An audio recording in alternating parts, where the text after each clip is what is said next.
dental implant treatment. Why would you tell them to go to Aria Dental Implant Center? They take care of you. The price is right. They work with you. They have a great system there. Yes, they do. Can't beat it. And what about your confidence level as well?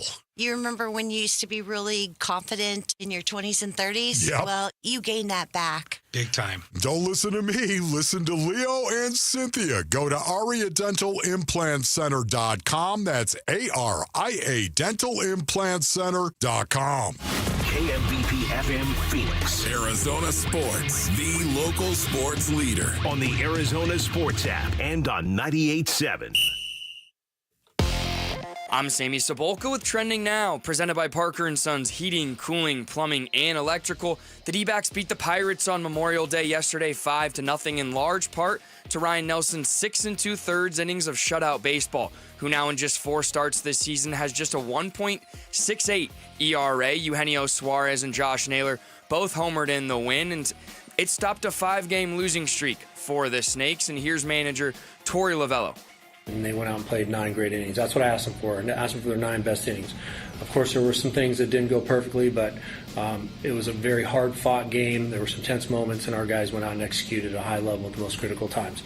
The D-backs will look to make it 2 straight against the Pirates tonight. First pitch from Corbin Burns will be at 6:40 here on Arizona Sports 98.7 and the Arizona Sports app. The Phoenix Suns coaching search continues as they've wrapped up second rounds of interviews, and the finalists should be coming sometime this week. Elsewhere in the NBA, the Knicks again came back from 20 down to beat the Pacers 106-100 to cut the series deficit in half 2-1, and the Thunder went up 3-1 last night in a 128-126 win behind SGA's 40 points and Jalen Williams adding 34 of his own. This report is brought to you by Trajan Wealth. Join Wolf at Desert Ridge AMC June 10th at 5 p.m. for a showing of Retirement on the Brink. Sign up at retirementonthebrink.com. Show your VIP badge for complimentary popcorn and a drink. Good morning. Time to get up and go to work. The Power Pack Morning Zoo. Are you kidding me? Fire. It's the greatest radio show ever. Fire. Good morning and welcome. Dan Bigley. Oh, I've read all his books. He's brilliant.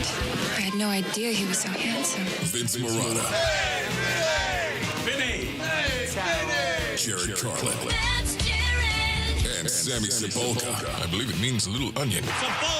Arizona Sports, the local sports leader. Bigley and Morata Mornings. Shout out to Dan Bigley, my boy, him and Vince. Okay. Time to go to work. Time to go to work. Good morning. Happy Tuesday, Valley sports fans. Best things about 3-day weekends as the work week begins on a Tuesday. one of the subtle pleasures of life. Yeah. Am I on here? I don't know. You don't sound on. Yeah, what's going on here? There we go. There you go. Sound on to me. All right. Okay. Before we begin, tip of the cap to the 84-year-old pilot who landed a plane in a cornfield. Did you ever see that here in the Valley over the weekend? I did not see Okay, that. yeah. He was an 84-year-old dude. He's flying with his 78-year-old friend. They're both pilots, and they're in a small little Cessna. And they're like on the west side, and the carburetor goes. So they had to look for a place to land, and apparently he stuck the landing in a cornfield. He's like Phoenix's version of Sully. Yeah, yes. I didn't know they even grew corn in Arizona. You driven around at all? You've seen cornfields? Do you know how anything works, Jared? We covered that last week. We did. I can't wait for the TV movie on this one. Yeah. So I did very, very little over the weekend. Did you do anything fun? No. Jared? Yes. What? It was a big weekend with family, so we went swimming, we went bowling. I went to Dillard's Outlet and got some new clothes with their fabulous Memorial Day sales. You went to the one in the West Valley? Yeah. Okay. So I've heard the one in Casa Grande that's where it is. That's where to go. A little bit further even to go. Yeah. I only go so far for $3 deals. Did you buy anything that fits you this time or no? Oh yeah, you're wearing it, huh? This shirt I'm wearing right now for the audience is a brand new shirt. What a deal. Too good to resist. And it's styling and profiling. What'd you pay for that? $3. They had $3 deals on sale from $80 to $3. Wow. Wow. Okay. Darn, I guess I missed out, Vinny. And also, can I say one more thing? They have these, the ones I have, these Clorox bleach wipes that we use to wipe down everything. Yeah. They are so stringent, is that the word? So strong. Not stringent, no. Pungent. Pungent. That's the word you're looking for. But they're so strong. They literally wipe the paint off of the blue table here. Yeah. That happens with the non-Clorox ones, too. That can't be good that we're inhaling this. It's not. It's not good that the coloring of the 20-year-old tabletop is coming off, too. No. But he's right about those. It's those and are they horrible. you open it up and it smells like you're in a pool. It's crazy. Sammy, where'd you go over the weekend? I was in La Jolla. Yep, visiting my girlfriend. So we had a fun weekend. We went to the comedy club. Saw a guy by the name of Monty Franklin. Okay. He was hilarious. And then we went to the beach. Just had a fun weekend. Had a chill weekend. Young All right, love. Good. Young love. A long-distance relationship. He was telling me they've only ever been a long-distance relationship. They met in San Diego. Mm-hmm. Isn't that something? Yeah, but God bless them. Maybe that'll change sometime, right, Sammy? That's you never know. That's the goal. By the way, I Right. believe it's pronounced La Jolla. La Jolla. No, it's not. Start the show, Jared. The Splash. The stories making waves in the sports world. The Splash. Cannonball coming. The Splash, brought to you by Presidential Pools, Arizona's #1 pool builder. See why at presidentialpools.com. After a sweep at the hands of the St. Louis Cardinals over the weekend at Busch Stadium, the Diamondbacks bounced back with a 5-0 shutout win over the Pittsburgh Pirates. In a game that starts a 6-game homestand, D-backs got 2 in the second on a Tim Tawa sac fly and a Ketel Marte RBI single. Gino Suarez hit his 15th home run of the year. That made it 3-0 in the third. Josh Naylor tacked on with a 2-run blast in the fifth. Ryan Nelson was excellent. He threw 6 2/3 innings of 4-hit shutout baseball. And Justin Martinez worked out of a bases-loaded no-out jam in the 8th. D-backs snapped their season-high 5-game losing streak. That series continues tonight with Game 2 of the 3-game set at Chase Field. Corbin Burns taking the hill for the Diamondbacks against Pittsburgh right-hander Mike Burrows, who's making his second career start. First pitch, 6:40. You can hear it here on Arizona Sports 98.7 and the Arizona Sports app with pregame coverage starting at 6. Thank goodness for the week that the Diamondbacks are having this week in terms of opposition. They need a soft spot because they can't beat good teams. Well, they've got that's the records and the stats kind of prove that out. And also tonight's kind of a must-win game when you're facing Paul Skeens tomorrow. Yeah. Because you do not want to lose a series to the Pirates. Nope, you do not. Phoenix Suns have wrapped up the second round of head coaching interviews. Our own John Gambadoro reported on Sunday. Yesterday, NBA insider Mark Stein reported that both Miami assistant Chris Quinn and Dallas assistant Sean Sweeney made strong impressions in their interviews with the Suns. I wonder what impressions they did. I think they're pulling out Beavis and Butthead or Jim from Taxi. like a Bernie Mac or something. That's what John Madden breaking out Tracy the best Morgan. of Frank Caliendo. The Oklahoma City Thunder find themselves just one win away from reaching the NBA Finals after they took down the Timberwolves 128-126 at Target Center on Monday night. Shai Gilgeous-Alexander, 40 points, 10 assists. Jalen Williams had 34. Chet Holmgren had 21 for the Thunder. OKC put the clamps on Minnesota's duo of Anthony Edwards and Julius Randle, holding them to 21 combined points on 6 of 20 shooting with 10 turnovers. Eesh. That series picks up Wednesday night back in Oklahoma City for Game 5. Thunder with a chance to wrap it up. Tonight, Game 4 of the Eastern Conference Finals in Indiana, where the Pacers lead the Knicks 2-1 following New York's 106-100 comeback win in Game 3 on Sunday. Pacers forward Aaron Nesmith likely to be a game-time decision for the contest. He suffered an ankle injury in Sunday's game. That game tips at 5, and you can catch it on TNT. At least we got a good game in the Western Conference Finals. It was close. Even though the Timberwolves led for a total of 36 seconds in that game, it was close. Strange game for Anthony Edwards. Lou Dort put him in the torture chamber. What a Dort! What a Dort! Ant says he didn't struggle, though. He said, Yeah, I know. Yeah. We'll get into that.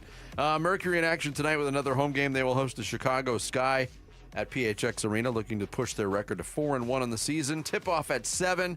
You can catch it on Arizona's Family Sports. Elsewhere in the WNBA, Indiana Fever will be without star guard Caitlin Clark for at least 2 weeks due to a left quad strain. She's averaging 19 points and 9.3 assists per game this season. ASU and U of A both got invites to the NCAA baseball tournament. Sun Devils, part of the Los Angeles Regional, hosted by UCLA. That foursome also includes UC Irvine and Fresno State. The Devils will open their tournament against UC Irvine Friday night at 6. That's on ESPNU. The Wildcats, who won the Big 12 tournament championship over the weekend, they are in the Eugene Regional, hosted by Oregon. They'll play Cal Poly in the opener Friday at 1 o'clock on ESPN+. Stanley Cup playoffs continuing. Carolina Hurricanes fought off elimination. 3-0 Game 4 win over the Panthers. It's Carolina's first win in a conference final series since 2006. They had lost 15 straight games in this round of the playoffs. Game 5 in Raleigh on Wednesday night. Tonight it's Game 4 of the Western Conference Final in Edmonton. Oilers hosting the Dallas Stars. Edmonton leads that series 2-1. The puck drops at 5 o'clock on ESPN. And the day 3 of the French Open at Roland Garros.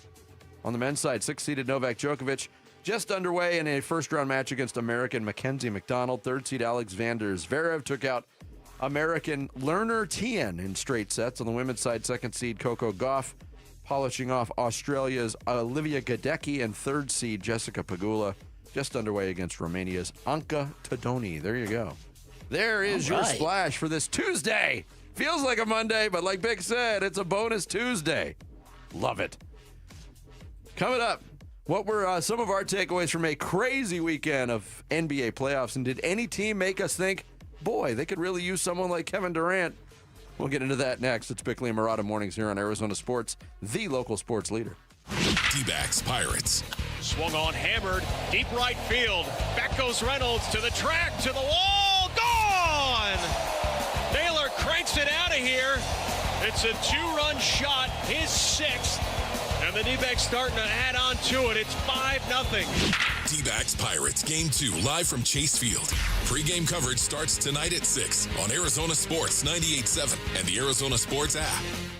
Hey everybody, Dan Bigley here, and if you're a homeowner in Arizona like I am, chances are very, very good that you've had a very, very bad experience with a contractor or a landscaper. Happens to all of us in this state, and this is one area where my friends at Turf Monsters knocks it out of the park. They are a company that believes in professionalism, staying on schedule. They are a company that believes in doing what they say. This is a company you can trust that does great work at very competitive pricing. So what can they build for you? Pretty much anything you want except for a pool. We're talking hardscapes like patios and sidewalks, custom built-in barbecue grills, customized fire pits. They're a leading installer of artificial turf in the valley, which means they can give you that beautiful green sparkling lawn without the mess and the water bills. If you're a golfer, they're fantastic at building customized state-of-the-art putting greens. What could be better than practicing your short game in the comfort of your own home? Go check out their website. Go check out samples of their work. Schedule your free estimate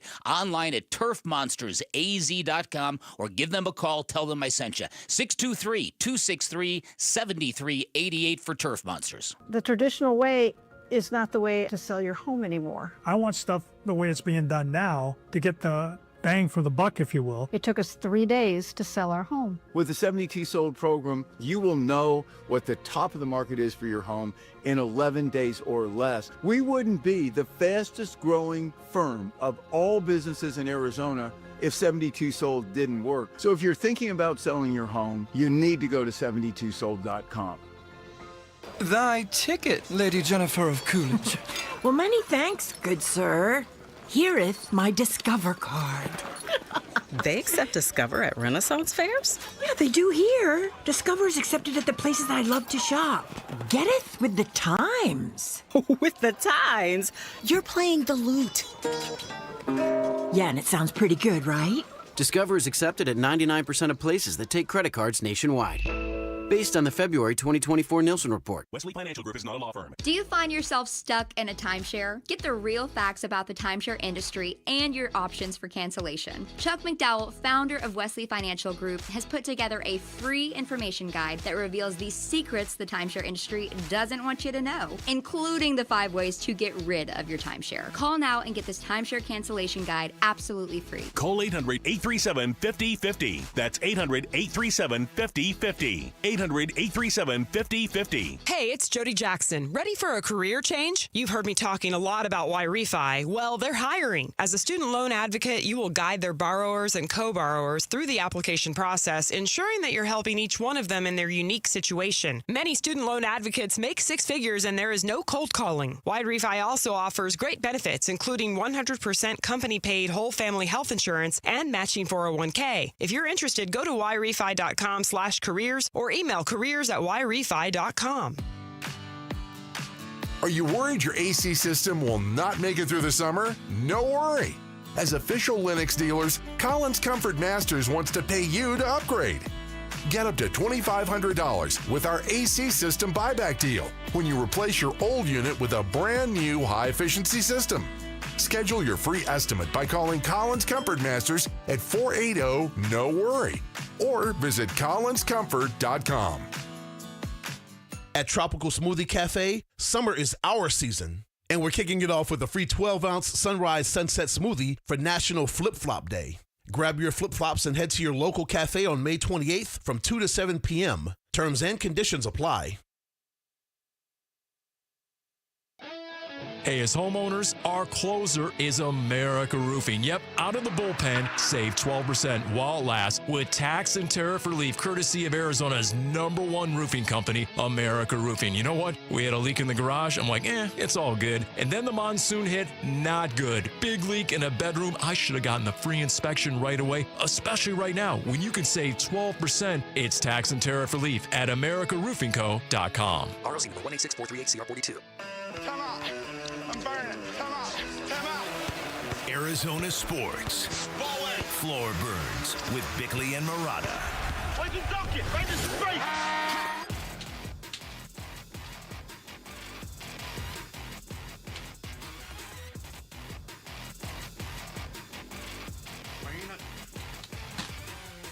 Randall sends it in. It's intercepted by Jalen Williams. The clock goes off. And the Oklahoma City Thunder have stolen a game at Minnesota and have taken a 3-1 lead, headed home for Game 5 of the Western Conference Finals. Mark Kestecher on the final call, ESPN Radio last night. 2-point win for Oklahoma City. It was a close game all the way through, but Minnesota just could not get over the hump and could not solve the big three of the Oklahoma City Thunder. And yeah, I did say big three. Shai Gilgeous-Alexander. Oh, don't say that term anymore, man. It's out of our lexicon for good. They can have it. They can have it in OKC. No, how about it? Listen, those three were amazing. Shai Gilgeous-Alexander, as hard as Minnesota was trying to get back into that game, he just made any number of amazing shots. Little fadeaways. He's remarkable to watch play basketball because if you don't watch him, you realize dude never sweats. He never seems to be out of breath. No, he never gets sped up. No. It's almost like he's a robot, a basketball bot, a cyborg. Kind of. He's super smooth. He's super clutch, and yeah, that was a tough deal for Timberwolves fans yesterday. Yeah, well, on Saturday, they get absolutely hammered, embarrassed. A 42-point loss that they were never in. It was a complete blowout, and people are thinking, all right, Minnesota's back into it. They adjust. They cranked up the defense again, certainly against Edwards and Randall. We'll get into that. Here was SGA talking about what they did differently than Game 3. Honestly, just tried to get lost in the game. Like, I tried not to worry too much about scoring or making plays or whatever it was. I tried to just, lose myself in the competition, be aggressive, pick my spots, and doing so really helped. Let the game just come, and I think as a group we did that really well, and it was a main reason why we got the W. We just, went out there and competed and played hard, and everything else just fell where it did. On the flip side, Anthony Edwards, the other marquee player in this series, didn't do much. Certainly did nothing in the first half. Did a little bit in the second half, and he was asked about his struggles in Game 4 and said this. I don't look at it like I struggled. They had a good game plan, making us get off the ball, especially for me, man. They was super in the gaps. I made the right play all night, so I don't really look at it like I struggled. I didn't get enough shots to say I struggled, so that might be how you guys look at it, but yeah, I didn't struggle at all. I made the right play. What? If I'm a Minnesota fan, I hate that quote. Well, listen, we've had this discussion about LeBron James. We've had it about Devin Booker. Sometimes being a star player requires more than making the right basketball play. Now, Oklahoma City, they're really good, and their head coach is really, really good with the tactical stuff. And they made it very, very clear that everyone else was going to have to beat them. They were up in Anthony Edwards' chest. They were making a clear and intentional display of, you are not going to beat us. So Anthony Edwards gave the ball to his teammates, and a couple of his guys were really good. Dante DiVincenzo was really, really good. Nickeil Alexander-Walker, really, really good, making shots. But when you have a star player that is responsible for kind of bringing the vibe and the swag to your team, you gotta find more than what Anthony Edwards found. Well, and they got a great bench performance from Minnesota last night. So just a little bit more from Anthony Edwards, just a little bit more from Julius Randle, you might be able to steal that game and go back to Oklahoma City tied at 2. Yeah. But Edwards, claiming you made the right play, okay, if that's what you're resting on, but you had 6 assists and 5 turnovers. You took 13 shots in a game that 2 point is a 2-point differential. I want my guy to be more of an alpha. And I know Tim Legler on ESPN pointed out, he noted one possession where on one single possession, Jalen Williams, Lou Dort, Alex Caruso, and Cason Wallace all guarded Anthony Edwards after switches. And they're all 4 elite defenders. But you know who else is elite or supposed to be in those circumstances? Anthony Edwards. Yeah. And he wasn't last night. Well, listen, again, as somebody who grew up covering Michael Jordan, there were games when teams defended him like that. He always found a way to get up and over. Kobe Bryant, that's what the great players have to do. I'll tell you, and we're going to get into the KD, the ramifications of what's going on in the NBA relative to Kevin Durant and what's going to happen this offseason here. But I hear a distinct change in tone with the Timberwolves. Earlier in the postseason, Chris Finch going in hard on Anthony Edwards for not kind of being real active. We've heard a couple of post-game press conferences where Anthony Edwards is kind of just sort of, no, I don't think I struggled. Yes. And so it feels like that thing has changed dramatically.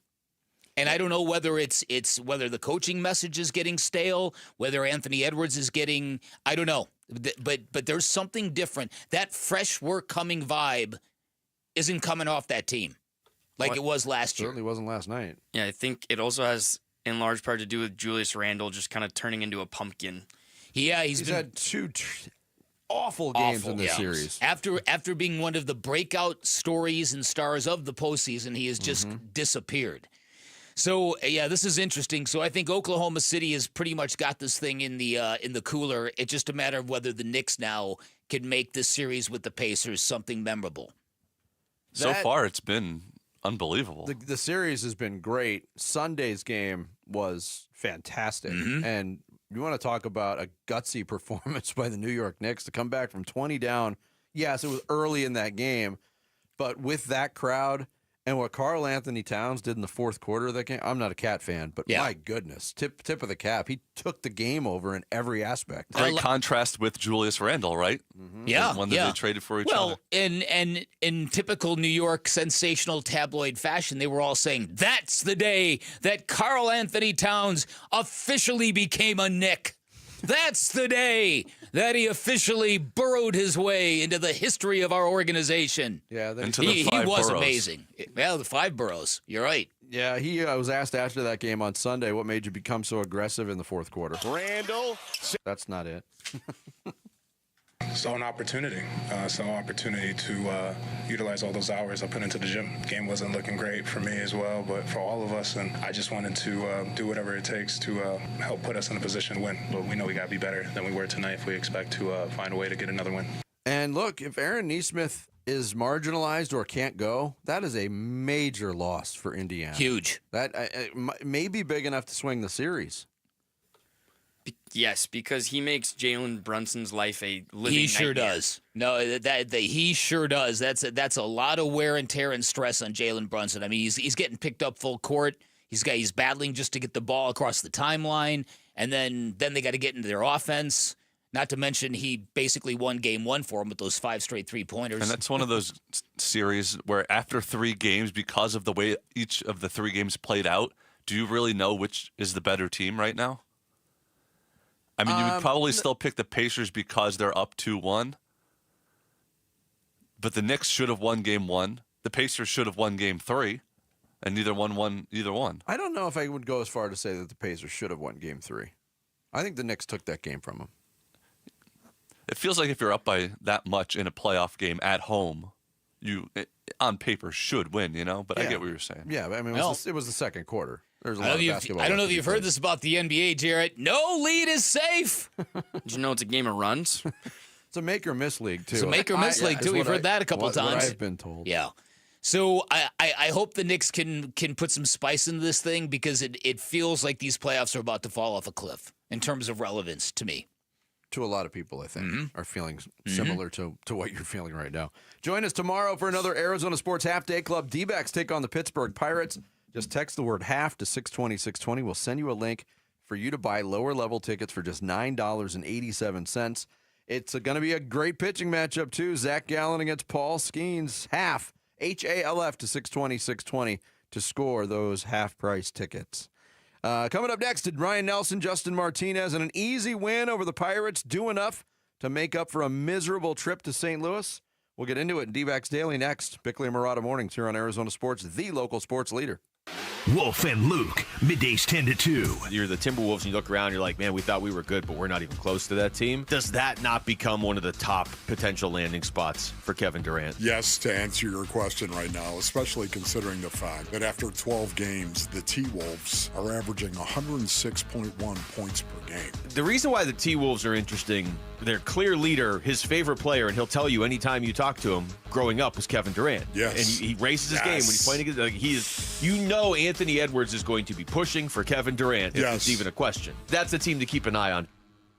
Wolf and Luke, middays 10 to 2 on Arizona Sports, the local sports leader. I'm Ed Evans, CEO of Consumer Cellular. No, we're not one of the big guys. Truth is, we don't want to be. If you're over 50, Big Wireless probably has you paying for more data than you might need. You could be throwing away thousands over a lifetime. We're not here to be the biggest. We're here to bring you something we believe is better. Our plans start at just $20. You'll get the same fast nationwide coverage without the big wireless bill. Call 1-888-FREEDOM or visit consumercellular.com/facts. Plans include $5 credit for auto pay and e-billing. See site for additional facts. Progressive knows if you have to choose between everyday life and your boat, boat wins. What are you going to do? Take the boat out for a spin or go mail something? Boat wins! Are we cleaning the patio or taking the boat out fishing? Boat wins! Are we skipping that eye exam to go sailing? Boat wins! Rescheduling eye exams can be a nightmare. All right, fine. Eye exam, then boat. Yeah! With Progressive, you can bundle your boat with your home or auto and save with a discount and spend more time enjoying those savings on your boat. Progressive Casualty Insurance Company, affiliates, and other insurers. Not available in all states and situations. So what happens when the Ford Memorial Day sales event meets employee pricing? We win big time because we pay what Ford employees pay, plus Memorial Day savings at our Desert Ford dealers. Yes, Paul Calvy's here, and it only happens once a year. Take that 2024 Ford F-150 truck. Right now, get employee pricing, plus 3.9% APR financing for 72 months, plus $3,500 in retail bonus cash, and $1,000 in trade assist cash on a 2024 Ford F-150 2.7-liter STX. Or get employee pricing and 3.9% financing for 72 months, plus $1,000 in trade assist cash on a 2024 Bronco Badlands SUV. Or a 2024 Ford Bronco Sport Badlands SUV when you trade. And Jeep owners get an additional $1,000 in Jeep Conquest cash on top of these great offers. It's employee pricing during the Ford Memorial Day sales event. Just click buyfordnow.com. Luke Lipinski back to tell you about Chime. You like going out? I do too. I go to a lot of concerts and obviously even more sporting events.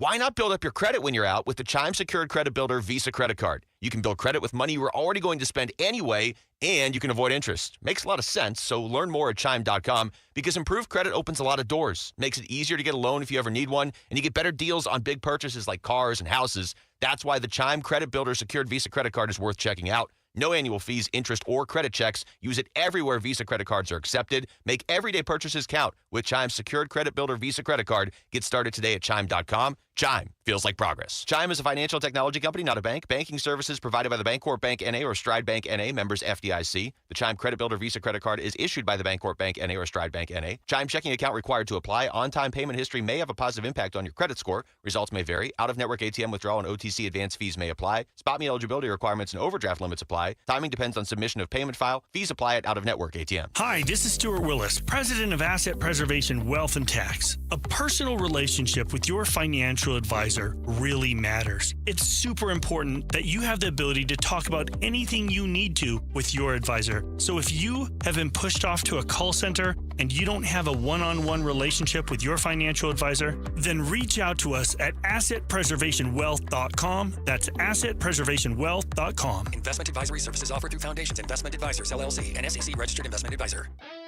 Hey, as homeowners, our closer is America Roofing. Yep, out of the bullpen, save 12% while it lasts with tax and tariff relief courtesy of Arizona's #1 roofing company, America Roofing. You know what? We had a leak in the garage. I'm like, it's all good. And then the monsoon hit, not good. Big leak in a bedroom. I should have gotten the free inspection right away, especially right now when you can save 12%. It's tax and tariff relief at AmericaRoofingCo.com. ROC number 186438CR42. I'm Sammy Sabolka with Trending Now, presented by Parker & Sons, Heating, Cooling, Plumbing, and Electrical. The D-backs beat the Pirates on Memorial Day yesterday, 5-0, in large part due to Ryan Nelson's 6 2/3 innings of shutout baseball, and Eugenio Suarez and Josh Naylor both homered. The win did stop a 5-game losing streak for the Snakes, and they'll look to make it 2 straight wins against the Pirates tonight. First pitch from Corbin Burns will be at 6:40 here on Arizona Sports 98.7 and the Arizona Sports app. The Phoenix Suns coaching search continues as they've wrapped up the second round of interviews, and the finalists should be coming sometime this week. And elsewhere in the NBA, the Knicks again came back from 20 down to beat the Pacers 106-100 on Sunday to cut the series deficit in half, 2-1, and the Thunder went up 3-1 last night in a 128-126 win behind SGA's 40 and Jalen Williams adding 34 points of his own. This report is brought to you by Morris Hall Estate Planning. Major estate tax increases are coming. Don't regret not planning ahead. The attorneys at Morris Hall can help you maximize what you leave behind to your loved ones. For a complimentary consultation, visit morrishall.com today. That baby is gone! Arizona Sports, the home of Arizona Diamondbacks baseball. D-Backs Daily. Brought to you by America Roofing. Save 10% on any repair or replacement with Arizona's largest roofer. Online at AmericaRoofingCo.com. D-backs home after getting swept on the road in St. Louis to cap a 1-5 road trip over the weekend. Second worst team in the National League, the Pittsburgh Pirates, in for a 3-game series starting on Memorial Day. Ryan Nelson against Pittsburgh lefty Andrew Heaney. It would be the D-backs drawing first blood in the bottom of the second inning. Randall Grichuk led off with a single. Gabby Moreno then pulled a double down the line and left, sending Grichuk to third. Tim Tawa, the next hitter against Heaney. Now the 0-1 from Andrew Heaney. Tawa swings, sends it out to center. Cruz is going back, and he will make the catch. Both runners tag, and Grichuk scores on the sac fly. It's 1-0 D-backs. Yep, Tawa sac fly opened the scoring. Geraldo Perdomo grounded out to second for the second out of the inning, or grounded out for the second out of the inning, I should say. That brought up leadoff man Ketel Marte. Now the 1-1. Marte swings and lines a line drive to left center. That's a base hit. Moreno scores, a 2-for-2 day for Ketel Marte, and it's now 2-0 Arizona. And they would add to that lead in the third inning. 1 out, bases empty for Eugenio Suarez. The 0-1. Gino swings, got a hold of that one. High drive out to deep left center. On its way, there it goes. Home run. His 15th of the season. And it's now a 3-0 Diamondback lead. Yeah, he tattooed an 0-1 changeup 433 feet to left center. They pointed out on the telecast. Nobody has more 430-foot home runs in the big leagues than Gino Suarez this year. Wow. Lead now 3-0. Nelson posted a 1-2-3 fourth inning and then stranded a leadoff single for another 0 in the fifth. Heaney still on for the Pirates in the bottom of the fifth. Suarez would draw a one-out walk, and that brought up Josh Naylor. Here's the 1-2. Swung on, hammered, deep right field. Back goes Reynolds to the track, to the wall, gone! Naylor cranks it out of here. It's a 2-run shot, his 6th. And the D-backs starting to add on to it. It's 5-0. Yeah, Naylor's first home run at Chase Field since April 9th against Baltimore made it 5-0 Arizona. Nelson would pitch into the 7th inning. He got replaced by Kendall Graveman, who finished out the inning. Still 5-0 in the 8th. Scott McGuff on the mound for Arizona. Isaiah. Okay, Gambo. Isaiah Kina for Leffer. Reached base on an error by Suarez at third base. Then McGuff walked O'Neal Cruz and Andrew McCutchen. That would load the bases, and Torey Lovullo summoned Justin Martinez from the bullpen to get out of the mess. And I know how Diamondbacks fans were feeling. Uh-oh, here we go again. But Martinez struck out Brian Reynolds, then would get Spencer Horwitz to pop out to third base. 2 outs, Martinez facing Joey Bart. Martinez set. His 1-1 pitch to Bart. Swung on, and a ground ball weakly hit up the middle. Gloved by Kittel. Flips to Perdomo at the back for the force out. And how about that? Pittsburgh has the bases loaded, nobody out, but Justin Martinez posts a 0 on the board. Yeah, Ryan Thompson on in the 9th in a non-save situation. Alexander Canario singled to center leading off, but he was erased as Thompson got Adam Frazier to bounce into a 4-6-3 double play. Bucks down to their last out. Brian Hayes. And now the 3-2 pitch. Swung on, liner to first, caught by Naylor. And your ball game comes to an end. The D-backs back on track with a 5-0 shutout victory. They flexed their starting pitching prowess. The offense was there really from start to finish. And this is exactly what the D-backs needed after struggling so often in such tightly contested games. Again, your final D-backs 5 and Pittsburgh 0. Chris Garagiola on the final call there. Torey Lovullo after the win. It's 5 losses in a row. You come to the ballpark and you want to take the temperature of where your team is and what's their mindset. Are they changing? Are they still staying with their work habits? Are they the same person that they've been or the same team that they've been all year long? And when I walked through that clubhouse today, I saw the same group of guys getting ready to go out there and compete. And I was proud of that. It's hard to do what we did for the past 5 games, lose the games that we talked about in this room. 5 games by 6 runs, total of 6 runs. But they blocked all that out, and they flushed it, and they went out and played 9 great innings. That's what I asked them for, and I asked them for their 9 best innings. Of course, there were some things that didn't go perfectly, but it was a very hard-fought game. There were some tense moments, and our guys went out and executed at a high level at the most critical times. Yeah, like I said earlier, the proudest manager in baseball, Vinny. I saw the same group of guys. Well, that's good. Nobody bolted. Yeah. I get what he's saying. But I said this during the splash, and I truly believe this. These games are non-negotiable. You have to win these games. The Arizona Diamondbacks this year play in the toughest division in baseball, and they haven't proven that they can beat good teams on a regular basis. So when the dregs of the league come in or appear on your schedule, you better win. Yeah, they were talking about that on the pregame show, and I hadn't known with such clarity how bad the Diamondbacks have been against good teams. Yeah.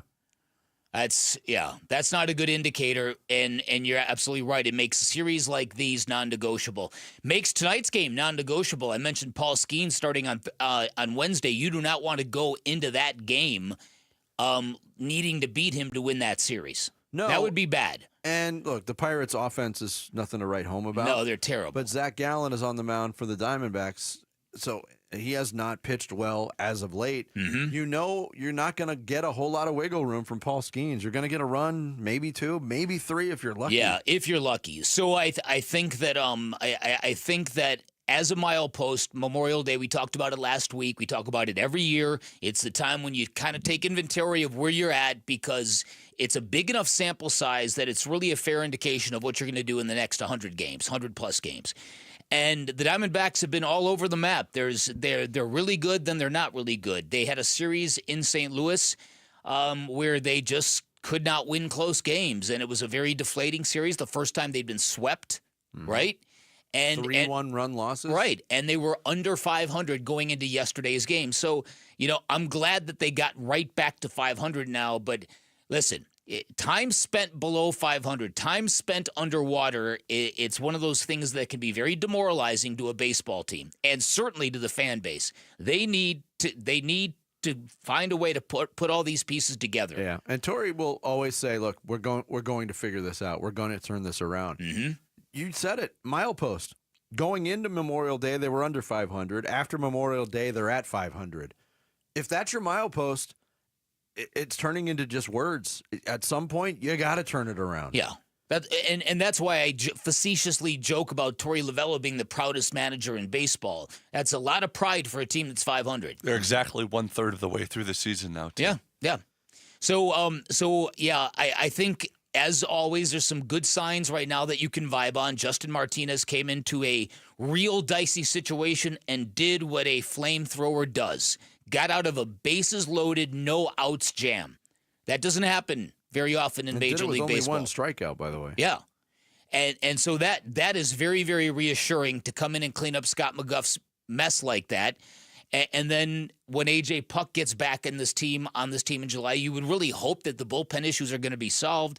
But the situational hitting is a deal. The team just is not. They are not as excellent defensively as we've been accustomed to see them play. No, I mean, look what opened the door for that 8th inning for the Pirates to get the bases loaded in the first place. Mm-hmm. Easy bouncing ball to Gino Suarez, and he just doesn't make the play. Yeah. No, listen, there was the play in left field from Lourdes Gurriel Jr. in St. Louis that probably cost the team a couple of runs. It's just they're not crisp defensively. So it's not all the bullpen. It's the situational hitting, the runners in scoring position. They were bad at that again yesterday. So they've got a lot of tightening up to do, if you will. Well, I did get a kick over the weekend, especially Saturday's game. Diamondbacks bounce back from the deficit. They take the lead. They go to Martinez in the 8th inning, his first game back from the injured list, and it didn't go well. He squanders the lead, blown save. They lose that game. And the anti-Tory crowd on social media, why did they go to Martinez in the 8th? Like, why did they put him in a high-leverage situation? That's his job! Mm-hmm. Mm-hmm. There is such a huge percentage of Diamondbacks fans that think everything is on the manager. Pin it on the manager if you want to. Everybody deserves blame for what has happened this season. And again, but if that's your take, it's lazy as hell. Well, it is, because I think that baseball fans need to get this in their heads, and it's hard because blaming the manager is such a reflexive thing to do. Especially a guy like Torey Lovullo, who's very nice and very kind and always takes bullets for his team. You're too soft. What I think baseball fans here have to realize is that baseball organizations, they've all become collaborative. And the Diamondbacks, as much as any, in terms of where and how decisions get made, flows from the top down. Yeah, absolutely. Diamondbacks going for a second straight win tonight with Corbin Burns on the mound. 6:40 first pitch. You can hear it here on Arizona Sports. Coming up next, did the most annoying story in sports somehow just get more annoying? We'll get into that next. Bigley and Murata mornings here on Arizona Sports, the local sports leader. You've been listening to D-Backs Daily, brought to you by America Roofing. Save 10% on any repair or replacement with Arizona's largest roofer. Online at americaroofingco.com. Arizona Sports, the home of Arizona Diamondbacks baseball. Burns and Gambo, afternoons. I don't know if I'd want the Suns' failure to be the lasting image of super teams in the history of the NBA. It might be. I don't know if I want my team to bear that burden of, hey, your team did it so bad, they did away with super teams because your super team was so bad. I don't know if I want my team to bear that burden. The Suns, right now, the Suns are the left. Because the Suns failed so miserably at it, though, it's different. But they won't be. They won't be the last one. Burns and Gambo, afternoons 2 till 6 on Arizona Sports, the local sports leader. Hey everybody, Dan Bigley here, and reputations matter. They just do. Trust matters. That's especially true when buying a car. Reputation and trust, two really good foundational reasons why you shop at Chapman BMW. If you're in the market for a new ride, make it the ride of your life. That's what you're going to get from Chapman BMW. Great reputation for elite service and handling. I've had a number of listeners reach back and thank me for pointing them towards Chapman BMW. They all rave about the red carpet treatment they receive. You can feel it the minute you walk into either location. Speaking of those two great locations, it also means you're going to get the best selection you are going to find no matter what you're looking for. High-end inventory, certified pre-owned BMWs, high-quality used cars, great lineup of electric vehicles. Whatever you're looking for, it's on the lot at Chapman BMW. And you also have a friend in the business at Chapman BMW. So here's what you do. Go take a test drive, find what you like, then ask for my guy, Shane O'Hanrahan, GM of both locations. Super cool dude,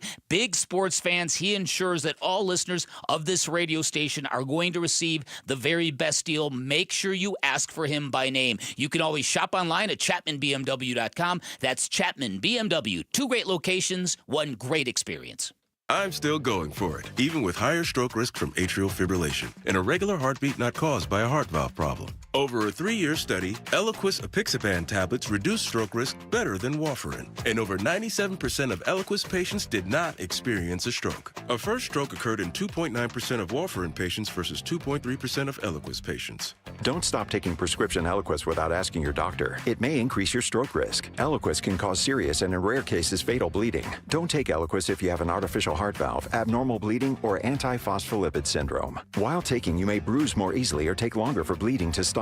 A spinal injection while on Eliquis increases risk of blood clots, which may cause paralysis, the inability to move. Get medical help right away for unexpected bleeding, unusual bruising, or tingling, numbness, or muscle weakness. Medications such as aspirin products, NSAIDs, SSRIs, SNRIs, and blood thinners may increase bleeding risk. Tell your doctor about all planned medical or dental procedures. Learn more at Eliquis.com or call 1-855-ELIQUIS. Oh, it is hot in the valley and you got to have shade. All Pro Shade Concepts is locally owned and operated with 20 years of experience. Their custom-built shades block up to 95% of the sun's UV rays and lower temperatures by up to 20 degrees. Free estimates and installation on all products. All Pro Shade will also donate a pair of running shoes to Shoes for Soldiers with every shade order. Text SHOES to 620-620 to nominate a soldier and schedule your free consultation at allproshade.com. Hey, it's Gambo. You all know that Christian Brothers is your go-to company for all AC and plumbing needs. But did you also know they can help with any electrical issues you may have at your home? Christian Brothers offers an electrical safety inspection for just $69. This includes a panel inspection, testing all the breakers, tightening down all the wires, and much, much more. Mention me, Gambo, to get the $69 special for your electrical inspection. Call Christian Brothers at 602-222-3535. That's 602-222-3535 or online at cbrothers.com. This is Joe Cordell of Cordell & Cordell. Cordell & Cordell is the largest family law firm in the country with over 35 years of helping clients navigate divorce. That does give us certain advantages, for example, in experience and resources.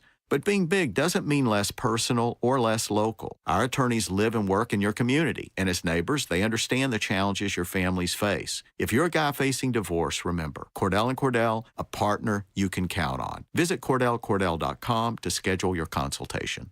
Arizona Sports, the local sports leader. Bigley and Murata. Hash marks. Will Aaron Rodgers ever go to the Bears? Oh, boy.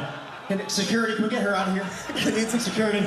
Security, can you take it easy on her on this one? No, but I believe there's a team that might play in Chicago this year. What a road team? trip. I don't know. I'm not sure. Got to check it out. Are you speaking in code? I love Chicago, though.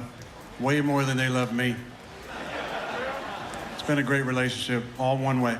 That is Aaron Rodgers, the unemployed quarterback. He made reference to that during his appearance on the YNK Live podcast from Austin, Texas, which I watched a little bit of it, and it just seemed like terrible people asking terrible questions to terrible subjects. And I'll even give a break because it was apparently a little girl that asked the question that Aaron Rodgers, would he ever play for the Bears?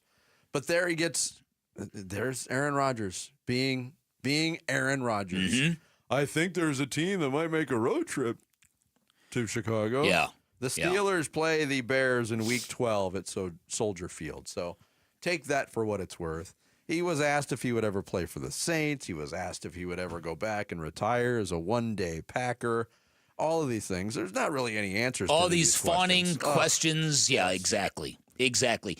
This is as tiresome of a football story as I think I have ever encountered, number one. Aaron Rodgers continuing to do this mysterious dance about where he's going to play. Colin Cowherd late last week lit into him with a real smart analysis that the media is the one group that Aaron Rodgers cannot control, and so therefore he lives to invalidate the media. Right? Mm-hmm. And that's kind of the story of what we're dealing with here. There's a lot of people, myself included, who believe that Aaron Rodgers is going to play football for the Steelers. What you just played was the second real heavy hint that he's dropped on that matter, and that he's just waiting, biding his time so he doesn't have to deal with a lot of the formalities of the offseason, the OTAs, all that kind of stuff. Once again, It leads you to ask, why would a football team like the Pittsburgh Steelers be indulging that kind of thing? Well, because the Pittsburgh Steelers are desperate, and they don't know what they're doing offensively. They went out and signed DK Metcalf without a quarterback in the room, and there's that. But the idea that if this is, I'll come play for you, but I just need some time to do me and chill. I'll get back to you. You'll see me in training camp. If you're going to a new place, I don't think that's really the best way to go about it either. It's not, and this is not the Aaron Rodgers of 5-6 years ago. This is not MVP-level Aaron Rodgers who could get away with this type of thing. If he was still that good, he wouldn't be available in the first place. If I'm the Pittsburgh Steelers, quite honestly, I'm out on it. Because this is a time everybody talks about. Steelers open OTAs today. Mm-hmm. He's not going to be there unless he swoops in and does his mysterious, I was going to be here the whole time. Because I can imagine him doing that too. But this is a time where new players start to get acclimated. Offense, you get better. We've heard all the quotes from everybody with the Cardinals, from Kyler Murray to Jonathan Gannon to Nick Rawlins to all of them. Yes, OTAs is a time to build chemistry with your team. And Aaron Rodgers is, I'll play. I just don't want to. I don't want to go through all that crap. No, I'll come play for you for $10 million later on. Right. It's not worth it anymore. Not with all the other baggage that comes along with him, and he's not very good anymore, and their team has a lot of holes. The morning show on ESPN Radio brought up a good point, and it was this, that franchises in sports that lean real heavily on culture, you can't mess with it, because when you do, all hell breaks loose. And they pointed out the Miami Heat as an example, and it's a good example, that as soon as they started giving Jimmy Butler special treatment and accommodations to go stay here when the team is here and do this and basically run your own show, there's nothing special about the Miami Heat anymore. And I think the same can apply to the Pittsburgh Steelers. This is a team that through staunch philosophies about where to spend money and how we operate and how we do business, they always seem to be in playoff contention. Now, their ceiling isn't what it should be if you're looking to win a championship, but bringing in Aaron Rodgers is going to be messing with that Steelers culture, because the Steelers, for whether it's true or not, they've got a reputation for being one of those foundational franchises that just does things the right way. And so the Aaron Rodgers thing, man, I tell you, it's for a quarterback who hasn't been good, and I guess you'll find people who claim he was good at the end of last year. The times I saw him play, I didn't see it. I didn't see it either. So it just bothers me that he has somehow found his way. A couple years ago, he found his way to be the story of the NFL draft, the Mark Schlereth incident. Yes. And now he's found the second consecutive offseason to kind of control that narrative, and it's tiresome. It really, really is. Well, then over the weekend, everybody's wondering what the Steelers' pivot is if Rodgers doesn't come to fruition, whether it's his choice or their choice. Again, they're opening OTAs today. ESPN's Jeremy Fowler reported on SportsCenter that the Steelers could pivot by pursuing Kirk Cousins in a trade from the Atlanta Falcons, which would be an expensive way to go as a pivot. And obviously, he's not with the team now either, participating in OTAs. Rich Eisen from NFL Network kind of poured cold water all over that. Mm-hmm. He said, quote, "If you feel Rodgers is is just going to leave you at the altar, what does that say? What that says is it puts you over a barrel in a negotiation to get someone like Kirk Cousins. The minute you lift the phone and call Terry Fontenot, their GM, and ask, what about Kirk Cousins? He knows you're concerned about Rodgers not showing up, so you're over a barrel already. Oh. So not only is Aaron Rodgers just prolonging this annoying story, he's weakening the Pittsburgh Steelers' negotiation ability to find a quarterback that can actually maybe still play for them. To find a quarterback that's not Aaron Rodgers. He's totally exhausted. Oh, no, he really, really is. Really, really is. There was one moment in the podcast, too, and I was reading the comments, and all the comments are like fawning. I guess they're all big fans of this rapper that hosted the podcast.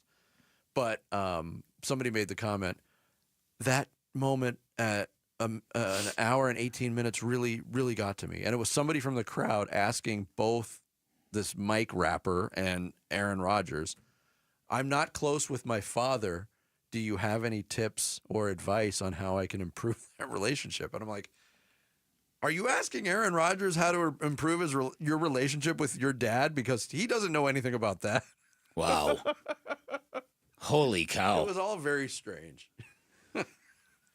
Yeah, listen, the one thing, I think I said this at the end of the last football season, I wanted an Aaron Rodgers free offseason, and we're getting exactly the opposite. Yeah, and he's still controlling it. Yeah. Well, just think if Aaron Rodgers had already picked a team. Think about how nice and easy we wouldn't have to talk about the NFL until... That's not the way the NFL wants it to go, though. Like, the NFL's loving every second of this. And look, and I don't mind discussing offseason NFL stuff, but the Aaron Rodgers stuff, it's all lopsided. It's not properly calibrated. He's not that player anymore. If he were in his prime, it would be fine, but he's not. He also, even if he says he's retiring, that's not going to be the end of it. All season long, as soon as any quarterback gets hurt, they're going to start talking about him, and he's going to start talking and get questions. No. Then next season, going into the offseason, he's going to unretire for a perfect situation. What an annoying person. Yeah, it never ends. Join us tomorrow for another Arizona Sports Half Day Club as the D-backs take on the Pirates. Text the word half to 620, 620. We'll send you a link to buy lower-level tickets for just $9.87. Once again, that's half to 620. 620. Coming up next is Corbin Carroll's continued cold conduct a cause for concern. We'll get into that next. It's Bigley and Murata Mornings here on Arizona Sports, the local sports leader. You and your phone have the key to the Arizona sports universe with the Arizona Sports app. Live streaming shows and podcasts. Bigley and Murata, Wolf and Luke, Burns and Gambo. Plus, listen to D-backs play-by-play. Download the Arizona Sports app. Presented by Ready Services Plumbing and Air Conditioning. Hey everybody, Dan Bigley here, and the big focus in America today is on personal health, and that is why more and more people are looking beyond pills and steroids and surgery. They're looking to QC Kinetics, a firm that can help you dramatically if you're dealing with any kind of joint pain. They can also help you avoid surgery like they did with me when I tore my meniscus playing tennis 5 years ago. They have been on the cutting edge of a medical revolution since 2018 using regenerative medicine. They've helped tens of thousands of people get lasting relief. Now, the truth is regenerative medicine used to be an alternative treatment. Now it's mainstream, and QC Kinetics is the nation's leader at using treatments that harness your body's own healing power. These protocols include potent and powerful cellular-level treatments to revitalize and restore damaged joint tissue, which means you can actually say goodbye to that chronic pain that is plaguing you and causing you all these issues and live your best life. Learn more about this revolutionary treatment. Get a free consultation from QC Kinetics. You can find them in Phoenix, Scottsdale, Peoria, and Chandler. You can reach them by calling 602-837-PAIN, 602-837-PAIN for QC Kinetics. You've always been strong, but in the face of life's toughest moments, you're going to discover an even deeper strength within. These are the moments you go from strong to stronger. Because no matter how scary the diagnosis, we're ready to do whatever it takes. We've been training for this moment, so we can be there right when you need us. We're ready for cancer. Cancer isn't ready for us. Learn more at dignityhealthazcancer.org. Get the freedom to save with your Valley Chevy dealers. Spectacular offers are available right now. Plus, you'll have the freedom to choose from an extensive lineup that's ready for all the adventure ahead. That includes popular models like the legendary Silverado and versatile Equinox, plus the feature-packed and affordable Chevy Trax. Don't miss out. Memorial Day marks the beginning of summer and a great time to hit the open road in a brand new car, truck, SUV, or EV from your Valley Chevy dealers.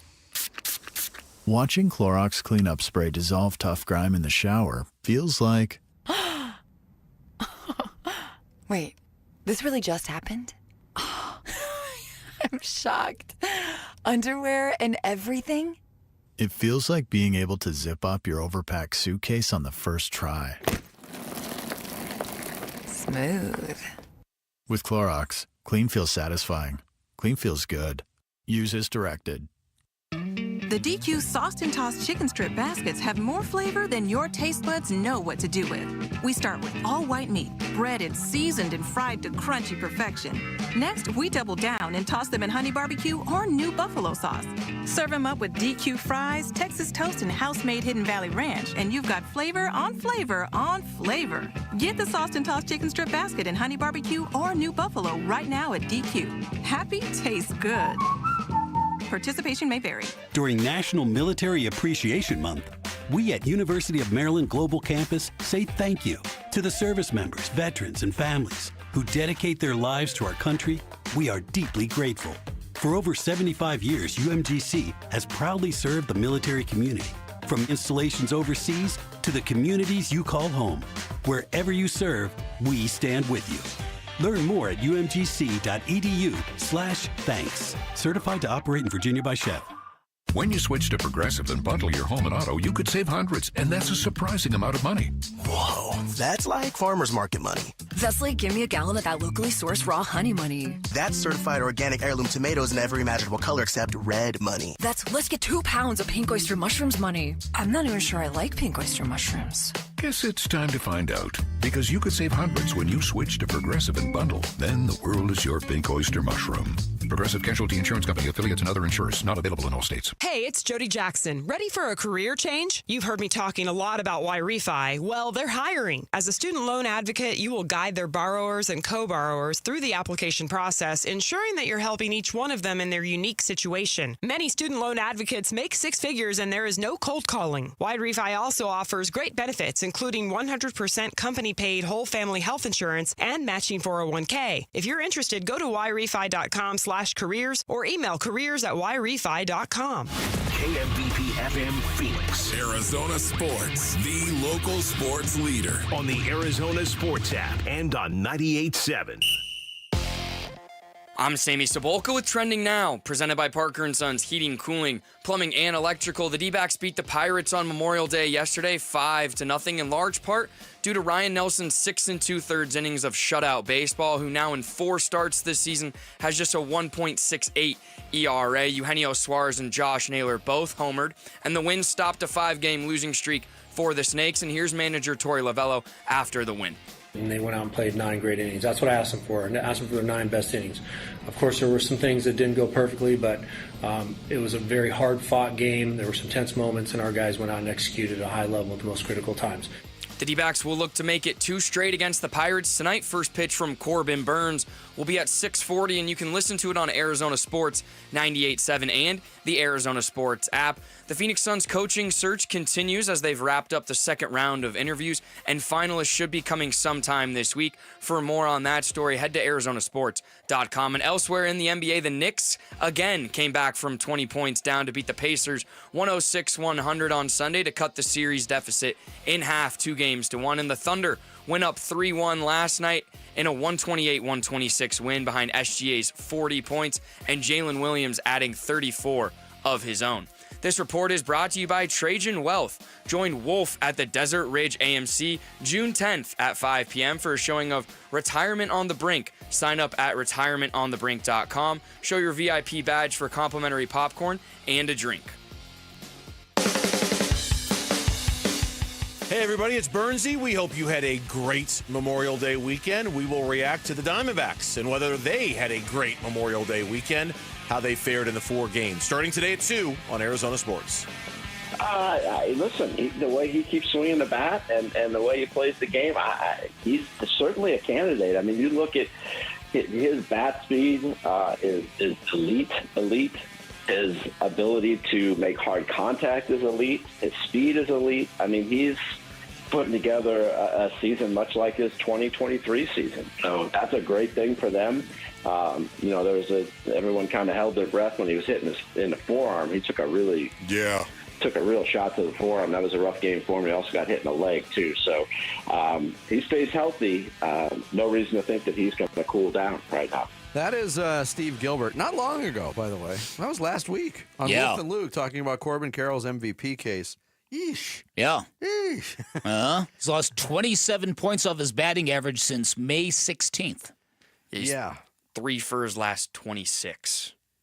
In that stretch, I went back 9 games, 4 for 35, hitting 114 with 11 strikeouts and a 441 OPS.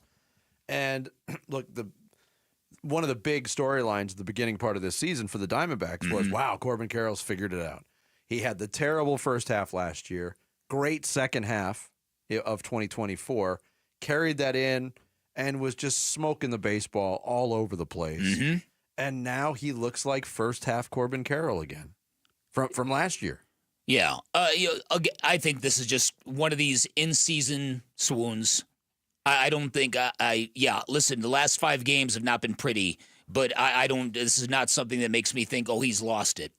When does it get concerning to that point? Well, I mean, it's a tough question. I mean, what are you going to do? What are the options? What are we talking about here? You don't have any. We don't have any. So, yeah, I mean, it's you're not sending him down to figure it out. I got an email from somebody saying, send him to the minors, have him work on a swing. No. If that were going to happen, that would have happened last year, and it's not going to happen, and it's not ever going to happen. And remember, he went 1 for 16 in that Dodgers 4-game series, and then he got red hot against the Giants and the Rockies, and then he got ice cold again. And it's just one of those weird up and down trends that a long baseball season has sometimes. That's where I'm at on this.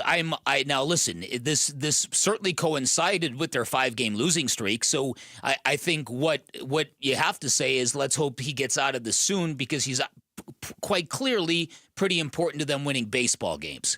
I just think this is one of those little temporary swoons that every player goes through. It's obviously magnified with him because he had been in that MVP conversation, because he had been so incredible. I mean, for the longest time, he had become that story in Major League Baseball, that how among all these beefy, brawny, gigantic home run hitters does little Corbin Carroll play in that neighborhood? Mm-hmm. So, it's living up to that standard over the course of a season is very, very difficult. I'm not tripping about this yet, but okay, it's coming. But you're right, it's not coming at a great time. Well, again, they pointed out on the television broadcast too about his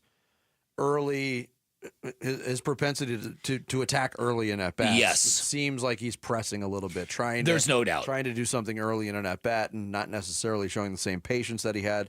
There's other people speculating he might be injured. I don't think that's the case. We know how this organization deals with injuries when guys are less than 100%. Mm-hmm. They're going to get some time. They're going to get at least a day off. And yes, Corbin Carroll on Saturday had the day off and then came in late in the game. That didn't really refresh him because he's 0 for 9 since then in the 2 games since then. So hopefully you cross your fingers. They need Corbin Carroll. So in the worst way. Here's the other Corbin Carroll story that's out there this morning. I don't know if you saw this, but Corbin Carroll is being courted by Taiwan for the upcoming WBC. Wouldn't that be weird if we as Arizona, as a sports market, 2 of our 3 biggest stars end up playing for international delegations in big marquee sporting events? Kyler Murray could play for Korea in flag football, and Corbin Carroll could play for Taiwan in the WBC. Do we even know if Korea's got a flag football team? I don't know. I do not know that. Who plays the other positions? Right, exactly. That would be different. Yeah. So I don't. Devin Booker could play for Team Mexico. Yeah, that's right. That's exactly right. But he's already got 2 gold medals for Team USA, so I don't think that's going to happen. You would think Team USA would be a little interested in Corbin Carroll for the WBC, wouldn't you? You would think. I would hope. Yeah. I hadn't seen that story. Yeah. So here's the other thing, too, that I saw over the weekend that was crazy. So Team USA had a roster at a tournament a few years ago. It was a 24, or I'll find the exact what the tournament was. But the top 3 batters on this team that represented the U.S., Pete Crow Armstrong, Corbin Carroll, Bobby Witt Jr. That's not bad. Yeah. There's a lot of teams that would like that. Yeah. Those 3 guys on their roster right now. So, I think in terms of the Diamondbacks and their purposes, I think tenacity offensively is one of the weak spots of this team. I think it comes and goes. It ebbs and flows. There are games when they really do seem to lock in and stretch counts and stretch pitchers and work counts. And there are days when a lot of them are first ball swinging. And it seems to be real feast or famine with them. And as Torey Lovello said yesterday, that it's a fact in baseball that the harder you make a pitcher work, the better your chances are of getting a hit or getting on base. The quicker you swing, the more you're serving the pitcher. And I know, like you said, when you're in a slump, you're so anxious to get a hit that you're on the first pitch that looks good. Mm-hmm. Well, and to your point of tenacity from an offensive standpoint, it feels like when the D-backs are at their best, it's Corbin Carroll and Ketel Marte at the top of the order with home runs, hits, getting on base. They haven't had a game where both of those guys get 2 or more hits all season. Mm-hmm. They haven't homered in the same game all season. So it feels like it starts with them. Gabby's starting to come around, and they just haven't had any continuity at the top of the order with them two in a long time, it seems like. That is true. On the pitching standpoint, it was good to see Justin Martinez get back out there in a really tough situation, by the way, and pitch out of that 8th inning, bases loaded, no out jam. And Torey Lovello talked about Justin Martinez's performance in that 8th inning. There was a pitch or two that were misguided or missequenced that cost him some hard hit balls or some misses in St. Louis. But overall, the stuff looked very crisp to me. So I've been in constant contact with him. Once again, he's that type of guy that will give you how he's feeling, tell you when it's right, and tell you when it's not right. And he's been telling me how great he feels. So I knew if we kept putting him into that environment, that situation, that eventually he was going to go out and do something like that today. It was great to see. That was, for me, that was the save. That was definitely the save. The most impactful inning, came in with the bases loaded and did a great job. And at 102, it looks like his stuff is fully... Yeah, I think he's trusting exactly what his body's telling him, and he's going out there and executing. So I know he threw one at 102, but he's sitting 99, 100, and it's the split. It was a 3-2 split to Reynolds that I felt like turned the entire inning around with one pitch. Yeah, that is a relief because it was pretty alarming to see what the velocity or the radar gun was churning out before he went on the injured list. Another necessary piece. And look, we had these conversations last week, Bick, about what do you do if you're Torey Lovello in the bullpen? Do you hand the ball right to Justin Martinez in save situations? Didn't come up. Looks like he's the 8th inning guy for now until he gets comfortable once again. They're happy with Shelby Miller closing games. They just haven't had a lot of save situations as of late. Well, yeah, there is that, and they've got an issue now with Ryan Nelson that is going to be coming to a head soon. Eduardo Rodriguez is going to make one more rehab start, and then they're going to make a call. But they said over the weekend that he's a starter and he's going to be back in the starting lineup. This is going to be a tough thing to do because smart baseball organizations don't stick their best starting pitcher in a middle relief role in the bullpen. And when I call Ryan Nelson the team's best starting pitcher, statistically that's what he's been from the middle of last summer to now. That's true. And he was great again last night. He was great again last night. Coming up next, from 20 to 9 to 4 to 3. We'll give you the latest on the Suns coaching search next. It's Bigley and Murata mornings here on this Tuesday. Arizona Sports, the local sports leader. A D-backs decision maker from the team's front office joins Wolf and Luke tomorrow morning at 11:45 for D-backs Front Office Focus. Brought to you by Canvas Annuity. The home of Arizona Diamondbacks baseball is Arizona Sports 98.7 and the Arizona Sports app. All right, another success story courtesy of Life Changer Loan. So one of our listeners is a fireman. His wife's in education. They had a really good mortgage rate, below 3%, but they had 26 years left of mortgage payments. Plus, due to some medical issues, they had about $30,000 in credit card debt. On the Life Changer Loan, they're going to pay off their mortgage, their credit card debt, and both of their vehicles in just over 6 years. Proof of the amazing things that can happen when you have all of your income working towards paying down all of your debt without any fear at all, because you always have access to your equity. That's what you get from Life Changer Loan, folks, an innovative program that combines your banking with your mortgage. You pay all principal first. You get 24/7 access to your equity. You do not change a dime of spending habits, and the results are fantastic. In fact, if you go online, you're going to find thousands of great reviews from clients who did not believe something this amazing exists. Now, the trick is, the caveat is, this is not for everybody. You've got to have the right set of financials. They'll be upfront with you at Life Changer Loan if you're not a good fit, but if you are, I guarantee you're going to love the results. Find out more by calling 480-504-0844, online at lifechangerloan.com. Okay, sometimes what was once in style just doesn't make any sense anymore. Like those outdated jeans. Oh, you know they look good at one point. But they no longer fit. Hi, I'm Michael Halliday, attorney and partner at Morris Hall, a premier estate planning law firm. Just like fashion, your estate plan can become outdated over time. Whether it's new family members, changes in your financial situation, or shifts in your personal goals, your estate plan should reflect your current life. Think of it like spring cleaning. There's no point in keeping clothes that no longer fit.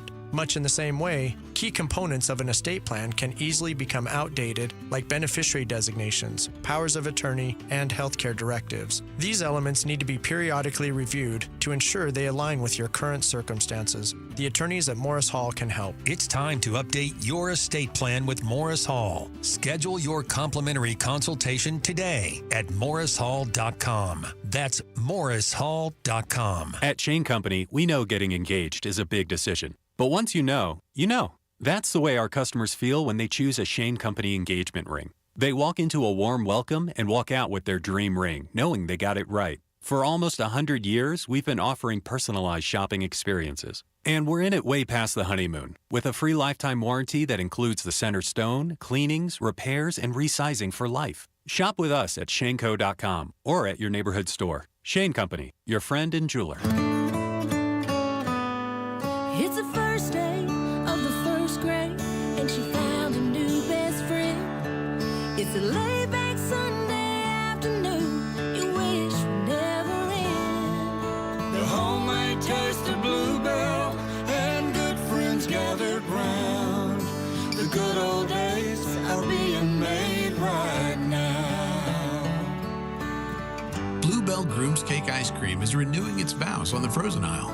Milk chocolate ice cream with chocolate cake pieces, chocolate-coated strawberry hearts, swirls of strawberry sauce, and chocolate icing. See you at the reception. The good old days are being made right now. The good old days are being made right now. Look for Bluebell ice cream at all Safeway stores and shops IGA in Coolidge. This next song goes out to Cox Mobile for letting me video call my dog while we're on tour. From San Diego to Boston, I said hi. You started barking.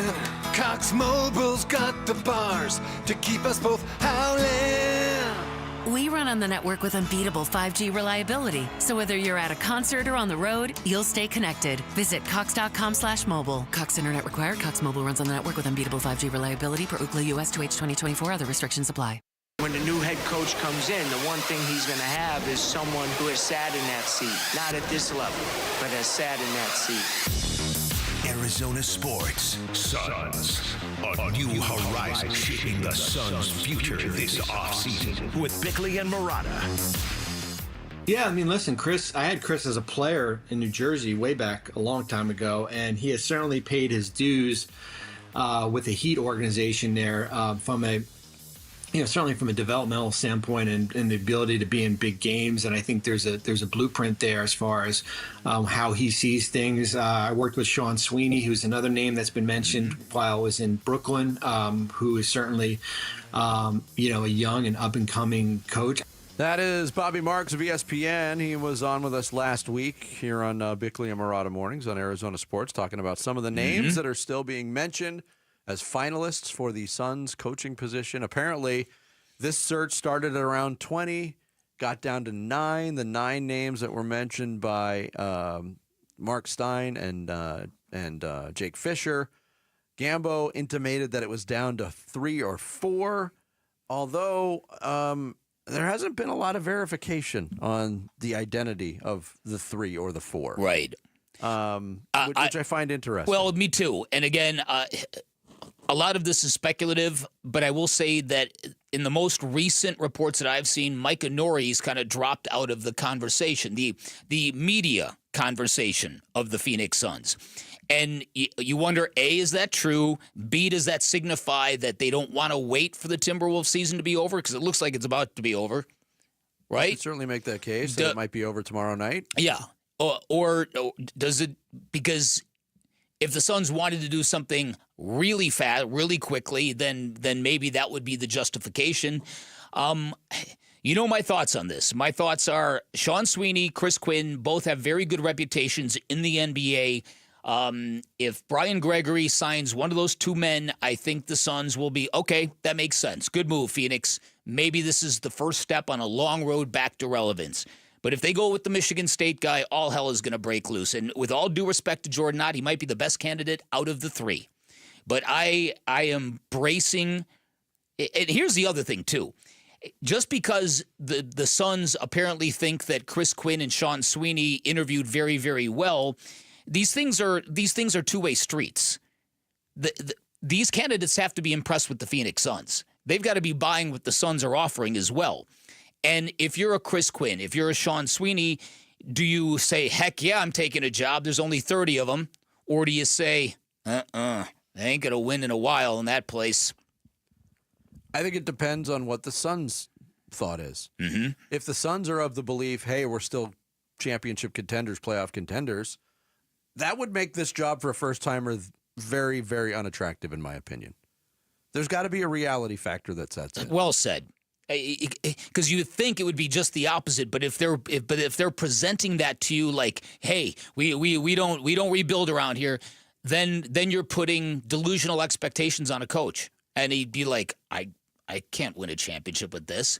So that's a very good point you just made. And it's also like there's only so many jobs that come open every year, so you would think that, well, you have to take the opportunity when it's given to you, but also you only ever have one first opportunity. And that could sort of make it hard to get a second job if things go really bad. I mean, Igor Kokoskov has not had a lot of head coaching opportunities after the Suns won. No, he has not. And this, for this coaching search to be underway right now, it's a unique one because the Suns are the only team looking for a coach. The other teams that fired their coach all elevated the interim guys. Doug Christie in Sacramento, David Adelman in Denver, Tomas Isalo in Memphis. They all got handed the keys to those. That's right. The Suns, I mean, you can ask yourself the question, too, that I know they're tacked, and obviously with whom they've interviewed and what's been leaked, they're looking for an up-and-comer. They're looking, I mean, only 2 of the candidates that are even mentioned, David Fizdale being one of them, James Borrego the other, only 2 of them have head coaching experience. Is this the right time? When you've got your pick of the litter, is this the right time for the Suns to be trying to identify an up-and-comer? That's a great question. Yeah, you're right. It's not. Yeah, I think, to me, this whole thing has always seemed a little bit off. This idea that we want a first-time head coach. Now, it's one thing to be wowed by a candidate who has no experience to the point where you're like, you know what? That dude has got no experience, but man, he has got it together. That dude is sharp. That dude knows how to communicate. That dude has got a lot of energy. That dude's got his vibe right. Let's give him a chance. Going out with the expressed intent of getting an up-and-comer strikes me as a little bit odd. Just because a couple of established title-winning coaches didn't work here for you in the last couple of years, that shouldn't be, that doesn't mean you take down the guardrails and say, nope, The tried and true doesn't work. Let's go get really weird and try something really different. Does it mean you shouldn't even interview Michael Malone?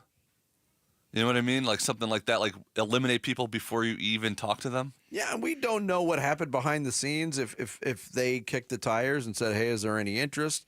Michael Malone might be absolutely wiped out from a decade in Denver. Uh-huh. That ended really weird at the end. And let's face it, he put in a whole season. He coached 79 games this year and then didn't get to coach in the playoffs. So darnest thing, man. I don't know. I mean, if they're going to cast that wide of a net, like they said, Brian Gregory said it, they've certainly conducted the coaching search as such. I would think you would reach out. Unless, again, like you said, hey, we're digging our heels in. We've had to fire 3 established coaches the last 3 off seasons. Well, we're not going down this road again. What it says, and this is why it causes PTSD to me, and I think to a lot of diehard fans, is it says we want somebody we can mold. This is what we want out of a head coach, and if we bring in a guy who's never done it before, we can help mold that person to be Tom Izzo Jr. Yeah, And that's even if it's well intentioned, it speaks to the fundamental problem here. I just feel like hindsight is 20/20. Obviously, I did not have a problem with the Phoenix Suns firing Frank Vogel after 1 year. I don't think many people locally did. We know the national media, railed the Suns for making that move. In hindsight, that was a mistake. It was an absolute mistake. Yeah, because this past season went so poorly, it might have shaped the way that they're looking for a new head coach. But again, I think that we also have to I hear what you're saying, and I partially feel the same way about Frank Vogel, but in the minute, I mean, you remember the reports that were coming about KD not digging Frank Vogel at all. I mean, the reports were extreme. They don't talk to each other. They don't communicate. KD has shut him out. So I think it led all of us to believe Frank Vogel was a bad fit. And now, in hindsight, like you said, 49 victories? Way better than 36. Way better than 36. This is from Mark Stein's latest newsletter, which dropped yesterday. The Suns are expected to narrow their list of coaching candidates to 3 or so finalists as this week unfolds. There have been rumbles in coaching circles that both Miami's Chris Quinn and Dallas's Sean Sweeney have made strong impressions in the interview process to date among the numerous assistant coaches that the Suns have spoken to since the process commenced. Cleveland's Jordan Ott, one of 2 Michigan State alumni who advanced to the second round of the search, is another name to watch. Beyond his coaching credentials after stints with the Hawks, Nets, Lakers, and Cavaliers, Ott's alma mater cannot be discounted as a factor given that Suns owner Matt Ishbia is never shy about his Spartan ties. Ishbia, remember, has already appointed fellow Spartan Brian Gregory as his new GM, despite Gregory's very limited NBA experience. 1 season as a full-time Suns executive after 1 as a consultant. Micah Nori of Minnesota and Oklahoma City's Dave Bliss also advanced to the second round of the search while coaching in the Western Conference Finals. So there you go. That Michigan State connection possibility is still out there. And they've got to know how it will be received. They do. They absolutely do. But wow, are they willing to deal with that blowback? Apparently. They certainly were at the GM position. Yeah, you're right. Coming up next, Sammy Sabolka will take us through the big stories on this Tuesday in the Rush Hour Reboot. Bigley and Murata mornings here on Arizona Sports, the local sports leader. Subscribe to the Arizona Sports YouTube channel to watch and listen to exclusive conversations and content. From Bigley and Murata, Wolf and Luke, Burns and Gambo, and more. Search up Arizona Sports on YouTube and hit the subscribe button. Huge Memorial Day savings all month long, and they're going on at Earnhardt Buick GMC in Mesa, your locally owned GM dealer, and local matters. Hey, it's Vince Murata. Even though Memorial Day has passed, you can still take advantage of these great offers like all electric options. You can drive out a 1,000 horsepower GMC Hummer EV pickup and save up to $28,000 off MSRP. How about the Sierra Denali EV at $18,500 off MSRP? Both of these 2024 models are available at a low 0% APR financing rate for 60 months with approved credit. That's right, folks. Big discounts or low rates, all at Earnhardt Buick GMC with Memorial Day savings all month long. All offers require approved credit. See dealer for full details. These offers end June 2nd, 2025. You could visit the team in person at Earnhardt Buick GMC in Mesa, right off the 60 at Superstition Springs Boulevard, or take advantage of their fully digital shopping options with No Bull Express at EarnhardtBuickGMC.com. We are professional grade. They'll treat you like family, and that ain't no bull. We all hear the radio ads about the IRS. They tell you to be afraid, to be scared, and they try to frighten you into calling. I'm not here to do that. Tax Relief Advocates is different. TRA is here to tell you that if you owe money to the IRS, whether it's $5,000, $50,000, or $500,000, we have a solution. It doesn't matter if you're sitting in your car, at work, or with your kids. No matter where you are, call now. 800-575-8157. Don't lose hope. TRA can eliminate or reduce what you owe to the IRS. Generous programs are now available that can give you a fresh start. Our passion is taxes and helping individuals fix their IRS problems. We have over 1,000 5-star reviews on Google and an A+ with the Better Business Bureau. You don't need to be afraid of the IRS any longer. End your tax nightmare today by visiting us online at TRA.com or call 800-575-8157. That's 800-575-8157. Tax Relief Advocates. Real solutions for real people. Who is Farm Bureau Financial Services? At our core, we're relationship builders. We're home and auto bundlers, life insurers, farm and ranch protectors, and retirement planners. We're neighbors, community members, and friends. We're the people you can count on now and for years to come. Find a Farm Bureau agent at fbfs.com/protect. Farm Bureau Property and Casualty Insurance Company, Western Agricultural Insurance Company, Farm Bureau Life Insurance Company. Patrick was way behind on his IRS taxes. I was in way over my head. The total amount ended up being somewhere just over $30,000. $30,000. Then the IRS came to collect. Started getting letter after letter. A lien had been filed against me. They were going to basically hang me completely out to dry. He had to do something. That's when I reached out to Optima Tax Relief. Patrick's life quickly got a lot easier. It was very easy, pretty much hands off. They picked up the ball and ran with it. And how'd it go? I couldn't believe it. I had to ask 2 or 3 times. I saved an incredible amount of money. How does Patrick feel about Optima? Couldn't be happier. They definitely helped me. Optima Tax Relief, the best place to call. They're the best in the business. Do what Patrick did and call Optima Tax Relief for a free consultation. Call 800-343-6460. 800-343-6460. 800-343-6460. Optima Tax Relief. Testimonial from an actual client. Some restrictions apply. For complete details, please visit OptimaTaxRelief.com.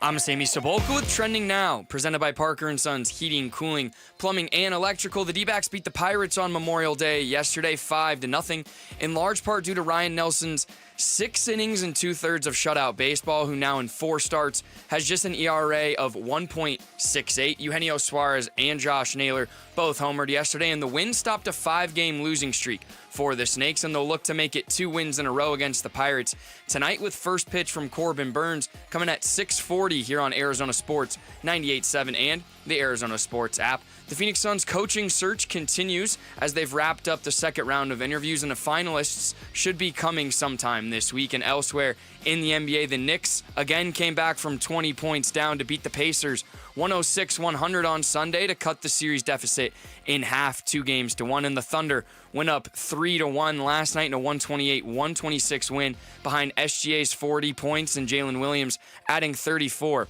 of his own. This report is brought to you by State 48 Home Comfort. Received a new HVAC quote? Send it to State 48 Home Comfort and save up to 20%. Go online to submittosave.com. That's submit, the number 2, save.com. Arizona Sports, the local sports leader. Bigley and Marotta mornings. Rush Hour Reboot. Rush Hour Reboot. Getting you up to speed on everything happening in sports this morning. Brought to you by Brooklyn Bedding. For the best sleep ever, get the best mattress ever at Brooklyn Bedding. Good morning and happy Tuesday. Yes, we weren't in yesterday. We enjoyed the long weekend, and so did our bingo card, guys. We've done it. Wow. I know. I think I contributed to the success of it, but Hey, that's okay. Under 10 free throws from Shai Gilgeous-Alexander in Game 3 in the blowout. I called that one. Yes. Check. Zach Gallen not getting through 5 innings in his last outing. And then Lando Norris won the Monaco Grand Prix. And Josh Naylor at the buzzer yesterday hit a home run. So we went 4 for 7, and there's some Dunkin' Donuts in the break room. We'll do this this Friday, and maybe we'll work on what you guys want. And Zach Gallen he went into 5 the 6. 2/3. He didn't get through the 6. Yeah. No, I thought get through the 5th inning. He did. He pitched into the 6th. He went 5 2/3 in the Cardinals game. Take those donut holes back to Dunkin' Donuts. Maybe I'll eat them all. Stuff those holes back in the donuts. Plus, that's really. We know you're still new to the building and the culture here. When you bring in food, don't put it in the break room. That will be gone by the time we even get to go look at it. None of us will even get it. Oh, okay. Hoard that stuff. All right, we'll put it. Next time we'll put it next to Jarrett then. No, don't do that either.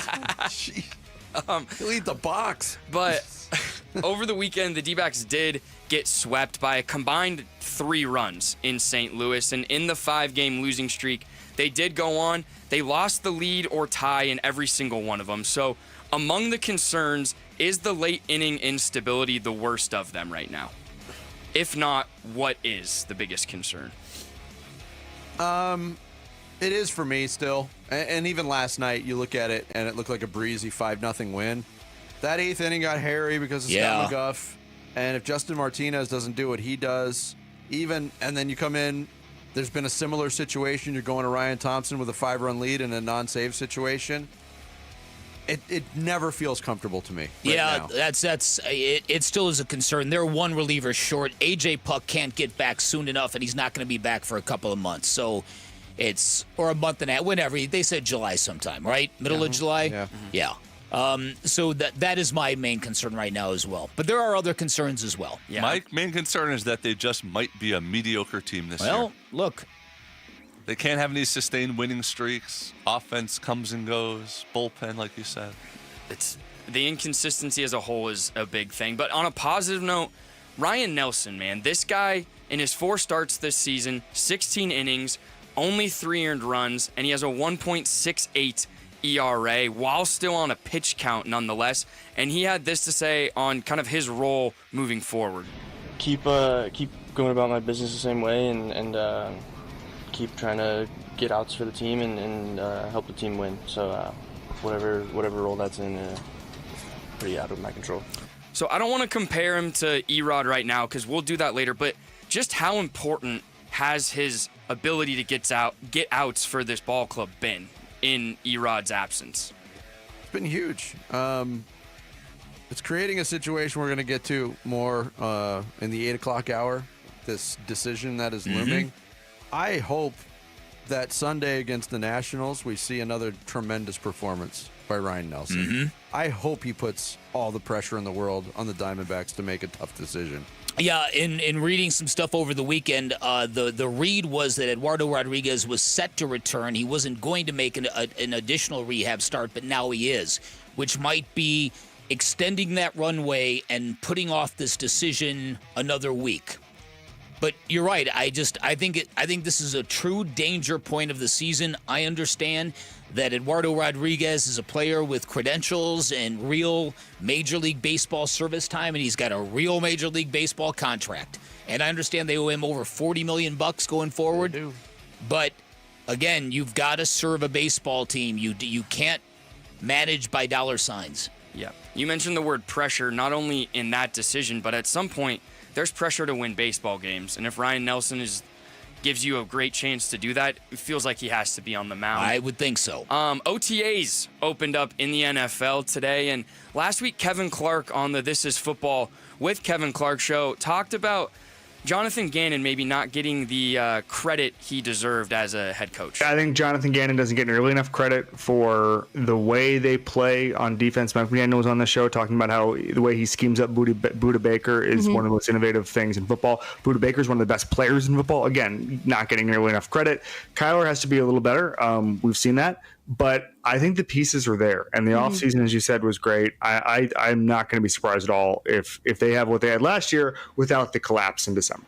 So to his point of Jonathan Gannon not maybe getting enough credit, Budda Baker being an underrated player in the NFL, does this team kind of right now seem to be flying under the radar of a lot of people? Or do you think they're right where they need to be? I think the team is starting to get a lot of respect and love as a team to watch in this upcoming season. If you heard the cut that you just played, that would be a team going to the playoffs because they were 6-4 going to the bye, and we all saw what happened. So if they're predicting the team to not collapse at the end, that would mean good things for this team. I think for a lot of reasons, and it's basically that culture piece that Jonathan Gannon is at the front of it. I think there's a feeling that Arizona has put in the time, they've built wisely, and now they've got enough talent to win. Let's hope. I agree with everything you said, but I also think that they are still under the radar just because they're the Arizona Cardinals. And when we've seen them historically rise above or be on the radar, it's when they've come out and played great football on the field. So I don't have a problem with where they are right now in terms of the perception because they do have to prove it. And what Kevin Clark said in that soundbite about the December swoon, it's a real thing. It's happened way too often to be ignored. So, yeah, I think they are under the radar, but they've got the opportunity to rise above it. Awesome. And lastly, so we talked about the Suns coaching search is largely on the minds of Brian Gregory, Matt Ishbia, and the Phoenix Suns. But when they're not interviewing coaches, what do you believe is the ideal outcome for the rest of the playoffs for Brian Gregory? When he's sitting on his couch watching T-Wolves, OKC, or New York Pacers, what's an ideal outcome for him in this ball club? My opinion, it would be having an Oklahoma City, Indiana Pacers NBA Finals, thereby putting the Knicks and the Timberwolves in the Kevin Durant sweepstakes. Yep, that's it. There has to be an identifiable team that absolutely, that feels that they need somebody like a Kevin Durant moving forward. Yeah, and and also maybe Giannis announcing during the playoffs that he wants to be traded or doesn't want to be traded because. Right? That's like going to... if we're talking about how it's ideal for Brian Gregory, it's Giannis says, I want to stay in Milwaukee. I'm happy here. Yep. Yeah. That would be ideal. That would be ideal. But long weekend, a lot of sports. Hope you guys have been rebooted today. We have been. Thank you. Yeah. Appreciate it, Sammy. I want to remind you, too, that it is time for Character Counts. If it loads up here.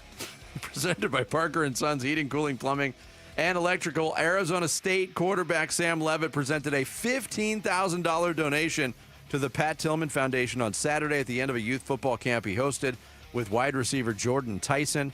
The presentation came after Levitt and Tyson spent the morning coaching up more than 70 kids at a local high school and was the latest example of Sam giving back to the local community. Quote, "It's a big thing for me and my family," Levitt said of the Tillman Foundation's mission to support veterans and their families. "I've got a cousin who's a Green Beret, and it means a lot to me. It's a big-time story at ASU, so to be able to do that and then give back in a situation where I'm helping kids out at the same time, it just makes me feel like a better person." Well done, Sam Levitt. Character Counts presented by Parker & Sons Heating, Cooling, Plumbing, and Electrical, your one-stop shop for total home comfort. Coming up next, are we any closer to knowing the future of Kevin Durant and some of his weekend activity next? Bigley and Murata mornings on Arizona Sports, the local sports leader. Burns and Gambo, afternoons. Overall grade. Corbin Burns, just Corbin Burns grade. Corbin Burns is an A. Merrill Kelly. An A+. Brandon Fott. Is an A-. Or B+. Eduardo Rodriguez. Is a C-. Brian Nelson. As a starter? You got 2 starts. Cop out for me to say incomplete, but it's an incomplete, isn't it? Yeah, you probably got 3 A's for 3 of the starting pitchers. You do. But the overall grade, because of the struggles of Gallen and Eduardo Rodriguez, bring you down somewhere in the, in the B to B plus category. It's not an A, it's a B to B plus. Burns and Gambo, afternoons 2 till 6 on Arizona Sports, the local sports leader. With Progressive, renters can save on protection for the things that make your place yours, even things that don't make sense to everyone. People always wonder why I don't get rid of my guitar since I never play. But it's like, what if I actually end up taking lessons? Sure, I've had it for 8 years, but if I get rid of it, then what will my New Year's resolution be next January? Exactly. So bundle your renters and auto and save with Progressive and protect the things that make sense to you. Progressive Casualty Insurance Company and affiliates and other insurers not available in all states or situations. Covered subject to policy terms and conditions. Wesley Financial Group is not a law firm. Are you a victim of the timeshare trap and think there's no way out? I'm Chuck McDowell, founder of Wesley Financial Group, the original timeshare cancellation expert. And I'm here to tell you that there is a way out. All you need to do is give my office a call. I will send you a timeshare exit information kit absolutely free, explaining how the timeshare industry works and your options for cancellation. Call Wesley now for your free info kit. 800-961-5544. 800-961-5544. At Tropical Smoothie Cafe, summer is our season. And we're kicking it off with a free 12-ounce Sunrise Sunset Smoothie for National Flip-Flop Day. Grab your flip-flops and head to your local cafe on May 28th from 2 to 7 p.m. Terms and conditions apply. Something new is happening at Cox. Now the price of your Cox internet and mobile plan won't go up for 3 years, and Wi-Fi equipment is included. So no frustrating price changes, just a lot more of what you want, like a pizza with extra pineapple. Yikes. Okay, let's stick with something everyone wants. No price changes on your plan, guaranteed. Learn more at cox.com/value. Must have at least 500 megabits per second speeds and Cox Unlimited mobile taxes and fees excluded from price guarantee. Mobile data speeds reduced after 20 gigs usage per month. Hey, it's Mike Broomhead. How does someone go from getting zero after they've been hurt in an accident to recovering $10 million? They hire Sweet James accident attorneys. That's what an accident victim did after they were hit by a semi-truck and seriously injured. You think the insurance company will be on your side in a situation like that? But their goal is to pay as little as possible. They can't guarantee the outcome, but if you're hurt in an accident, don't take it on alone and hire a world-class firm like Sweet James. Don't pay until they win. Call 800-9-MILLION. That's 800-9-MILLION or sweetjames.com. Proud partner of your Phoenix Suns. You ever try fixing your car and realize you're missing that one part? Yeah, been there. That's why eBay's my go-to. They've got millions of parts, guaranteed to fit. I'm talking brake pads for when yours have seen one too many miles of stop and go. Oil filters, because you don't mess around with your engine care. Even got this cold air intake on my watch list. I might just go for it. To keep the ride cool and your DIY streak hot. Find all the parts you need at prices you'll love. Guaranteed to fit every time. eBay. Things people love. Eligible items only. Exclusions apply. Now more than ever, Lowe's knows you don't just want a low price, you want the lowest price. And with our lowest price guarantee, you can count on us for competitive prices on all your home improvement projects. If you find a qualifying lower price somewhere else on the same item, we'll match it. Lowe's, we help, you save. Price match applies the same item. Current price at qualifying retailers. Exclusions and terms apply. Learn how we'll match price at Lowe's.com/lowest price guarantee. Did your AC unit just go kaput and now you need a new one ASAP? Christian Brothers has been servicing the Valley since 1976. They carry Trane, Goodman, and Bryant units and offer 18 months interest-free financing with no prepayment penalties. They also can replace most units the same day, so no need to stay in a hotel for days waiting for some other guy to get to you. Call Christian Brothers at 602-222-3535 or go online at cbrothers.com and let's make sure you get the right AC unit at the right price. Arizona sports. As the owner, my job is to, make those changes.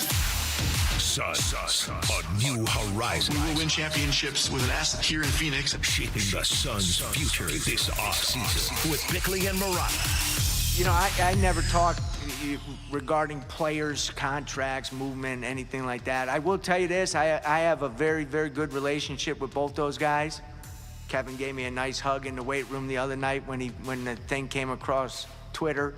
Had a great dinner with Brad Beal last Thursday, I think it was, and we talked a little bit about summer plans and different things like that. My main focus right now, to be honest with you, is finding the right head coach for those guys. That's and getting prepared for the draft, and that's where my mind is at. 20 hours of the 24 hours a day right now. Brian Gregory back on May 6th, 3 weeks ago today, with the statement in his introductory press conference at GM that caused Dan Bigley to get up after it was over, look at me and say, "Are they bringing this team back?" Yeah. It's the for those guys part of it. Well, yes. The right coach for those guys. It is. The Kevin Durant thing is going to be out there until it's not out there anymore, one way or the other. So Are we any closer? We're closer to knowing Kevin Durant's future just because the time is passing. Right. That's the only reason why. Because the fluctuation of landing spots for Kevin Durant has been something else in this postseason. Because people have tried to identify the teams. Is it Houston? They're out. There's been conflicting reports on their interest. Is it a team that's not in the playoffs like San Antonio or Dallas? Is it Oklahoma City? Probably not. Is it Minnesota? Maybe. Is it the Knicks? Maybe. So every day it's like this ever fluctuating story of possibility for Kevin Durant. Yeah, no, listen, and so it comes down to this: what are really going to be the likely suitors for Kevin Durant? There's been a growing narrative that maybe Houston doesn't want Kevin Durant, that he doesn't fit the timeline. I find that logic absurd, personally. Kendrick Perkins claims that Houston is going to be the team that ends up with Kevin Durant because Houston's offense is it's a disaster, and they're really, really bad in the half court. And so Kevin Durant solves both those issues. And if you were worried about Kevin Durant respecting the head coach, which is a very a real concern if you're an NBA franchise, you don't have to worry about that with Houston. Ime Udoka has got a real firm grasp on that program, and KD apparently is a big fan of Ime's. So there's that team. There's the Minnesota piece. You see that, at least I feel like the tone has changed in Minnesota.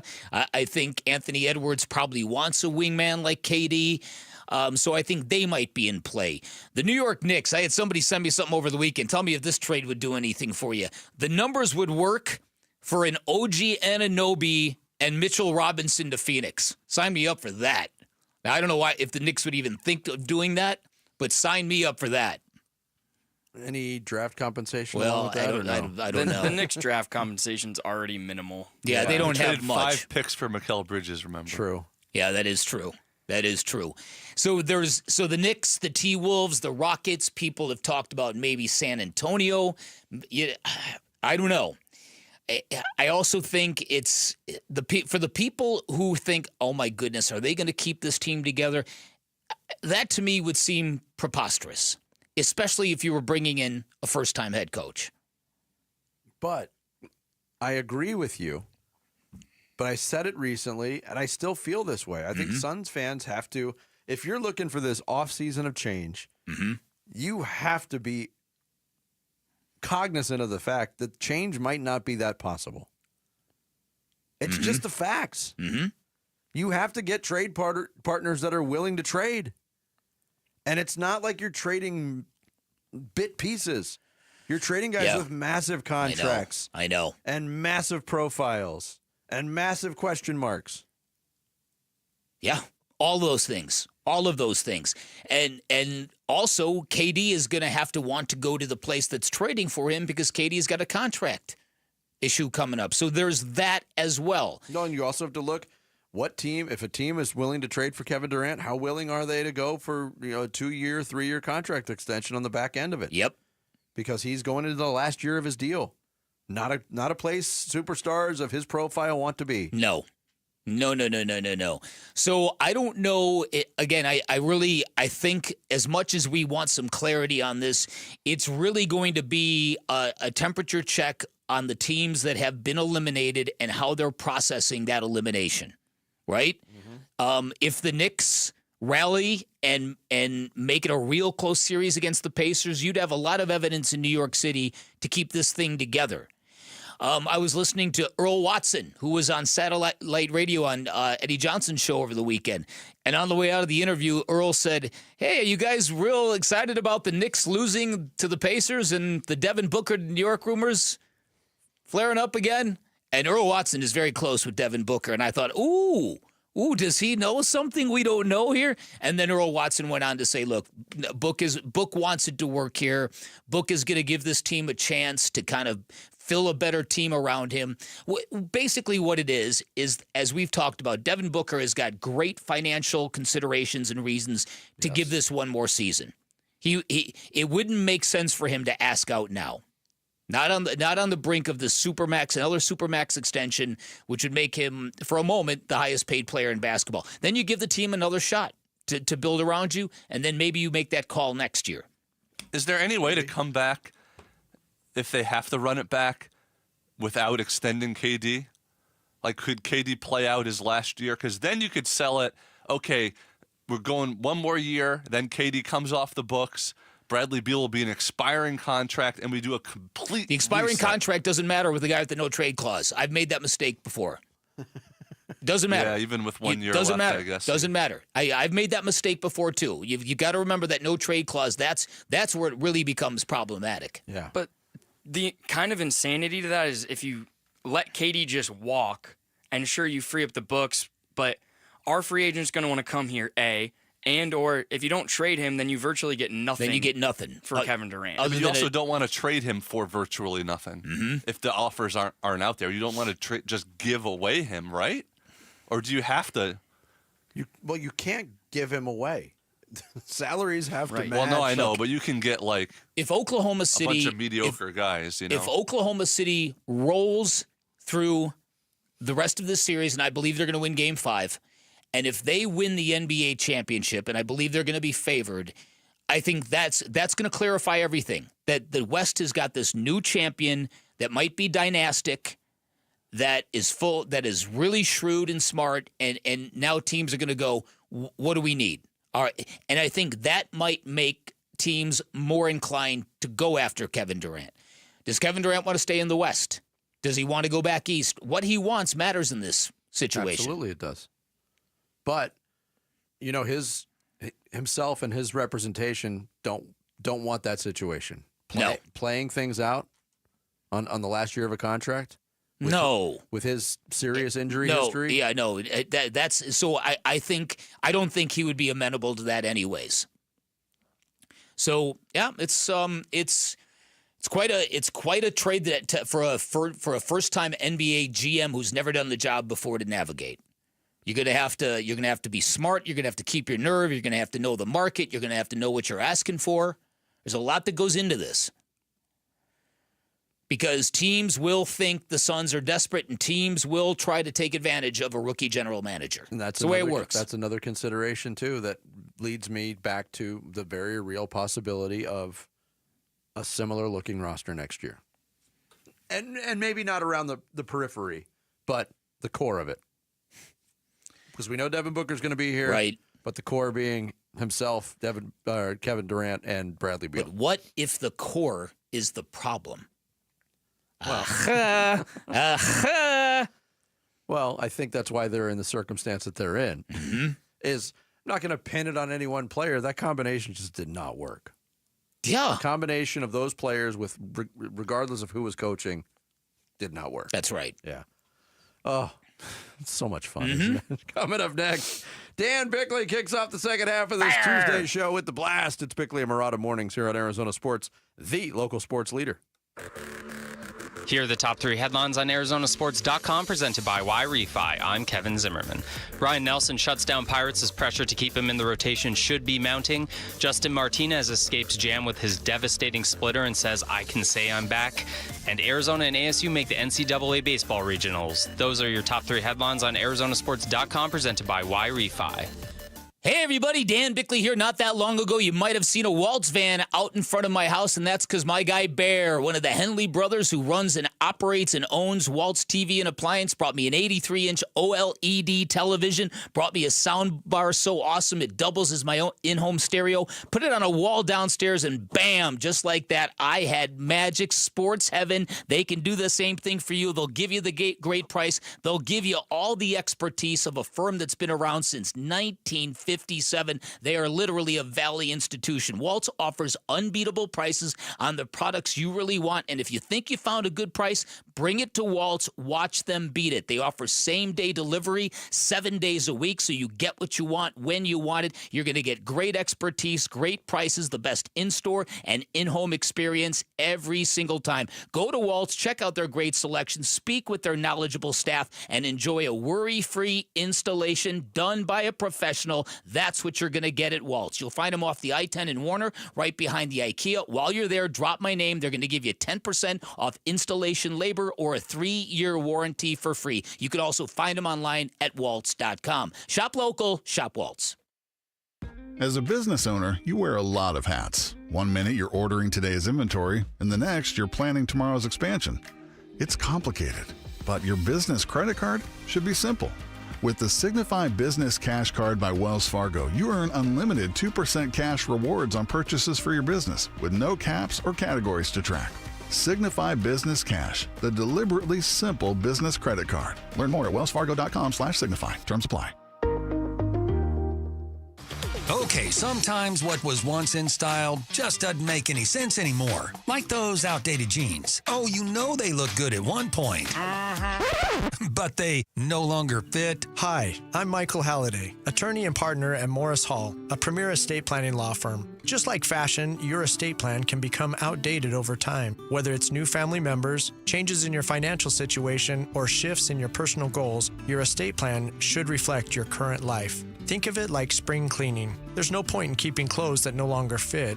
Much in the same way, key components of an estate plan can easily become outdated, like beneficiary designations, powers of attorney, and healthcare directives. These elements need to be periodically reviewed to ensure they align with your current circumstances. The attorneys at Morris Hall can help. It's time to update your estate plan with Morris Hall. Schedule your complimentary consultation today at morrishall.com. That's morrishall.com. Hey, it's Jody Jackson. Ready for a career change? You've heard me talking a lot about Y-Refi. Well, they're hiring. As a student loan advocate, you will guide their borrowers and co-borrowers through the application process, ensuring that you're helping each one of them in their unique situation. Many student loan advocates make six figures and there is no cold calling. Y-Refi also offers great benefits, including 100% company-paid whole family health insurance and matching 401k. If you're interested, go to yrefi.com/careers or email careers@yrefi.com. If you're suffering from stabbing pain, numbness, tingling, or burning in your arms, legs, hands, or feet, you may be experiencing peripheral neuropathy. If you or a loved one is suffering from neuropathy and has been prescribed a medication like Lyrica, Neurontin, or Cymbalta, there is an alternative. Amazing research has now shown that neuropathy symptoms can be reversed in as little as 1 week. At Restore Wellness, highly trained doctors are using a cutting-edge treatment and successfully slowing and often reversing the disease without addictive medications. If you're tired of living in pain, then call 480-447-9555. That's 480-447-9555. There's no surgery or prescription drugs. Don't wait to get relief. Call 480-447-9555. The first 25 callers will receive a full exam and in-depth consultation, absolutely free. Hey, Wolf here from my brothers and sisters at Santan Ford. That's right, you've heard me talking about my Santan Ford F-150 and the Warrior Queens Expedition and how we are Santan Ford. Well, if you're in the market for a new or used vehicle, do yourself a favor. Go check out the hundreds of new and used vehicles at Santan Ford. Located at the Santan 202 in Val Vista in Gilbert, Tim Hovick and the great team at Santan Ford will take care of you.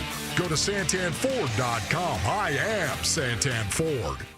KMBP FM Phoenix. Arizona Sports, the local sports leader. On the Arizona Sports app and on 98.7.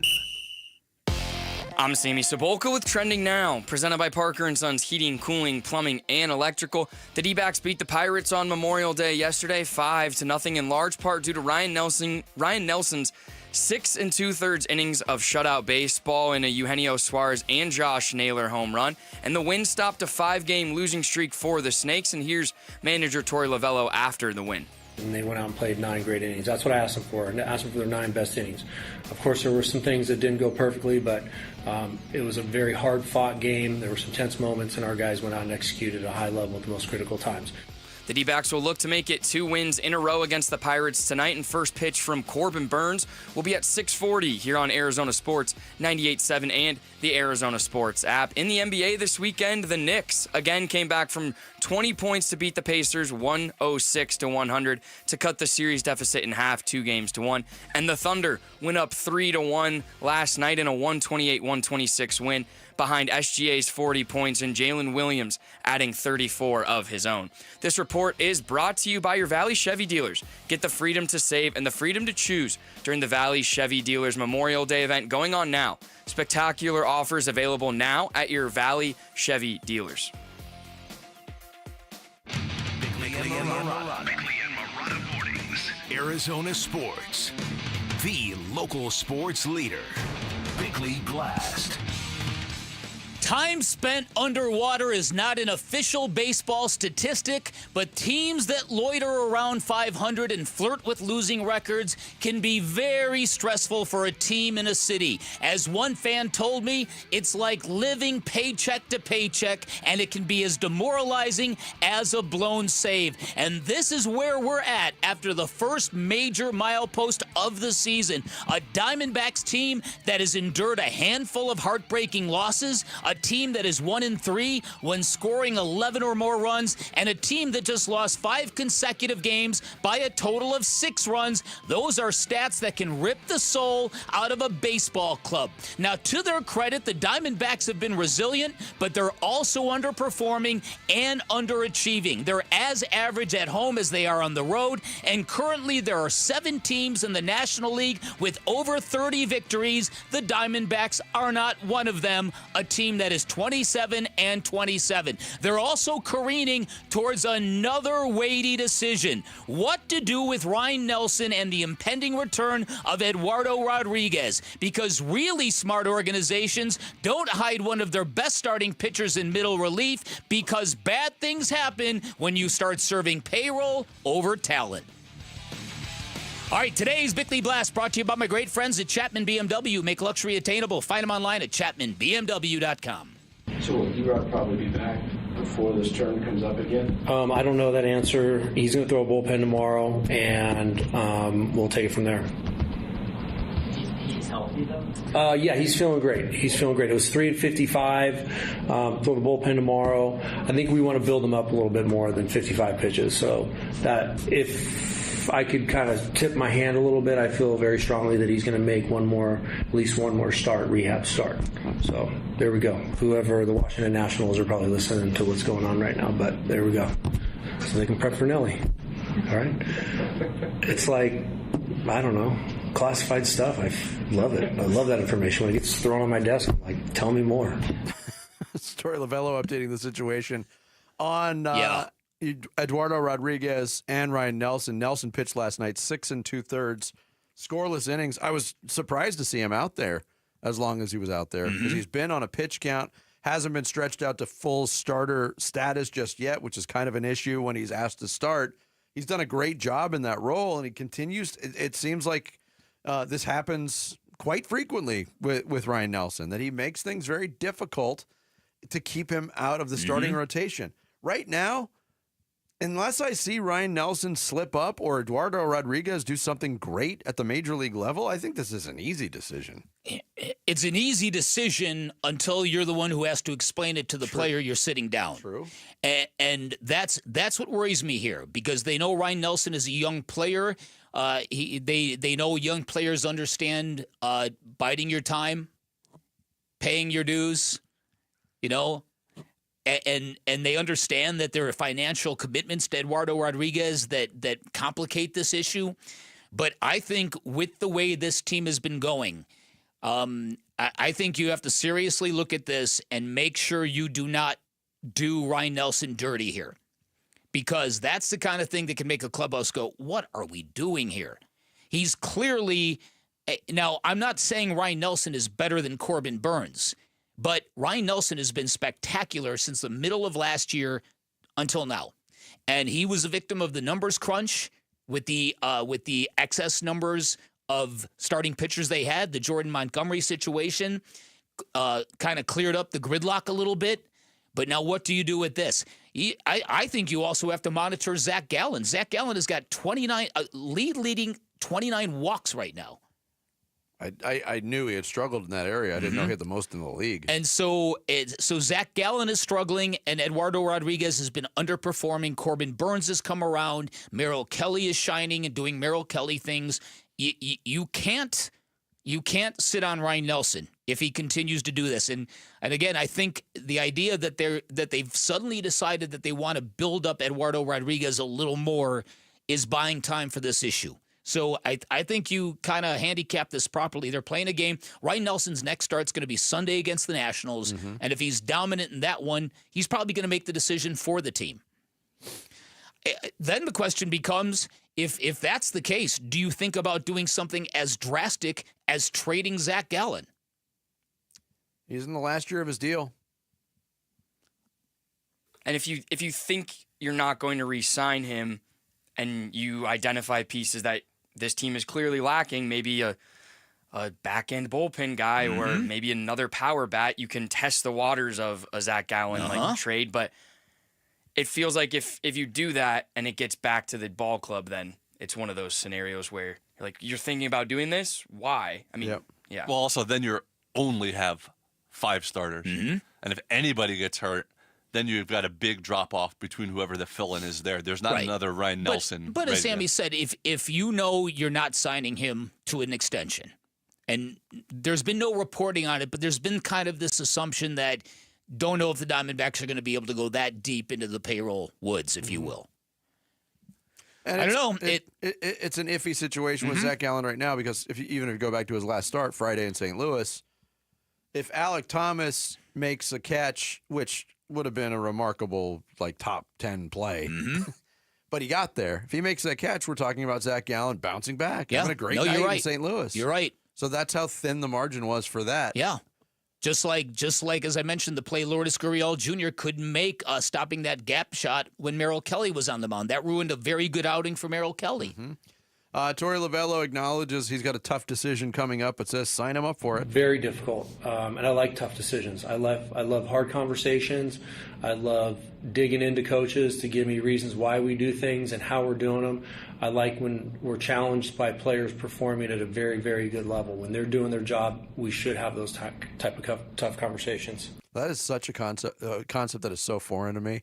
I like having tough conversations. Listen, most normal people don't like that. I don't know if Torey's being honest about that. I mean, come on, Torey cares about these guys. That can't be something he enjoys. Yep. Ryan Nelson also his thoughts on whatever role his will be going forward. I'm gonna probably give you some similar answers that I gave to you last year. I think just gonna keep going about my business the same way and keep trying to get outs for the team and help the team win. So whatever role that's in, pretty out of my control. You know you want to make it hard on them, but you don't want to focus on that? Yeah, definitely. I mean, making it hard on them means I'm going out there and doing my job. So that's all I'm trying to do right now. It's just prepare each week and take care of the body and make sure the arm stays healthy and go out there and get some outs. And I have every faith in Ryan Nelson that he will do just that on Sunday. He's going to make things very difficult. Yeah. Well, listen, he's looking electric, and he looks like he should be a starting pitcher, which he is. Rodriguez pitched a sim game when Torey mentioned 3 innings, 55 pitches. That was a simulated game. Do we know if it's going to be a competitive start that he makes in the minors? Or I doubt that. I don't think they would expose him like that. I think he would just throw on the side. Well, in that Ryan Nelson answer, I wasn't there. I didn't see his body language, but from his tone, it almost kind of sounded like, dude, what else do you want me to do? Pretty much. Am I wrong in that? I've gone out there, I've dealt. My ERA is 1.68. My team wins when I play, when I start. He kind of seems a little annoyed, maybe. And I didn't see his body language, but from his tone. He probably felt that way going into the season. What more did I have to do last year to prove that I should be in this? Well, he was pretty level-headed. When he sat down with Vinny and I at Salt River Fields, we asked him directly, how do you frame a season when you know you might be the odd man out? And he was very realistic about it. Yeah, but also, can you imagine the reaction in December? Oh, cool, we got Corbin Burns. Oh, crap. Right. We got Corbin Burns. Yeah, exactly. That's exactly right. So, look, Corbin Burns is starting to pitch like that guy. Merrill Kelly is starting to pitch like Merrill Kelly. Ryan Nelson's holding up his end of the bargain. Everybody else has got to level up. This whole team has got to level up. I would agree. And feast on these teams while you can. Look, again, the Phillies are red hot now. The Cardinals are red hot now. Well, nobody thought the Cardinals were going to be part of this conversation. The National League West, by and large, has come down to earth a little bit. I mean, nobody's running away with it. Once they got into division play, things started to even out a bit. But then you're flipping through the channels and you're watching Shohei throw batting practice and hitting 97 miles an hour, and you're like, oh, Oh, boy. Here we go. Yeah, and the Dodgers, and Robbie Ray is 7-0 with a 2.56 ERA for the Giants are having one of those years where they just pop up and they're good, and you didn't expect them to be good. They do this like once every 5 years. Yep, they do. Join us tomorrow for another Arizona Sports Half Day Club. D-backs, Pirates, just text the word half to 620. 620. We'll send you a link to buy lower-level tickets for just $9.87. You can see Zach Gallen take on Paul Skeens. Once again, that's half to 620. 620 to score your $9.87 tickets. Coming up next, after 3 dramatic playoff games, what can we expect from Knicks Pacers Game 4? We'll get into it next. Bigley and Marotta Mornings here on Arizona Sports, the local sports league. D-backs, Pirates. Swung on, hammered, deep right field. Back goes Reynolds to the track, to the wall, gone! Naylor cranks it out of here. It's a 2-run shot, his 6th. And the D-backs starting to add on to it. It's 5-0. D-backs, Pirates, Game 2, live from Chase Field. Pre-game coverage starts tonight at 6 on Arizona Sports 98.7 and the Arizona Sports app. Hello, this is Jan at Toyota. Hi, Jan. Is now a good time to get a new Toyota for summer? It is. We like to say your summer starts here at your Toyota dealer. Yeah, I'm a pet sitter and business is way up as people enjoy their new Toyotas. Right, your summer starts here. Oh, that's the Walker's pet parrot, Mr. Knowles. That's me. They packed up their new Corolla and took a trip to a national park. Well, through June 2nd, everyone can join in on the summer fun with a great selection of Camrys, 4Runners, and more. Yeah, the Johnsons strapped a canoe onto their new Grand Highlander and went out to the lake. Shh, quiet, Lou. And Mark and Sarah loaded their gear into their Tundra and went scuba diving. Oh, no, stop. Sebastian, Goldie is not dinner. Fish for dinner. No, stop. This is bad. Yeah, I gotta go. Good luck. Right, your summer starts here. That's right, Mr. Knowles. Summer starts here at your Toyota dealer with a new Toyota. But it all ends June 2nd. Dealer inventory may vary. See your participating Toyota dealer for details. Toyota, let's go places. Spend the day with Dad at Chase Field on Sunday, June 15th, and pick up a Father's Day polo shirt before the D-backs versus Padres matchup, courtesy of Budweiser.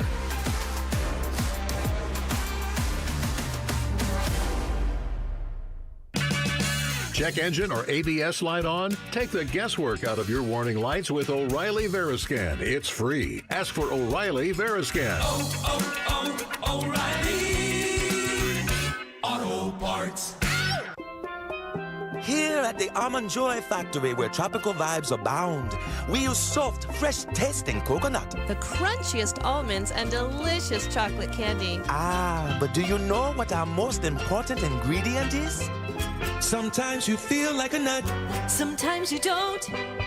Almond Joy's got nuts and something even way better than that. Yes, Almond Joy is made with almonds and joy. How can you free your team from time-consuming office tasks? Amazon Business. Smart business buying tools enable buyers to find and purchase items fast so they can focus on strategy and growth. Free up your team and focus on your future. Learn more at AmazonBusiness.com. Get the freedom to save with your Valley Chevy dealers. Spectacular offers are available right now. Plus, you'll have the freedom to choose from an extensive lineup that's ready for all the adventure ahead.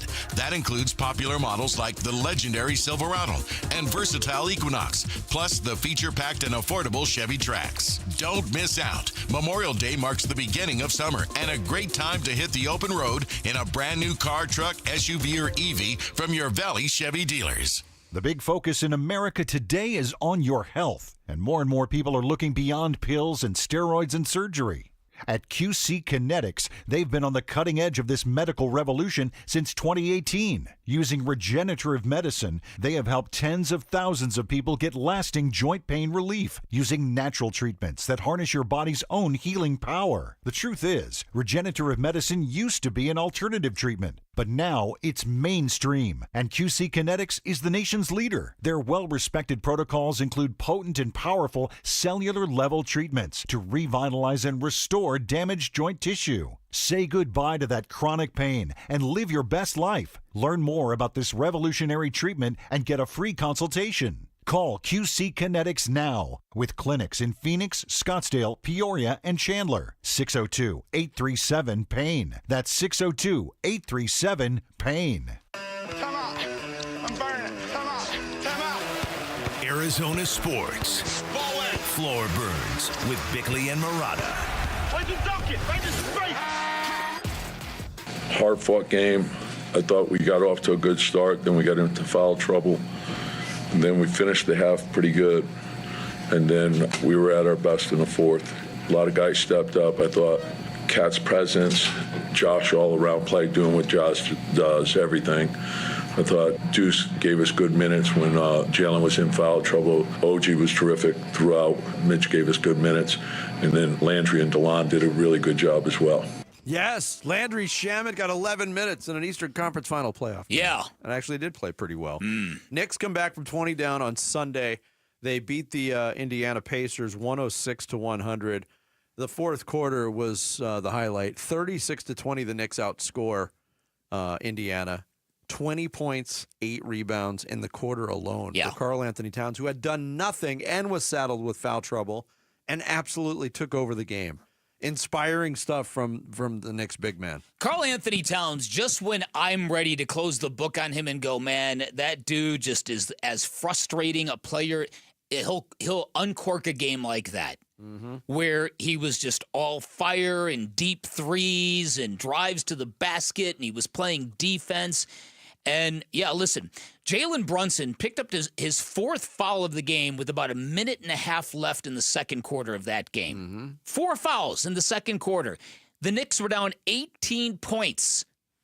And I thought, okay, this thing is so over. The fact that the Pacers, whether the Knicks went and ripped this game from them or whether the Pacers got a little too caught up in the celebrations and all of that, I don't know, but it could be if the Knicks get back into this series, that would be quite something. I heard some people talking over the weekend that if the Knicks can actually wrangle this series back from the Pacers, it's going to be a real bad look on Tyrese Halliburton and that choke gesture, which some people think happened a little bit too early in the series. But I mentioned to you, I was listening to this Earl Watson interview with Eddie Johnson and Justin Termini over the weekend. And Earl Watson, Eddie asked him a question that was fascinating. Eddie said, you know what is it with all these celebrations? Why are NBA basketball players so compelled to wildly celebrate things like made baskets, things that they're supposed to do? And Earl Watson's response was really, really good. He said people who have won stuff, really won meaningful games and titles and stuff like that, they don't do that stuff. Winners celebrate in the locker room after the game is over.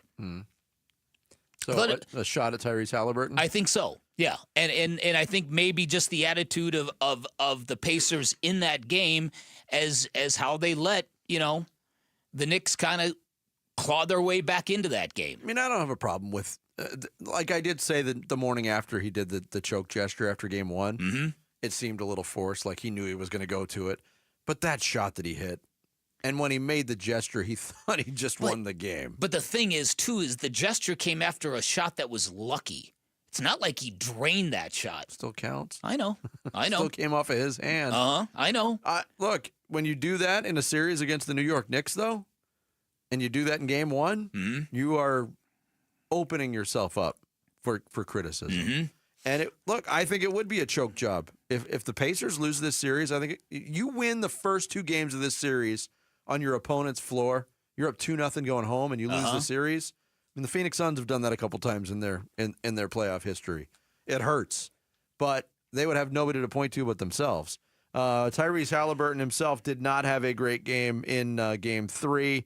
Talked about how he could not get into the flow of things in the second half. It's just such a thing that I have to watch film to give you a better answer on. It felt like the game was just like stuck there, which is a weird feeling. It felt like every time we scored, they scored. Every time we didn't, we got to stop. Never could, fully pull away. So I don't really know the real answer. I got to watch film, see where we can get better. There, I thought the ball got stuck a little bit. I felt like a lot of our turnovers came in the second half. That could be wrong, right? I could be telling you the wrong thing, but I feel like we just did a better job of valuing the ball in the first half. It's something I got to watch film on, see where we can get better. But yeah, that third quarter was definitely a weird quarter where it was just we never really pulled away, and it just kind of stayed in that 13 to 15 range. And then McBride made some big shots there late in the quarter, and that kind of gave him some momentum. We got a big dunk there to make it a 10-point game, and we just didn't. I didn't think we started the fourth right, ended the fourth right, and that's the most important thing with quarters, especially in the playoffs. That whole soundbite, 49 seconds, Tyrese Halliburton staying in one voice. the whole time. How about it? Yeah. Have you seen this thing about his voice changing in the middle of his answers? No. It's actually one of the weirdest things. It's incredibly weird. Where he'll be mid-interview, he'll be talking like that, kind of like high-pitched, fast, and then it'll go to kind of like a low. Like it's so weird. The clip that I saw, I'm trying to find it right now, started lower, and then he like breathes or swallows, and his voice just goes up a couple of octaves. It's very wow. That's like the old Jay Leno move. And well, I got a new car there, maybe. Well, you know what I'm saying. I don't think it's like that at all. Okay. Yeah, this is a huge game tonight for Indiana. Yeah, and so Tom Thibodeau, he shook up his starting lineup for Game 3, put Mitchell Robinson in, and some of the reporters went up to Josh Hart after Game 3 and basically said, "Are you cool with that?" And Josh Hart said it was my idea. So it'll be interesting because the Knicks went and with Brunson on the bench, the Knicks were in a much more defensive-minded kind of mentality, and it paid off for him. Now, you're right about Neesmith's injury. If he can't go tonight, that's a big loss for the Pacers. Well, I said it earlier in the playoffs, too. Neesmith and Nembhard kind of make Indiana go, and when they're both playing well, they're really hard to beat. Nembhard was awful in Game 3, and Neesmith was marginalized and played through the ankle injury. Mm-hmm. So Neesmith, if he plays and is marginalized, Nembhard's got to step up. He was dreadful in the second half. Yeah, agreed. So tonight's game really, to me, is going to be it's a pivot point for this entire postseason, in my opinion. Well, and then you talk about what we talked about last week in the NBA. Is this fear? Are they gripping because they're on the precipice of an Indiana-Oklahoma City finals? I'm not going to go conspiracy theory here, but having the Knicks in the finals would be enormous for the league. What a difference that would be. Huge difference. Mm-hmm. Now, watch the whistles is what you're saying, Vinny? But once upon a time, I was in the conspiracy business when it came to finals matchups. And I was every year it was like, oh, it's going to be the Lakers against the Cavaliers. The league wants to see Kobe against LeBron. We never saw Kobe against LeBron one time in the finals. So I kind of got out of that business. Yeah. There's a lot of precedents that make you go, look, if the NBA really was in that business, they wouldn't have allowed San Antonio to do that. You know what I mean? There's a lot of small markets that have gotten to the NBA finals that if the NBA really were in that business of programming and rigging and fixing, there's a lot of small market teams that would have never gotten there. Here's the big question. But does the league have too many small market teams? Do they have too many teams overall? Probably. But let's add 2 more. Yeah, that's exactly what they're going to do. Let's put one in Vegas. Yeah. Back in Seattle. But I do agree with your first point, though, that the league has become very sensitive to the ratings debate. It's become very politically charged. There's a lot of people who are just looking for any reason to light into the NBA, and so I think they are dreading a steep decline in ratings during the NBA Finals is becoming a thing. Mm-hmm. But we'll see. Yeah. Does it affect things? Probably has no effect on anything, but if Jalen Brunson shoots like 18 free throws tonight, people say, see? They have to have the Knicks in the finals. Yeah, we're going to find out. The Knicks out. make the finals all the time. Yeah, right. Coming up next, we'll talk some baseball. ESPN Baseball Insider Tim Kirkjian will join the show next. It's Bigley and Murata Mornings here on Arizona Sports, the local sports leader. Wolf and Luke, middays 10 to 2. Michael Wilson is a guy that I think has got, I want to say, 85 catches in him on a season for at least that would be great. 850, 900, maybe even 1,000 yards, if in fact. Wow. Okay. Yeah. No, I think he's got that kind of ability. I do. Will he prove it? We'll see. They must, on some level, feel pretty good about where Michael Wilson's going because they, right now, could go get a receiver. They're still out there. Wolf and Luke, middays 10 to 2 on Arizona Sports, the local sports leader.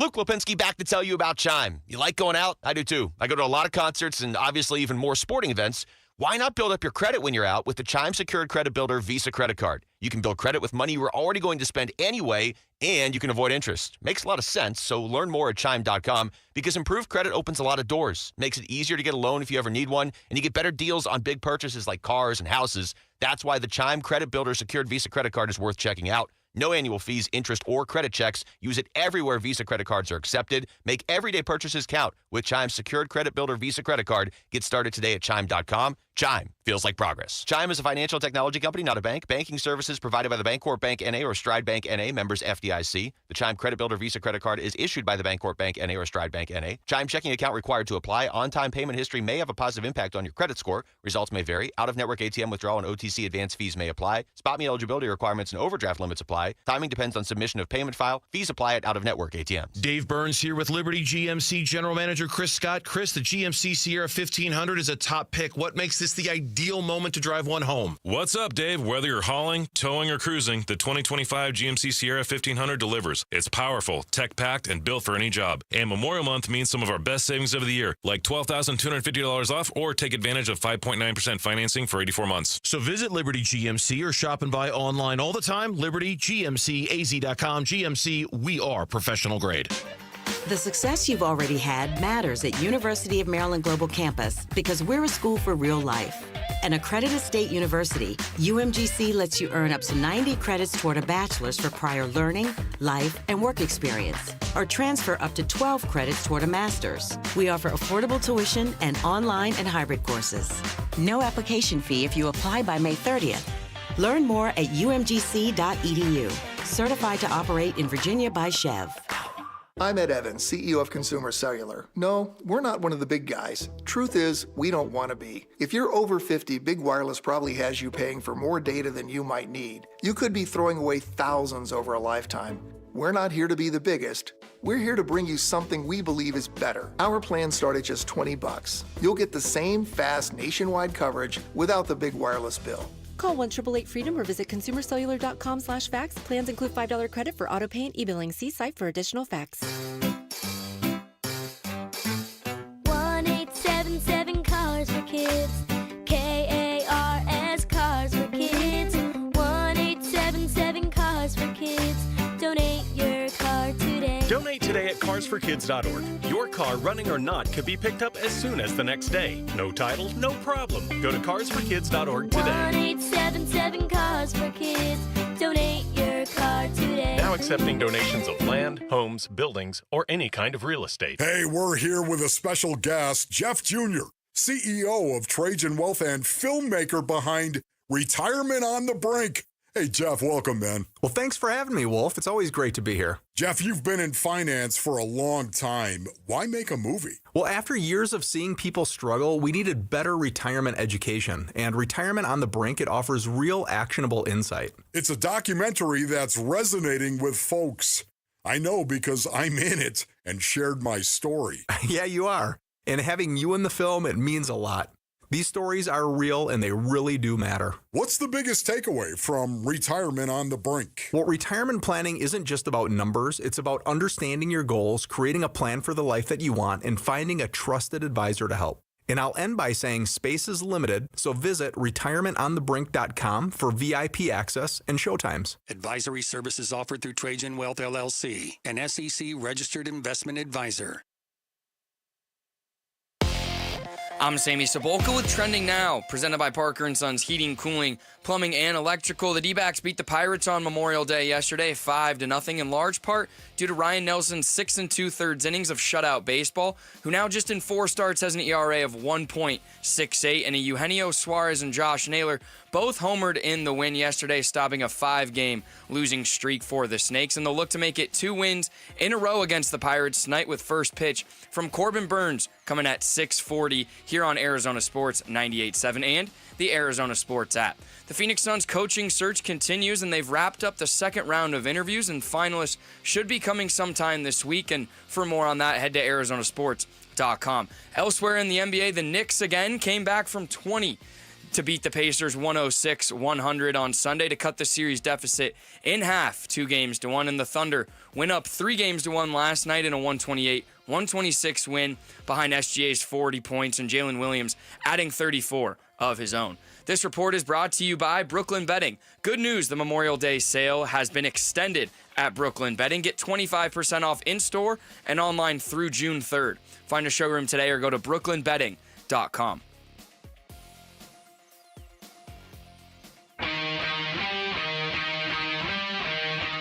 Hey, it's Luke. How did Justin Martinez look in his return to the Diamondbacks bullpen? We'll talk about it at 10 a.m. It's Wolf and Luke on Arizona Sports.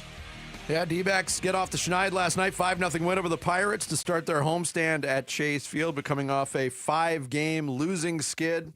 They lost those games by a total of 6 runs. Here to talk D-backs, Major League Baseball with us, ESPN Baseball insider Tim Kirkchin, our guest on the Arizona Sports Line. Tim, always a pleasure. Thanks for joining us today. My pleasure, fellas. How are you? Pretty good. The Diamondbacks, they finally got to taste victory last night, but that string of 5 straight losses in L.A. and St. Louis, that doesn't happen a lot when you lose 5 in a row by a total of 6 games. What do you think that can do to the psyche of a baseball team, Tim? Well, I think they all recognize we could have gone, 5. We could have won all those games. You win a bunch. You win some, lose some, 1-run games. They usually don't carry over. They don't have any sort of effect one year to the next. So I would look at it if I were the Diamondbacks, like we're just a little snake bit right now. We're going to come out of this because I fully expect them to be a solid contender for a playoff spot, and to lose to the Dodgers and the Cardinals, who are red hot right now. It's not like they lost to the Pirates and the White Sox. I wouldn't worry too much about it. I am a little bit confused why there's still a 500 team, but that's going to turn, I'm sure of it. And I would be surprised still if they were not a playoff team come October. I hope you're right about that. There's currently 7 teams with 30 wins in the National League. The Diamondbacks are not one of them. You mentioned the Cardinals and how they've been red hot. The Phillies are red hot. Now, has anything about the first couple months of the season changed your outlook on the quality of the National League?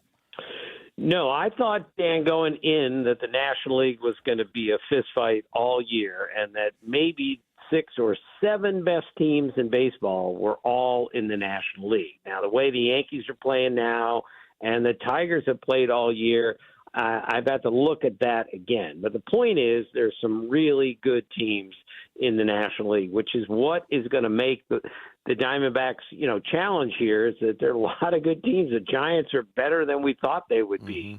The Cardinals are better than we thought they were going to be, and so are the Cubs. So this thought that, 3 teams are going to come out of the East and 3 teams are going to come out of the West, and the Diamondbacks have to be one of them. Not positive about that anymore, but it's been a bit of a surprise, but that's the beauty of baseball, its unpredictable nature. Tim Kirkchin of ESPN Baseball Insider joins us here on Bigley and Murata Mornings. The Dodgers are still atop the division in the West, 33-21 going into today's play. And Shohei Ohtani's just about ready to start pitching for this team. What type of elevation do you think the Dodgers can get once they get Shohei back on the mound? Well, I think it's going to be a big boost for him mentally, as if he needs one.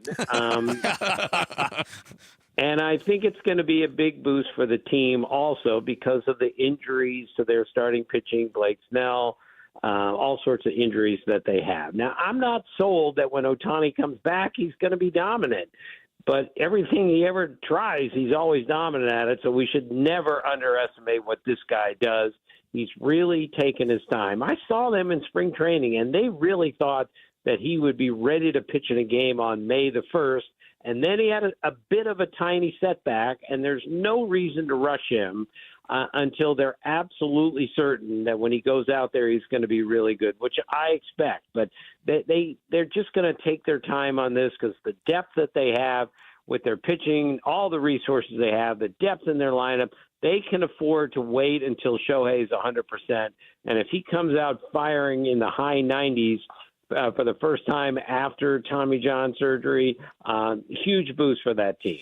I say this repeatedly. It seems like once every 5 or 6 years, the San Francisco Giants pop off a great year when nobody expects much of them, and here they are going on. Robbie Ray 7-0 with a 2.56 ERA.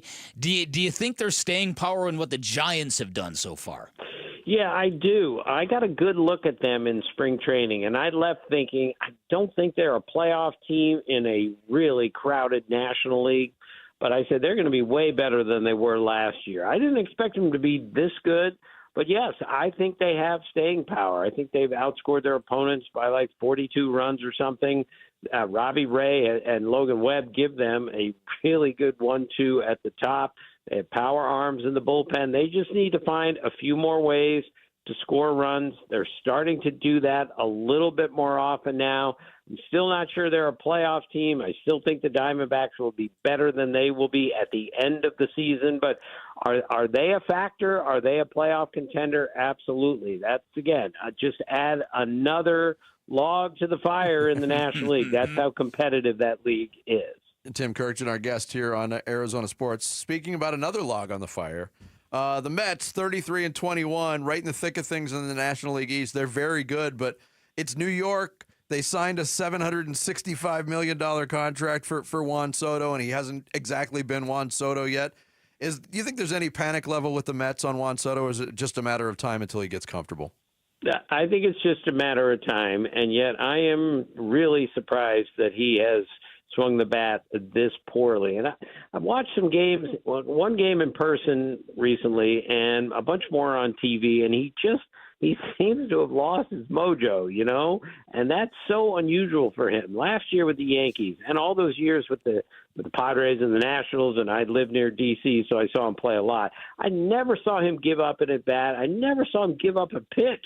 He was in on everything. I'm not suggesting he's given up anything. He just doesn't seem to have the same focus that he has every other pitch that he saw last year, and that's going to come back. I just think he's a little frustrated. He's failed so little in his major league career. I think the pressure of the contract has affected him, although it's hard to have any sympathy for somebody like that. But it's coming back. He's way too good of a hitter with too long of a track record to continue to struggle like this. I know this happened a little ways back, Tim, but what were your thoughts on the reinstatement of Pete Rose, and what do you think? Does he end up in Cooperstown? How does this play out? Yeah, Dan, he's going to go on a ballot. And I've been on those special committee ballots 4 times, and 16 people are going to be in a room. And it's possible, like the ones that I was on, 8 of them are going to be former players. And you'll have writers, historians, executives, and he's still got to get 12 out of 16 votes, 75%.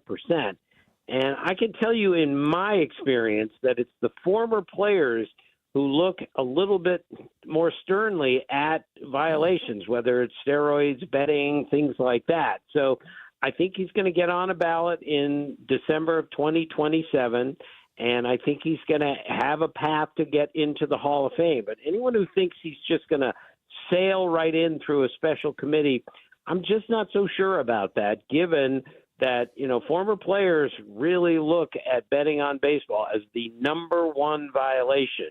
And he violated it. So it'll be a fascinating next 2.5 years, and I think it's obvious that will be the most important special committee ever put together by the Hall of Fame. Right. And if there's a group in there that is all for Pete Rose, then he's going to make it. But if there are a bunch of people in there who are not interested in getting Pete Rose in the Hall of Fame, 12 out of 16 is going to be hard to get. I'm curious, on those special committees like that, Tim, how is the membership made up? How do they determine who's part of those committees? Well, I don't know that because it's the Hall. The Hall has a committee to pick the committee. I mean, it's so typical. But yes, and I don't know how I ended up on those committees. I don't know why I haven't been on other committees. That's okay. It's their call. It's their museum. It's their club. They make decisions on this, and it should be really interesting the makeup of the room because I can tell you in the rooms I was in, and I'm not allowed to talk about specifics, but I saw rooms where I walked out saying, there's no way that guy's getting in, and then he did. And then other times I walked out saying, that guy is definitely going to get in, and then he doesn't. That's how fascinating those rooms can be. The other part, the big reaction to Commissioner Manfred's decision to make Pete Rose eligible for the Hall of Fame was the posthumous nature of it. We know whether you love Pete Rose or you hate Pete Rose, he spent a lot of his life dedicated to clearing his name, to getting into the Hall of Fame. What was your reaction to the posthumous nature of this, Tim? Well, I was a little bit surprised that the commissioner allowed this to happen, because it was my understanding until Pete Rose died, that the commissioner was just not going to allow a path for Pete Rose to the Hall of Fame as long as Rob Manfred was the commissioner. But posthumously, he basically came out and said in 2015 that Pete Rose was a risk to things and of a possible future violation. But since he died, he no longer is a risk. That's basically what Rob Manfred said. Yeah. I certainly understand that. I'm still a little bit surprised that he caved in on this, whatever you want to call it. Presidential pressure had something to do with it. The death had something to do with it. The fact that there's gambling all over baseball, I'm sure, had something to do with it also. So we'll see what happens now, but it's going to be a really interesting topic for the next 2.5 years. Yeah, it is. Tim, thanks so much for the time and insight. We appreciate you're the you best, Tim. making room for us today. My pleasure, fellas. Good luck. See you. Thanks. Tim Kirkchin, ESPN Baseball Insider, joined us on the Arizona Sports Line. Coming up next, looking at the Suns coaching search like it was The Bachelor. Are we closing in on the season finale, or does the team still have several more roses to give out? We'll get into that next. It's Bigley and Murata Mornings here on Arizona Sports, the local sports leader. You and your phone have the key to the Arizona sports universe with the Arizona Sports app. Bigley and Murata, Wolf and Luke, Burns and Gambo, live streaming shows and podcasts. Plus, listen to D-backs play-by-play. 3-2 swung on. That's it high, deep to left. Download the Arizona Sports app, presented by Ready Services Plumbing and Air Conditioning. I can tell you from personal experience that Parker & Sons is great in your time of need. I realized that when I had a plumbing emergency in the middle of the night, called Parker & Sons at 4:30 in the morning, had a live person answer my phone call. Couldn't believe that. By 8 a.m. the same day, they were at my house fixing my issue. Incredibly impressive. But they're also great for preventative measures, and right now that means getting your air conditioning tuned up before it's too late. An AC tune-up from Parker & Sons does a lot of great things. It'll prolong the life of your system. It'll help you save money on utility bills. Up to $30 a month, can prevent costly repairs. And bottom line, it also gives you the peace of mind, because the last thing you want to deal with in the middle of summer in Arizona is to wake up and find out your air conditioning is not working. Remember, Parker & Sons, the company you trust with all your heating, cooling, plumbing, and electrical needs. All their techs are trust certified, which means they're insured, licensed, bonded. They've all passed drug tests and background checks. They are the company you can trust in your personal space. Call 602-2-REPAIR. That's 602-2, then REPAIR for Parker & Sons. There has never been a better time to join Global Credit Union than right now. Dave Burns here, proud member, and at Global Credit Union, they're all about eliminating fees, no-fee checking and savings accounts, or for accidentally going over your account balance. It's easy to join with 10 branches across the valley, and you can always reach a live person 24 hours a day, 7 days a week. Explore the benefits of becoming a member at globalcu.org, your world of financial possibilities. Free checking and no monthly maintenance fee. Only apply to core checking accounts. Direct deposit required for early payday. Other fees may apply. Okay, sometimes what was once in style just doesn't make any sense anymore. Like those outdated jeans. Oh, you know they look good at one point. But they no longer fit. Hi, I'm Michael Halliday, attorney and partner at Morris Hall, a premier estate planning law firm. Just like fashion, your estate plan can become outdated over time. Whether it's new family members, changes in your financial situation, or shifts in your personal goals, your estate plan should reflect your current life. Think of it like spring cleaning. There's no point in keeping clothes that no longer fit. Much in the same way, key components of an estate plan can easily become outdated, like beneficiary designations, powers of attorney, and healthcare directives. These elements need to be periodically reviewed to ensure they align with your current circumstances. The attorneys at Morris Hall can help. It's time to update your estate plan with Morris Hall. Schedule your complimentary consultation today at morrishall.com. That's morrishall.com. Hey, it's Jody Jackson. Ready for a career change? You've heard me talking a lot about YRefi. Well, they're hiring. As a student loan advocate, you will guide their borrowers and co-borrowers through the application process, ensuring that you're helping each one of them in their unique situation. Many student loan advocates make six figures, and there is no cold calling. YRefi also offers great benefits, including 100% company-paid whole family health insurance and matching 401k. If you're interested, go to yrefi.com/careers or email careers@yrefi.com. Hey, Wolf here from my brothers and sisters at Santan Ford. That's right, you've heard me talking about about my Santan Ford F-150 and the Warrior Queens Expedition and how we are Santan Ford? Well, if you're in the market for a new or used vehicle, do yourself a favor. Go check out the hundreds of new and used vehicles at Santan Ford. Located at the Santan 202 in Val Vista in Gilbert, Tim Hovick and the great team at Santan Ford will take care of you. Go to santanford.com. I am Santan Ford. Arizona sports. We're going to think differently. We're going to be unified in our approach on a daily basis. Suns, a new horizon shaping the Suns' future this offseason with Bigley and Murata. Well, he's definitely ready. He's basically been with Jason Kidd ever since Jason Kidd became a head coach back in Brooklyn over 10 years ago.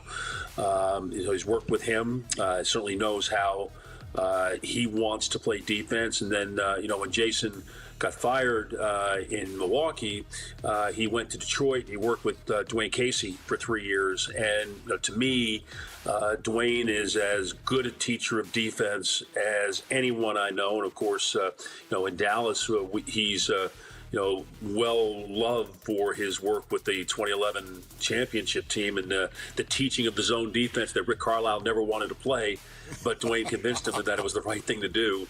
And Sean was with Casey for those 3 years in Detroit. It's Chuck Cooperstein. He was the play-by-play voice of the Dallas Mavericks, talking with Wolf and Luke last week on Arizona Sports about Sean Sweeney, whether or not he is ready to be a head coach.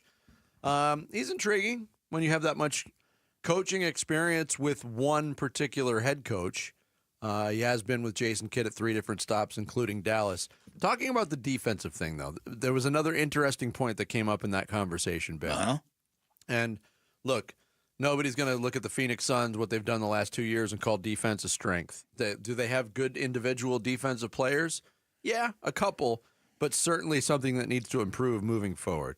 The guys asked Chuck Cooperstein if Sean Sweeney needs good defensive players, or can he build a defense from marginal players? Here's what he said on that. The answer is yes, he can mold it to a certain degree, but there does have to be buy-in from the players. And they really do have to want to do this.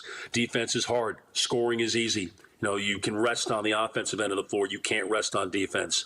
And especially given the way it is in the NBA right now, and especially in the regular season, maybe even more so than the playoffs, it's just hard to guard people. And you've got to be committed at that end to do it. Do the Suns have that type of personnel that will allow them to do that? I don't know. But I do know that he can teach it, and I do know he can get people to play as hard as they can possibly play.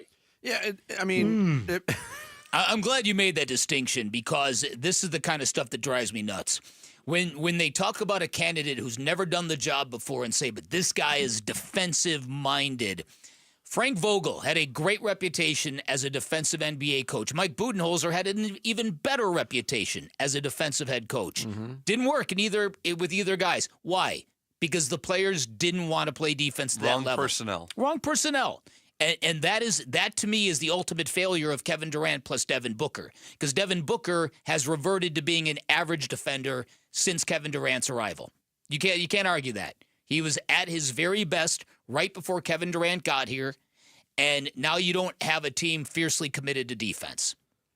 And if everybody isn't doing it, you might as well have nobody doing it. But to Chuck Cooperstein's point, it also takes buy-in. So when you've got a combination of not the right personnel and low buy-in rate. But if that buy-in is coming from the fact that they don't want to do it, that's why it's on the players. Doesn't matter who's teaching it. It doesn't matter who's teaching it. Yeah. If the player, that's too much work. I don't want to do that. I don't like this system. That to me is a very, very, very big flaw in the way some people are perceiving this coaching vacancy. That if you choose a defensive-minded guy, all right, they can get our defense rolling. It doesn't work that way. No, it doesn't. We've got 2 years of proof of it. It's an excellent point by you. Like you said, you've got to focus on somebody who can communicate, collaborate, build really good relationships with players, create a trust where you've got where the vibe comes off the team and you know that team is connected. Sean Sweeney is one of the names that was singled out by Mark Stein in his latest newsletter as one of the finalists that has made a strong impression in interviews with the Phoenix Suns. The other being Miami's Chris Quinn. Jordan Ott still in the mix. He was singled out also by Mark Stein because of the Michigan State factor. And also Micah Nori appears to be one of the finalists as well, along with Dave Bliss, that advanced to the second round of the search, and they're still coaching in the Western Conference Finals. It is interesting. You brought this up earlier in the show. The Micah Nori factor, he seems to be being talked about less and less as this process goes on. Yeah, it's kind of gone and he is one of the more intriguing candidates to me. Yeah, to me, it's kind of gone from 20 to 9 to 4 to 3. And that seems to be what the reported like an math old on this. Chicago song, isn't it? That would be 25 or 6 to 4. Whatever. Whatever. So I think that in this situation, the Micah Nori thing, if he really has dropped out, is that Micah saying, no, don't worry, you don't wait for me, I'm good. You don't have to hold up for me, I'm good.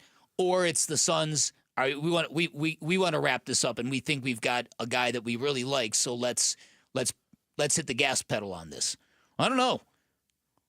But you brought it up too. The reaction, by no fault of his own, if Jordan Ott is the guy that gets the job, it is a victory for him. Mm-hmm. But man, the perception is going to be it's going to be off the charts. Oh, dude, it's gonna come down hard on Matt Ishbia. Yeah, listen, at the end of the season press conference, Matt Ishbia claimed that Phoenix Suns basketball fans loved him. I think he's got a much clearer picture now. And I think that they've got to be aware of this. I just don't know if it matters to them. I think Matt Ishbia may be so into the Sparty basketball rules that's what they want to try to roll out in the NBA. And it would be really unfair to Jordan Ott, who might be a great candidate. But the way this franchise is operated, with all the Michigan ties, with all of it, it's led a lot of people to believe just trying to recreate the glory days of his youth. Mm-hmm. That's what's going to come down on Matt Ishbia. Now, Matt might be strong enough that he just doesn't care that he gets hit with that kind of stuff. Or he thinks he knows better. They're wrong, I'm right, and I'm going to prove him right. Well, but he's also done the same thing with the mortgage company. I mean, he's surrounded himself with former teammates from Michigan State and given them prominent roles in that organization, and he's got the results to show for it. The growth speaks for itself. It's right. The biggest mortgage company in the world. Right. But again, business is not sports. No, it's a different scorecard when it comes to sports. Way different. So that's what I'm bracing for. But it also might be a situation, too, as I said earlier, that a guy like Sean Sweeney and a guy like Chris Quinn, who have been identified as up-and-comers, they may look at the situation in Phoenix and go, they might say, can't win there, and even worse, you've got an owner who thinks you can. That's the thing, is what are the expectations next year? That's it. But generally speaking, and I agree with what you said, that might be a reality that the Suns are dealing with. But ultimately, I don't care what the team is. I don't want to hire or empower a head coach that doesn't believe you can win under any circumstance. See what I'm saying? I do. I do. That might makes sense. sound pie in the sky. No, I got you. It does make sense. But I'm just saying a coach with all the dysfunction and with all just with the way that the organization is arcing and trending, if you are comfortable in your options, then you might say, no, that's not the job for me. Yeah. And for example, like 2 years ago, Frank Vogel made the playoffs and got fired. So what is the level of expectation still there? Like, you have to come in no matter what the situation is and make the playoffs? And advance in the playoffs? Like, I don't know. Well, for a team that does not want to subscribe to a complete rebuild, that might be the mindset. I don't know how realistic it is because I don't know what this roster is going to look like. If the roster looks largely the same as last year, there's no way to feel good about it. And there's no way to recreate, even if it's a stupid idea, that kind of gritty, grimy basketball that they play at Michigan State. Yeah. The try-hard guys, the floor burn guys, the dive on the floor guys. Let me mention this. Does the new head coach even know who's going to be on the roster next year? No. How could he? That's another potential hurdle in this whole process. Join us tomorrow, for another Arizona Sports Half Day Club as the D-backs take on the Pirates. Just text the word half to 620, 620. We'll send you a link to buy lower-level tickets for just $9.87. Once again, that's half to $620. Coming up next, we hit the 9 o'clock hour on this Tuesday. Sammy's going to take us through some social studies straight ahead here on Bigley and Marotta Mornings. Arizona Sports, the local sports leader. Friday afternoons at 2:30 on Arizona Sports. Burns and Gambo talk Diamondbacks baseball with D-backs manager Torey Lovello. Brought to you by Estrella Jalisco. Don't miss Burns and Gambo with the skipper. 2:30 Friday afternoon. Listen on the Arizona Sports app and 98.7. Hey everybody, Dan Bigley here. By now you know Sweet James, official accident attorney for your Phoenix Suns. You've probably seen the television commercial of him dunking a basketball. I don't know if he's got that kind of hops or if that is artificially enhanced, but I do know this. Sweet James and his stable of attorneys are great at dunking on the opposition, primarily the insurance companies you're going to be battling if you're ever injured in an accident. Here's what Sweet James will do for you. They're going to get your car fixed. They're going to get you the medical treatment you need so you can heal, and then they're going to go out and get you the most amount of money possible and the justice you deserve. And that happens because Sweet James and his attorneys, they have extensive trial experience, which means when they send that demand letter on your behalf to the insurance companies know they can't play games with Sweet James, not when the attorneys are willing to tell your story in a court of law. This is why they don't just win 98% of the time, but they win big, consistently delivering some of the largest settlements in Arizona. And remember, you pay nothing until they win your case. 1-800-9-MILLION, 1-800-9-MILLION, online at sweetjames.com. This next song goes out to Cox Mobile for letting me video call my dog while we're on tour. From San Diego to Boston, I said hi. You started barking. Cox Mobile's got the bars to keep us both howling. We run on the network with unbeatable 5G reliability. So whether you're at a concert or on the road, you'll stay connected. Visit cox.com/mobile. Cox Internet required. Cox Mobile runs on the network with unbeatable 5G reliability per Ookla US 2H 2024. Other restrictions apply. Bank of America is the nation's leading business lender, and we're ready to help with your next goal here in Phoenix. That's why we have over 3,700 local business specialists across the country. Because with the right team, your business and community prosper. What would you like the power to do? Learn more at bankofamerica.com/local business. Bank of America, official bank of FIFA Club World Cup 2025. Bank of America Corporation, all rights reserved. Saving for retirement was tough enough for us. Yes, and navigating markets can be challenging at times. I understand. That's why at Fisher Investments, we take a disciplined approach with your investments. Tell us more about that. We take an active approach to money management, positioning your portfolio for opportunities we see ahead. So all your clients get the same portfolio? No, we tailor your portfolio to your individual goals and needs. What about communication? We don't like being left in the dark. We check in regularly to keep you informed on the markets and your portfolio. Which means you'll help us stay on track. Yes, our goal is your comfortable retirement. And as a fiduciary, we always put your interests first. Because we do better when you do better. At Fisher Investments, we're clearly different. Learn more at FisherInvestments.com. Investing in securities involves the risk of loss. Progressive knows if you have to choose between everyday life and your boat, boat wins. What are you going to do? Take the boat out for a spin or go mail something? Boat wins! Are we cleaning the patio or taking the boat out fishing? Boat wins! Are we skipping that eye exam to go sailing? Boat wins! Rescheduling eye exams can be a nightmare. All right, fine. Eye exam, then boat. Yeah! With Progressive, you can bundle your boat with your home or auto and save with a discount and spend more time enjoying those savings on your boat. Progressive Casualty Insurance Company, affiliates, and other insurers. Not available in all states and situations. You ever try fixing your car and realize you're missing that one part? Yeah, been there. That's why eBay's my go-to. They've got millions of parts, guaranteed to fit. I'm talking brake pads for when yours have seen one too many miles of stop and go. Oil filters, because you don't mess around with your engine care. Even got this cold air intake on my watch list. I might just go for it. To keep the ride cool and your DIY streak hot. Find all the parts you need at prices you'll love. Guaranteed to fit every time. eBay. Things. People. Love. Eligible items only. Exclusions apply. Why choose a Sleep Number smart bed? Can I make my side softer? Can I make my side firmer? Can we sleep cooler? Sleep Number does that. Cools up to 8 times faster and lets you choose your ideal comfort on either side. Your Sleep Number setting. It's the Sleep Number Everything Smart Bed sale. Every smart bed and base are on sale during our Memorial Day event. Up to 50% off, plus free home delivery.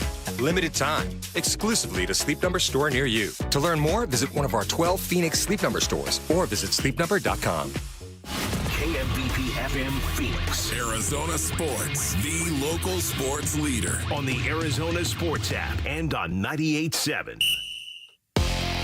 I'm Sammy Sabolka with Trending Now, presented by Parker & Sons Heating, Cooling, Plumbing, and Electrical. The D-backs beat the Pirates on Memorial Day yesterday 5-0 in large part due to Ryan Nelson's 6-inning and 2/3 shutout baseball, and who now in 4 starts this season has just a 1.68 ERA. Eugenio Suarez and Josh Naylor both homered in a win that stopped a 5-game losing streak for the Snakes. And here's manager Torey Lovullo after the win. And they went out and played 9 great innings. That's what I asked them for. I asked them for their 9 best innings. Of course, there were some things that didn't go perfectly, but it was a very hard-fought game. There were some tense moments, and our guys went out and executed at a high level at the most critical times. The D-backs will look to make it 2 straight wins against the Pirates tonight. First pitch from Corbin Burns will be at 6:40, and you can listen on Arizona Sports at 98.7 and the Arizona Sports app. And the Phoenix Suns coaching search continues as they have wrapped up second-round interviews, and finalists should be coming sometime this week. For more on that story, you can head to arizonasports.com. Elsewhere in the NBA, this weekend, the Knicks again came back from 20 points down to beat the Pacers 106-100 on Sunday and cut the series deficit in half 2-1. And the Thunder went up 3-1 last night in a 128-126 win behind SGA's 40 points and Jalen Williams adding 34 points of his own. This report is brought to you by your Valley Chevy dealers. Get the freedom to save and the freedom to choose during the Valley Chevy Dealers Memorial Day event going on now. Spectacular offers available now at your Valley Chevy dealers. Arizona Sports, the local sports leader. Bigley and Murata Mornings. Social Studies. Brought to you by HigherPrice.com. Carol Royce, your home sold guaranteed realty. 9 o'clock hour upon us on this Tuesday. Time for some social studies with The Little Onion, Sammy Sabolka. Yeah, I can't believe that got thrown in the intro these days. But yeah, we start with social studies. Be sure to follow us on X at Bigley_Murata if you want to chime in on the questions we ask on a daily basis, or you know where to find us on Instagram, Blue Sky, and Facebook at Bigley and Murata, and on YouTube at Arizona Sports. So it was a long weekend for everyone, and it was a long weekend for the Arizona Diamondbacks. They went 1-3 on the weekend. So our first question we asked D-back fans, what were your biggest takeaways from the team's 1-3 weekend? Was it Corbin Carroll, El Stinko? It's the St. Louis series, El Succo. Ryan Nelson, Fantastico, or J Mart's speed is El Fuego? Oh, brother. My Spanish is coming out today, Jarrett. He made it necessary. For me, yeah. It's St. Louis series El Succo. That was a hard one. When you lose 3 games by 1 run, a couple games that you seemingly had, I'm not going to say a handle on, but in good position to win, that one was tough. I'm going to go Justin Martinez and Fuego, because Justin Martinez is one of those guys who coughed up a game in St. Louis. Yes. In his return. So what he did yesterday, getting back to his dominant self, dancing out of a bases loaded no outs jam, I'm gonna vibe on that. I think all 4 honestly are really good and big takeaways, but the vote leader is the St. Louis series El Succo at 55% of the vote. Corbin Carroll, El Stinko 24.5%, Ryan Nelson 16%, and J Mart only 4% of the vote as the takeaway. And Bordertown Kid said he's starting to get annoyed by this Katy Perry team, and by Katy Perry means hot and cold. Jackson says biggest takeaway was the key stat that dates back to last year and continues this year. The D-backs were 3rd in 2024 in most blown leads with 39, and so far this year they're 2nd with 18. Wow. So that's pretty big. And then Daryl Lee wrote us a poem. He says, "Oh, I don't know which way to go. St. Louis series sure did blow. Corbin Carroll is at a season low. Can we enjoy a full MVP season? That's a no. This season so far is a letdown, although J Mart and Nelly sure can throw. My emotions this season are to and from. Get it together, D-backs. Let's go." Not too bad. That's pretty good. Yeah, pretty good. The All right. second comment I read was from Joe, who's just said, Jarrett needs to stop writing the social studies questions. Oh, man.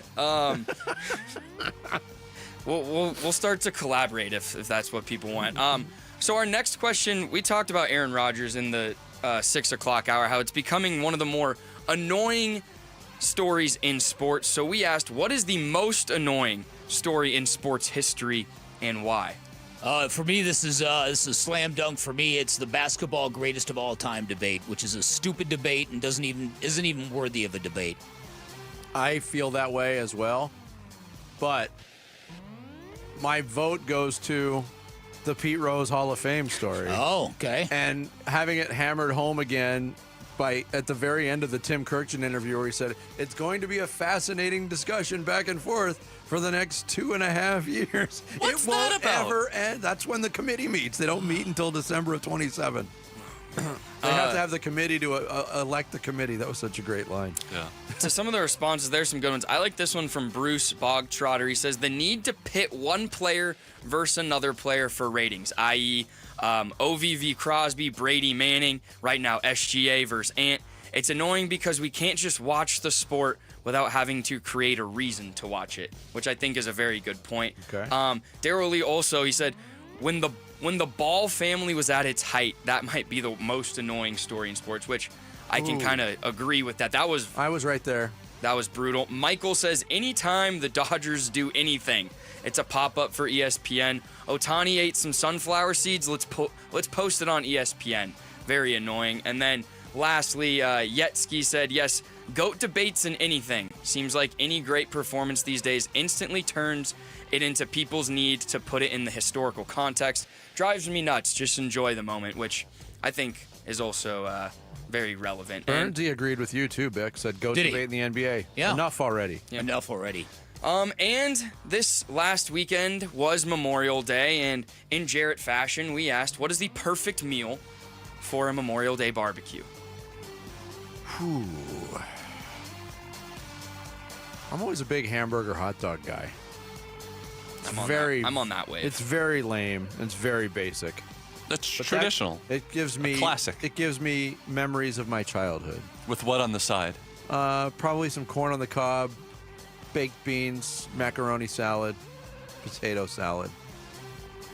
Yeah, that would do it for. I don't equate Memorial Day with food, but a Memorial Day barbecue traditional. When you were but Memorial Day is past. Why are we asking that today? Because it was yesterday. But all the questions are about stuff that happened. All right, yeah. Already, you can't ask about something that didn't happen. No. That would have been a good question on Friday. When you were growing up in Chicago, didn't Memorial Day signal the beginning of summer, essentially? Oh, definitely. But the barbecue part wasn't always that. That's always like July 4th, in my opinion. I guess. That's fair. I think to be fair, he's going to ask that same question. July this week. On July 4th. It's too hot to barbecue outside. Even that's the thing. It's just even too hot to barbecue.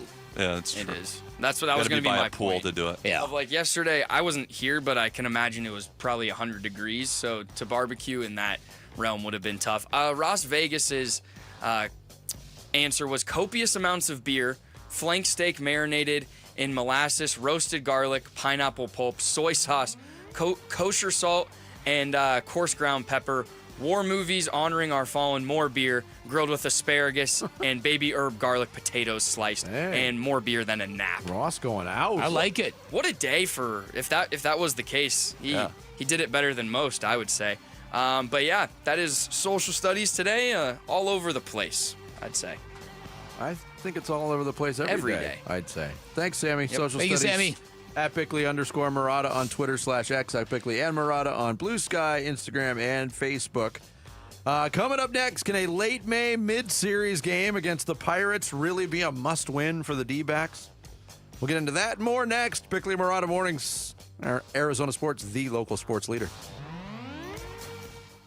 Wolf and Luke, middays 10 to 2. You're the Timberwolves and you look around, you're like, man, we thought we were good, but we're not even close to that team. Does that not become one of the top potential landing spots for Kevin Durant? Yes, to answer your question right now, especially considering the fact that after 12 games, the T-Wolves are averaging 106.1 points per game. The reason why the T-Wolves are interesting, their clear leader, his favorite player, and he'll tell you anytime you talk to him, growing up was Kevin Durant. Yes. And he races his game when he's playing against, Anthony Edwards is going to be pushing for Kevin Durant if it's even a question. That's a team to keep an eye on. Wolf and Luke, middays 10 to 2 on Arizona Sports, the local sports leader. If you are dealing with missing or loose teeth, if you have dentures that don't fit really that well, if these complications are making it difficult to eat, or if you don't like your smile and you hate taking pictures, got some real exciting news out there for anybody considering that life-changing smile upgrade. New Life Dental Implant Center revolutionizing their industry by making it easier, faster, and more affordable than ever. Here's the deal. At New Life Dental Implant Center, you get everything done in one location from start to finish. No bouncing around to different offices. Everything you need, including surgery, lab work, and follow-ups, is right there in one place. And get this, currently offering all-on-4 dental implants for just $99.90 per arch. If you've been in the market, you know that's a great price. 40% cheaper than you are going to find anywhere else. No hidden fees, no surprise costs. One price from start to finish. They are truly committed to being the most affordable option out there. And finally, they've even got an in-house laboratory, which means faster turnarounds, higher quality control. You are not waiting weeks for some outsourced lab to finish your new teeth. It is all happening right there in real time. At New Life Dental Implant Center, that new smile, that new you, one phone call away. 602-855-0000, online at newsmilearizona.com. Thanks for calling Discover. This is Nia. Hi, Nia. It's Jennifer. Did you know that Discover automatically doubles all the cash back you've earned at the end of your first year? Yeah, I work here. Okay. I was just double checking. Get it? Because Discover automatically doubles all the cash back you've earned at the end of your first year? Oh, you get me, Nia. Or you could say that I double get you. I guess we've taken it too far. You earn, we match. Discover Cashback Match. See terms at discover.com/creditcard.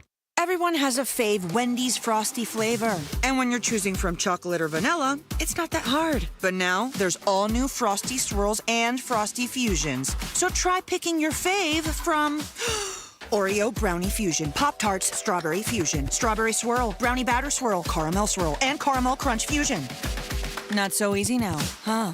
For a fresh way to Frosty, gotta be Wendy's. At participating U.S. Wendy's, Oreo is a trademark of Mondelez International Group. Pop-Tarts is a trademark of Kellogg North America Co., LLC, used with permission. Hey, Gambo here with Stuart Willis, president of Asset Preservation Wealth and Tax. Stuart, how do tariffs impact an investor's strategy? Well, tariffs can affect their investment strategies, but that's once they're implemented. Right now, what we're dealing with is the fear of possible tariffs and the volatility that's following. So how do you help clients navigate that if they've got that fear? Well, number one, they just need to stay the course and make sure that they're properly diversified, and most importantly, that they're invested at the right risk level for them. Are there specific strategies that you use? Well, absolutely, and a lot of it is hand-holding, making sure that they don't panic. Everyone knows you're supposed to buy low and sell high. Oftentimes, people do just the opposite. So staying informed and adaptable would be the key. 100%. Is your portfolio diversification in line with your personal risk tolerance? Go to assetpreservationwealth.com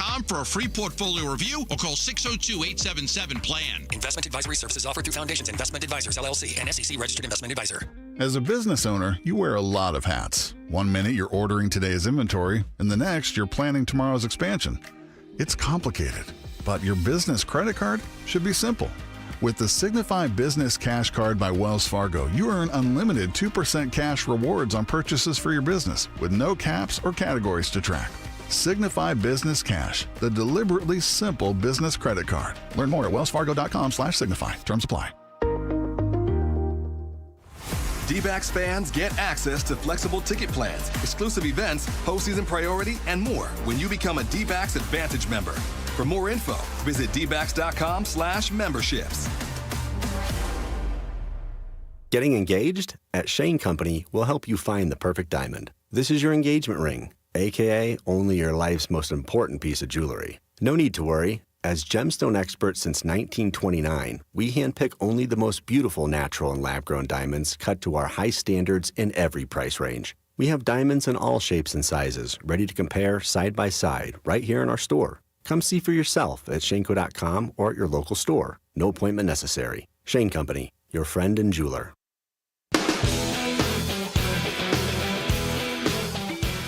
Hey, it's Burnsy. Voluntary OTAs begin this week for the Cardinals, so who are we going to keep the closest eye on when it comes to the Redbirds? The Burns and Gambo Show starts at 2 on Arizona Sports.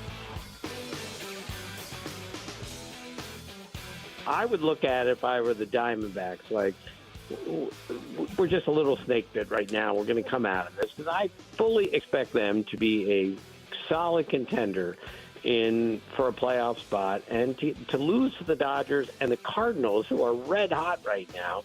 It's not like they lost to the Pirates and the White Sox. I wouldn't worry too much about it. I am a little bit confused why there's still a 500 team, but that's going to turn, I'm sure of it. And I would be surprised still if they were not a playoff team come October. That is Tim Kirkjian. He joined us earlier on in the show, still backing his belief in the Arizona Diamondbacks to be a playoff team. They are 27-27, as Jared pointed out. 54 games, the exact third of a season. 54 games. You got three of those sectors in a season. So they are 27-27. They have not been more than 5 games above 500. They've been 2 games under 500. They've hovered around that mark for 54 games. So I can't say that I am surprised by it after watching this team play every day, but what is the belief level that this team can turn it around? Torey Lovello talks about it constantly. We're going to figure it out. We're going to turn it around, but it's not early. You can't say it's early anymore. We passed the Memorial Day milepost. They have fared poorly against the good teams in the National League, and now you got a stretch against some teams that you should beat in Pittsburgh and Washington. And I think you need to go 5-1 in these games to erase the ugliness of the last road trip. Listen, this team has really got to declare itself, man. I've been saying it for a couple of weeks now because Tim Kirkjian's optimism comes from the fact that when you look at this team on paper, they should be better than what they've been. But that is also the hallmark of an underachieving team. And if a team is underachieving for a third of the season, you've got to drill down and say, okay, is this because of injuries and bad bounces and really tough schedule? Or is it the mix of this group? Are we missing leaders? Are we missing something that keeps the fire burning really hot day to day? I think you can very easily quantify what this team's biggest issues have been. Number one, the bullpen. That's clearly, obviously, been a weakness, but that, I think, can be chalked up to injuries for the most part. Situational hitting, the runners in scoring position, they've been really, really bad. This offense has been really potent at times and then very sleepy at times. Stop rubbing your eyes, Diamondbacks! Nick Pecoro of AZ Central points out that they've been really bad at count awareness, and I've described this as there are times when they grind out at bats, and there's times when they're just going up there without a plan and swinging at the first pitch they can see. And that seems to be an issue. And then finally, they are not playing defense at the level they need to win at the level they want to. And that's been concerning because that is something that has plagued the first 54 games. Oh, yeah. They'll go through stretches of good, solid, clean games, but those stretches are never very prolonged. No. And yesterday, it almost bit them again, even though they won by 5 runs. That 8th inning, that could have been an ugly inning for the Diamondbacks, started with Gino Suarez just booting a routine play for him. And I'll count on him most times. He's been really good at third base for the most part. Not as good as he was last year, but that can open the door for a team that doesn't have a lot of belief in late inning situations and doesn't have a lot of bullpen success to lean on. Right. That's the little crack that can open the door to disaster. And I think a better team might have made that hurt a little bit more than the Pirates did last night. Very, very possible. And it's not just the errors that they've made, and they've had a lot of multiple error games, way more than a good defensive team should. It's the plays they're not making. You've referenced Alec Thomas. There have been a few plays that he hasn't been able to make. Jake McCarthy for a while, same deal with him. There I mentioned was a play that Marte didn't make on Saturday. Exactly. Marte on Saturday. Ketel Marte on that gap shot.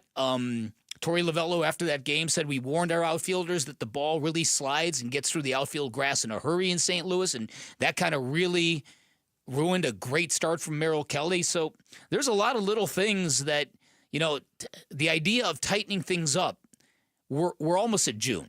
Mm-hmm. That's what Memorial Day is supposed to be about. You're supposed to be done tightening up by then. It's supposed to be. And so this is... Yeah. But maybe this soft patch in the schedule is happening at a good time. We talked about tonight being a very important game with Corbin Burns on the mound against a youngster who's making his second big league start in Burroughs. Tomorrow you get Paul Skeens. Paul Skeens going doesn't mean you're going to lose. Mm-hmm. It just kind of sets the tone for what you're going to face.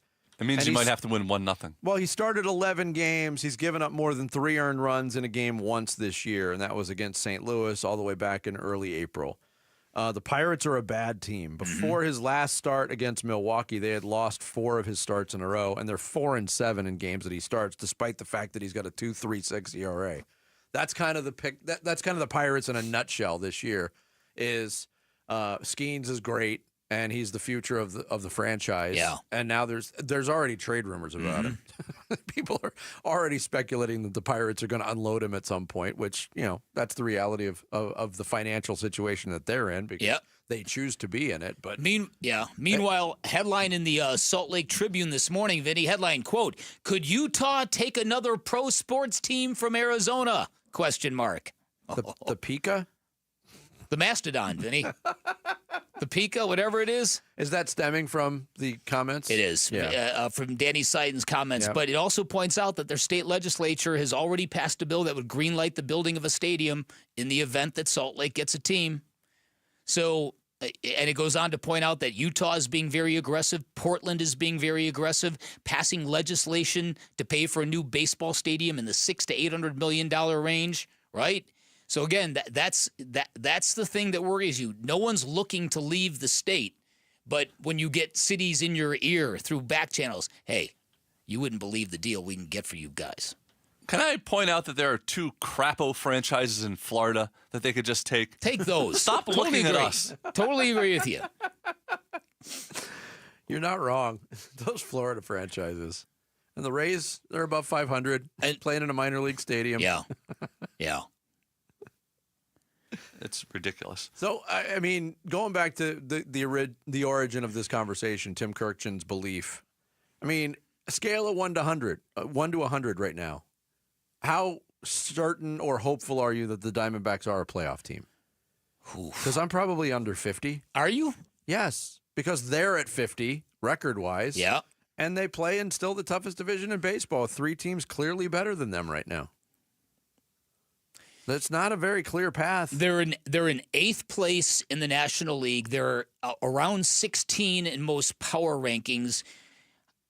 They are the definition of middle of the road. They are. They're average. And average is a weird word. Average can have a negative connotation. It can have a positive connotation. When it comes to baseball records, average, no bueno. When is it positive?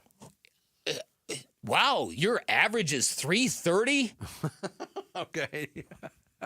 I thought you were using average as an adjective and not a and not a noun. Yeah. All right. I got you. Yeah. I will say, just looking at the schedule and teams and wins and losses, the first 50 games of the Diamondbacks schedule, it was overall a gauntlet. I'm looking at the next 50. Compared to the first 50, it is wildly easier. But you put yourself in the position where you have to win these games. No. You can't just win a series like you did versus the Rockies. No, I'm some sweeps.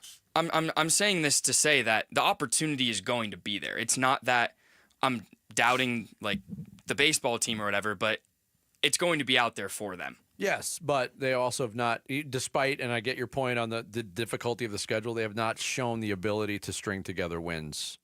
What do they got, a 5-game winning streak earlier in the season? Yeah, and I went back and looked at like comfortable wins per se of where the team put together a complete game. I only counted 10, so a fifth of the game so far. You're creating new statistics over there. I like it. Comfortable wins. Yeah, there you go. Samalytics. Yep, there we go.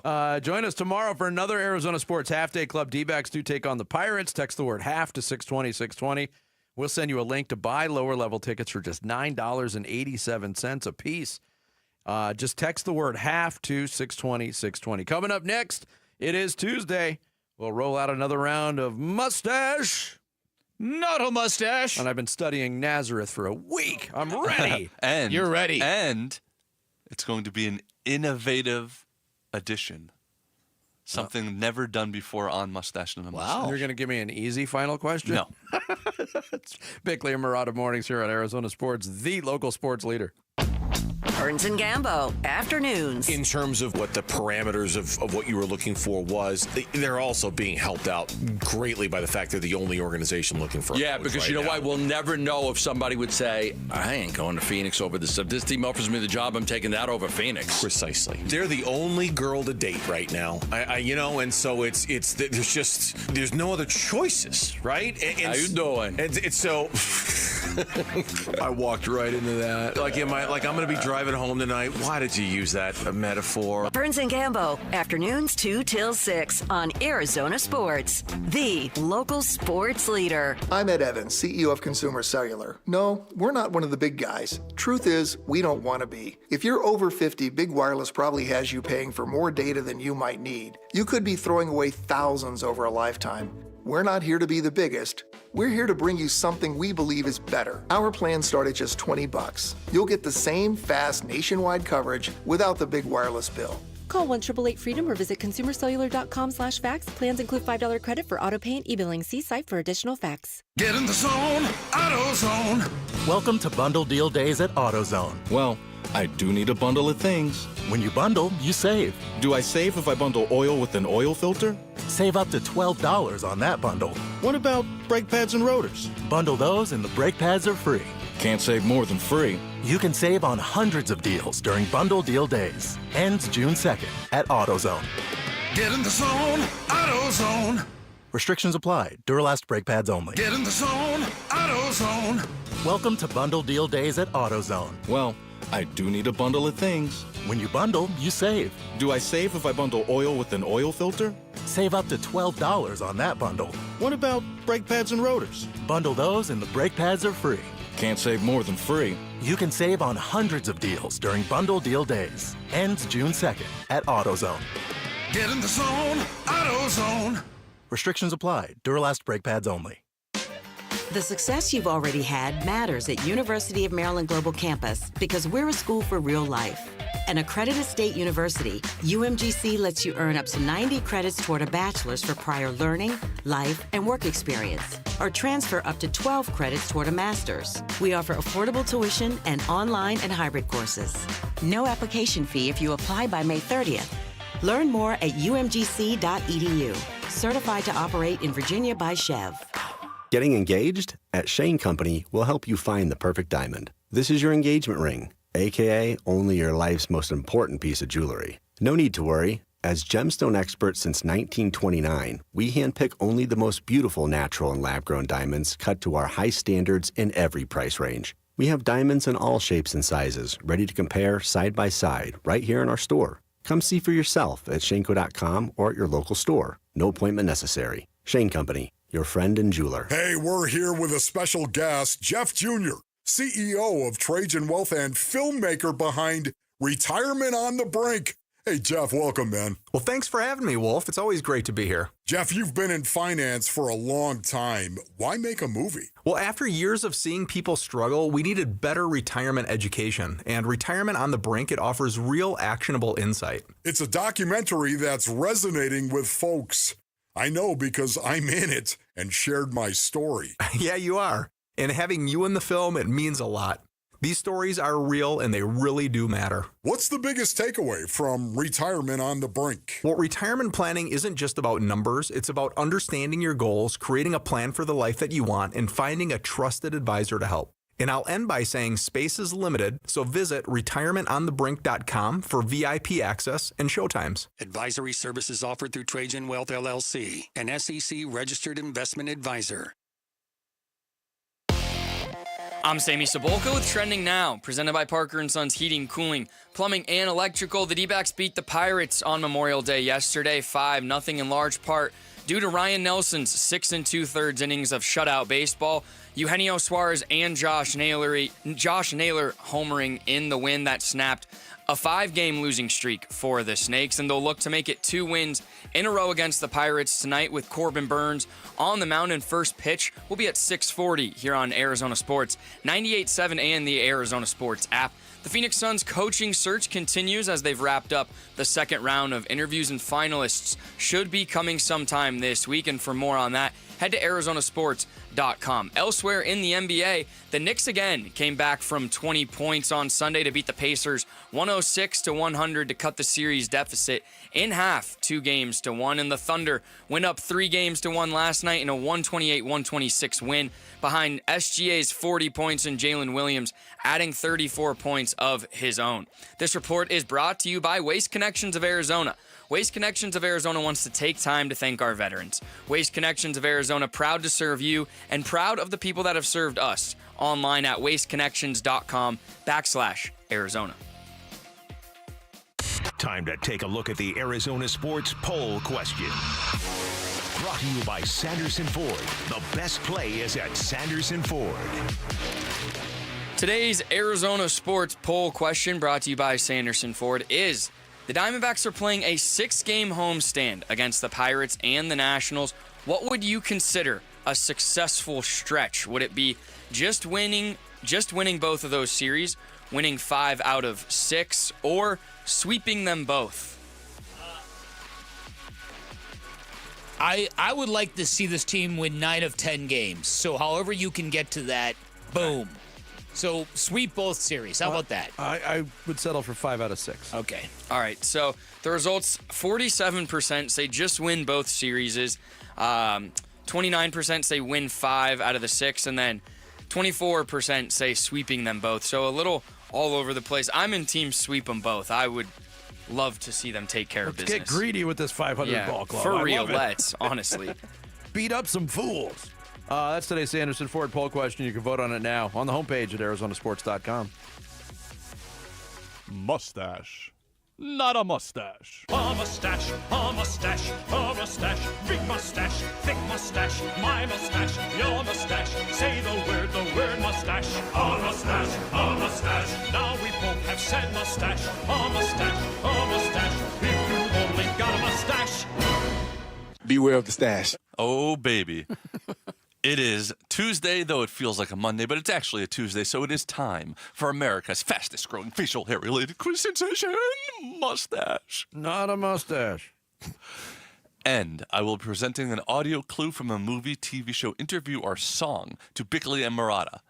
And today, the scoring will be a little different, because for the first time ever on Mustache Not a Mustache, there will be 3 points possible on each clue. Today's topic, because yesterday was Memorial Day.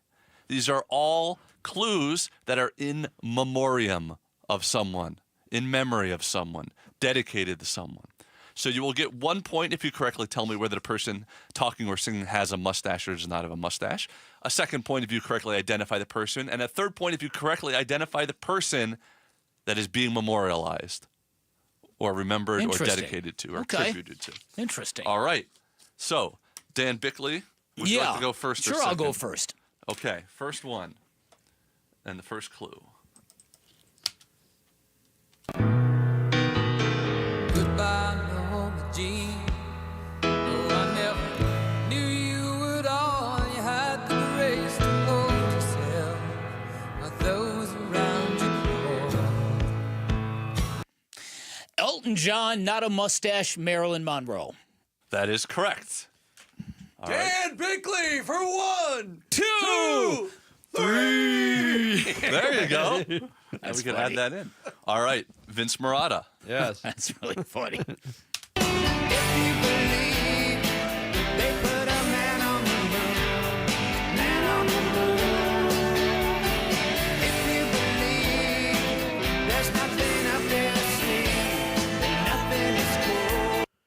That is Michael Stipe from REM, Not a Mustache, memorializing Andy Kaufman, That is correct. All right, good start for both Vince of you. Marotta for 1, 2, 3. Would you quit playing that stupid 1, 2, 3 thing? So stupid. Down by 42 points. Yeah, it is stupid then. Yeah, I feel bad. All right, yeah, Dan. you and me both. Yeah, go ahead. How do you think I feel? When died, a piece of me died. Now he's got me. I'll have to look at another crime meme for the next. I told my wife I wasn't going to do this because I didn't want to see that for the next 3 or 4 years. That's Michael Jordan. That's a little wispy mustache. No mustache.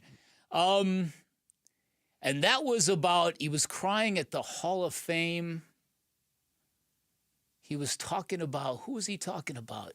Kobe Bryant. Yes, that was Kobe Bryant's funeral, but yes, that was okay. That was Kobe Bryant. Well Okay. done, but he did not have a mustache in that era.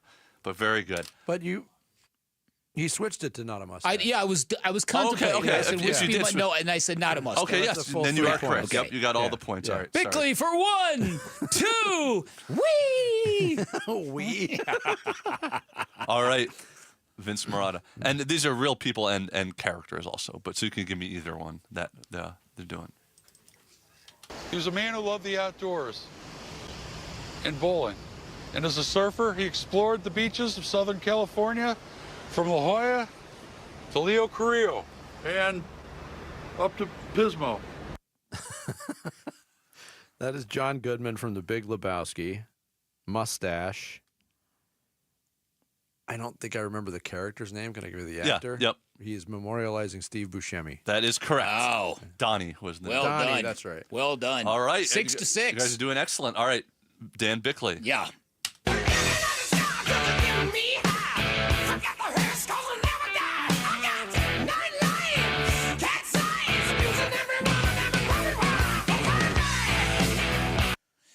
That's AC/DC, Brian Johnson, not a mustache, Bon Scott. That is correct. I was reading about that, and they said that was one of the first songs that he ever had to write as the new lead singer. They said they wanted to be a tribute to Bon Scott, and he said he wrote it, and he was like, oh no, all these lyrics are nonsensical, and he presented them, and they said, this is perfect. This captures him perfectly. Uh-huh. All right. Throwing a perfect game, 9-6. Reminisce sometime, the night they took my friend. Try to black it out, but it plays again. When it's real, feeling's hard to conceal. Can't imagine all the pain I feel. Give anything to hear half your breath. I know you're still living your life after death. Is that Diddy? Mustache. Biggie Smalls. That's correct. You got it. Knew that one a little too well there, huh, Vinny? No, okay. Hey. I'm just kidding. He gave me a personalized CD at a party once. Wow. Okay. That's all that happened. Yeah. All right, Dan Bigley. All right. Co-author of the parrot sketch is no more. He has ceased to be. Bereft of life, he rests in peace. He's kicked the bucket, hopped the twig, bit the dust, snuffed it, breathed his last, and gone to meet the great head of light entertainment in the sky. Well, I have no idea.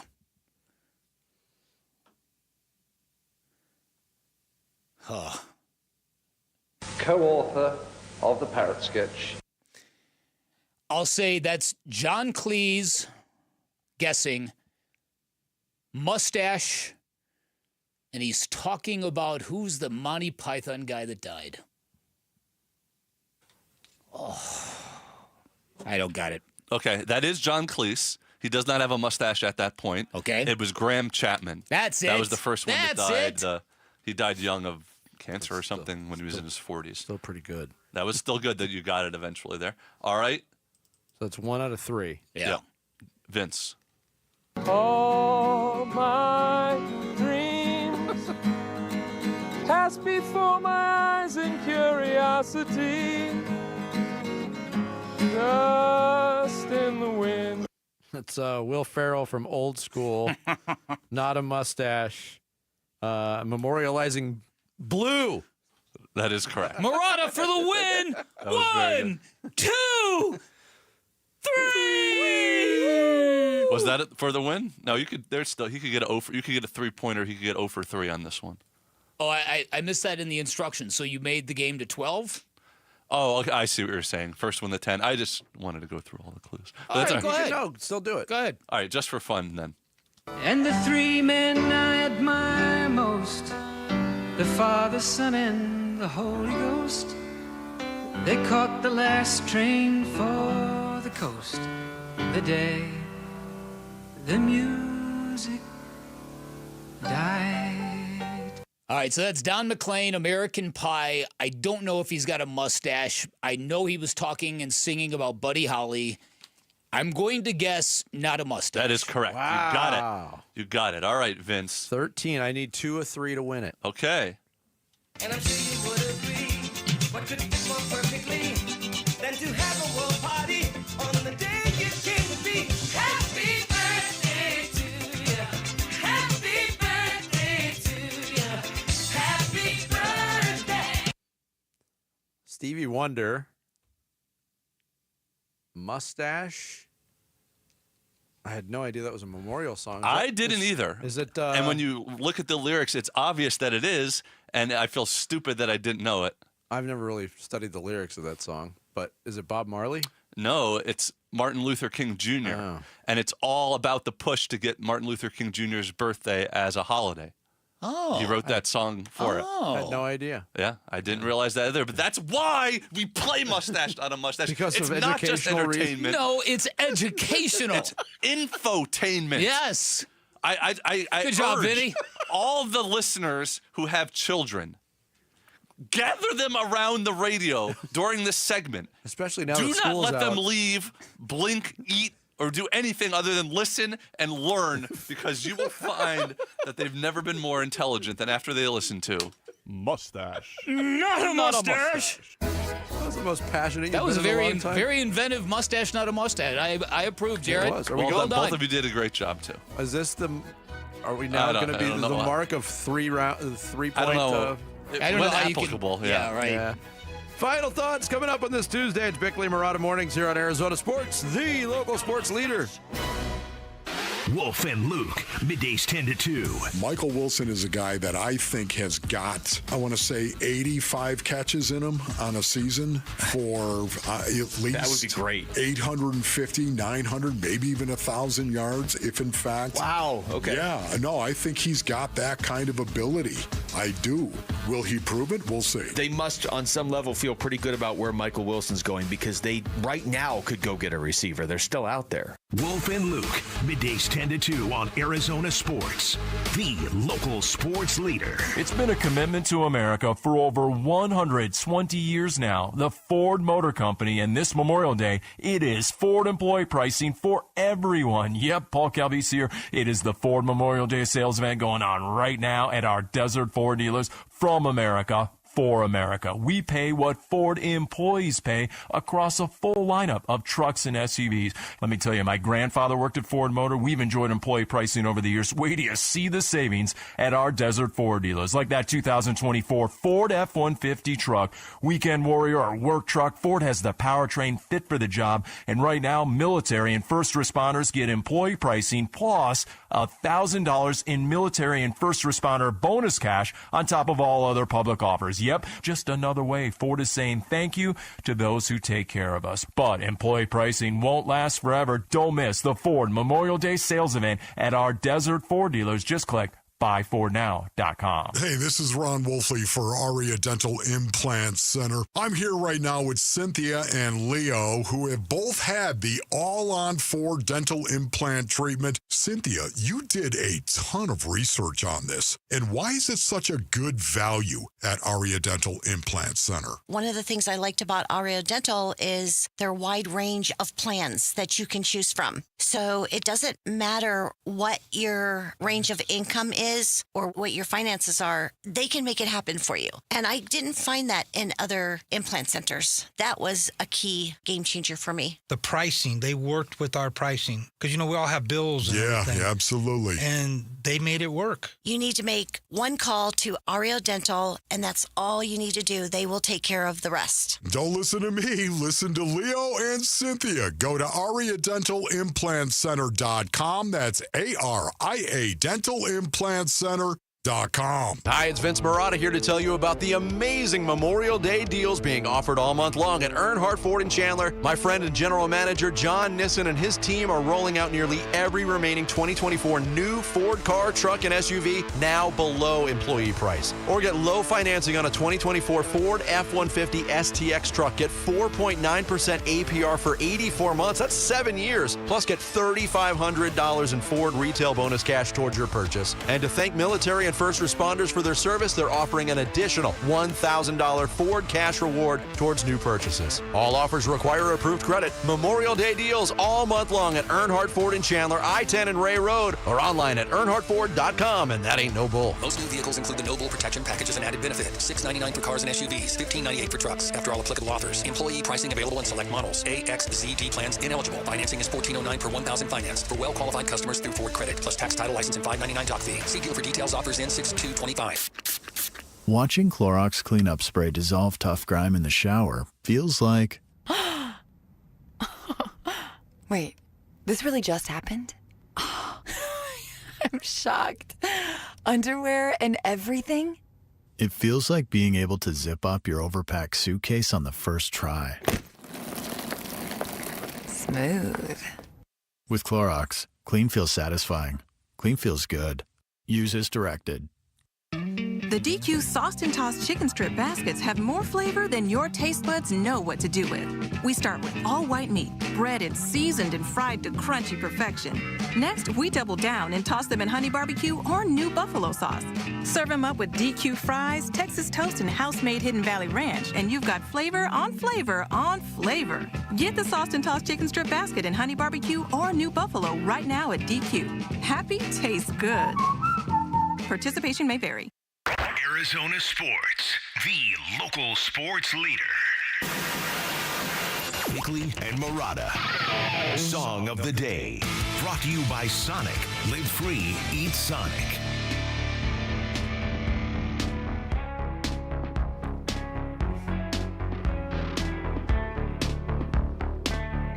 I hijacked it again today, Vic. That's all right. For all this talk of dead people. Yeah. This is from Depeche Mode's last album was entitled Memento Mori, which means basically remember that you will die. There's a lot of songs about dying on here. Wow. Including this one called Ghosts Again. Look at that, I even hit the post. Look at that. So they wrote this whole album, and then before they could ever even record it, one of the members of the band died. Isn't that weird? That's wild. Yeah. Wow, that's a little freaky, man. Yeah. Depeche Mode, Ghost Again, today's song of the day. Bigley and Marotta going off the grid. Off the grid. Brought to you by Sweet James Accident Attorneys. If you've been hurt in an accident, call Sweet James at 800-500-5200 or sweetjames.com. I am a little blown away because I know Jarrett played it up, but that honestly was something I never knew about that song. About the Stevie Wonder song? Yes. Yeah, same here. And it might be the first time I've ever learned anything. From Jared Carlin? Oh, you mean from Mustache Now to Mustache? I didn't know where you're going. Both there. Surprised you didn't go with U2 in the Name of Love. Too easy? I never know exactly what you guys might know or not know. So I thought these were the ones that you might best know. And the John Cleese one was Wonder hard. better than U2? I looked at just a bunch of lists, and those were some that showed up a bunch. That was actually kind of fun. Yeah, it was inventive. enjoyed I appreciated that. I told Bick this off the air. I don't know if you've watched it, Jared, or you, Sammy. The new Untold documentary on Netflix. They do the whole sports thing, but there's one on the Javaris Crittenden, Gilbert Arenas gun incident. I haven't seen that. It is wild. And I will say this. Javaris Crittenden killed somebody, served 10 years of a 23-year prison sentence. Probably should still be in jail. Most likely should still be in jail. He came off better in this documentary than Gilbert Arenas did. Gilbert Arenas is psychotic. Wow. Sounds like I know what I'm doing tonight. He pushed his teammates to the limit all the time, and just being kind of a prankster. Oh, I've seen some like U of A things about Gilbert Arenas, and to the point where he was psychotic. He's probably lucky that he developed to be Washington's best player at that time, because somebody would have beat him up otherwise. If he was like a role player doing this stuff, he ruined this guy's life. Really? Basically, yes. Okay. Crazy stuff. Did you recommend it? I thought it was pretty well done. Okay. Yeah, it was pretty well done. And there's an appearance from Peter Vesey in it. Oh. Yeah. Peter Vesey, I know he was a controversial figure in sports media when he was really rolling. Mm-hmm. He was so ahead of his time on the whole NBA news breaking thing, don't you think? Very much so. Yeah. Yeah. He was the guy for a long time. For a long time. Have you been following the Shedeur Sanders Rolls-Royce story? Oh, no. Enlighten me. So our guy, Dov Kleiman, he put out a tweet that just says, inspirational. Browns star rookie quarterback Shedeur Sanders bought himself a custom Rolls-Royce worth over $500,000. Despite being drafted in the 5th round, Sanders has performed phenomenally thus far in Cleveland. A much-deserved gift to himself with the hand-clapping emoji. Oh, boy. So apparently his signing bonus was like $500,000, and the car cost like $447,000. It's not true. Shedeur Sanders quote tweeted that and said, another lie. I'm focused on my team, not a car purchase. Deion Sanders responded to another post from NFL Notifications that just says lies. That's what you're dealing with these aggregator sites now. Oh, boy. And if he buys, and the Dov Kleiman tweet is weird because it's got a video of a custom Rolls Royce on a flatbed being rolled off. But it could be anywhere. It could be anybody's car. And it already has plates on it too, by the way. Weird. Very, very odd. Yeah. That guy needs to go away. What? I did my part. I stopped following him. Dov Kleiman? Yes. Oh, I thought you were talking about Shedeur Sanders. Yeah, me too. Don't put me in a situation where I got to root for Shedeur. Right. Diamondbacks, Pirates tonight. We got Corbin Burns on the mound. That is not the Corbin that I'm concerned about. I'm more concerned about Corbin Carroll? Corbin Carroll.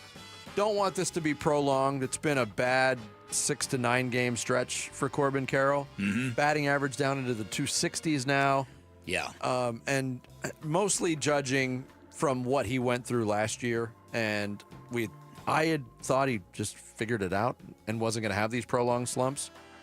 Good time for him to get back and stinging the baseball that he was. Yeah. The way he was. Yeah, so it's not a coincidence that the Diamondbacks' 5-game losing streak coincided with his worst streak of the season. So, yeah, I agree with that. I think that when Corbin Carroll is on and when Ketel Marte is on, it solves everything. And as Sammy pointed out, they haven't been on simultaneously all that much this year. They've literally not had a good game at the same time. Yeah. A good game at the same time. It would be really nice for that to happen because if those two guys in their exit velocity, they can really impact the game, scare a pitcher, change everything. Yeah, and my bingo card suggestion that we'd be celebrating a Jordan Lawler hit over the weekend, that did not come to fruition. And I looked at his advanced metrics from StatCast. Oof. Bad. Average exit velocity when he does make contact is like 77 miles per hour. Oof. Yeah. Oof. Got to wonder how much patience is left on that front. That's a good call. There we go. That's going to do it for us on this Tuesday. Thanks to Kim Turkjian. Hey, guys. Hi. Tim Kirkjian for joining us.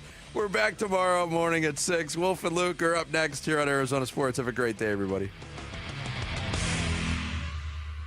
D-backs Pirates. Swung on, hammered, deep right field. Back goes Reynolds to the track, to the wall, gone! Naylor cranks it out of here. It's a 2-run shot, his 6th.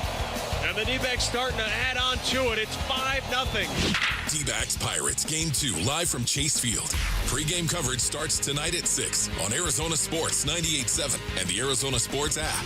Hi, this is Stuart Willis, President of Asset Preservation Wealth and Tax. A personal relationship with your financial advisor really matters. It's super important that you have the ability to talk about anything you need to with your advisor. So if you have been pushed off to a call center and you don't have a one-on-one relationship with your financial advisor, then reach out to us at assetpreservationwealth.com. That's assetpreservationwealth.com. Investment advisory services offered through Foundations Investment Advisors, LLC, an SEC-registered investment advisor. Still getting around to that fix on your car? You got this. On eBay, you'll find millions of parts guaranteed to fit. Doesn't matter if it's a major engine repair or your first time swapping your windshield wipers. eBay has that part you need, ready to click perfectly into place for changes big and small. Loud or quiet, find all the parts you need at prices you'll love. Guaranteed to fit every time. But you already know that. eBay. Things, people, love. Eligible items only. Exclusions apply. When you switch to Progressive and bundle your home and auto, you could save hundreds, and that's a surprising amount of money. Whoa, that's like farmer's market money. That's like give me a gallon of that locally sourced raw honey money. That's certified organic heirloom tomatoes in every imaginable color except red money. That's let's get 2 pounds of pink oyster mushrooms money. I'm not even sure I like pink oyster mushrooms. Guess it's time to find out, because you could save hundreds when you switch to Progressive and bundle. Then the world is your pink oyster mushroom. Progressive Casualty Insurance Company, affiliates, and other insurers. Not available in all states. Go from daydreamer to industry leader with Amazon Business. From office supplies to IT essentials, Amazon Business provides tools that help you save costs and make insight-based decisions. Learn how to bring your visions to life at AmazonBusiness.com. It's Clean Car Month. Right now, get the Pro X1 Car Care Collection Wash Kit for just $19.99, exclusively at O'Reilly Auto Parts. O'Reilly Auto Parts. This message comes from Viking, committed to exploring the world in comfort. Journey through the heart of Europe on an elegant Viking longship with thoughtful service, destination-focused dining, and cultural enrichment on board and on shore. With small ships that bring travelers closer to the destination, there's more time to explore. And every Viking voyage is all-inclusive, with no children and no casinos. Discover more at Viking.com. Now more than ever, Lowe's knows you don't just want a low price, you want the lowest price. And with our lowest price guarantee, you can count on us for competitive prices on all your home improvement projects. If you find a qualifying lower price somewhere else on the same item, we'll match it. Lowe's, we help, you save. Price match applies the same item, current price at qualifying retailers. Exclusions and terms apply. Learn how we'll match price at lowes.com/lowest price guarantee. When you switch to Progressive and bundle your home and auto, you could save hundreds, and that's a surprising amount of money. Whoa, that's like farmer's market money. That's like give me a gallon of that locally sourced raw honey money. That's certified organic heirloom tomatoes in every imaginable color except red money. That's let's get 2 pounds of pink oyster mushrooms money. I'm not even sure I like pink oyster mushrooms. Guess it's time to find out, because you could save hundreds when you switch to Progressive and bundle. Then the world is your pink oyster mushroom. Progressive Casualty Insurance Company, affiliates, and other insurers. Not available in all states. This is Joe Cordell of Cordell & Cordell. Serving in the military requires great sacrifices, not just for one's country, but also for one's family. Not surprisingly, divorce for soldiers is especially difficult, and it raises a number of challenges that are peculiar to military divorce, things such as deployments, relocation, retirement benefits. These issues can be complicated, and the lawyer you choose needs to be equipped to handle them. So if you're a soldier facing such challenges, go to CordellCordell.com. Join Cold Beers and Cheeseburgers and Michelob Ultra in support of the Dine and Donate promotion during Brain Tumor Awareness Month. For the entire month of May, just visit any of the 18 Cold Beers and Cheeseburgers locations. Purchase a special menu item like their signature burger or enjoy the super light beer Michelob Ultra. And $1 will go to the Ivy Brain Tumor Center's fight against brain cancer. You dine, they donate. Now through May 31st. Visit coldbeers.com for more details. KMVP FM Phoenix. Arizona Sports, the local sports leader. On the Arizona Sports app and on 98.7. I'm Sammy Sabolka with Trending Now, presented by Parker & Sons Heating, Cooling, Plumbing, and Electrical. The D-backs beat the Pirates on Memorial Day 5-0, in large part due to Ryan Nelson's 6 2/3 innings of shutout baseball, who now, in 4 starts this season, has just an ERA of 1.68, and a Eugenio Suarez home run and Josh Naylor went yard as well. That win stopped a 5-game losing streak for the Snakes, and here's manager Torey Lovello after the win. They went out and played 9 great innings. That's what I asked them for, and I asked them for their 9 best innings. Of course, there were some things that didn't go perfectly, but it was a very hard-fought game. There were some tense moments, and our guys went out and executed at a high level at the most critical times. The D-backs will look to make it 2 straight against the Pirates tonight. First pitch from Corbin Burns will be at 6:40 here on Arizona Sports 98.7 and the Arizona Sports app. The Phoenix Suns coaching search continues as they've wrapped up the second round of interviews, and finalists should be coming sometime this week. For more on that, head to arizonasports.com. This report is brought to you by your Valley Chevy dealers. Get the freedom to save and the freedom to choose during the Valley Chevy Dealers Memorial Day event going on now. Spectacular offers available now at your Valley Chevy dealers. Check 1, 1, 2, 1, 2, 3. Ha! Chaw! Arizona Sports 98.7 FM. Oh, Luke, Wolf, hey, my brother, are you kidding me? This does not suck buttermilk, right? Ron Wolfley. Hey, I was a wedge buster. How are you? Luke Lipinski. Hey, guys, welcome back to the show. It's Wolf and Luke. Live from the Arizona Sports Studios on this Tuesday that feels like a Monday morning. It is the Wolf and Luke Show. Kellen Olson's in for Wolf. What's up, Kellen? Hello. Hi, buddy. Hey, how are we doing? I'm doing okay. We'll talk about it with our baseball team. I'm doing okay. I'm pretty worried, but I'm doing okay. That's always me in any situation anyway. Yeah. I'm always okay, but worried at the same time. That's how I feel about our baseball team right now. That seems like a pretty comfortable way to go through life. Okay. So like, what, C+, B-? But always worried that the bottom's going to fall out. Yeah, if I wake up and I'm instantly not worried about something going on in my day, that means that I've been replaced by someone else. That's worrisome. Anxiety defines me. Okay, good. On that note, let's begin the show and the week. Hey! Speaking of, the Diamondbacks played last night. They won last night. They are an even 27-27, right in that range where you're not showing off, but you're not winning enough games to make the playoffs. So let's just simply start with the win last night, Kellen. Obviously, we'll get into the losses over the weekend against St. Louis, but it sure felt like they needed a win last night just to stop the bleeding. Absolutely, and just a clean win, and we were almost there before they loaded the bases with nobody out in the 8th, and Justin Martinez had to come in and save the day. We'll have more on him later in the show. Just got to make it interesting. They always have to, and that's the thing is, like, you don't want to be too in the moment and too much swayed by recency bias and just say this is like the most frustrating and stressful Diamondbacks team I remember, but it really just feels like the most stressful and frustrating Diamondbacks team that I can remember, because that was my only thought is like 6-7 innings in is like, okay, can we just get out of here without any elevated blood pressure, Gambo shaking his pills, all that kind of stuff, right? And yet that happens in the 8th inning, but it was good to see, especially in the first 2 innings. I believe it was the first inning where first and second, nobody out, and they didn't get anything out of it. But the next inning, they produced Gabby Moreno with a big hit, and they were able to just sort of piece together what they need to against a really bad baseball team. Show of hands here from everybody, command and control included. Did anybody have a doubt that Ryan Nelson was going to pitch well yesterday?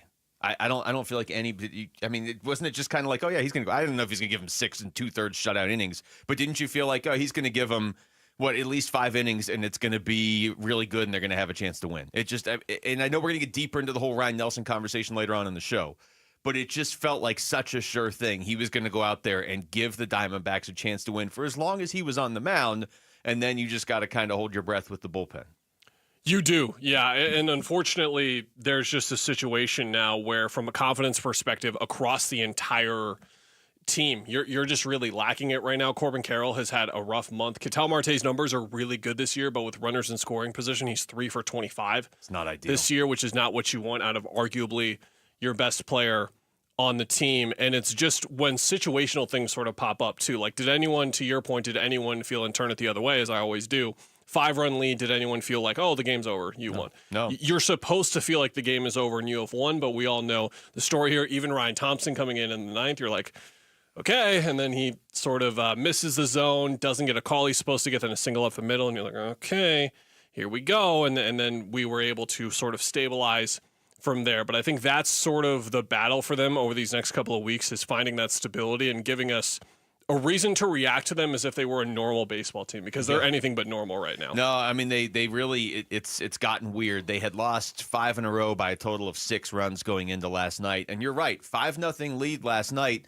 I don't know that anybody felt totally safe with that. And all due respect to the Pirates, but if there's a lineup out there you should feel totally safe about a 5-run lead against, it's probably Pittsburgh's, because you start to look up and down the lineup and you're like, okay, who could really do damage? Maybe O'Neal Cruz? Maybe Brian Reynolds. Brian Reynolds is hitting 208 this year, though, so it's not like he's having a career year. And yet, sure enough, bases loaded, nobody out. And you had to go to Justin Martinez, who was a bright spot. And Ryan Nelson was a bright spot. But this series now feels like the Rockies series a few weeks ago, where I don't know that you have to sweep Pittsburgh because Paul Skeens is pitching tomorrow, but you sure better win last night and tonight. And so far, I guess you're halfway there. Well, especially when you're coming off the heels of a sweep against the Cardinals, where you lose each game by 1 run and you led all of those games at one point. You're shaking your head, and I totally agree. And I think the thing that has defined them this year is that they are either going to make the game-costing mistake, or they are not going to make the game-changing play, like both positively and negatively. Of course, the one that comes to mind is like the Thomas Gurriel miscommunication, because it seemed like Alec was there, and then it seemed like he had to kind of move out of the way at the last second on a great attempt. And that's been something that's really bugging me about this team over the last month, 6 weeks, especially defensively, is that that's not a 50-50 play that Alec is making. That's a very difficult play. But when you are the team that the Diamondbacks profile to be and supposed to be as one of the best defensive teams in baseball, those are the plays that you routinely sort of make. There was that Mets series about a week or two ago where it felt like Alonso was getting everything at first base. And it's like, how many games have we had like that where there's been 2, 3, 4, a few key defensive plays and a close win for the Diamondbacks? Like, that's the team that we sort of expected them to be, and they're not there. And just like that key at bat is obviously not coming together. The bizarre stat is that it's now 8 straight games where they have been out hitting their opposition. I believe they're 3-5 now in those games. And you were just wondering yesterday, like, okay, is this like a here we go again sort of situation with the hits and the runs totals being where they're at? But we're starting to hopefully turn the page on that after yesterday. I think there's a combination of the expectations of this team have obviously been heightened considerably over the last couple of years. I mean, if you could go back in time and just view the fan base 2 years ago when they were ahead of schedule, and hey, look at this, not before they even made the World Series run that year, but just during that season, it's like, oh wow, anything they do is extra and it's bonus and it's gravy and this is great and the future's so bright. Whereas now there's more of a sense of like stress to it, of like, what are they doing? And I tell you, Kellen, I don't know if you're the same way or not, but you kind of touched on it right there, where you were like, this isn't how they profile to play baseball. And it's like, when you have a team that is built to win with pitching and defense, and for the most part, when they're winning right now, they're winning with hitting and home runs, it just makes me uneasy when the expectations are as high as they were. If you're just looking for a fun team, hey, this team hasn't been to the playoffs in 8 years and they're going to get back for the first time ever. But that's not what this team is. They were in the World Series not even 24 months ago, and the goal is that again, so you want to at least look like you're able to play to your strengths. They're getting better starting pitching, but not consistently dominant starting pitching. We're a month away from really difficult conversations, and I think that those are already happening for a lot of the fan base, understandably so. You can find a way. I think my favorite thing to do is tweet about the Diamondbacks when something bad is happening, and then see how people blame Torey Lovullo for it. Sometimes he is wrong. Don't get me wrong. Sometimes he made the wrong decision, but I feel like that's a hindsight 2020 thing with the amount of blame that he consistently takes. And I say all of that knowing that if this is a 500 baseball team at the end of June, those talks need to start happening, because if you look at their schedule, they've got Pittsburgh right now, then they go Washington, Atlanta, Cincinnati, Seattle's having a really good year. So is San Diego, but then you've got Toronto, Colorado, the White Sox, and the Marlins. That's how you go through June. So if you're still 500, if you're only 2-3 games above 500. That probably means you're 4, 5, 6 back of a wild card spot at that point. If San Diego and teams like San Francisco continue to play the way they are, St. Louis, who you has just come gave out of 3 nowhere. games. Yeah, I mean, not that they didn't take them, but I'm just saying, like, of all the teams to get swept by, St. Louis is another team. When all the talk at the start of the season was how good the National League's going to be, St. Louis wasn't included in that conversation. You just knew a team from the Central was going to make the playoffs because they were going to win that division. But now you have to contend with the Cubs or Cardinals either winning the division, the other one being a wild card, and you can't be getting swept by those teams. But your point is spot on. The end of the month of June, where you go 3 in Toronto, 3 in Colorado, 3 in Chicago against the White Sox, and then back home for 3 against the Marlins. That is both. That could either be a gift or a curse, right? Because if you stumble through that, and like you said, you're 500 at the end of June, some really tough questions are going to start to get asked. But that is an opportunity to just go on a run there where you play 12 games where if you're playing good baseball, you could go 9-3 or 10-2 just in that stretch right there. And that could be your launching pad to get right for the second half of the season. Yeah, they're 4 games back of a wild card spot right now, to be clear. So that could get even worse at the end of June if they don't get things together. Remember, this was not a team where we were like, oh, yeah, they'll maybe make the playoffs. I thought this was the second or third best team in the whole National League coming into the year. I still think they could be, but the problem is other teams have gotten better, and they do more bad baseball team things than good baseball team things. If you've watched baseball long enough, you know exactly what I mean. I feel like I watched like 50 years of baseball this weekend just in those 3 games.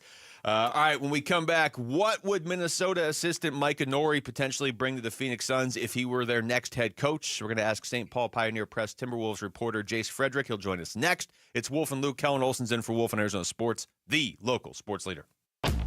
Burns and Gambo, afternoons. Pressure is probably the wrong word, but I don't know what other word to use. There is pressure on Will Johnson now to stay healthy in his first year in the NFL, right? Like any kind of soft landing that maybe you had for Will Johnson always hurt. Hey, we'll take our time. We'll ease him in. That might be out the window now. That might not be an option for the Cardinals. What this does more than anything is it just makes it, you really can't afford to have another injury on that quarterback room. Like, you need those guys to stay healthy. Now, easier said than done. Burns and Gambo, afternoons 2 till 6 on Arizona Sports, the local sports leader. Luke Lipinski back to tell you about Chime. You like going out? Yeah, I do too. Go to a lot of concerts, even more sporting events, obviously. Well, why not build up your credit when you're out with the Chime Secured Credit Builder Visa Credit Card? You can build credit with money you were already going to spend anyway, and you can avoid interest. It makes a lot of sense. So learn more at Chime.com because the Chime Credit Builder Secured Visa Credit Card is worth checking out. No annual fees, interest, or credit checks. Use it everywhere Visa credit cards are accepted. Plus, with Chime, you get fee-free overdraft up to $200 until your next deposit, and you get much, much more as well. Make everyday purchases count with Chime Secured Credit Builder Visa Credit Card. Get started today at Chime.com. Chime feels like progress. Chime is a financial technology company, not a bank. Banking services provided by the Bancorp Bank N.A. or Stride Bank N.A. members FDIC. The Chime Credit Builder Visa Credit Card is issued by the Bancorp Bank N.A. or Stride Bank N.A. Chime checking account required to apply. On-time payment history may have a positive impact on your credit score. Results may vary. Out-of-network ATM withdrawal and OTC advance fees may apply. Spot me eligibility requirements and overdraft limits apply. Timing depends on submission of payment file. Fees apply at out-of-network ATMs. At Farm Bureau Financial Services, we don't say 2 birds with 1 stone. We say 2 damages with 1 deductible. With us, if your home and auto are both damaged in 1 storm, you only pay 1 deductible. And we should probably stop using stones for that sort of thing anyway. Talk to a Farm Bureau Financial Services agent about our 1 deductible advantage at fbfs.com/protect. It's your future. Let's protect it. Farm Bureau Property and Casualty Insurance Company, Western Agricultural Insurance Company. Dan Bigley here for Parker & Sons, and summertime in Arizona means triple-digit temperatures and hours spent indoors, which means now is a great time to get your air conditioning unit tuned up by Parker & Sons, which can prolong the life of your system, save you up to $30 a month on utility bills, and give you the peace of mind you need entering the long, hot summer ahead. Call 602-2-REPAIR. That's 602, the number 2, then REPAIR for Parker & Sons. Get in the zone, AutoZone. Welcome to Bundle Deal Days at AutoZone. Well, I do need a bundle of things. When you bundle, you save. Do I save if I bundle oil with an oil filter? Save up to $12 on that bundle. What about brake pads and rotors? Bundle those and the brake pads are free. Can't save more than free. You can save on hundreds of deals during Bundle Deal Days. Ends June 2nd at AutoZone. Get in the zone, AutoZone. Restrictions apply. Duralast brake pads only. I'm Ed Evans, CEO of Consumer Cellular. No, we're not one of the big guys. Truth is, we don't want to be. If you're over 50, Big Wireless probably has you paying for more data than you might need. You could be throwing away thousands over a lifetime. We're not here to be the biggest.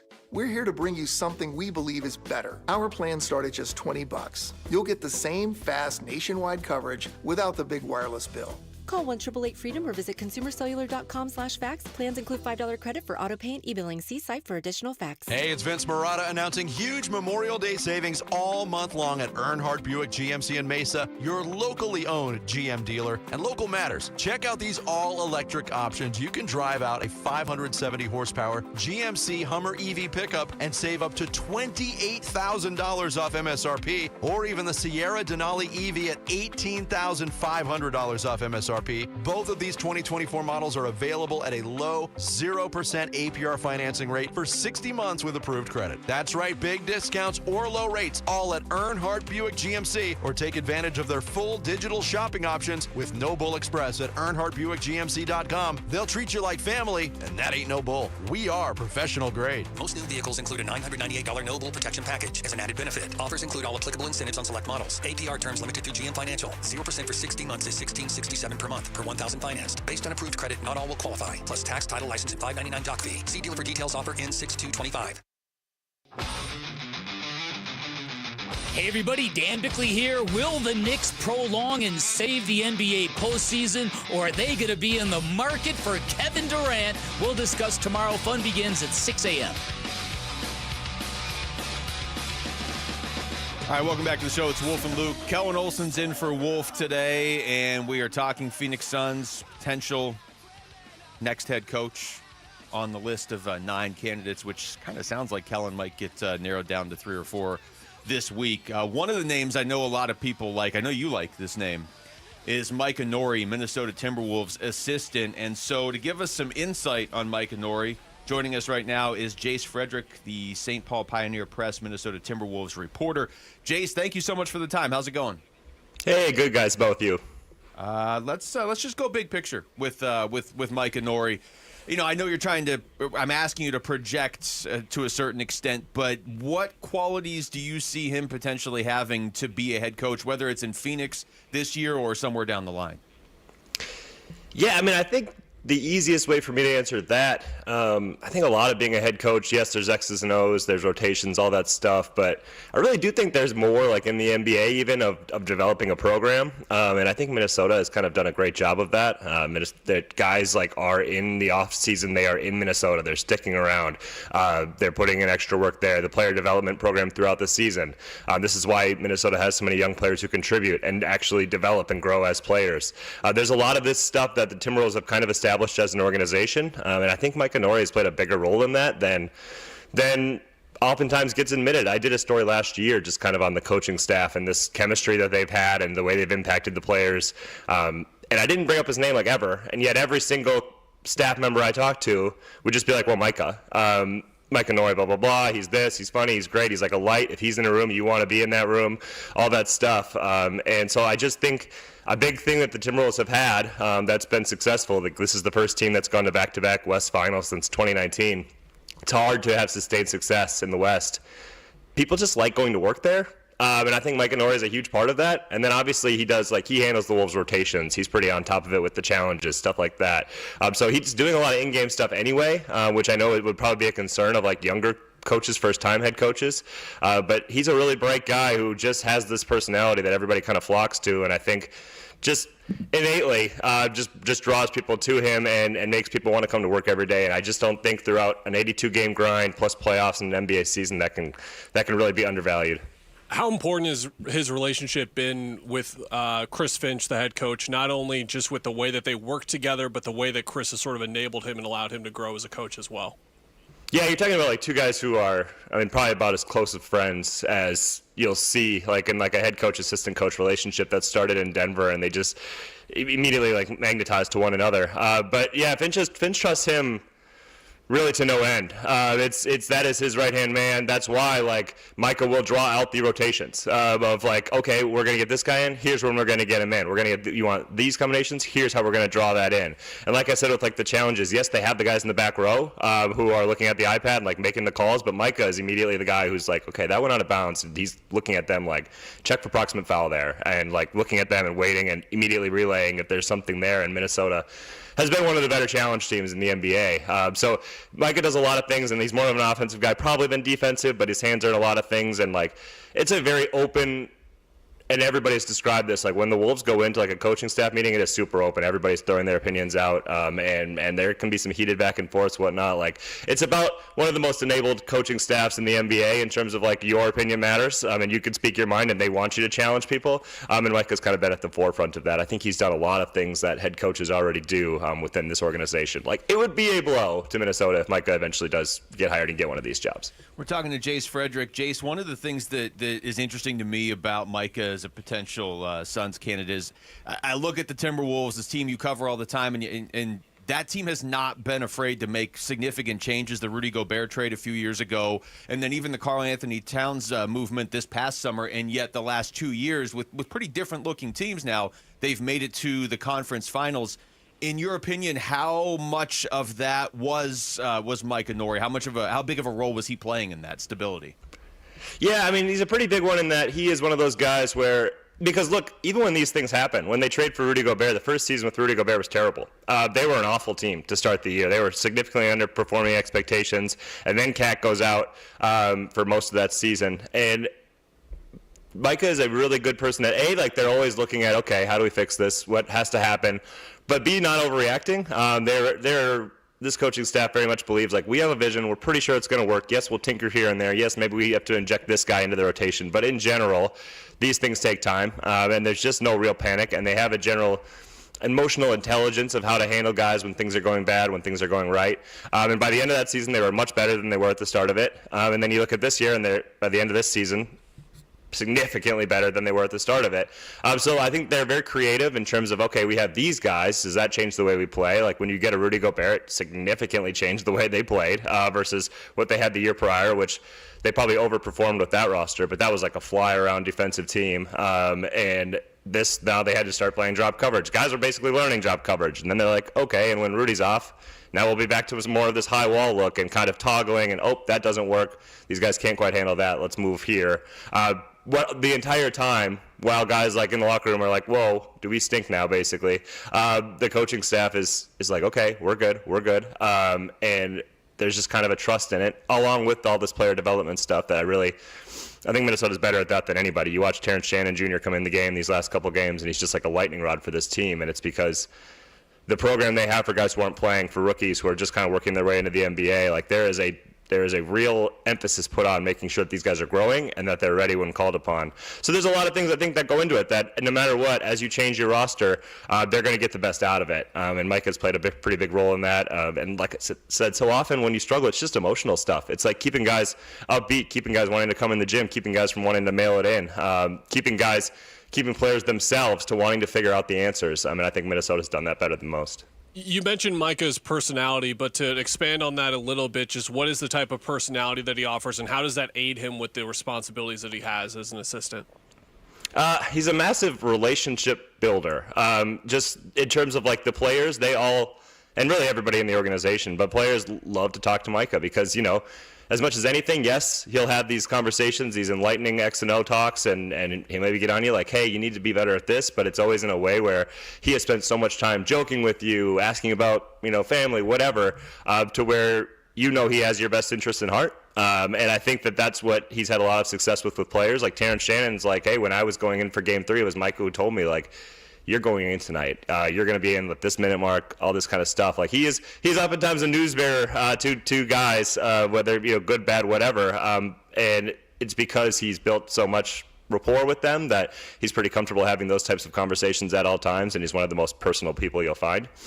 So yeah, I think that matters a lot, even within the coaching staff, within some of these like fiery coaches meetings, and then just also with players, because there are messages, good and bad, that have to be delivered throughout the year, and he's one of those guys who has built up these relationships where it's easy to have them. Jace, before we let you go, I wanted to ask, I know this isn't the top of anybody's mind there right now because you guys are trying to get to the NBA Finals, but if this team comes up short, is Kevin Durant somebody that they might be interested in? Is that even feasible in Minnesota? Yeah, so it's definitely something that, and I know the exact truth to which you get this, you never know. But right after the trade deadline, there certainly was there was a real push made by Minnesota here, and you even heard that around Minnesota. I would be interested to see after these results, because I haven't necessarily revisited any of these conversations, but a pretty good run here in the West, and certainly they've run into an OKC team that appears to just be better than them. And then you kind of wonder, okay, well, they're not going anywhere, so do we have to upgrade here or there? But I think Minnesota feels better even now significantly than it did at the trade deadline about what it has and maybe its direction, and just with more continuity and guys continuing to grow and seeing who they can bring back. Naz Reid, Nickeil Alexander-Walker, maybe Julius Randle are conversations they'll have to have in free agency, trying to retain a lot of this core. But I guess I would be a little bit more surprised now than I would have back in February when they hadn't quite hit their stride yet, if they are still in that market. But Anthony Edwards will always be a massive Kevin Durant fan, and I know the Wolves love Kevin Durant as a player. So I wouldn't be surprised if they definitely sniffed around those conversations, but I think maybe their urgency to make that type of move and the degree to which they would be willing to give up a lot of parts for the now and the future has maybe decreased a little bit. Jace, this was great, man. Thank you so much for the time. I know you're busy right now. Thanks, guys. Have a good one. Thanks. That's Jace Frederick, the St. Paul Pioneer Press Minnesota Timberwolves reporter, joining us right there. I mean, they got a lot of conversations right now that involve the Timberwolves. If you're talking about the Suns, when you're talking about Micah Nori, you're talking about a potential landing spot for Kevin Durant, and who knows what else. It's a team they're going to have to contend with if they get good in the Western Conference for a while. We come back over to football. Is the NFC West the most wide-open division in the NFL in 2025? We'll get into that next. It's Wolf and Luke. Kellen Olson's in for Wolf today on Arizona Sports, the local sports leader. You and your phone have the key to the Arizona sports universe with the Arizona Sports app. Live streaming shows and podcasts. Plus, listen to D-backs play-by-play. And on score! Download the Arizona Sports app, presented by Ready Services Plumbing and Air Conditioning. If you're trying to get through your daily activities and you're noticing you can't because you're focusing more on your pain than being able to enjoy the moment, those are the patients that we're looking to treat, because we can make a difference. That's Dr. Ashley Caravelli, a medical director for QC Kinetics. What we're doing at QC Kinetics is offering treatments that help with joint preservation. We use cutting-edge technology in our in-house lab to harness your body's natural healing powers and target the areas where you need them the most. These are regenerative, non-surgical treatments, and QC Kinetics is the nation's leader, delivering lasting relief to tens of thousands of patients. What we do know is that the sooner we start treatment, the sooner you'll see relief. So don't wait another minute. See if you're a good candidate for these non-surgical treatments for joint pain. The consultation is completely free. Call QC Kinetics, 602-837-7246. In Phoenix, Scottsdale, Peoria, and Chandler. That's 837-7246. 837-7246. During National Military Appreciation Month, we at University of Maryland Global Campus say thank you to the service members, veterans, and families who dedicate their lives to our country. We are deeply grateful. For over 75 years, UMGC has proudly served the military community, from installations overseas to the communities you call home. Wherever you serve, we stand with you. Learn more at umgc.edu/thanks. Certified to operate in Virginia by Chef. Progressive knows if you have to choose between everyday life and your RV, RV wins. What, are you going to take the RV to the mountains or go pick up your dry cleaning? RV wins! Are we cleaning the gutters or taking the RV camping? RV wins! Are we getting a new passport or cruising up the coast? RV wins! Don't forget, you got that trip to Sweden coming up. Oh, yeah, passport, then RV. With Progressive, you can bundle your RV with your home or auto and save with a discount and spend more time enjoying those savings in your RV. Progressive Casualty Insurance Company affiliates and other insurers. Not available in all states and situations. Hey, it's Vince Marotta announcing huge Memorial Day savings all month long at Earnhardt Buick GMC in Mesa, your locally owned GM dealer. And local matters. Check out these all-electric options. You can drive out a 570 horsepower GMC Hummer EV pickup and save up to $28,000 off MSRP, or even the Sierra Denali EV TV at $18,500 off MSRP. Both of these 2024 models are available at a low 0% APR financing rate for 60 months with approved credit. That's right, big discounts or low rates, all at Earnhardt Buick GMC, or take advantage of their full digital shopping options with No Bull Express at EarnhardtBuickGMC.com. They'll treat you like family, and that ain't no bull. We are professional grade. Most new vehicles include a $998 no bull protection package as an added benefit. Offers include all applicable incentives on select models. APR terms limited through GM Financial. 0% for 60 months is $16.67 per month per 1,000 financed. Based on approved credit, not all will qualify. Plus tax, title, license, and $5.99 doc fee. See dealer for details. Offer ends 6/2/25. Hey, it's Gambo. You all know the Christian Brothers is your go-to company for all AC and plumbing needs. But did you also know they can help with any electrical issues you may have at your home? Christian Brothers offers an electrical safety inspection for just $69. This includes a panel inspection, testing all the breakers, tightening down all the wires, and much, much more. Mention me, Gambo, to get the $69 special for your electrical inspection. Call Christian Brothers at 602-222-3535. That's 602-222-3535 or online at cbrothers.com.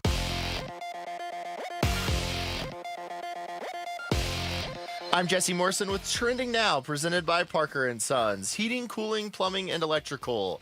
The Arizona Diamondbacks look to get a series win tonight at Chase Field against the Pittsburgh Pirates. First pitch is at 6:40 right here on Arizona Sports 98.7 and the Arizona Sports app. Corbin Burns gets the start for the Snakes. The Phoenix Mercury welcome Angel Reese and the Chicago Sky to PHX Arena tonight. Tip-off for that one is at 7. And the cover of the deluxe edition for EA Sports College Football 26 features 2 Sun Devils. Head on over to ArizonaSports.com, brought to you by YRefi, to see that cover. This report is brought to you by YRefi. Don't let private student loan debt ruin your life. Go to YRefi.com. That's YREFY.com.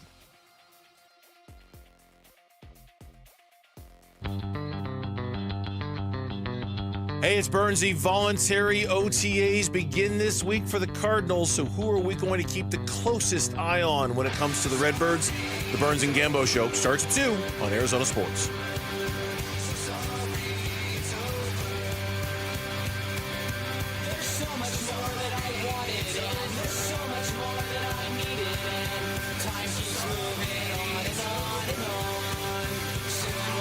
All right, it's Wolf and Luke on a Tuesday morning. Kellen Olson is joining us right now, in for Wolf today and tomorrow. Actually, we'll be out at Chase Field tomorrow. Oh boy! Zach Anyone Gallen. pitching tomorrow? I think I've heard 1 or 2,000 times that Paul Skeens is pitching tomorrow for Pittsburgh. Yeah, it's one of those things, Luke, where people mention once in a generation, and it's very overused and exaggerated. I do not think it is with this man, and I'm very excited to see him pitch tomorrow. No, he certainly seems legit. I think it was Bert on the broadcast yesterday who said, "Just don't go to work. Just come to the ballpark. I'll put in a note for you. Just come on down." I hope we see a lot of people there. What? No, you have to stay at work. Oh, that's a bummer. Well, you only have to stay at work until noon, and then you can make it for a 12:40 first pitch. You can that's still the get thing. there. I'm gonna try. I might try. I do wow, have things very going. convincing, Jesse. He might try. I have things going on in the afternoon that day. Oh, wow. Busy plans Too over busy here. for A little Paul hot shot Skeens. over All right. here. All right. Yeah, a little we too get it. busy for Paul Skeens. Little social all right. butterfly over here. All right, bud. I was looking at the YouTube live chat for some of the comments on the D-backs, and there are quite a few.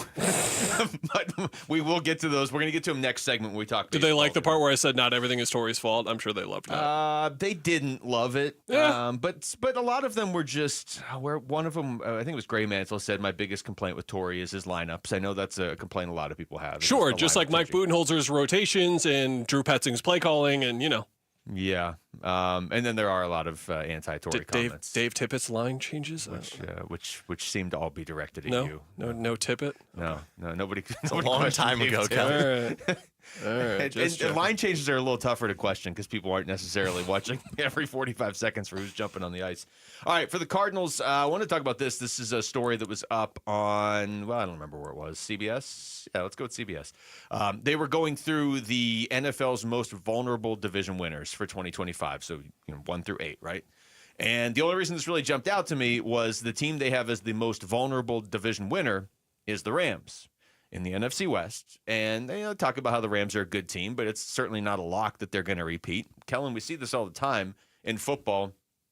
You win the division one year, unless you're the Chiefs, oftentimes you don't win it the next year. And it really kind of raises the question, couple months before the season starts, is there anybody in the NFC West you look at and you're just like definitively like, that team's not going to make it? That team has no shot at winning the division? Because I got to be honest, I don't know that I can find one. No, and the odds makers certainly agree. When you're looking at the division favorites across these 8 divisions, it is actually the only division in which there is not like a declarative sort of favorite. The Rams and 49ers are plus 170 right now on FanDuel to win the NFC West. Those are the highest odds out of anyone that you're sort of looking at. Most of these divisions as well, to your point, only have 3 teams that they conceivably see that can win the division. Like if you go to the NFC North, for some reason the Bears are plus 480 when the Lions and the Packers exist. That's kind of weird to me. But outside of that, you've got the Rams and 49ers plus 170. They've got the Cardinals plus 410, the Seahawks plus 550. And that is like an outlier when you're looking at the rest of the league. And I think it makes a lot of sense because not so much in the NFC North for me, I don't really agree with that, but in the NFC West, there is just a defining question mark that sprouted out of their off seasons, essentially. Like you look at the Rams ascent last year, if you want to call it that, they didn't do a ton this off season. Like if anything, they swapped a couple of guys out, like the Cooper Kupp, Devontae Adams things most notably, but they had holes, if you want to call it that, on their defense where they relied on young guys to play for them. Those young guys played well, to be clear, but they didn't really address many of those. Poona Ford was really the one big notable addition for them. We know about the Niners' severe departures. We know about the Cardinals' severe additions. And the Seahawks just completely jumbled up most of their team. So it is a big mystery card for the whole league for sure. Yeah, the Seahawks, I mean, if you told me, if you walked in here right now, you're like, you have to rule a team out, I wouldn't be comfortable ruling any of these teams out. I mean, technically Seattle was tied for first last year. Seattle probably would be the team because I think you have to give the Rams their due. And I think San Francisco, I mean, you'd be crazy to just write them off. And I do think the Cardinals should be better than Seattle this season. But, I mean, I don't. Any of those teams could make the playoffs, and it wouldn't shock me this season. Whereas you look at some of these other divisions, like the Raiders aren't winning the West, the AFC West. There's just no way, not with the way that division is structured.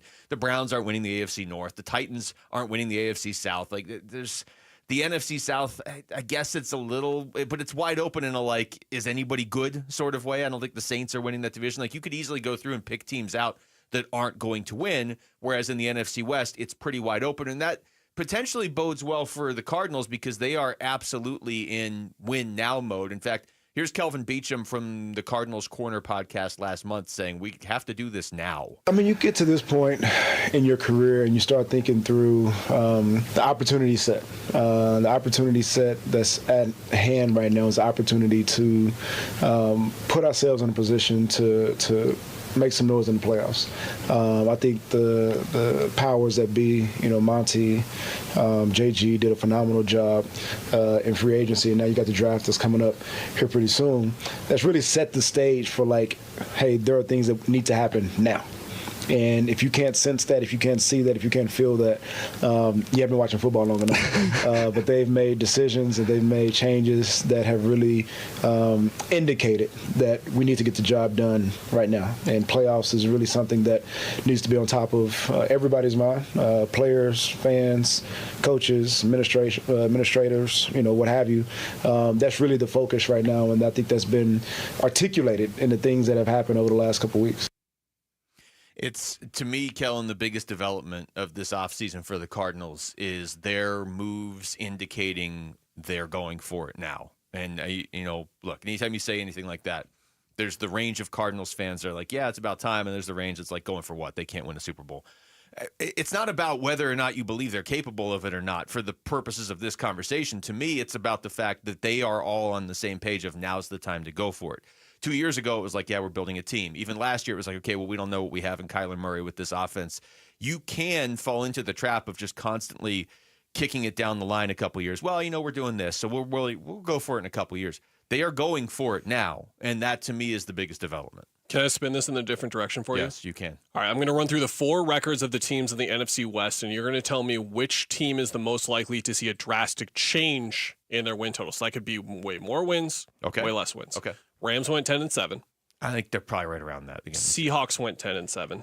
I would think they drop off, but you never know with the Seahawks. Cardinals 8-9, and then the Niners 6-11. Niners. I think it's pretty clearly the Niners, which makes me feel like with everything that they lost, it almost feels too comfortable. Does that make sense? Yes. Too comfortable for the Niners, you mean? I think in general, it's honestly, maybe this is the local bias, but one of the biggest questions in the NFC in general. Because I think that if you look around at like the legitimate contenders that could come out of the NFC, you can't just write off the Niners, even after everything that happened last year. And again, all the bodies that they lost. I just don't think that you can sit here and reasonably say like, oh, they won't be in the NFC title game next year. Like, no. You need to wait a while into the season as well. I think you can make a case for all four teams. I really do not think that the Rams are as stable as everyone thinks that they are. I think that the narrative is there, and it makes sense, to be clear. I'm not saying narrative to make it sound like it's something that people are spinning. Young defense is going to get better. Got Stafford back. The additions to the offense and the stability of the offense should be there. But like if they went 6-11 next year, would you be like surprised or shocked? I wouldn't really be that floored, honestly. I wouldn't be shocked because you're right. If San Francisco jumps up 5 wins, let's say, even 4, that some of those wins are probably going to come from teams in the NFC West. To me, the Rams are the team that if nobody takes this division and runs with it, I think they're going to win it, which is kind of what happened last year. San Francisco fell off. The Cardinals missed some opportunities. Seattle, I still think, overachieved. Maybe they didn't, but nobody took it and ran with it and was like, hey, we're going 12-5 or even 11-6. And so the Rams were like, okay, well, they had a negative point differential, but they still won the division because the young defense did get better, and they have Sean McVay. And I think if nobody takes it and runs with it this year, they could end up on top again. But you're right. They could easily drop off. I don't think they're invincible. And there was a lesson from last year that we learned in which, like, if it's week 7, week 8, week 9, there's a lot of football left. And just because these teams look a certain way 6-8 weeks in, like Seattle is the big example as well. But the Rams were basically their whole script to winning the division and finishing alongside Seattle was like, we're just going to screw up the least. Yeah. Like, that was basically their thing. They were just the most stable. It's not that they were better, but it's skill. Just they had this stability, and it is a skill, to your point. Yeah. To screw up the least. I really need to work on that skill in my life, too. And so did the Cleveland Browns, actually.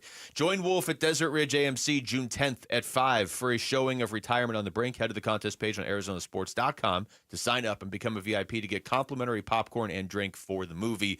When we come back, Diamondbacks Pirates against Knight, and Corbin Burns is pitching. So is there an extra sense of urgency that this is the sort of game you just have to have? We're going to ask D-backs broadcaster Jody Jackson. She'll join us next. It's Wolf and Luke. Kellen Olson's in for Wolf and Arizona Sports, the local sports leader.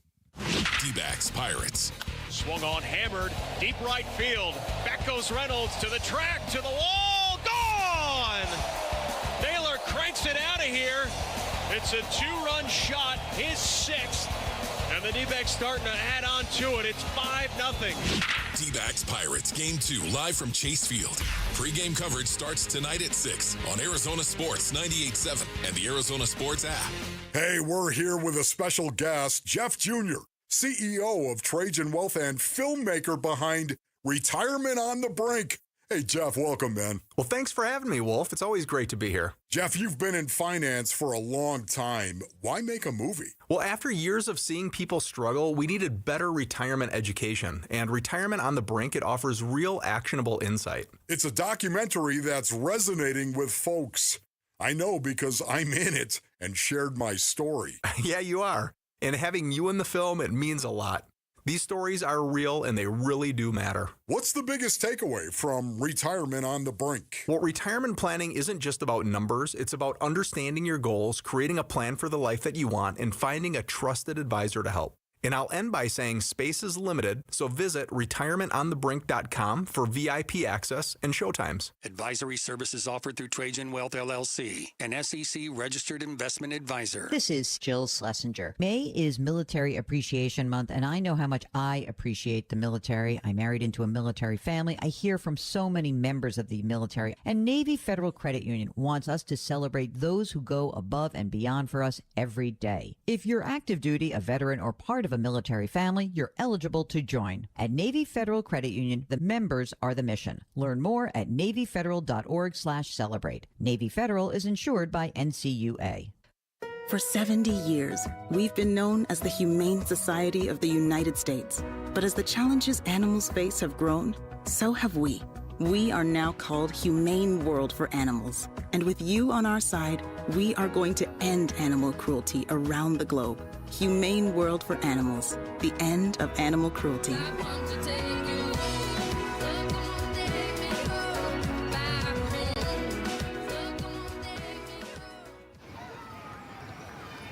Bank of America is the nation's leading business lender, and we're ready to help with your next goal here in Phoenix. That's why we have over 3,700 local business specialists across the country. Because with the right team, your business and community prosper. What would you like the power to do? Learn more at bankofamerica.com/local business. Bank of America, official bank of FIFA Club World Cup 2025. Bank of America Corporation, all rights reserved.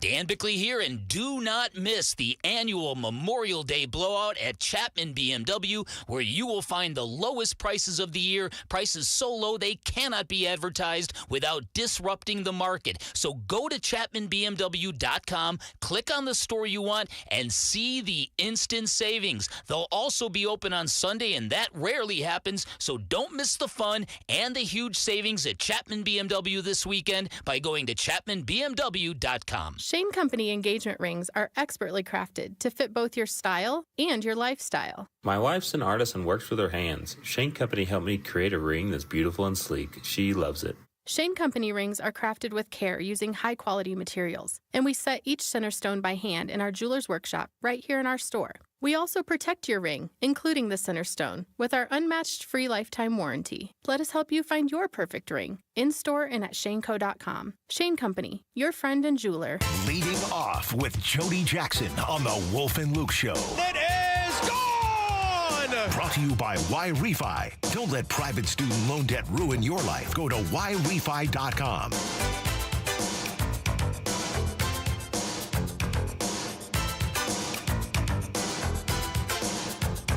All right, welcome back to the show. It is Wolf and Luke. Kellen Olson is in for Wolf today, and Jody Jackson is joining us right now on the Arizona Sports Line as we head into Game 2 of this series with the Pittsburgh Pirates. Jody, what's going on? How was your weekend? You know, it was all right. It was a tough trip for me. I lost my voice. It started out as something kind of innocent. I didn't really think I was sick. I didn't really feel bad, and then it just morphed into pretty miserable, actually. Great. And then the team, lost 5 games, and so it definitely was tough. It did not, I always enjoy covering baseball, watching baseball, covering this team, but it was a little bit of a tough one for me this week. But I feel much better now. The team won last night, so everything's coming back to normal here. Well, the good news, at least from the Diamondbacks' perspective tonight, is Corbin Burns is pitching against a guy that has pitched in 2 major league games ever in Mike Burrows. So I guess let's start there. How big was the win last night, and what does it potentially allow them to do now going forward this week? Oh, it was huge. Just for them to put up some runs and not look back, I know it got a little bit, I had some base runners late there. But I will say this, though, and this is just, believe me, when people ask me if I'm feeling the same as the fans or the team, or, the first, when O'Neal Cruz kind of had that high chopper and he gets on base, I'm like thinking, or it was a double that could have been a triple. And I was like, seriously, is this happening right now? That was just a blip on the screen. Ryan Nelson took care of his business. He's been doing great. And I just was pleased to see, this team come out and handle themselves well. I know they could have even had more runs. And I guess that's the one thing that you look at that's still a little bit of an issue is the runners in scoring position, which, look, I believe that if you have a deep team, which the Diamondbacks do, that is going to solve itself. They faced, they faced a guy tonight, like you said, that is very new to this league, and I expect them to take advantage of it. This is a really tough lineup. They faced some really good pitching on that road trip, and the starters were just going toe to toe with whether it was Yamamoto or Liberatore or whoever. It was really a tough slate of pitchers on both sides, and so now you don't really have that. I know they have Skeens tomorrow, but and this team has, they did well against Skeens last year. So you just feel good about this team continuing to progress, put together a good plan, and go out there and hopefully win 2 in a row tonight. Jody, I don't want to ask you if you're surprised Ryan has been able to do this, but at the very least, it's extremely impressive for him to come into the year, not have the rotation spot, and then once he gets in, just get right back to the pitcher that he was at the end of last year. He has. He's been very steady. It's funny. He and Brandon Pfaadt are really good friends. I think it feels like they've been together forever since back in the minors. And they kind of both have that calm demeanor and nothing's really phasing them. And I don't know if, I know Brandon's kind of known for that, but I think Ryan is known for that too. And I don't know if that rubs off on each other, or maybe Ryan gets a little bit of that from Fott. But the pitches look good. The cutter, the fastball, the breaking stuff, it's all working for him in the game plan. He's able to lean on that fastball and have success with it. Guys are not able to square it up. When he does give up hard contact, the defense has been there. So, it's going to be interesting because Eduardo Rodriguez, when he gets healthy, will be back in part of this rotation. But you just get the feeling that, Ryan Nelson's not going to be out of it either, which I don't really know what that means. I don't know how that's going to work. But Ryan Nelson has been terrific, and it's really good to see because I think what clicked in for him last year is exactly who he is, and that's what we're going to see from him. We're talking to Jody Jackson. Jody, I hate to do this to you, but to go back to the Cardinals series for just a second, just for 1 second. None of us really want to go back it's there. It's okay. But we can go back. Just once. Just because you saw it firsthand, and at the start of the season, the National League was expected to be loaded, and it is, but the Cardinals were never really a team that was mentioned in that, and now here they are, 3 games ahead of the Diamondbacks right now. They look like they're going to be a player, or at least they have been for the first third of the season. Just your opinion on what you saw from St. Louis. Are they a team that's going to stick around all year, or do they just get off to a decent start? That's a good question, Luke. And I don't think their lineup, when I look at their lineup against the Diamondbacks, to me, the Diamondbacks have a much better lineup. Now, they have some guys that are really, Ivan Herrera is a pro hitter. He's a really good hitter. They have a number of guys that can, Brendan Donovan can hit. I mean, they have guys that can hit. They don't quite have the amount of power. Wilson Contreras didn't even play because he had the back spasms. They get him back, they'll be better that way. They're very fundamentally sound, and they've been pitching very well. I mean, I think that's the question is, will some of the pitching take a step back or not? And that I really don't know. This is a team that no one expected to really be in this spot. After all, they were going to rebuild. They wanted to trade Arenado, and even Arenado looked pretty good for a guy that hasn't been slugging the ball, and he was able to get things done out there. So I don't know where they're going to land. I mean, the Cubs are the team that has a lot. The Cubs have that dynamic lineup that you look at, but the Cardinals don't have a bad one. It's not a bad lineup. So I think, they could sustain it a little bit longer. Or can they sustain it for the whole season? That I don't know. But it's a team that has surprised me. So I don't really know if that answers your question, but I think they could be dangerous, sure. Jody, the bullpen it has lacked stability in the last couple of weeks. We'll put it that way. And last night they were able to maintain the lead and hold it. It did get bumpy in the 8th, but they were able to hold it. Just what kind of effect can that have on a baseball team over the course of a season when leads are not safe in that kind of way? It's probably the worst thing in all my years of covering baseball, over 25 years of covering baseball. I mean, it's probably the most deflating thing. I mean, unless you don't have starting pitching, then, we've seen a few years of that, like 10 years ago, you would be down, 4-0 before you even notice. And that's even worse, I suppose. But when you have a really good team and your bullpen can't come through, it is tough. Now, this road trip was kind of unlike anything I'd ever seen. All the one-run games, it just speaks to the great pitching on both sides. I think the offense could have come through in some areas, and everything would have looked a little bit different. But yeah, the bullpen, I've seen it a lot, though. I've seen it a lot where they go through these stretches, and I think they're going to get right here. They're going to be in some games that aren't as close, and they're not going to be challenged to put out guys in situations where they're either maybe taxed a little bit, or they're not in the right role, or they just have to be used because so-and-so's down, all of that stuff that happens when you're in one-run games for a really long time, which I know they've been glaring over the last week, but this team's been in a lot of close games because of the competition they faced. So I think that things are going to fall into place a little bit better. Obviously, when AJ Puck comes back, it's all going to look much better. But I think they're, look, if they hadn't, I look at it this way almost, and I know people maybe don't want to hear this, but imagine if they didn't have Jalen Beeks and didn't sign him in spring. Imagine if they didn't sign Shelby Miller. Imagine if Juan Murillo wasn't who he is, who I think he's really a very good option for them in certain situations. So I think these guys, I think like a Murillo, and he's going to get better. I think Beeks and Miller, you have to continue to keep them ready to go. They're very good at what they do. They have to, it's managing them. And Ryan Thompson looks better. I mean, when that slider was not landing, when he wasn't able to locate the slider, then it's the sinker. The sinker becomes more hittable. So I think he looks like he's in a good spot now too. We're talking to Jody Jackson. Jody, I want to ask you about Corbin Carroll. And every time we talk about Corbin Carroll, it's like, is this guy going to win MVP? What kind of run is he on? It's kind of a crazy stat, but if you go back to April 24th, he's only hitting .205, and his batting average has dropped from .327 to .260. So I guess my question is, do you see anything different with him at the plate, and have they gotten too reliant on him to basically be Superman all the time? I don't think they have become too reliant on him. He did have a Superman moment in the game in LA, which was really the one that, and I know, to me, the thinking, I guess I just think differently than people. I heard a lot of people talking about, well, Yamamoto was blanking the Diamondbacks. They shouldn't have won that anyway.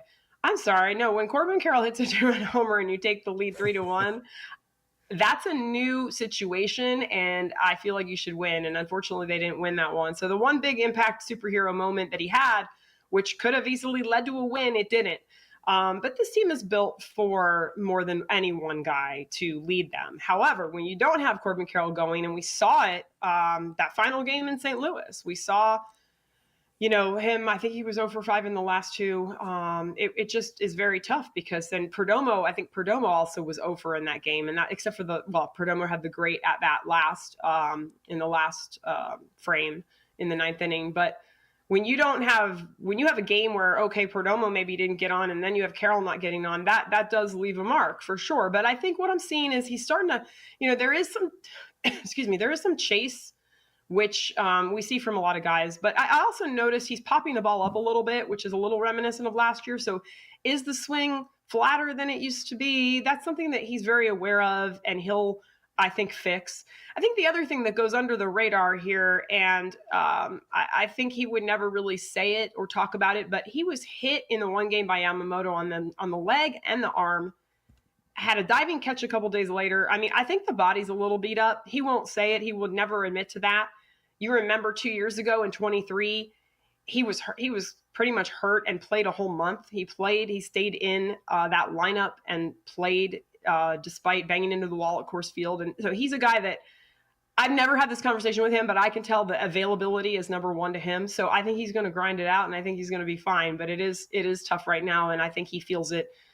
He talked to me about it in that game after the game the other day, and he knows what he has to look at and try to fix, and I think he'll be fine. Jody, it's always great talking to you. I'm glad your weekend's over so we can all move forward. That was rough. I'm glad, yes. Maybe it was me dragging everybody down. No. I don't know. Luke, you always say how positive I am. You didn't want to be. I let it go till Sunday, and then I kind of was really honest about everything on Sunday.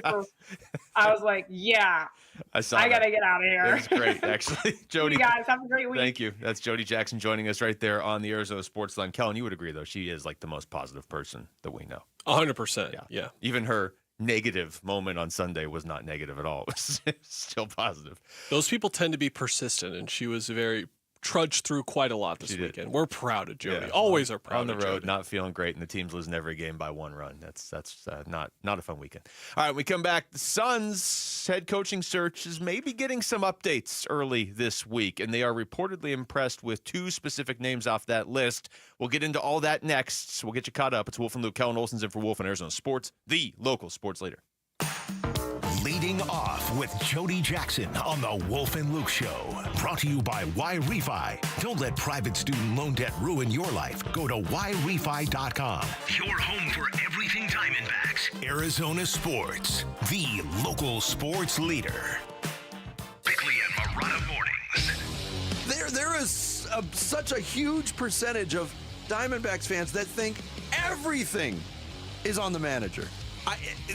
Pin it on the manager if you want to. Everybody deserves blame for what has happened this season. And again, but if that's your take, it's lazy as hell. Blaming the manager is such a reflexive thing to do. You're too soft. Bigley and Marotta. Mornings on Arizona Sports, the local sports leader. Hey, Ron Wolfley from my brothers over at DISC, Desert Institute for Spine Care.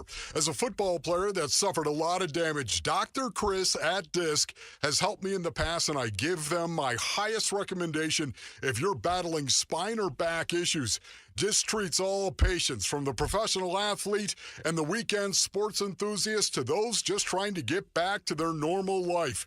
DISC is the preferred orthopedic spine surgeon for professional sports teams and athletes because of their least invasive procedures and their reputation for results. People from all over the world come to DISC for their treatment. DISC's catchphrase is "enjoy life again" or "get back to living." Wouldn't that be nice? DISC website is www.sciatica.com or call 602-944-2900 to schedule an appointment today.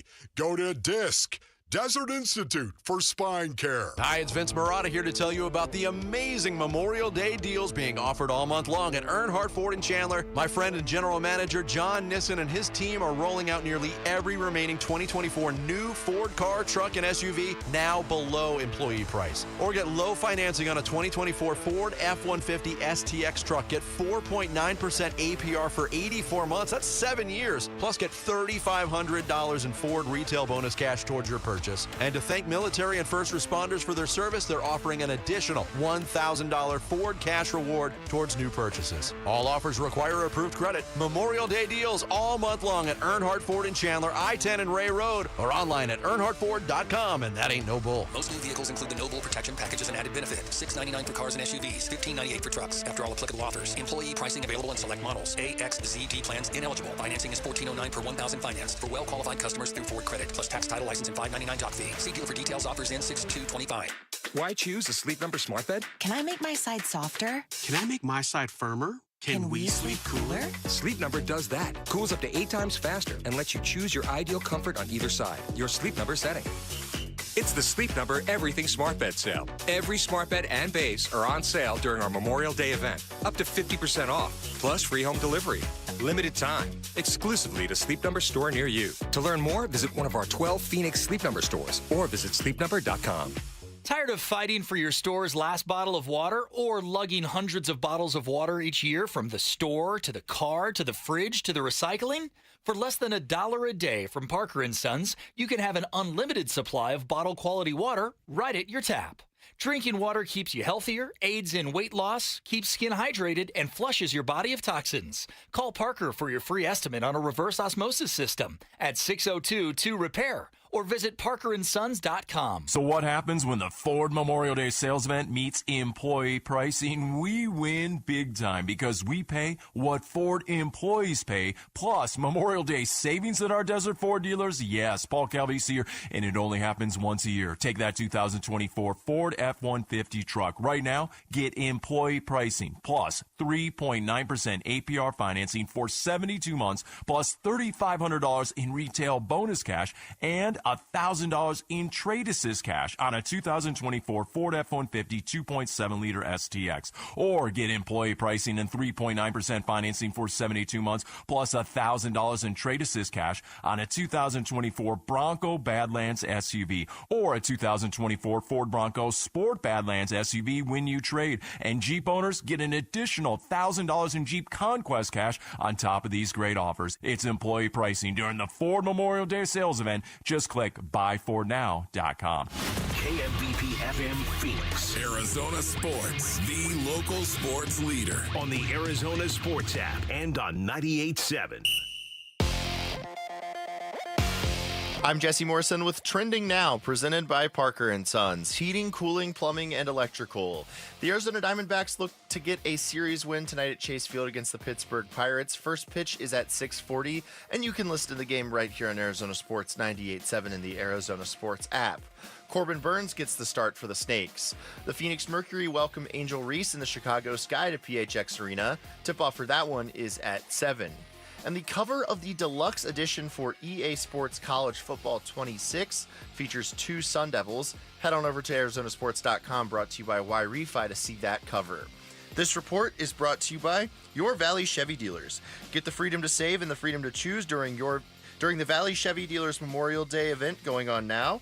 Spectacular offers available now at your Valley Chevy dealers. Arizona sports. We're going to think differently. We're going to be unified in our approach on a daily basis. Suns, a new horizon shaping the Suns' future this offseason with Wolf and Luke. It is Wolf and Luke, but Kellen Olson is in for Wolf today as we head into hour number 2 of the show, and as we try to make some sense of who the Phoenix Suns' next head coach is going to be, Kellen, it seems like we are... I don't know that we're close to like a decision this week, but Gambo was reporting last week we're probably going to have that list trimmed down to 2, 3, maybe 4 finalists. And according to Gambo over the weekends, what he said, the second round of interviews for the Suns head coaching job just finished up. Most on Zoom, and the next day or two, finalists are going to be told, and in-person meetings are going to be scheduled. So it seems like, whether we find out or not in the next couple of days, that list is going from 9 to 3 or 4.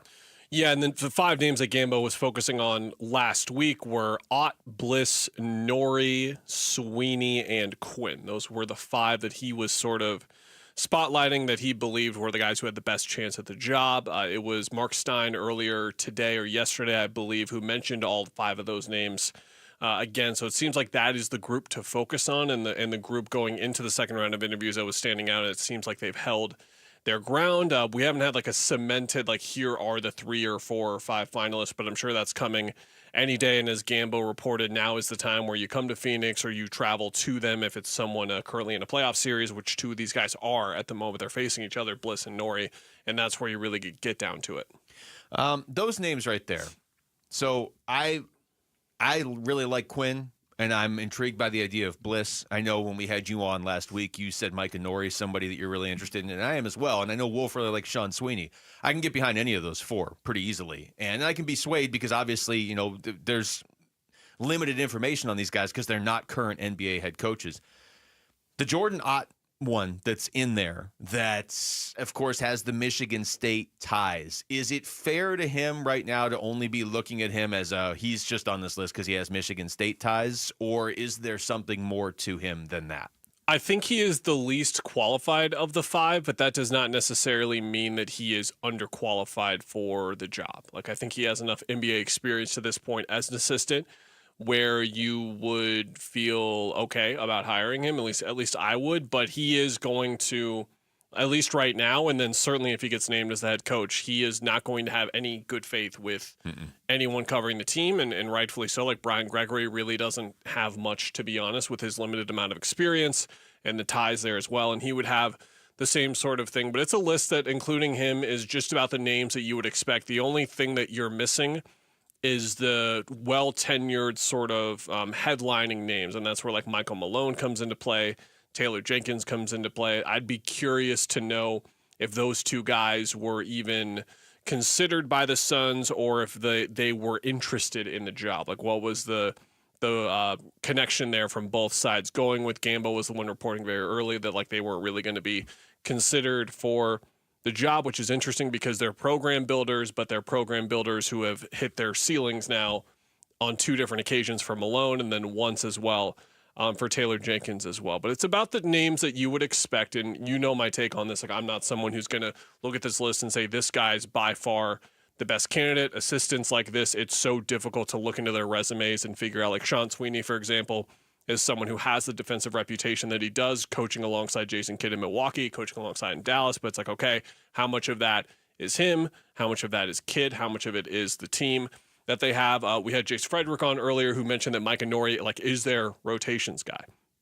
And we've seen that be extremely effective for them recently. Like, most notably, they called upon their rookie Terrence Shannon Jr., who hardly played this year. They used him in some injury-riddled instances, but they called upon him the last 2 games, and he's had a really big impact. But how much would we be focusing on Micah Norrie's rotations if he had a team that was only 6 deep? He's fortunate to be coaching a team that is very deep, but it is deep because he has played a part in the player development. So hearing those sorts of details from Micah Norrie, from Jace Frederick, and then you guys have had some guests last week as well who have been elaborating on some of these names. We're going to get more tomorrow on Ott, I believe, is the last name that we have to sort of dive into out of all of these guys. So I'm interested to sort of learn more about these guys because we can have a certain understanding, the base level of attributes that they all have, but really definitively knowing who they are as coaches and know what they're responsible for and their success, that's where it gets kind of difficult and it's sort of a crapshoot. Yeah, and Micah Nori's what I like about him is, and it doesn't mean these other guys can't do it, they're just not in that position, but we have seen him help navigate a team that has made significant changes. We just talked about this with Jace Frederick last hour. Minnesota's undergone significant changes twice in the last 3 off seasons, and they've been to the Western Conference Finals now 2 years in a row. How much of that is him? Because if a lot of that is him, you're looking at a Suns team that's probably going to undergo some significant changes here in the next couple months. So it would be nice to have somebody who can stabilize things and quickly rebuild and develop. But we don't. Even the Suns aren't going to know that until they pick a guy and see what he can do, because you didn't go after a Taylor Jenkins or a Michael Malone. And I understand the logic behind it to a certain extent, Kellen, but I wouldn't have hated it if they at least interviewed those guys or talked to them if those guys were interested, just to get their thoughts and just to have Taylor Jenkins in your office and maybe he tells you something that either blows you away and you're like, no, this guy's got to be on the list. Or even if he's not the guy, you're like, we didn't think of that though. I mean, that is a good basketball mind that by all accounts they didn't even really talk to. Now, maybe they weren't interested. Maybe this was just the plan that they were going with. By they, I mean Taylor Jenkins and Michael Malone. Or maybe this is just the plan the Suns were going to go with all along. But there's no matter who they hire going this way, there is more upside, but there's also more risk too. Well, the other interesting part of this is you look at the last 2 head coaching hires, and Frank Vogel's credentials spoke for themselves. So did Mike Budenholzer's. So there was a certain level of that is the guy that you hire, particularly with Budenholzer in that situation. But this front office and their decision-making crew are 0 for 2 in identifying a head coach from a personality perspective who will gravitate towards the locker room. That they're 0 for 2. They have been quite unsuccessful, to say the least, with the lack of connection that you felt on the court, let alone we don't know any of the off-the-court stuff. We imagine it was pretty bad based on what we saw on the floor. The basketball always reveals those types of things to you. So now you need to trust them to not really look at resumes, because I don't think resumes have much to do with this hire, with how similar most of them are, credentials, all that kind of stuff. It's more about what they get out of them in those meetings and what they gravitate towards. And I think that's ultimately going to tell us not only how successful this head coach is going to be, but if the Suns nail this head coaching hire, I think we can be more confident about their front office in the future, but it also goes the other way too.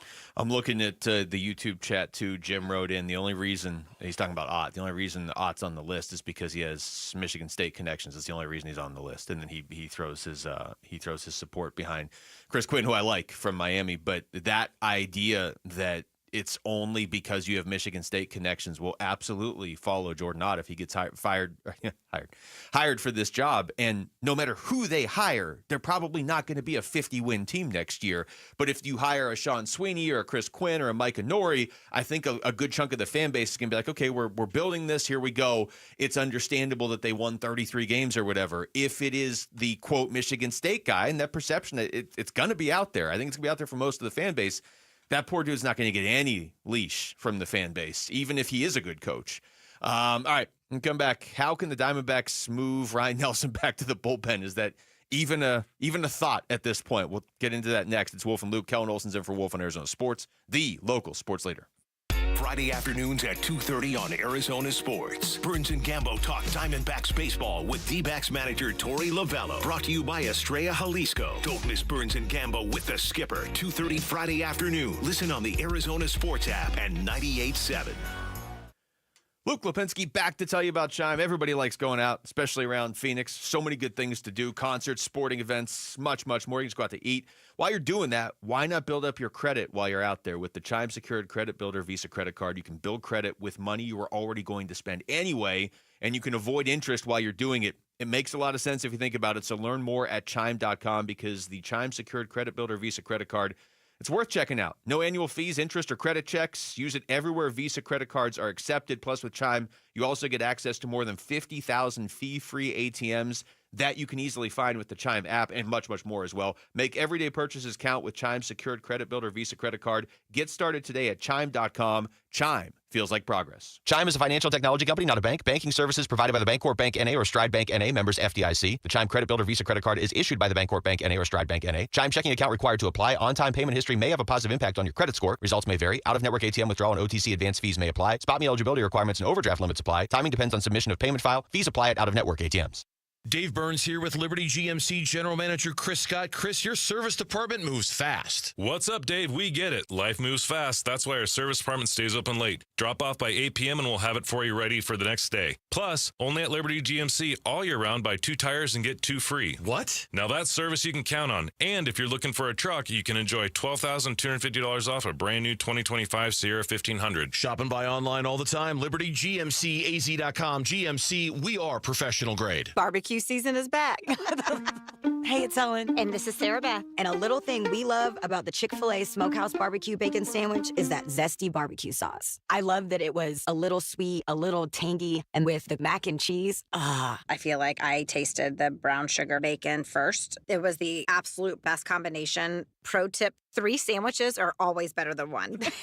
Order the Smokehouse Barbecue Bacon Sandwich and our Coca-Cola on the Chick-fil-A app for a limited time. Real guests paid for their testimonials. Ready to order? Yes. We're earning unlimited 3% cash back on dining and entertainment with the Capital One Saver card. So let's just get one of everything. Everything? Fire everything. The Capital One Saver card is at table 27 and they're earning unlimited 3% cash back. Yes, Chef!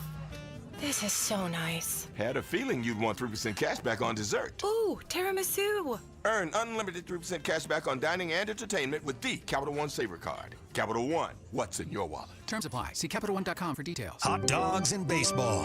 Name a better duo. Doghouse Downtown Phoenix brings the ultimate game day flavors 24/7. Savor all beef house dogs on King's Hawaiian Rolls or dig into their new Big Belly Burgers. Score big with happy hour Monday through Friday from 3 to 6 p.m. and all day Sunday. Plus, check out their lineup of craft brews. Find them at Central and Washington or order right now at downtownphoenix.doghaus.com. If you're suffering from stabbing pain, numbness, tingling, or burning in your arms, legs, hands, or feet, you may be experiencing peripheral neuropathy. If you or a loved one is suffering from neuropathy and has been prescribed a medication like Lyrica, Neurontin, or Cymbalta, there is an alternative. Amazing research has now shown that neuropathy symptoms can be reversed in as little as 1 week. At Restore Wellness, highly trained doctors are using a cutting-edge treatment and successfully slowing and often reversing the disease without addictive medications. If you're tired of living in pain, then call 480-447-9555. That's 480-447-9555. There's no surgery or prescription drugs. Don't wait to get relief. Call 480-447-9555. The first 25 callers will receive a full exam and in-depth consultation, absolutely free.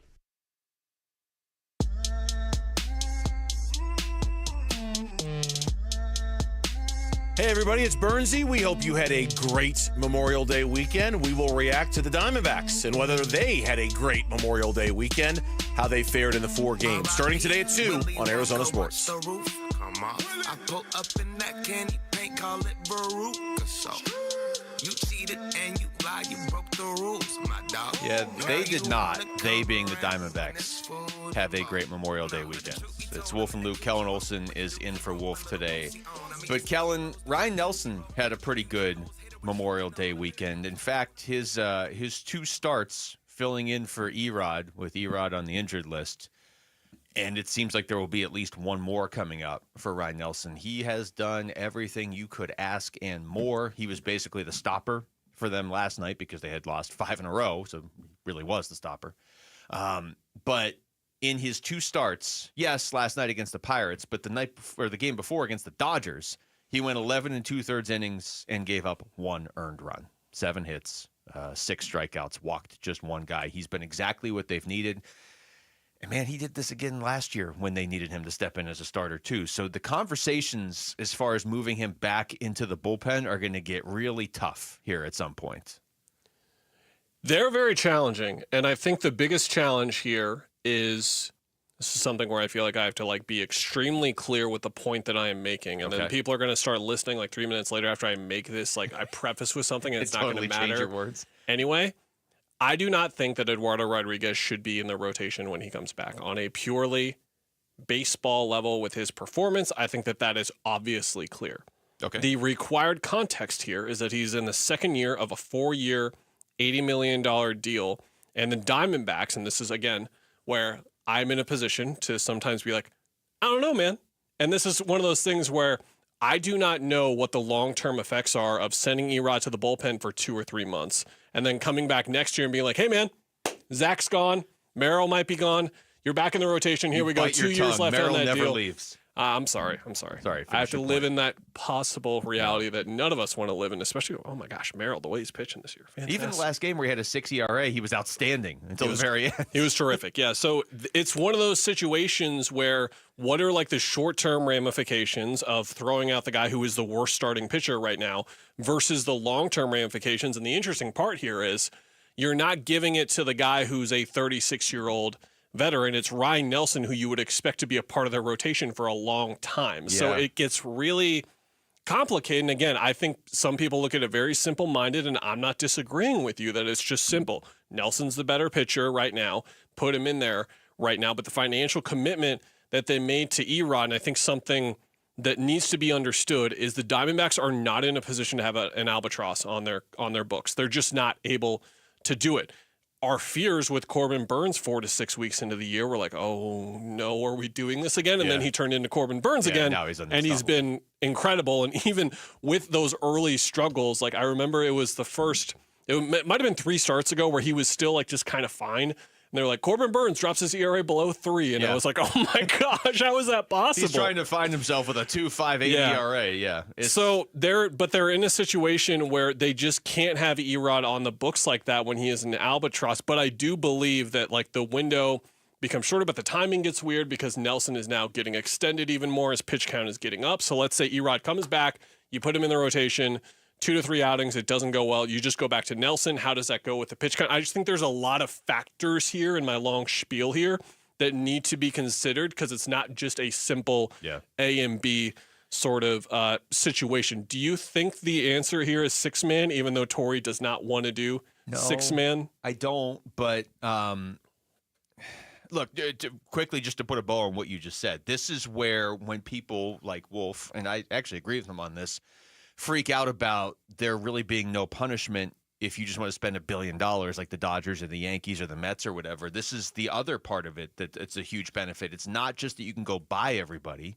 It's that if this were the Dodgers right now, they would just say, you know what? Tough luck, Erod. Like, and if you're not ready to be a starter next year, we can handle the albatross contract. We don't care. We can handle 7 of them.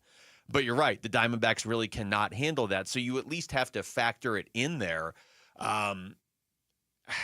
It's not as easy as just, okay, put Erod in the bullpen, except you're trying to win now. And we've already seen the Diamondbacks do this to a certain extent last year with Jordan Montgomery.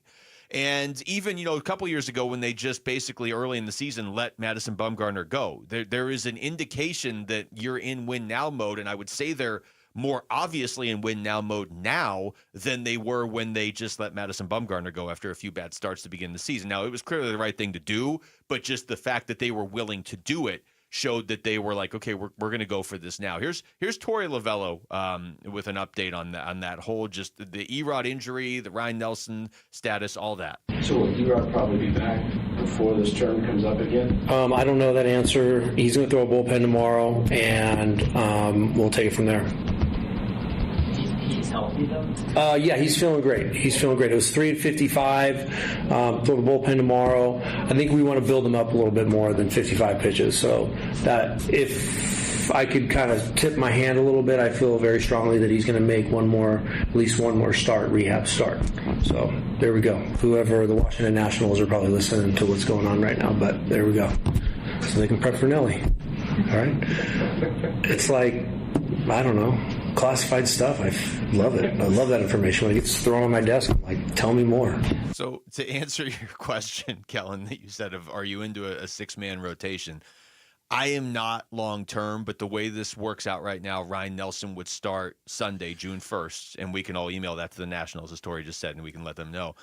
They do play a lot of games in a row, 3rd, 4th, 5th, 6th, 7th, 8th, 9th, 10th, 11th. There's a stretch there where you could feasibly stretch it and have him be the 6th starter one more time and at least get Ryan Nelson 2 more starts, almost, for lack of a better term, to see if he fails. And if he does, it makes the decision easier, I guess. I don't know. I feel like it's just so unfair, but that's exactly what's happening. Where if he just gives up 5 earned runs his next start, they'll be like, okay, Rod, you're back in. Here we go. He just screws up one time. Like I think he really does have to be nearly perfect through these next couple of weeks to really earn the spot. To extend on the Erod conversation, and I think people will look at this and say, like, what do the D-backs see in him? Because this guy's ERA is north of 7. His whip sits at 1.7. I will say that some of the advanced stuff that the Diamondbacks and every team in baseball looks at is favorable to Erod. Like, his average exit velocity is in a really good spot, so he's not really giving up much loud contact. And as we saw earlier in the year, but still his numbers on the year, his strikeout rate is back in the spot it was in the early 2010s, like late 2010, or excuse me, let me try that one more time. Late 2010s, early 2020s is where his strikeout rate was really good. It started to falter a little bit the last couple of years, and those numbers started to rise a little bit. Again, his advanced numbers, for the most part, all of them except his ground ball rate, are average to above average. It does not represent the number that he has over there. Is this me saying they should listen to those numbers over the big, loud ERA and whip? No, but again, I'm just trying to provide all of the information here that the Diamondbacks could be working with to make this decision. Did you get the vibe from Torey in reading the quotes and then hearing them from him as well, that this was sort of like when Mike Budenholzer was asked about Colin Gillespie starting, but in the opposite way, where it just seems like his mind is so made up already that like Erod's going to be back in the rotation, that he's just so detached from like what the obvious narrative here, which is that Ryan needs to stay in. And it's just more like not about Ryan, but more so about Erod. And like the Gillespie thing, of course, was Budenholzer laughing and then saying no at the suggestion of him starting when he went on to start later. I would say nothing, and maybe this is because I tried to black out that entire Suns season, but nothing reminds me. Got any suggestions for that? Any potential remedies? Nothing any manager or coach says reminds me of stuff Budenholzer was saying. And if we get to that point, then I'm very worried about that team. But to your point on the ERA, when they made this, not even switch, when Erod went on the injured list, okay, his ERA is a 7.05. Ryan Nelson's was well above 5 when he switched. But we can all look and say, man, okay, but when he starts, it's just so clear how much better he is as a starter. And to that point, he's dropped his ERA all the way down to 3.79 now over just those 2 starts. So if he continues to start games, if he gets 2 more starts and they're both good ones, I mean, then the ERA is going to back up what we're all seeing too. When Erod went on the injured list and we're all like, well, you know, Ryan Nelson's been so much better. He actually really hadn't been. His ERA really hadn't been that much better. Now, the whip was a lot better, and the ERA was still better. It's just that Erod's was so bad, it allowed it. But the more starts Ryan Nelson gets, if he delivers like this, if he gets another start, which it sounds like he will, and then they kind of do the, let's go with 6 starters here because we don't have a day off. That way you get to see Erod's first start back from the injury. Maybe the injury was part of the issue, and you get to see another one from Ryan Nelson before you have to make a decision. If he keeps pitching like this, you can't take him out of the rotation. You don't have a choice. And to take it a step further, if they start a playoff series tomorrow, Corbin Burns is getting the ball in game 1. Yeah. I think Merrill Kelly is getting the ball in game 2. And then after that, I'm not saying Zach Allen wouldn't pitch in the postseason, to be clear, but that's where it would help to have Ryan Nelson in the form that he's been. And remember, we were at that point in September last year where, like, when they're in the playoffs, he is starting game 3. It was, like, undeniable with the way that he was pitching. So their starting pitching has been good, but to be the great elite point where we look at them in every playoff match and be like, how can you beat the D-backs with these starting pitchers? That's where you can line in and go with Ryan and get him in there. Yeah, and well, that's, I mean, it's the other part of this is we saw him start last year and he looked really good too. It's not just these 2 starts. All right, we come back. NBA playoffs still going, down to 4 teams. Might be pretty close to being down to 3 teams. What can the Suns take away from this postseason as they try to rebuild their team into a playoff contender? We'll get into that next. It's Wolf and Luke. Kellen Olson's in for Wolf on Arizona Sports, the local sports leader. D-backs Pirates. Swung on, hammered, deep right field. Back goes Reynolds to the track, to the wall, gone! Naylor cranks it out of here. It's a 2-run shot, his 6th, and the D-backs starting to add on to it. It's 5-0. D-backs Pirates, Game 2, live from Chase Field. Pre-game coverage starts tonight at 6 on Arizona Sports 98.7 and the Arizona Sports app. Hey, it's Vince Marotta announcing huge Memorial Day savings all month long at Earnhardt Buick GMC in Mesa, your locally owned GM dealer. And local matters. Check out these all-electric options. Drive out a 1,000 horsepower GMC Hummer EV pickup and save up to $28,000 off MSRP. Or even the Sierra Denali EV at $18,500 off MSRP. Both of these 2024 models are available at a low 0% APR financing rate for 60 months with approved credit. That's right, big discounts or low rates, all at Earnhardt Buick GMC, or take advantage of their full digital shopping options with No Bull Express at EarnhardtBuickGMC.com. They'll treat you like family, and that ain't no bull. We are professional grade. Most new vehicles include a $998 No Bull protection package as an added benefit. Offers include all applicable incentives on select models. APR terms limited through GM Financial. 0% for 60 months is $1667 per month per 1,000 financed. Based on approved credit, not all will qualify. Plus tax, title, license, and $599 doc fee. See dealer for details. Offer ends 6/2/25. Avoid an AC system breakdown this summer by calling Collins Comfort Masters to schedule a $49 AC tune-up. Collins is trusted by the community with over 9,500 five-star Google reviews and expert techs ensuring the job gets done right the first time. Make sure you take advantage of this offer so your home will stay cool and comfortable all season long. Call 480-NO-WORRY or visit collinscomfort.com. Collins Comfort Masters, your no-worry solution for all your AC, heating, plumbing, and water filtration needs. You ever try fixing your car and realize you're missing that one part? Yeah, been there. That's why eBay's my go-to. They've got millions of parts, guaranteed to fit. I'm talking brake pads for when yours have seen one too many miles of stop and go. Oil filters, because you don't mess around with your engine care. Even got this cold air intake on my watch list. I might just go for it. To keep the ride cool and your DIY streak hot. Find all the parts you need at prices you'll love. Guaranteed to fit every time. eBay. Things. People. Love. Eligible items only. Exclusions apply. Now more than ever, Lowe's knows you don't just want a low price, you want the lowest price. And with our lowest price guarantee, you can count on us for competitive prices on all your home improvement projects. If you find a qualifying lower price somewhere else on the same item, we'll match it. Lowe's, we help, you save. Price match applies the same item, current price at qualifying retailers. Exclusions and terms apply. Learn how we'll match price at lowes.com/lowest price guarantee.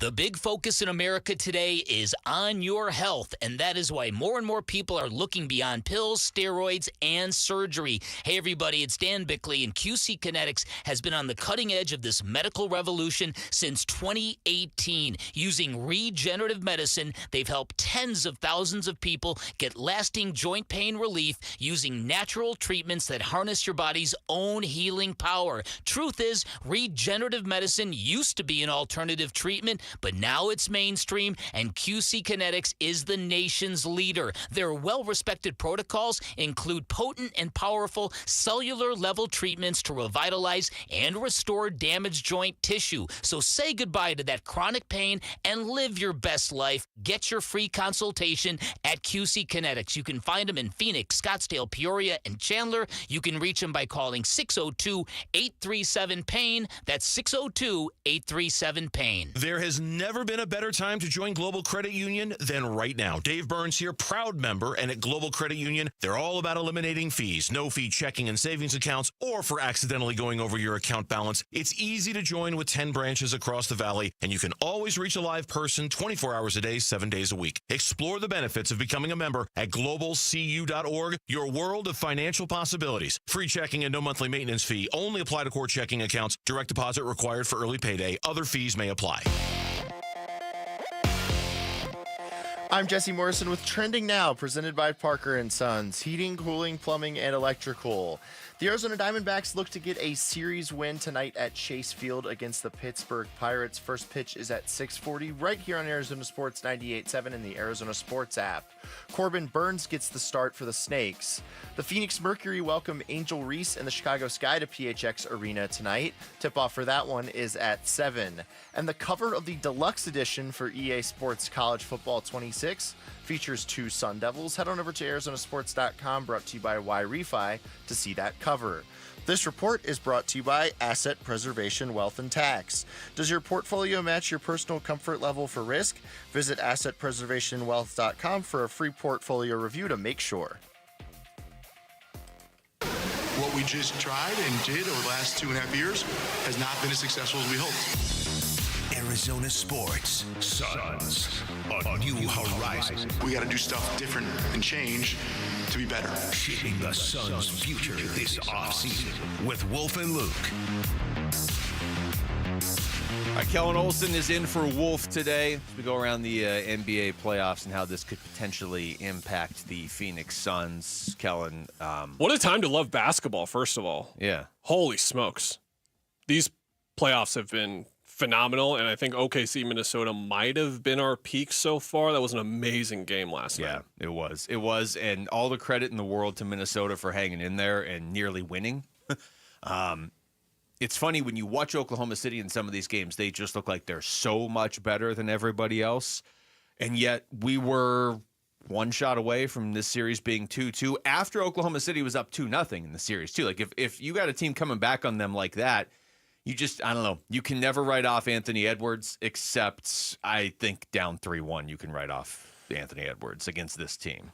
Every playoff series we see it across really every sport outside of football. Obviously, there's a situation where it feels like they had to have that game, and Minnesota shot 50+% and they hit 18 threes. The stat that I saw going around last night is teams were 55-0 previously in the playoffs when doing that, shooting above 50%, hitting at least 18 threes. So they were the first team ever to lose doing that. Like, this was everything that they could want. Like a big 5 threes each for Dante DiVincenzo and Nickeil Alexander-Walker. It was a big night for Jaden McDaniels. He was sensational in that game, and all of their supporting cast members stepped up. But if Anthony Edwards or Julius Randle would have just been a little bit better, they would have won that game. It was one of those things where OKC had one against Denver, and they had this game as well, where, like, are they ready? Do they have the experience, the pedigree? And these are the types of wins that cement that, where not only did they win, but Shea with 49 and 10, J-Dub, Jalen Williams with 34 points, 5 assists, 3 steals, 3 rebounds. Trent Holmgren, 21 and 7 with 3 blocks and a steal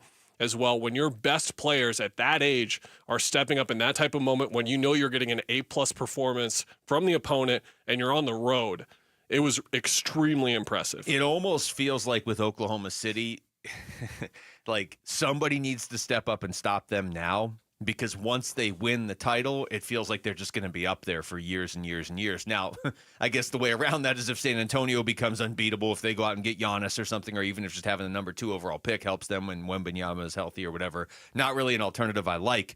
But the only, not even knock on Oklahoma City, but the only pause I think you would have had coming into this postseason would have been like, okay, yeah, but they haven't done it yet. And in the NBA, typically, it's a team that's done it. Not so much over the last 5 or 6 years, but typically going in, you could have said, okay, well, here's where Denver has an advantage on them. They just won the title a couple of years. Boston just won last year. But all those teams are gone, Kellen. None of those teams. Minnesota doesn't have that advantage on them. Indiana and New York, they don't have that advantage over Oklahoma City. Nobody has any advantage over Oklahoma City now. No, they don't. And to tie the Suns back into this, I think one of the defining lessons to come out of this postseason, especially at this point, is if you look at the margin work by all 4 of these front offices that are in there.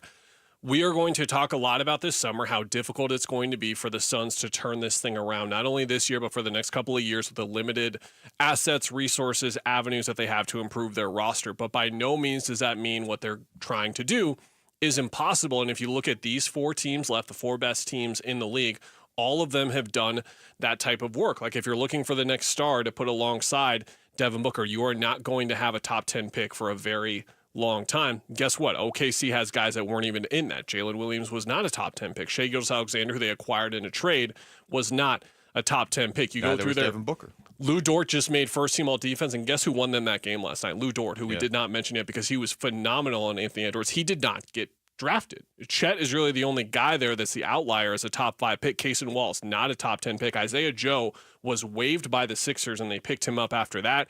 Aaron Wiggins, late 2nd round pick. Jalen Williams, Jay Will, was an early 2nd round pick. Like, you look at the way that these teams build their rosters, there are ways to do it. It's almost like, do you remember the Jonathan Cooper pick by the Cardinals, and where it was like, oh, if you draft an offensive lineman, especially interior in the top 10, top 15, they're just going to start for you and be awesome for a decade straight. Like, the expectation is there. And then when the Cardinals try and do it, you're like, oh, well, we'll see sort of what happens with Paris Johnson Jr. and hopefully, and then Paris Johnson Jr. actually turned out to be what he was supposed to be.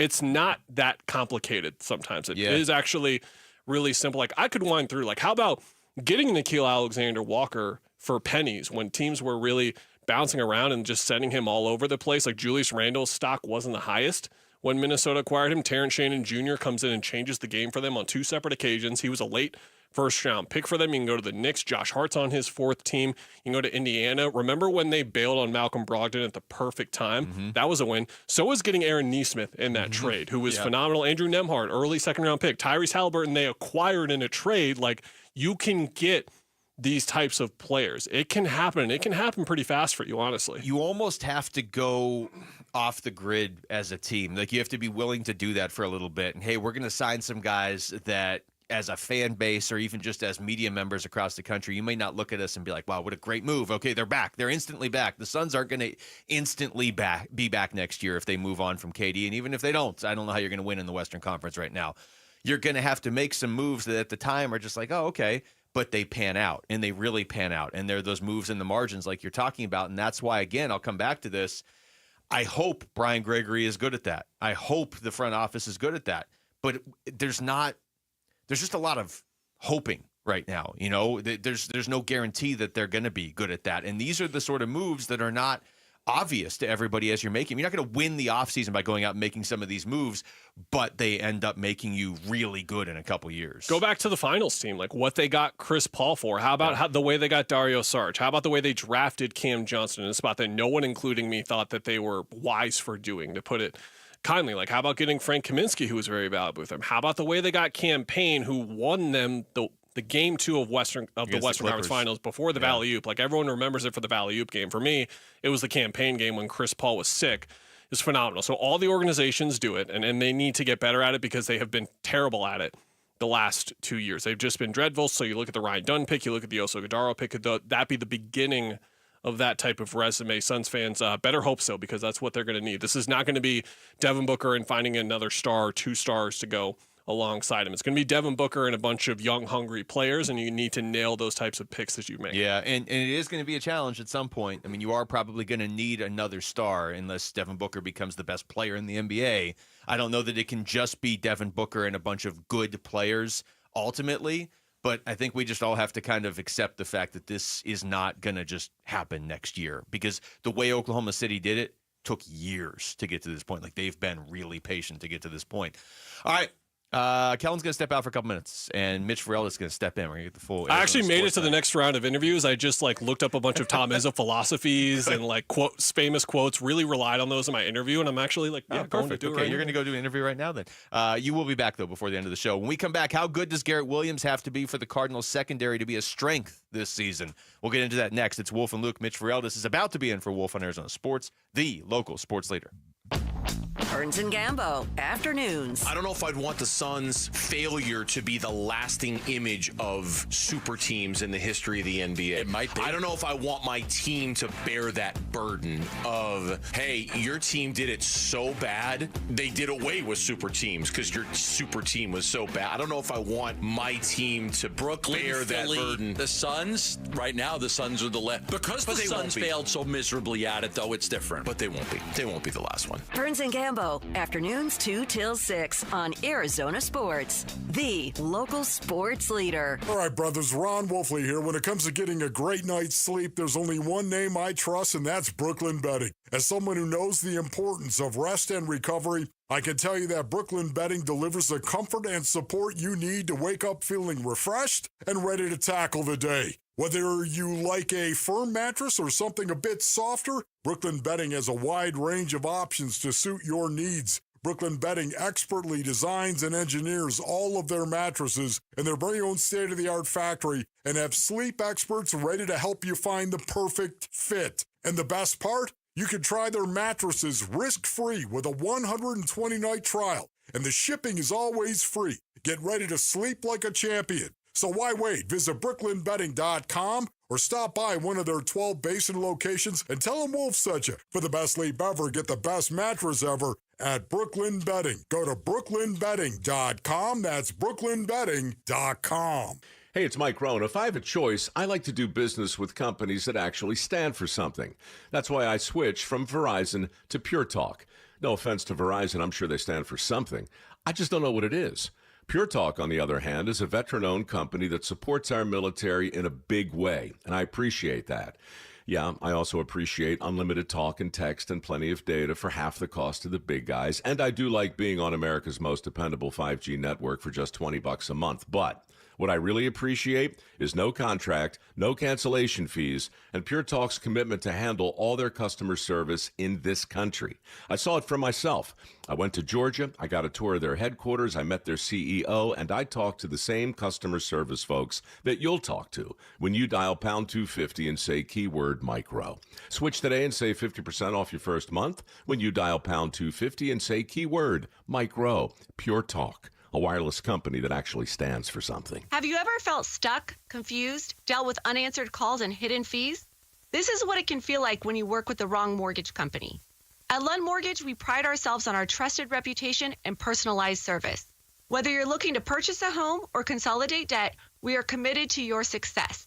With over 25 years of experience, when others say no, we are always here to help.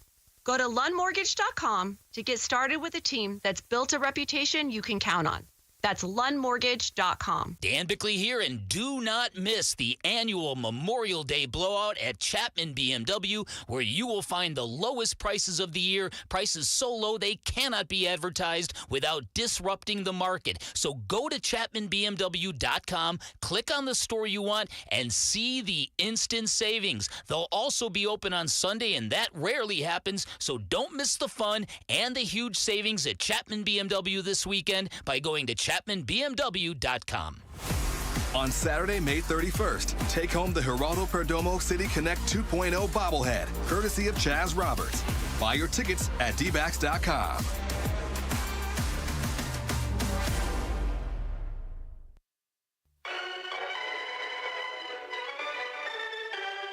Hey, it's Burnsy. Voluntary OTAs begin this week for the Cardinals, so who are we going to keep the closest eye on when it comes to the Redbirds?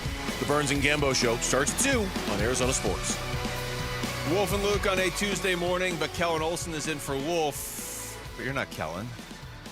Mitch Ferreldis is in for yes, Kellen. I am. I'm totally Kellen Olson. Just a lot shorter. A lot shorter, because he's way taller than me. I'm just kidding. It's not Kellen. Hi, Luke. Hi, Mitch. This is like Inception, but as a radio show, where we just have a new host in for the previous host. I was chatting with Kellen in the hallway, and he's filling in for Wolf, but then I'm filling in for him. So I, by proxy, am filling in for Wolf. Yes. And if we get somebody to fill in for you next segment, then we're building our inception of filling in for Wolf. This is like if your starting quarterback gets injured in the NFL and then your second string quarterback gets injured in the NFL, and all of a sudden you're starting somebody like Chris Streveler? Chris Streveler. There you go. Streveler the leveler. He just referred to Mitch as the leveler. Well, I do like to hold the ball and run with it. So there you Mitch go. and I we agree on the fact that running the football is the way to win games. Running football, win. It's also like in hockey where you have to go to the emergency goalie, the e-bug, and it's just like the dude who drives Still, the the best story is the guy that was just working at his bank job one day and then is pitching a near shutout for the Devils? Was it? There was the guy who drove the Zamboni for the Maple Leafs minor league team that ended up having to play against them and beat them. All right, let's get to the NFL and this story on NFL.com. That story's only from a couple of years ago too. That's not from like the 1910s or something. That's from like 3 years ago. All right, the NFL.com story that I wanted to look at here has the most underappreciated NFL player from each team. And we're not going to go through all these teams. In fact, we're not going to go through any of them except the Cardinals, Mitch, because they have Garrett Williams as their answer there. And I don't disagree. I mean, you don't hear a ton about him nationally. I think locally we understand just how important he is. Right. But I guess my question for you, since you just walked in here, and I was going to ask whoever walked in this question, how good are we counting on Garrett Williams to be now? Like he was a rookie and he was kind of hurt 2 years ago. Last year he really did take the next step. He's not, it's not Revis Island in his prime. It's not like the ultimate shutdown corner, whoever you want to say that is now. But they are counting on him to be pretty consistent now if they're going to make an actual run at a playoff spot. I think contextually speaking, it's important to understand there's the context of if Sean Murphy-Bunting was not placed on season-ending reserve, or if he was placed on season-ending injury reserve. But I think at the end of the day, the result or the outcome is the same, that we would expect Garrett Williams to be an important part of this defense. Why? Because we already assumed him to be an important part of this defense, even though he plays a very overlooked position. If you ask me, he plays nickel corner. He's not one of the outside guys strapping the opposing receiver down. He plays kind of free in the middle. He covers the slot guy. He'll be extra emergency on a tight end or extra emergency trying to double up an outside receiver. Or he'll just randomly play safety. Right. It's a very overlooked position. So for them to highlight Williams at a national level, from our perspective, it's like, oh, this is great. But I think with or without the Sean Murphy-Bunting context, we were already expecting him to be an important part of this defense before. Yeah, this is Jonathan Gannon from right near the end of last season talking about Garrett Williams as a leader on this defense. He's got leadership traits, there's no doubt.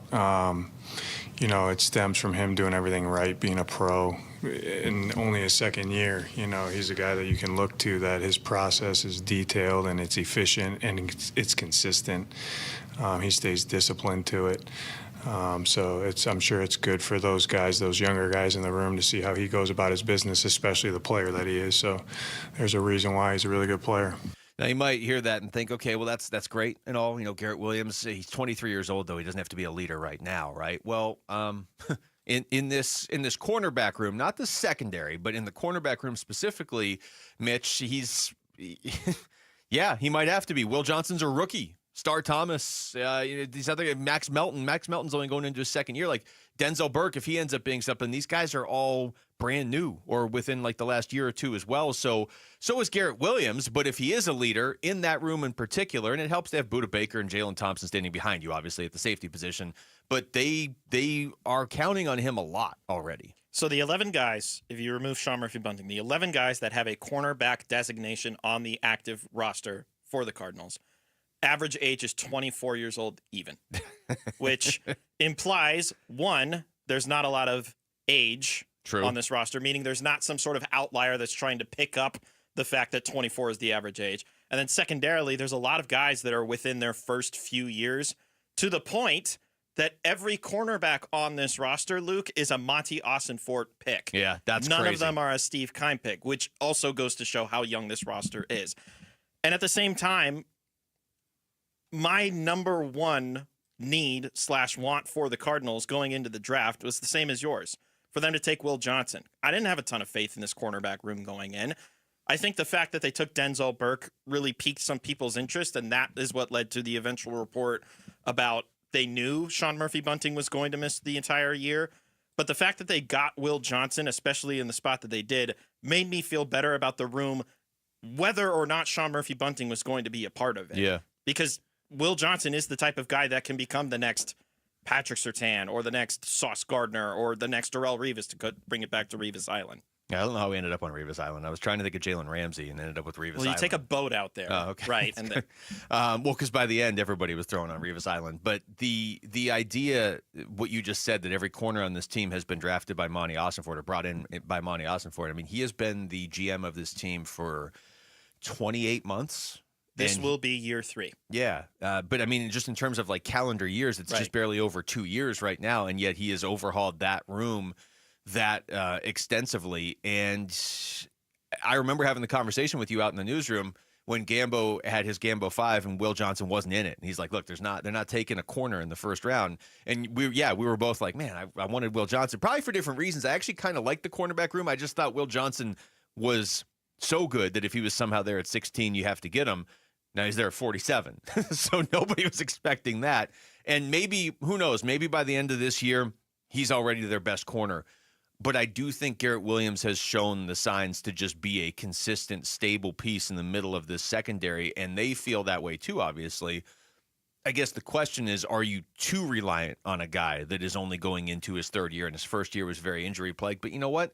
That's the NFL. No matter who you are somewhere on the field, you're going to be really reliant on a guy that's either a question mark because he's been inconsistent or just a question mark because he's young, like Garrett Williams. I was going to say, at what point do we consider an NFL player, how young do they have to be or how old do they have to be for it to be too reliant versus not too reliant, right? Marvin Harrison Jr. last year is the example I think of when I think of reliance. He was brought in to be the clear number one receiver. Yeah. Did it work out that way? No. And he's still is in that spot. It's not like they went out and got him a number 2. Exactly. So the expectation is still for him to be the number 1 receiver. But they also have Trey McBride, who was by far their best receiver last year. They expect a lot from Michael Wilson in terms of making a leap, so to speak. They bring back Zay Jones, who, didn't really make a great first impression at all, getting suspended for 5 games and then barely being a part of the offense. Right. So the fact that they brought him back leads me to believe that they have enough belief in the receiver room to do that. And I think you could say the same about the cornerback room. Even if they bring in some veteran that's out there, I don't know what veteran is going to make me feel better about the way the room is than it is right now. Yeah, that's a good point, because I also don't know what I like the idea of Asante Samuel just because they did have him in for a free agent visit. He's still, he's only 26 and he's already proven that he's a good corner in this league. But for the most part, if you're a vet at that position, do you even want to come here? Because I feel like at a certain point, if these guys take the next step, your playing time's going to get cut into, unless you're just an absolute star. And there's not really any stars out there available. Like, of the free agents available, you can choose from your vets, right? Like your Stephon Gilmore's, your Mike Hilton's. I think he's still out there. Just so you know, Rick gets mad every time we bring up Stephon Gilmore on this show. So okay. He's now irate. Sorry about that. He's making the face. This is my thing. I wasn't joking. I'm just tired of the Stephon Gilmore to the Cardinals conversation. I didn't because say to we've the had Cardinals. it every year.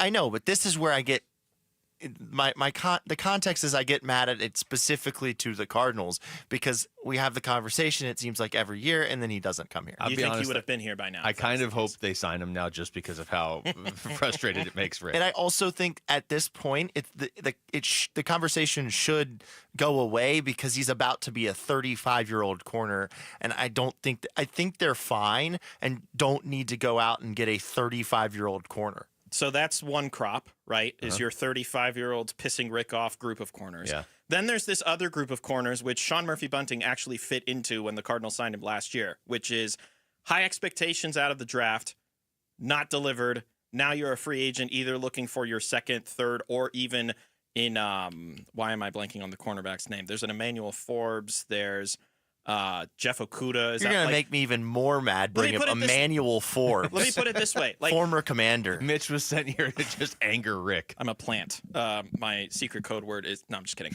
The point is that the options available, there's not like a very clear, he would be an immediate fix for this room.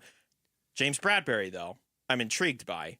He was making a lot of money, though, last year. Yeah, but again, he's got the ties to JG and Nick Rollis, so they can bring out the best in him. But to bring this back to Garrett Williams, I think part of the reason that a guy like Stephon Gilmore, because he's Rick's favorite player, becomes less interesting to the Cardinals is because a guy like Garrett Williams has already stepped up. So, yeah, you have those guys that are mid-30s now as a corner, so you got to be elite to still be good at that position at that age.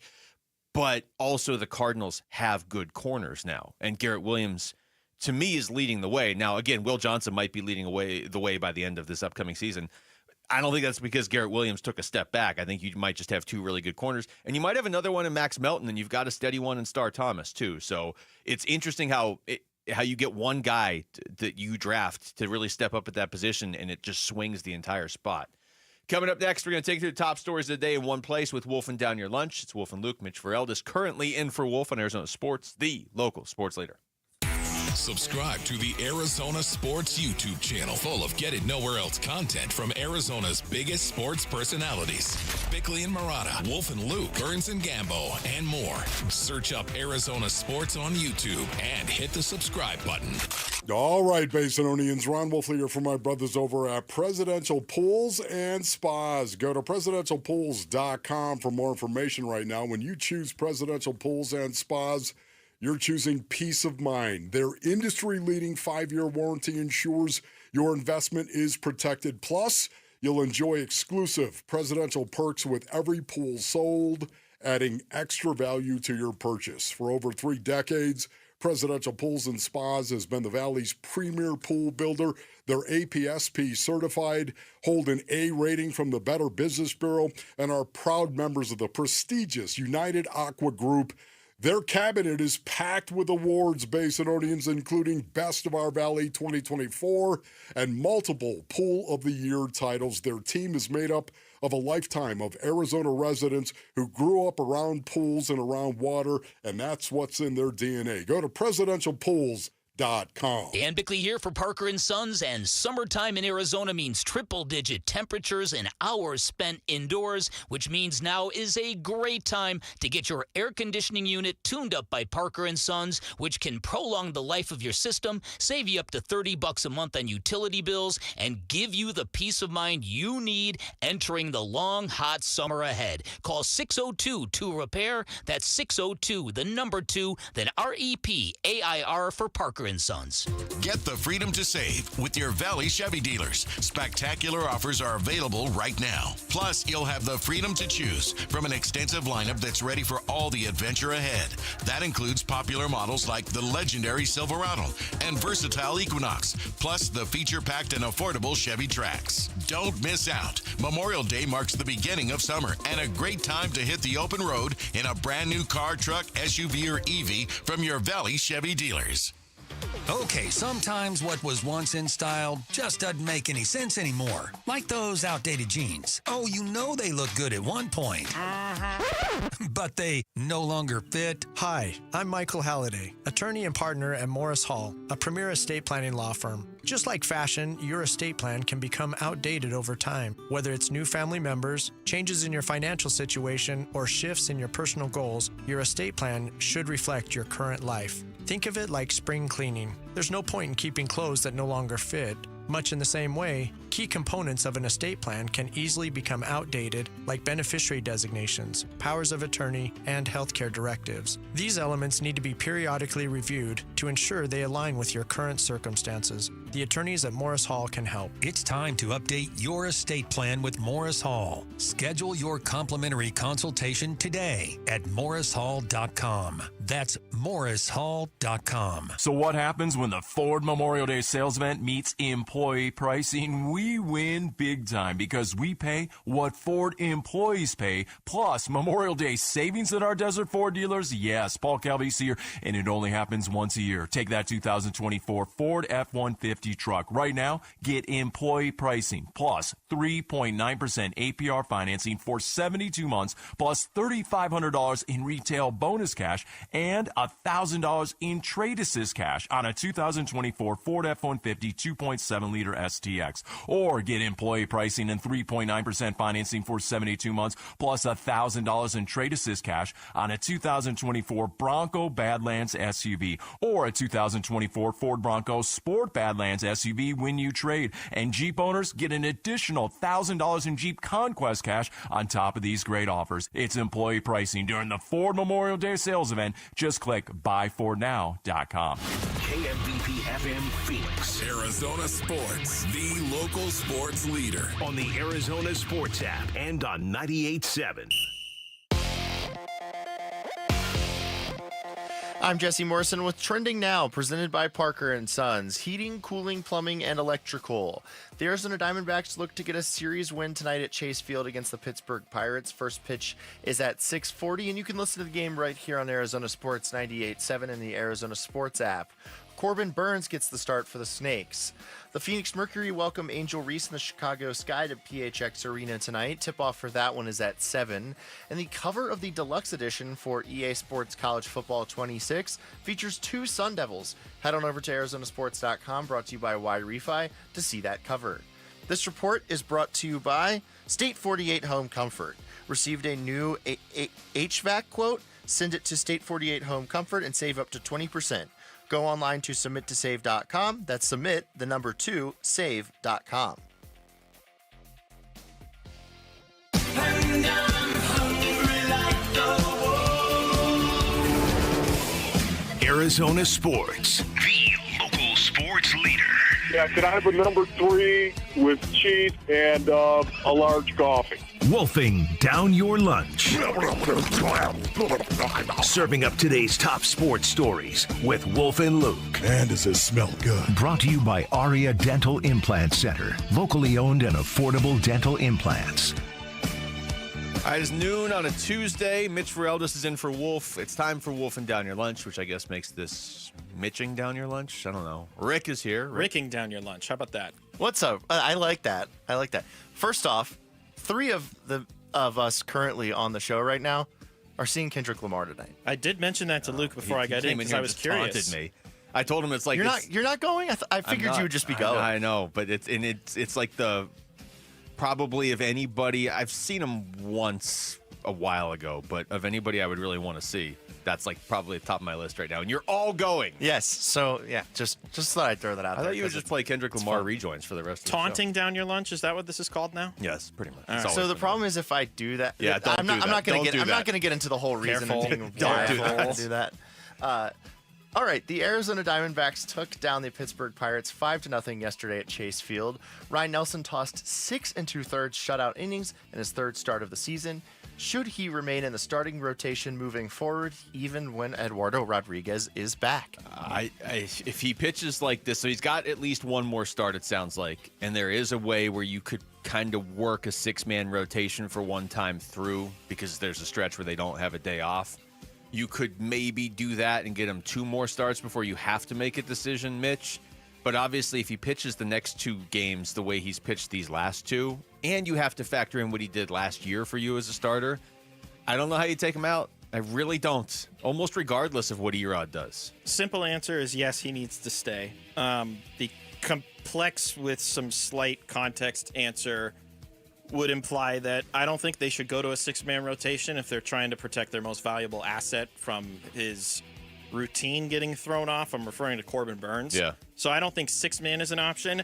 And we've already got precedent of them moving away from higher price pitching option for the sake of better pitching option. And that better pitching option was Ryan Nelson. And one of those starts is against the Dodgers. It's not like, to your point, it's going to be Pirates and Nationals, but he pitched excellent against the Dodgers as well. Are you opposed to the 6-man rotation for one time through, though? Like, I hate the idea for the whole season. And I hear what you're saying about Corbin Burns. I mean, that was my first thought, too. Like, you probably should run this by Corbin Burns. But you might even be able to do it. I'd have to look at it in a way where his spot doesn't get disrupted. I mean, there's probably a way. I think the other problem is they only have one lefty in the pen right now, and it's hard just running Jalen Beeks into the ground because he's eventually going to crack. We've seen some splits in the armor already. So I think Erod to the pen is the feasible option in my view. Sticking with the D-backs, over to our Sanderson Ford poll question, which is up now at ArizonaSports.com. The D-backs are playing a 6-game homestand against the Pirates and Nationals. What would you consider a successful stretch? Just win both series, win 5 games, or sweep them both? Successful. I think you have to win both series. I would say successful would be going 5-1.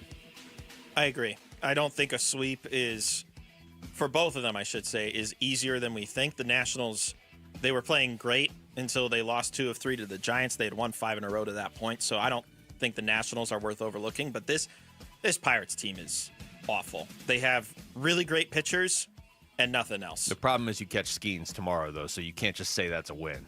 Yeah. You can, because he's lost his last 4 outings. Not him specifically, but they've lost the last 4 outings with him on the mound. So it's not out of the realm of possibility. No, it's not like impossible, but this isn't like the Rocky series a couple weeks ago where you're like, well, yeah, you should definitely sweep this. Well, you know what they could do? They could score 14 runs, but then allow 16. They could try that. If they allow 16 runs in a game against the Pirates, you're filling in for me the next day. Okay. Sounds good. All right, I'm gonna vote win 5 games because you guys said that would be the successful series. So just win both series is actually leading at 45%. I'm surprised by that. That's probably the right answer. It's just they have to make up for this 5-game losing streak somehow. Yeah, I think if they lose the Skeens start, they need to win. They need to sweep the Nationals. Which is easier said than done because the Nationals are a better team. Nationals are pretty good. Nationals have some good players. Win 5 games is second, 31%, and sweep them both is third, 24%. All right, moving over to the Suns. According to our own John Gambadoro, the Suns have finished the second round of their head coaching interviews, and according to NBA insider Mark Stein, Miami Heat associate head coach Chris Quinn and Dallas Mavericks assistant coach Sean Sweeney have made strong impressions in their interviews. How would you guys feel about Chris Quinn or Sean Sweeney becoming the next Suns head coach? Those are 2 of the names I like the most, Mitch. I do like Dave Bliss. I do like Mike Nori, too.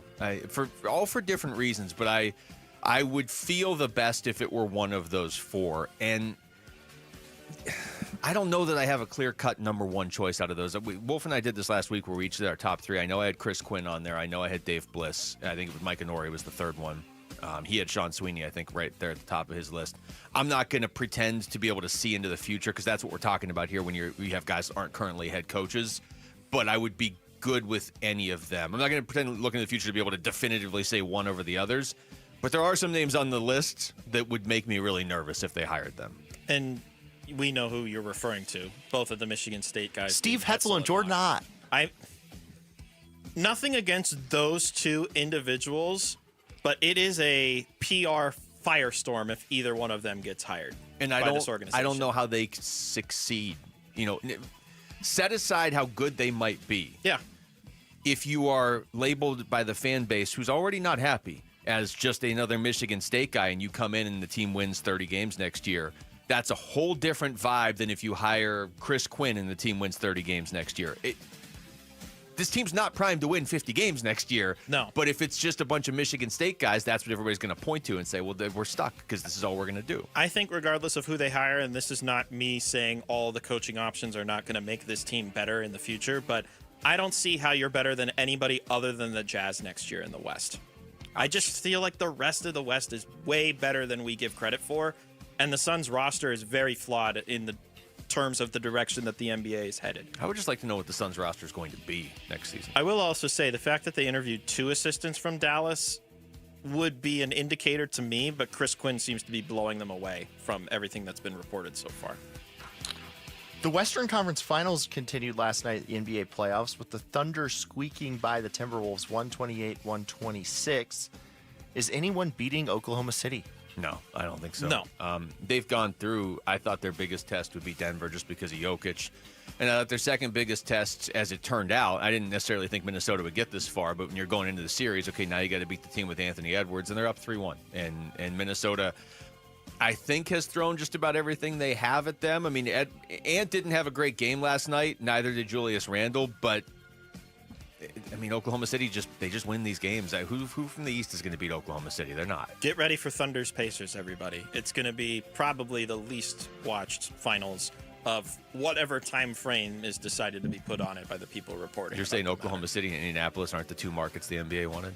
I don't think it's really sad to me, though, honestly, because I just wish people could get on board with good basketball, and both of those teams play really good basketball. There was so much good basketball this weekend. I'm just tired of everyone complaining about it. But I think basketball fans will be into it. Yeah, I hope so. Like Kellen's going to be into it. Yeah, I know. I think the casual fan should pay attention to some really good teams. That's all the nation cares about. Yeah, how does everybody you also think about the Cardinals should sign Stephon Gilmore? So no, I do not think that. I missed it. All right, I have one more for you guys. Okay. The Eastern Conference Final continued last night in the Stanley Cup playoffs with the Hurricanes avoiding the sweep in South Florida against the Panthers. Are you guys surprised Carolina was able to stay alive in this series? I'm surprised that 2 minutes into the game you could tell that Carolina was going to win the game because they were playing decent. Your back's against the wall, you play decent. But Florida, 2 minutes in, seriously, you were like, oh, okay, they're just taking tonight off, I guess. We'll just see them in Game 5. I would be shocked if Carolina came back and pushed the series deep. I think Florida will now show up to Game 5. I just think it's pretty clearly going to be Florida and Edmonton. Nice of Logan Stankoven to show up. The Rantanen trade paying great dividends for the Canes. Yeah, see, it all worked. That was a nice shot. Not bitter about that one. No, at all. Not at all. Not at all. All right, that was Wolfing Down Your Lunch. Thank you, Rick. Join Wolf at Desert Ridge AMC on June 10th at 5 for a showing of Retirement on the Brink. Head to the contest page on ArizonaSports.com to sign up and become a VIP to get complimentary popcorn and drink for the movie. When we come back, Justin Martinez is back. That has changed since the last time we did a show. So how do we feel about his performances over the weekend? We'll get into that next. It's Wolf and Luke. Mitch Realdis in for Wolf on Arizona Sports, the local sports leader. D-backs Pirates. Swung on, hammered, deep right field. Back goes Reynolds to the track, to the wall, gone! Naylor cranks it out of here. It's a two-run shot, his sixth. And the D-backs starting to add on to it. It's 5-0. D-backs Pirates, Game 2, live from Chase Field. Pre-game coverage starts tonight at 6 on Arizona Sports 98.7 and the Arizona Sports app. Hey everybody, Dan Bigley here, and we tell you about Sweet James Accident Attorneys for very important reasons. And here's a story that proves why you should never face an insurance company alone if you are hurt in an accident. One of our listeners was seriously injured in a trucking accident, and guess what the insurance company offered him for his injuries? Zero, nothing, nada. Well, he called Sweet James, and not only did they get him the medical care he needed, but they secured a whopping $10 million win, and that is a life-changing victory. Now, they can't guarantee outcomes. No law firm can. But in our legal system, having the right attorney makes all the difference in the world, and that is why you call Sweet James. They win big, and they treat you with compassion every step of the way. And don't wait to call, because waiting may hurt your case. Remember, you pay nothing until they win. 800-9-million. That's 800-900-0000, sweetjames.com. Proud partner of your Phoenix Suns. Hey, it's Vince Marotta announcing huge Memorial Day savings all month long at Earnhardt Buick GMC in Mesa, your locally owned GM dealer. And local matters. Check out these all-electric options. You can drive out a 570 horsepower GMC Hummer EV pickup and save up to $28,000 off MSRP, or even the Sierra Denali EV at $18,500 off MSRP. Both of these 2024 models are available at a low 0% APR financing rate for 60 months with approved credit. That's right, big discounts or low rates, all at Earnhardt Buick GMC, or take advantage of their full digital shopping options with No Bull Express at EarnhardtBuickGMC.com. They'll treat you like family, and that ain't no bull. We are professional grade. Most new vehicles include a $998 No Bull protection package as an added benefit. Offers include all applicable incentives on select models. APR terms limited through GM Financial. 0% for 60 months is $16.67 per month per 1,000 financed. Based on approved credit, not all will qualify. Plus tax, title, license, and $599 doc fee. See dealer for details. Offer ends 6/2/25. At Shane Company, we love a spring engagement. But you might be wondering, how do I find the perfect engagement ring? As a trusted family jeweler since 1929, we get asked this a lot.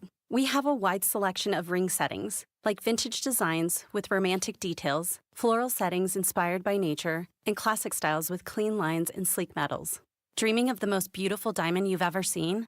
At Shane Company, we handpick only the sparkliest center stones in all shapes and sizes, from oval to round to marquise, and more. We have gorgeous natural and lab-grown diamonds at competitive prices, in-store, ready to compare side by side. Drawn to certain colors? We're known for our rainbow of vivid natural sapphires, including shades of blue, straight out of a fairy tale, handpicked by our owner, Tom Shane. At Shane Company, we have the best free lifetime warranty that includes the center stone, plus resizing, repairs, and cleanings for life. Visit us at shaneco.com or in store. No appointment necessary. Shane Company, your friend and jeweler. Hey, we're here with a special guest, Jeff Jr., CEO of Trajan Wealth and filmmaker behind Retirement on the Brink. Hey, Jeff, welcome, man. Well, thanks for having me, Wolf. It's always great to be here. Jeff, you've been in finance for a long time. Why make a movie? Well, after years of seeing people struggle, we needed better retirement education. And Retirement on the Brink, it offers real actionable insight. It's a documentary that's resonating with folks. I know because I'm in it and shared my story. Yeah, you are. And having you in the film, it means a lot. These stories are real and they really do matter. What's the biggest takeaway from Retirement on the Brink? Well, retirement planning isn't just about numbers. It's about understanding your goals, creating a plan for the life that you want, and finding a trusted advisor to help. And I'll end by saying space is limited, so visit retirementonthebrink.com for VIP access and showtimes. Advisory services offered through Trajan Wealth, LLC, an SEC-registered investment advisor. Here are the top three headlines on Arizonasports.com, presented by Y-Refi. I'm Kevin Zimmerman. Kenny Dillingham throws forks up alongside Sam Levitt on EA Sports College Football 26 cover. Ryan Nelson shuts down Pirates' pressure to keep him in the rotation should be mounting. And Justin Martinez escapes jam with his devastating splitter and says, I can say I'm back. Those are the top three headlines on Arizonasports.com, presented by Y-Refi. Yeah, I would say best development of the weekend. It's got to be Justin Martinez coming back and looking like he's back. Now, he didn't look great on Saturday, Mitch, who was in for Kellen, who's in for Wolf today. It's a whole thing. Yeah, it's and now we're into the second half of the show, so I don't know if we're bringing anybody in for you. I think Kellen is coming in for me. Yeah, he's coming back. But Justin Martinez reaching 102. I'm pretty sure I saw a couple 102s last night in the 8th inning. Nice. And working out of a bases-loaded jam that he did not create. He just got brought in to work out of it. That, to me, certainly the best development of the weekend for the Diamondbacks. I mean, look, that was what everybody was going to hyper-focus on, was as soon as Justin Martinez took the mound, all right, how fast? What's the little graphic say on the scoreboard about how fast the ball is being thrown? Do we see the fire animation with the miles per hour popping up on the scoreboard? And that was probably the biggest relief of a lot of different things to be relieved about when it comes to this team getting off of a 5-game losing streak. And I wonder if, I mean, Saturday was shaky, don't get me wrong, but the way he shut things down, dare I say wild, the way he shut things down yesterday was the confirmation that I needed that he can be the closer until A.J. Puck comes back. Yeah. Yeah, this is how it sounded when they brought him in with the bases loaded in the 8th inning. And, you're up by 5, but bases loaded, no outs. Mm-hmm. Like, we've seen versions of this. I know it's the Pirates, but it doesn't matter. Bases loaded, no outs. It's not easy. You don't want to mess around. Here's J. Mart. Martinez set. Is 1-1 pitch to Bart. Swung on, and a ground ball weakly hit up the middle. Glove by Kittel. Flips to Perdomo at the bag for the force out. And how about that? Pittsburgh has the bases loaded, nobody out, but Justin Martinez posts a 0 on the board. The way Perdomo just stood there at second, I think, was like how we all felt, right? Like, okay, wait, we're out of this. We did it. They could have got really. Can you imagine if they had blown a 5-0 lead to the Pirates yesterday in the 8th and 9th innings? Would have been the same story that we've talked about a lot of times. I mean, there was a stat that I saw the other day when they lost on Saturday, I think it was, that the Diamondbacks had leads in their 5 straight games and lost all of them. Yeah. Like, how does that keep happening to this team this year? How are they put in the situation where they have a chance to just close things out? They have a comfortable enough lead, and I mean, a couple of runs here or there should be comfortable enough. More often than not, yeah. Especially when you've had as good a years that Shelby and Jalen have had. And they just cannot end these games for the life of them. And I get it. It's the Dodgers who are the Dodgers and the Cardinals who are playing their best baseball of the year right now. But not one? You couldn't win one of those games that you had the lead in? So this was like that relief getting off of your shoulders. This was finally dropping the backpack full of bricks and like feeling free again. You carry around a backpack full of bricks? Is that what's in your backpack right now? I plead the fifth, okay. I think is the expression. Yeah, I don't think it is. No, there's no bricks in there. I promise. You're just building a small house over there in the corner of the studio? No, that's when I'm on the basketball court is when I build small houses. Look at that. Here's Torey Lovello after the game yesterday. There was a pitch or two that were misguided or missequenced that cost him some hard hit balls or some misses in St. Louis. But overall, the stuff looked very crisp to me. So I've been in constant contact with him. Once again, he's that type of guy that will give you how he's feeling, tell you when it's right, and tell you when it's not right. And he's been telling me how great he feels. So I knew if we kept putting him into that environment, that situation, that eventually he was going to go out and do something like that today. It was great to see. That was, for me, that was the save. That was definitely the save, the most impactful inning. Came in with the bases loaded and did a great job. And at 102, it looks like his stuff is fully. Yeah, I think he's trusting exactly what his body's telling him, and he's going out there and executing. So I know he threw one at 102, but he's sitting 99, 100, and it's the split. It was the 3-2 split to Reynolds that I felt like turned the entire inning around with one pitch. Mitch, you said it earlier. You were like, okay, we're all just looking to see how hard he's throwing. And normally I would say, man, that's like we're all just being lazy. Look, like, how about the fact that he like made some big pitches and got that ground out too, and like the way you work out of a bases loaded jam, again, one he didn't create. It's not just your velocity, it's how you're pitching, it's location, it's sequencing, it's all that stuff. But given the last month with him and the fact that the velocity was such a clear indicator that something was wrong, the fact that the velocity dropped off so much, it was really good to see 101, 102, as Torey said right there, just hanging out at 99 almost as your baseline, because you see when he throws the off-speed stuff, guys don't have an answer. Like, how are you supposed to, if a guy's throwing 102 and all of a sudden he drops an 87-mile-per-hour pitch in there that's got movement, you're going to look ridiculous. And they did. If you want a simple emphasis on just how good Justin was in terms of the velocity, like you want to cool down with that, he had the top 5 highest velocity pitches of the entire game yesterday. 102.1, 101.5, 101.1, 100 even, 99.7. The one thing that I'm curious about is he only generated one swing and miss. Maybe batters were just so baffled by how fast he was throwing the ball that they forgot how to swing. But at the end of the day, when he's able to pitch like that and he's able to really throw off hitters, been balancing that slider and that, is it a cutter or two-seam? I can't remember. He's almost untouchable. I mean, when you consider the games that he pitched before the shoulder fatigue and then after the shoulder fatigue before he went on the IL, I'm pretty sure he didn't allow a single run in the outings that he threw pre-fatigue. He didn't. Now he's back. He's allowed the one run against St. Louis, but it just feels more like Justin than it did in that series against the Rays. Yeah, and now the question is this is your closer, and it's fun because when he's on, I mean, there's not many relievers in baseball that are more fun because he can just make even great hitters look silly out there. The question is it just that, or is he good enough now to give them real stability at that position, and will that have a trickle-down effect on the rest of the bullpen? Like, can we actually see guys that aren't even ever in consideration to pitch the ninth be positively impacted by Justin Martinez's return? That's a very like nuanced. You got to make a connection that you can't just see. There's intangibles involved, but is that possible? Because if he comes in and pitches the way he did yesterday, but everybody else is still a problem, it's nice to have him back, but you're still going to have to make some moves or something. But if everybody slots into a normal position behind him and gets comfortable in actual like defined roles, maybe you're starting to turn a corner there.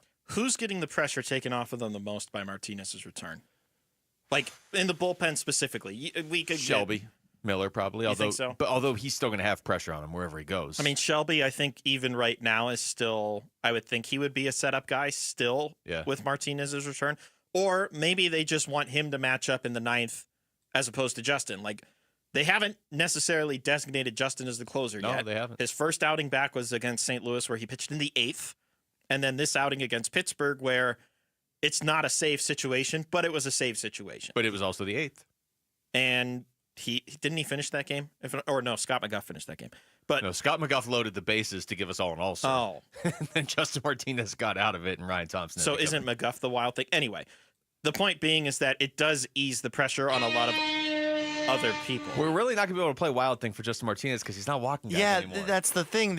I was only able to really hit it when Mitch talked about a Saturday outing. Yeah, we should try and get Charlie Sheen on the show. Okay. Just a thought. All right. And ask him about Justin Martinez. You book guests, don't you? Are you like the guest booking? No? Oh. Okay. Why did I actually do that. Can Just you get Charlie we might Sheen? need to seriously screen him though. I don't know nothing about the Diamondbacks, boys. Sorry. He's a big baseball guy. I'm sure. I mean, he was in Major League. That's where Wild Thing comes from. I know that.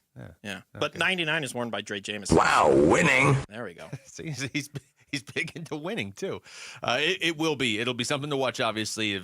Real quick, before we hit the break, who do you think he takes the most pressure off of in the bullpen? Because I just said Shelby Miller, but I could be convinced Kevin Ginkel is an answer to that as well. I'd say Ginkel's a good option. I was also thinking Shelby.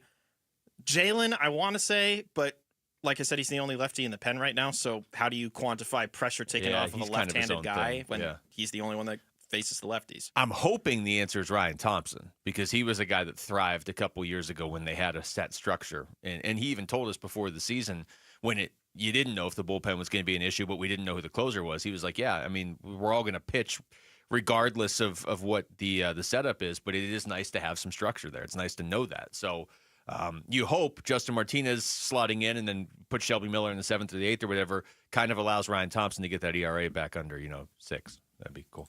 All right, when we come back, how much does it help the Cardinals rebuild that they have gotten their most crucial extensions out of the way already? That's next. It's Wolf and Luke. Mitch Ferreldis in for Wolf and Arizona Sports, the local sports leader. Burns and Gambo, afternoons. Overall grade. Corbin Burns, just Corbin Burns grade. Corbin Burns is an A. Merrill Kelly. An A+. Brandon Pfaadt. Is an A-. Or B+. Eduardo Rodriguez. Is a C-. Brian Nelson. As a starter? You got 2 starts. Cop out for me to say incomplete, but it's an incomplete, isn't it? You probably got 3 A's for 3 of the starting pitchers. You do. But the overall grade, because of the struggles of Gallen and Eduardo Rodriguez, bring you down somewhere in the in the B to B plus category. It's not an A, it's a B to B plus. Burns and Gambo, afternoons 2 till 6 on Arizona Sports, the local sports leader.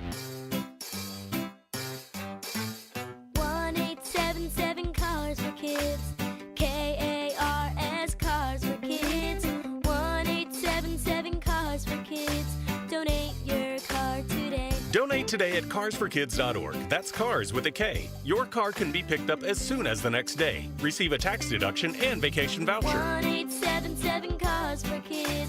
Donate your car today. Now accepting donations of land, homes, buildings, or any kind of real estate.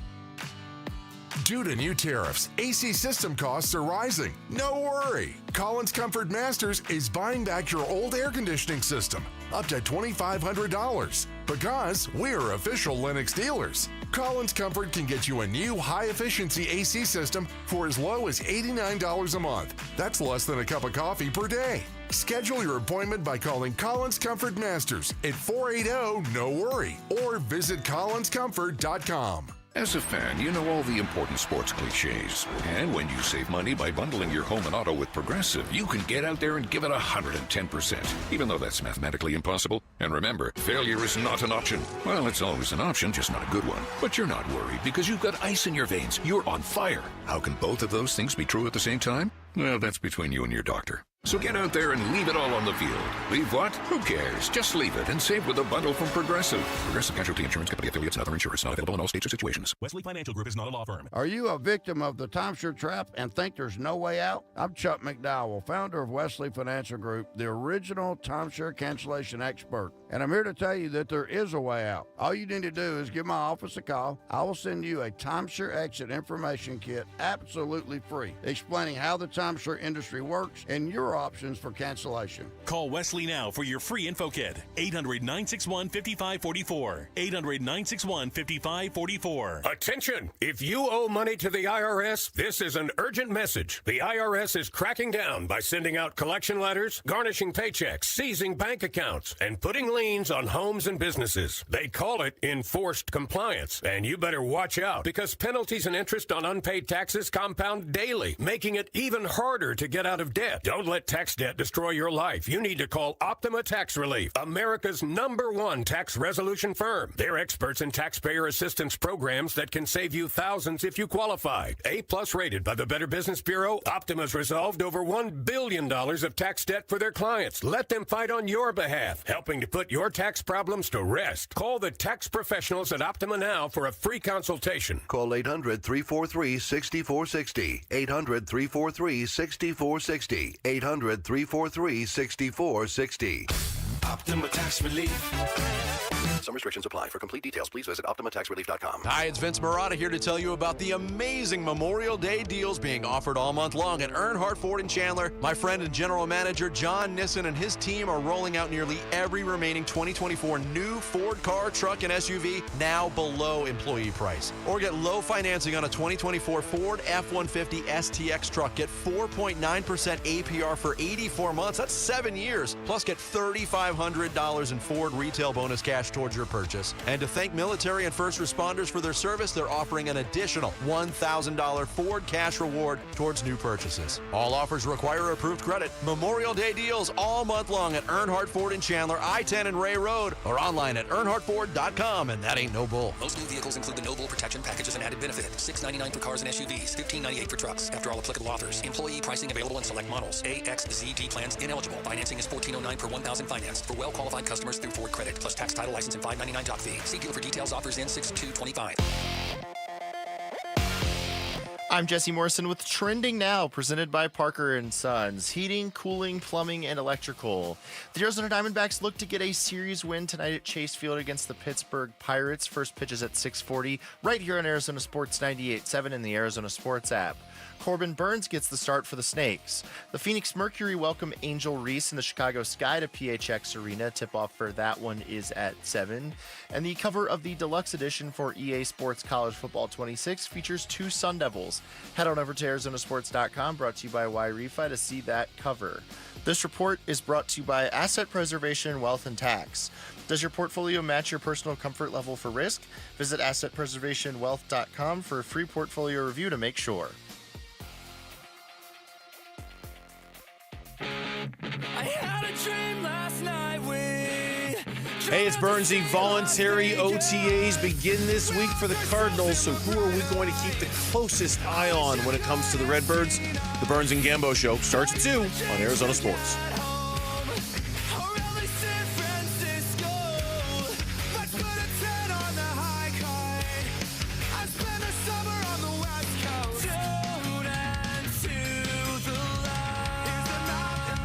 All right, we're back.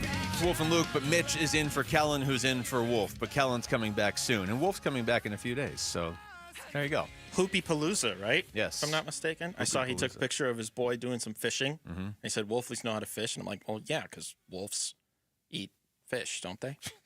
Jeez. Is that a thing? Rick's going to throw you out of here. Isn't it wolves, too? It is. It is. It's Wolves back? Wolves. Is that the expression? It's not the Timberwolves. Oh. Wolves. It is the Maple Leafs. Well, that might be why they keep losing. What is it with the Canadians, man? I just don't understand. Sorry to interrupt. Continue, please. What did Montreal do to you? Nothing yet. I don't think you got my joke. But you're always on the look for Montreal to do something to you. Those Canadians. They might win the cup this year, finally. Not Montreal, but Edmonton. Montreal's not winning anything. Okay, I'm looking at this story, talking NFL here. Okay. And it's going through the CBS did this. They're going through all the teams' like most pressing extension that they have to get done. Okay. Sure. And like some of these are pressing. Like Dallas with Micah Parsons, probably want to get something done there. Foot down on the gas pedal pressing. Yeah. But when you get to the Cardinals, and it's not like another one jumped out to me, but their answer is Paris Johnson Jr. And they just drafted Paris Johnson Jr. not that long ago. Like, this is not an issue until 2026. Sure. And to me, it's not about who they picked for the Cardinals. It's about the fact that nobody jumps off the page. To me, that is because Monty Ossenfort and this front office have done a good job about being intentional about getting out in front of this stuff. Well, let's think. Who would have been the most recent example? Trey McBride, and they got that done a couple weeks ago, before the draft, if I'm not mistaken, or around the draft. The point being, Buda Baker would have been one. Buda Baker, they got done. James Conner, they got done. Yeah. Why am I blanking on who else they gave an extension to? Well, they gave one to Zaven Collins, too. I don't know that Zaven Collins was as urgent. Small enough contract, but obviously one where they have confidence in keeping him around. They kept Baron Browning from the offseason addition from the Broncos. Like, I'm staring at the starters on ESPN's version of the Cardinals depth chart. I'm looking at this. I would nominate two guys, I guess. Paris Johnson and Kyler Murray. But that only depends on how pressing of a matter it is you want to extend Kyler Murray, because he, like Paris, has 2 years of control left.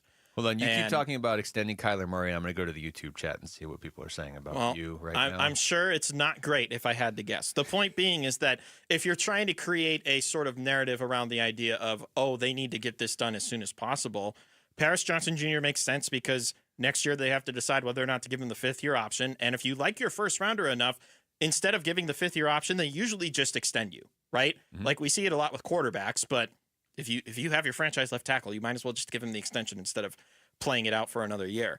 The only other obvious one that sticks out to me is Kyler, only because this does feel like the hinge point season under Jonathan Gannon and Monty Ossenfort. Because if they don't make the playoffs again, this is how I feel about the matter. If they don't make the playoffs again, they should highly consider going in a different direction.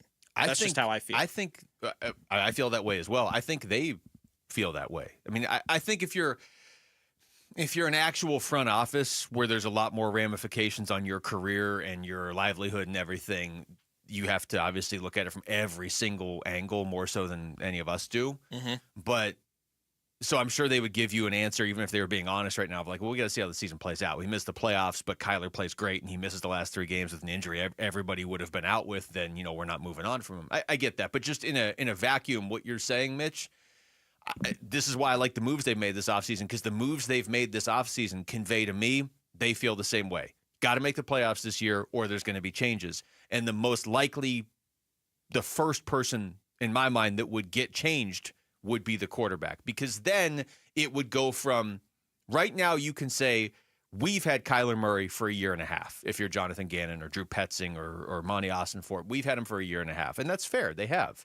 But if you miss the playoffs again, that jumps to we've had him for 2.5 years, and he's been in the league for 7-8 years at that point. So, I think Kyler Murray knows that. I mean, look, we could have also felt the same way when Kyler got them to 11 wins, and there's a lot of, peeling back the layers of the onion when you look at that 11-win season, but that was the year that got him the contract extension. Everything since then has not necessarily been an abject failure, but it has been almost as if they had to start over to then build it back up to this point to where you almost would expect that this team gets back to that 11-win mark this year, makes the playoffs again, maybe even contends for the division. I know you guys were talking about that earlier. And I just don't know what direction you would go in otherwise if you fail to make the playoffs again. Like, what else would you possibly change about this team if you didn't make the playoffs again and Kyler Murray was the biggest reason why? Yeah, or it's the easiest thing to, not easy, but it's the one thing to replace that has the largest impact on the rest of the team. And Monty Ossenfort has done one of the best jobs he's done, in my mind, is the fact that he has constructed a team that should contend where there actually is some cap space when you've got that much paid to one player. I mean, typically when you have to pay that much to a quarterback that they're paying Kyler Murray, typically the rest of your team is like it's tight. You really don't have any wiggle room, and they have found a way to build up a team where they still have some flexibility during the season. The YouTube chat has actually been has been kind to you. What do we got? Well, there's not a ton on the Kyler thing. If it's only two people saying nice things to you, then great. Nobody trashed you as much as I thought they would when you came on the air and said they need to extend Kyler Murray. Okay. Gray Mantle said if there's hold on. Don't aggregate me incorrectly. Hold on. It's so much more fun that way. I did not say they need to. You said I said he would be the alternative option to Paris Jones. But that's not how people hear it. But Gray Mantle NBA said, Central, okay. If there's nobody to replace Kyler Murray, then re-sign him. I don't want to go back to the Josh Rosen of the world. Yeah, they have Jacoby Brissett for 2 years. So it's all on the line this year. Look, I know a lot of people didn't want to read into it too much, but I totally read into it. Why are you signing an aged veteran for 2 years who wasn't really that great last year before giving way to Drake May? And, if everybody thinks this is a hinge point season, then next year, if your first round pick's not in a good spot to take a good quarterback like the Arch Mannings or the Garrett Nussmeyers or Sam Levitz, depending on the season, then you have Jacoby for a season. There's a very real school of thought that the worst thing you could do next year is go like 7-10, because it is a good quarterback class in the upcoming draft. And some new guys will probably rise up over the course of college football season. I'm sure 1 or 2 guys will drop off, but it's supposed to be a really good quarterback class. You either want to be a playoff team and it doesn't matter and you're sticking with Kyler, or you want to be in a position to draft one of those guys. It is a deep enough quarterback class, though, it sounds like, that even at 7-10, you might still be able to get somebody. It's just, it's going to be the 4th or 5th quarterback off the board, so you're getting it's the not leftovers. Worth the risk. Like, if you desperately know that you want to go in a different direction and your season was bad enough that you want to move on, then you want to be in a prime position to make said replacement. You don't want to be anywhere in that mid-range and hope that you get the next, I know it's super early, but get the next Bo Nix. Yeah. Who had the best season of that quarterback, well, the second best season, of that quarterback class. But he was also the 6th of that group taken, which changes the expectations of how that would go. When we come back, what are the best case scenarios, the realistic best case scenarios for a potential Kevin Durant trade this offseason? We're going to get into that next. It's Wolf and Luke. Kellen Olson's going to be back in for Wolf, which means Kellen's in for Mitch. Bye, guys. Next, it's Wolf and Luke on Arizona Sports, the local sports leader. You and your phone have the key to the Arizona sports universe with the Arizona Sports app. Bigley and Murata, Wolf and Luke, Burns and Gambo, live streaming shows and podcasts. Plus, listen to D-backs play-by-play. Download the Arizona Sports app, presented by Ready Services Plumbing and Air Conditioning. All Pro Shade Concepts is proud to celebrate 20 years of providing shade solutions for homes in Arizona. This year marks their 20th anniversary, 2 decades dedicated to keeping patios cool, private, and protected, earning the trust of thousands of homeowners across the state. All Pro Shade Concepts offers a wide range of high-quality shade products, including custom-installed patio shades, awnings, and sunscreens. Enjoy free estimates and free installation on all products. When you gotta have shade, their custom-built shades block up to 95% of the sun's UV rays, reduce dust and wind, and can lower temperatures by up to 20 degrees. And it keeps getting better. All Pro Shade Concepts will donate a pair of running shoes to Shoes for Soldiers for every shade order. You can even nominate a soldier by texting SHOES to 620-620. Go to allproshade.com for more information. That's allproshade.com. At Tropical Smoothie Cafe, summer is our season, and we're kicking it off with a free 12-ounce Sunrise Sunset Smoothie for National Flip Flop Day. Grab your flip-flops and head to your local cafe on May 28th from 2 to 7 p.m. Terms and conditions apply.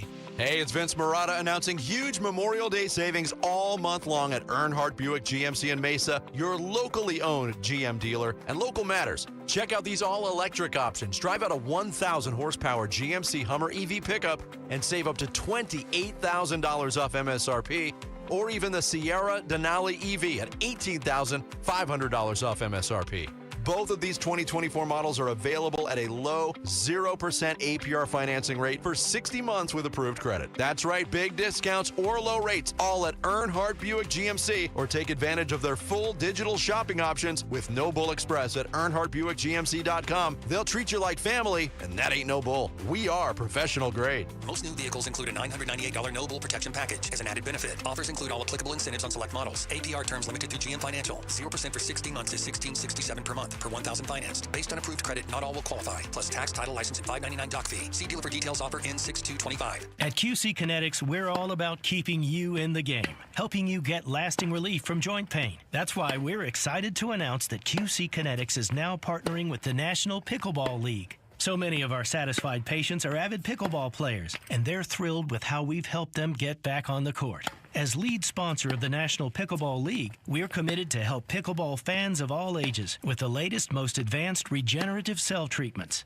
These treatments use your body's own healing power, revitalizing and restoring damaged joint tissue the natural way, with no drugs, no surgery, and no downtime. Whether you're a pickleball fanatic or enjoy golf or running or tennis, stay in the game with help from QC Kinetics. QC Kinetics, proud to promote active, pain-free living as a lead sponsor of the National Pickleball League. Call now for your free consultation. Call QC Kinetics, 602-837-7246. In Phoenix, Scottsdale, Peoria, and Chandler. That's 837-7246. 837-7246. When the new head coach comes in, the one thing he's going to have is someone who has sat in that seat. Not at this level, but has sat in that seat. Arizona sports. Suns. A new horizon shaping the Suns' future this offseason with Wolf and Luke.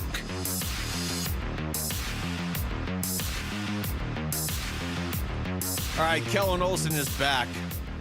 Take that, Mitch. Ousted. I didn't do well in my interview, buddy. I tanked it. Can we rule you out of the list of candidates to coach? I'm not making the short list. Thought you read up on Tom Izzo phrases. They asked me what my biggest weakness was, and I just froze. Well, there you showed. And then them I your tried to biggest play it weakness. off like, oh, the reason why that took so long is because I don't have any weaknesses, and that just made me sound conceited and full of ego, and that's not what you can have on a selfless team that needs to be aligned. Why? I mean, I thought the weakness was just that you didn't actually go to Michigan State. They might have looked into my faulty bachelor's and master's that I listed from Michigan State. All right, Kellen, you're back. Hi. And I want to talk about Kevin Durant trades. Okay.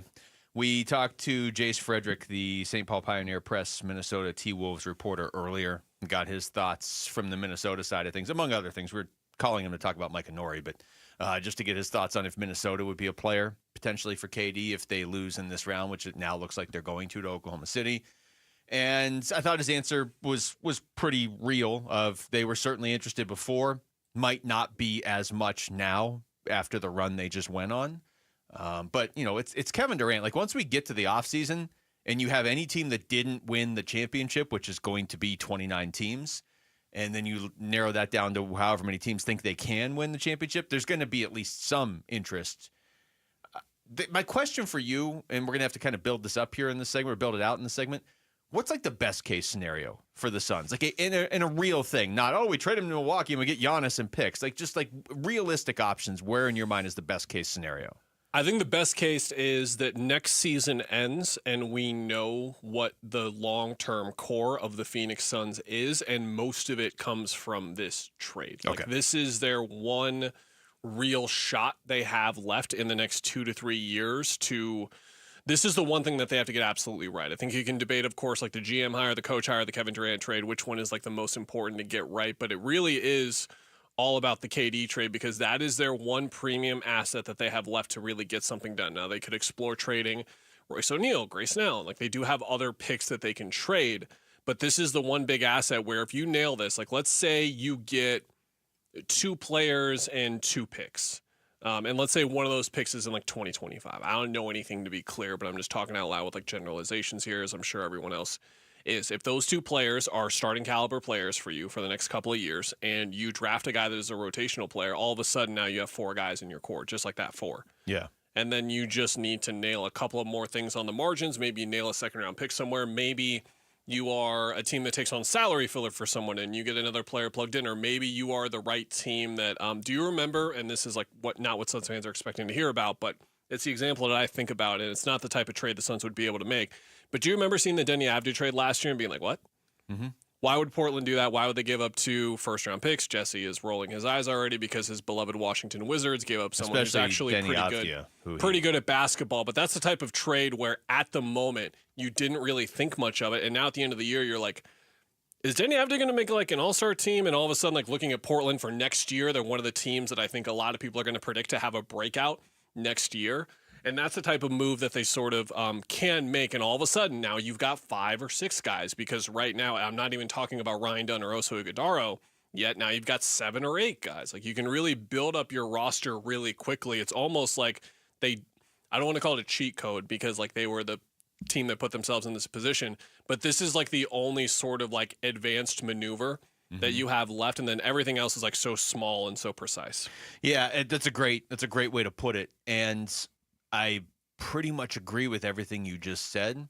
Here's my 2 questions, and I don't know that there are definitive positive answers to these, okay? But my first one is, how do other teams view Brian Gregory? And the reason I ask that is because it doesn't really matter what we all think of Brian Gregory, but it does matter what the Rockets GM or the T-Wolves GM or whoever you're trying to make a trade with thinks of Brian Gregory. Are they just going to take this as, if we can't take advantage of this brand new GM who really has no experience, we're just not going to make a deal?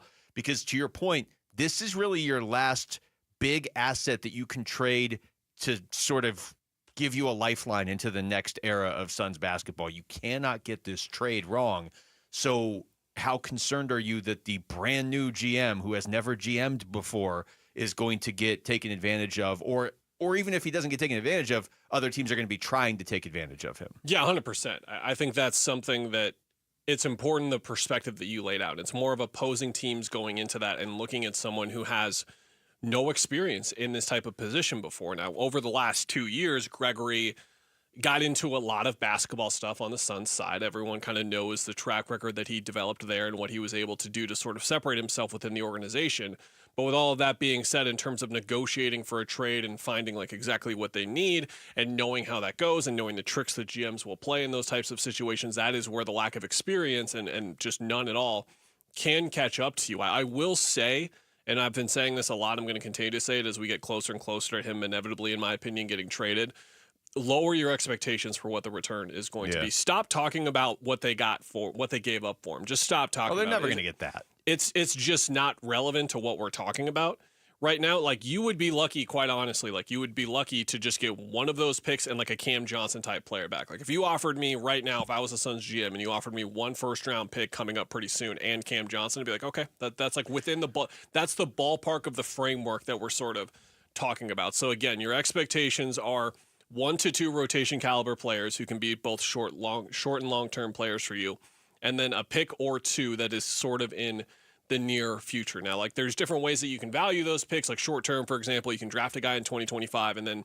that player is available for the next couple of years. Or you can get those picks stretched out. You can get them in the later years where there's more available to you. I'll put it as, and what I mean by that is that's a pick where in 29, 30, 31, you look at like randomly trading for a Milwaukee pick 3 years ago that's in 2028 or whatever. How valuable is that pick now? Like, they don't have any other picks now, and the teams, I can't remember off the top of my head who has those picks, but they're so valuable to you now where you can either hold on to them and you can draft 5th, 6th, 7th, or 8th or wherever exactly, or you can sort of zoom out and look at this as a situation where you can draft someone a little bit later on and push your timeline a little bit further, or you can trade the pick. Obviously, that's another situation too. So there's different elements, and it's just going to be really fascinating to see what they choose. I think you and I both have an inkling, and a lot of people listening have an inkling, that we're going to get players who are in their late 20s, maybe early 30s, and they're going to try and turn this thing around really quickly with those types of players.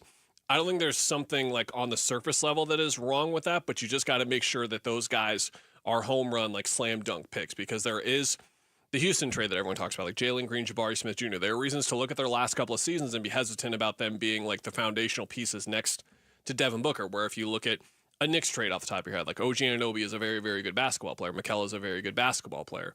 There's just different ways to sort of evaluate it and what you sort of want. I have my preferences, you do, and the people listening do too. That was my other question, and I mean, this is going to be a big question. Like, look, the era of the big three is not only over here, it's probably over in the NBA, not in the sense of you don't want to have three great players, but in the sense of you're not going to drop everything to go acquire two of them from other teams, probably. I think that the Suns, in a big part of that, are going to kind of go down as history as one of the final big three teams where you tried to build a super team. But you do still need star players. And I like what you just said right there, Kellen. You have Devin Booker. Okay, you also have Ryan Dunn and Oso Ighodaro, assuming you don't have to attach either of them in a Bradley Beal trade or whatever. And then if you make this trade with KD, right, and you get a couple good picks to end up being players, and you add a couple, all of a sudden you have 6-7 players. But where are you getting another star player, or even, Devin Booker's running mate, basically, or assistant, when you're going to be good in 2 or 3 years, if you're trying to really contend and not just be relevant in 2 or 3 years?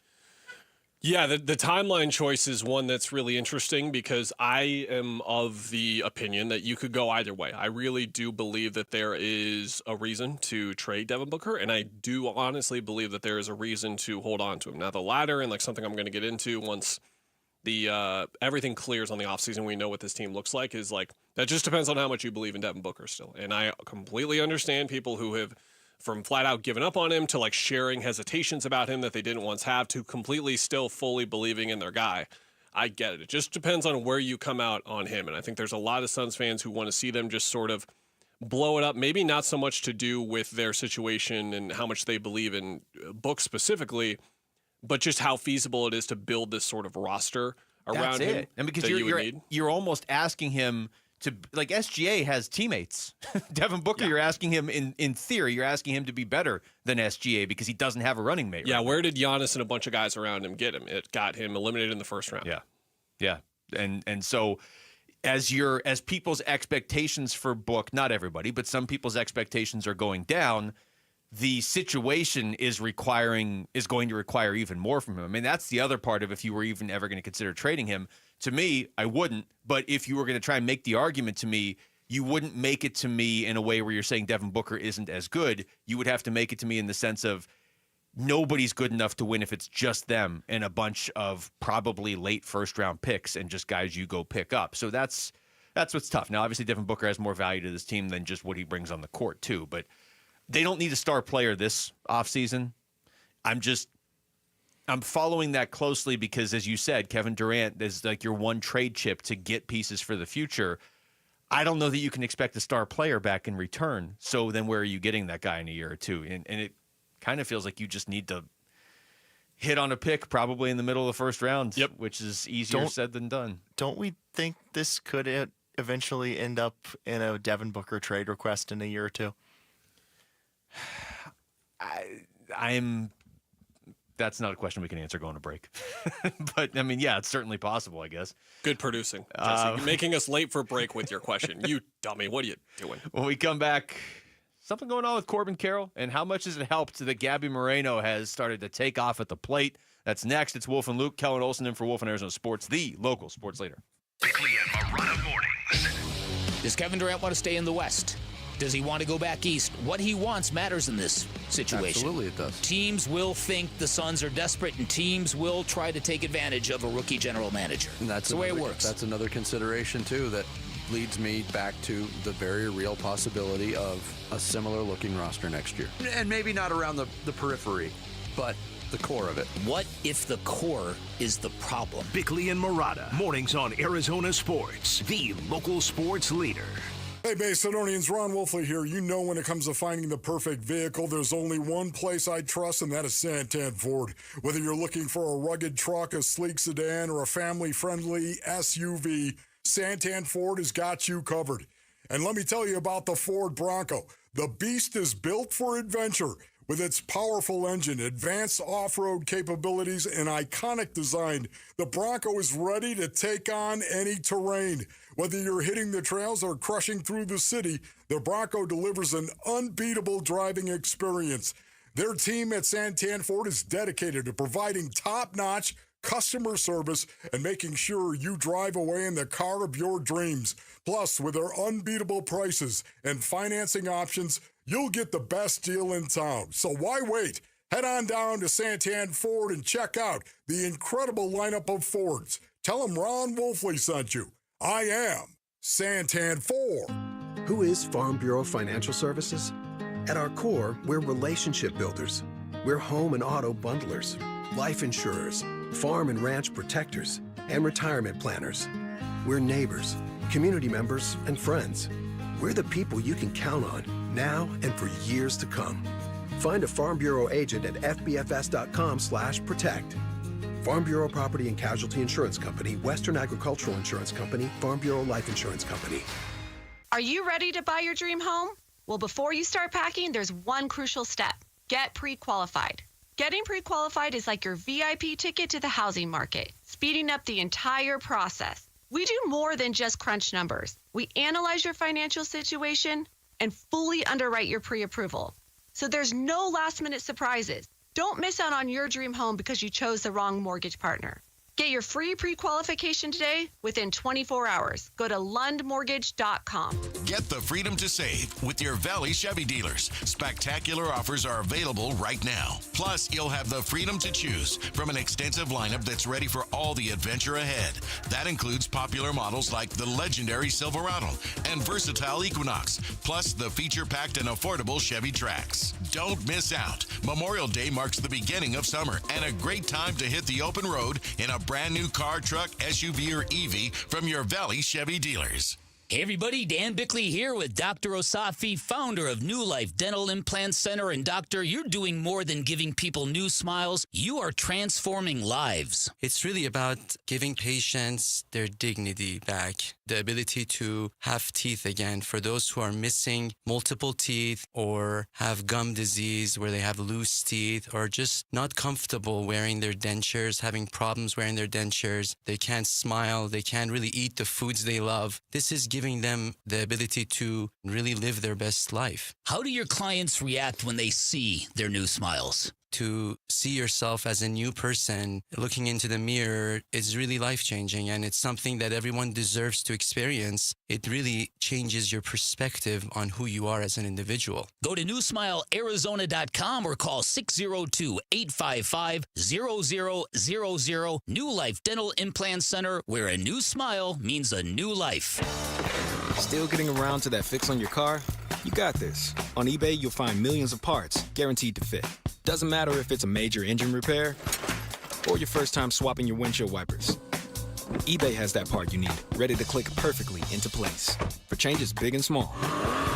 Loud or quiet, find all the parts you need at prices you'll love. Guaranteed to fit every time. But you already know that. eBay. Things, people, love. Eligible items only. Exclusions apply. Wesley Financial Group is not a law firm. Are you a victim of the timeshare trap and think there's no way out? I'm Chuck McDowell, founder of Wesley Financial Group, the original timeshare cancellation expert. And I'm here to tell you that there is a way out. All you need to do is give my office a call. I will send you a timeshare exit information kit absolutely free, explaining how the timeshare industry works and your options for cancellation. Call Wesley now for your free info kit. 800-961-5544. 800-961-5544. KMVP FM Phoenix. Arizona Sports, the local sports leader. On the Arizona Sports app and on 98.7. I'm Jesse Morrison with Trending Now, presented by Parker & Sons, heating, cooling, plumbing, and electrical. The Arizona Diamondbacks look to get a series win tonight at Chase Field against the Pittsburgh Pirates. First pitch is at 6:40, and you can listen to the game right here on Arizona Sports 98.7 and the Arizona Sports app. Corbin Burns gets the start for the Snakes. The Phoenix Mercury welcome Angel Reese and the Chicago Sky to PHX Arena tonight. Tip-off for that one is at 7. And the cover of the deluxe edition for EA Sports College Football 26 features 2 Sun Devils. Head on over to arizonasports.com, brought to you by Y-Refi, to see that cover. This report is brought to you by Waste Connections of Arizona. Waste Connections of Arizona wants to take time to thank our veterans. Waste Connections of Arizona, proud to serve you and proud of the people that have served us. Online at wasteconnections.com/Arizona.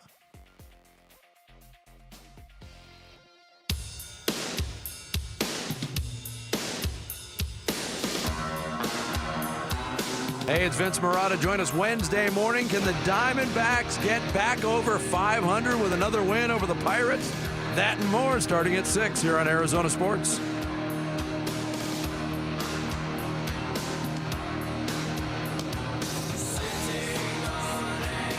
right, final hour of the show here on a Tuesday. It does still feel like a Monday. Kellen Olson in for Wolf. It's Wolf and Luke. Kellen, we're gonna look at two specific D-backs players here. Sure. Okay. Corbin Carroll, who is having a monster year, but not so much lately. And Gabby Moreno.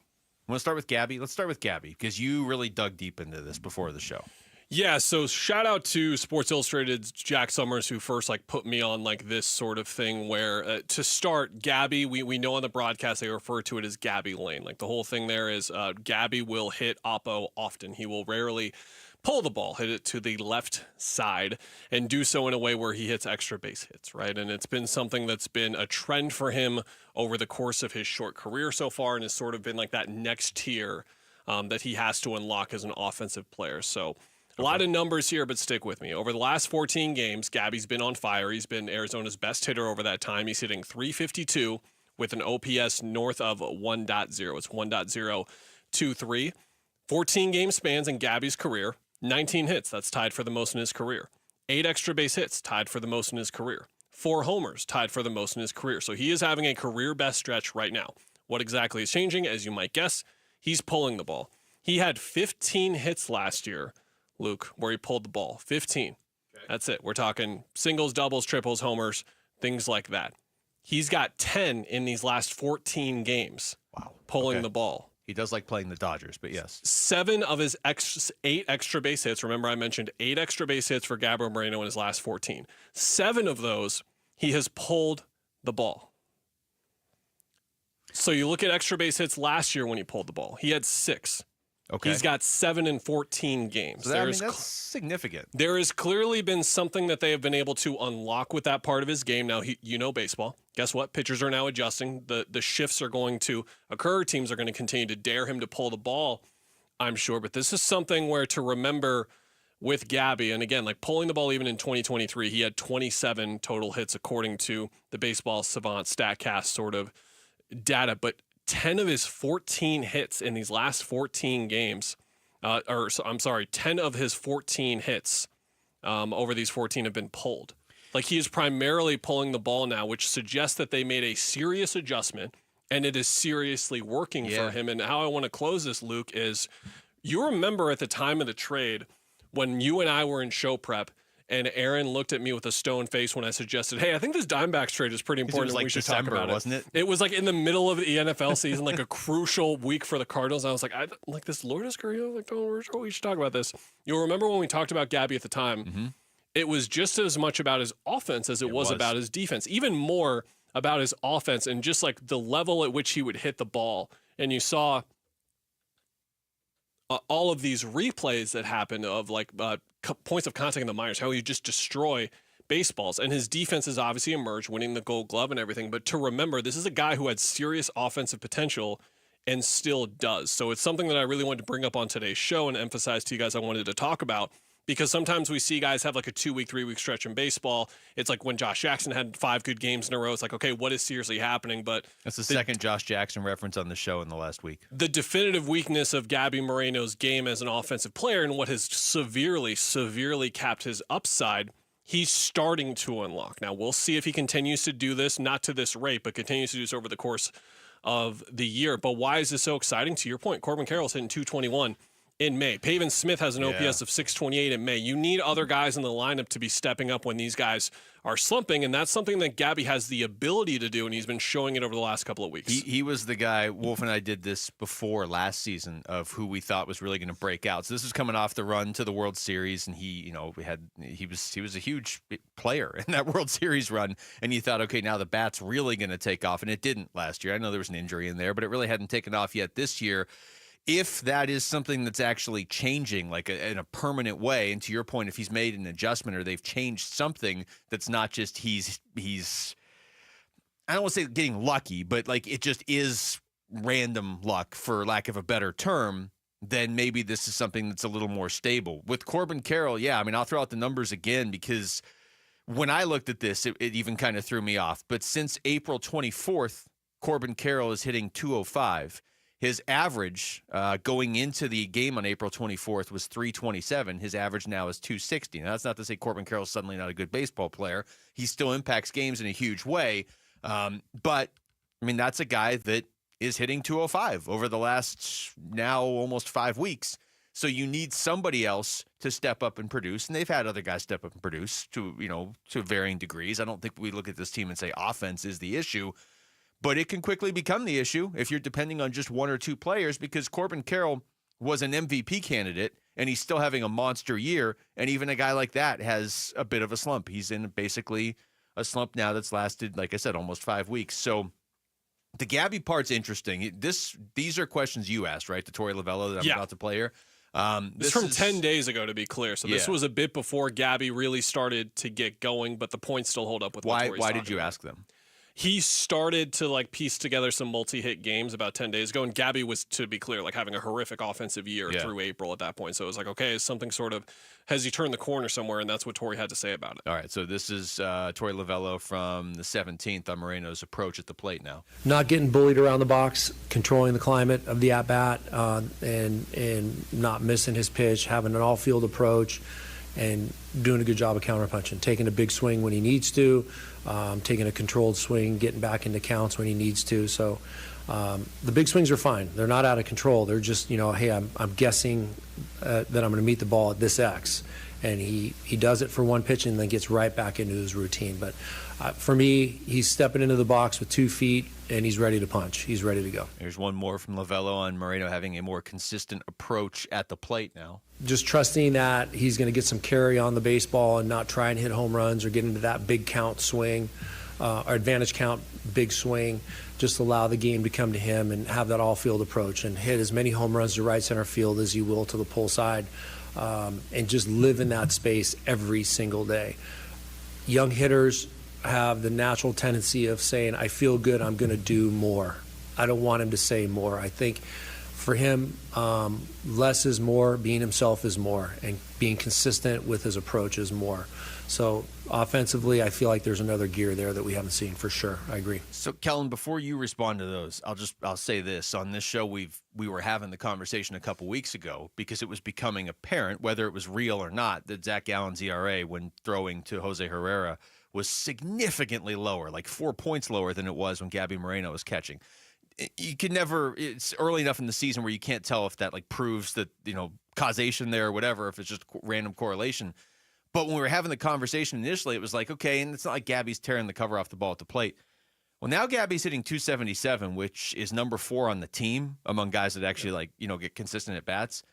And Jose Herrera is hitting 196. So it is a big difference now between your two catchers at the plate. It is, yeah. And going back to those numbers, in 2023, to be clear, Gallen's numbers with Moreno over the largest sample sets he had with Moreno were very good, and they were not so great with Jose Herrera. I'm not leaning into those numbers too much. I totally believe that's a thing, to be clear, that it looks like, by all accounts, Gallen is more comfortable with Herrera, but you're spot on, especially if this offensive outburst continues. Gabby's going to hit for average as if the pop is there, so 8 extra base hits over his last 14 games is a big deal. One more thing I want to say before we go to break is, remember 3-hole Gabby in the playoffs. He was a guy they trusted in the heart of their order and was someone who, coming into the year, we talked about, who undeniably, from a national lens at least, was a top 10 catcher in baseball. Imagine if he unlocks a gear or two more, to Torey's point, of his offense. Now we're talking about a top 5, maybe even a top 3 guy at his position in all of baseball. That's the potential he still has. He's still such a young player. Yeah, that's a good point. Join us tomorrow for another Arizona Sports Half Day Club as the Diamondbacks take on the Pittsburgh Pirates. Just text half to 620-620. We'll send you a link to grab lower-level tickets for just $9.87. It's scheduled to be a must-see pitching matchup between Paul Skeens and Zach Gallen. So, again, you want to be there for that. Text half to 620-620, half to 620-620. All right, when we come back, potentially some updates on the Phoenix Suns head coaching position and kind of a timeline on where we may actually know who the finalists are. That's next. It's Wolf and Luke. Kellen Olson's in for Wolf on Arizona Sports, the local sports leader.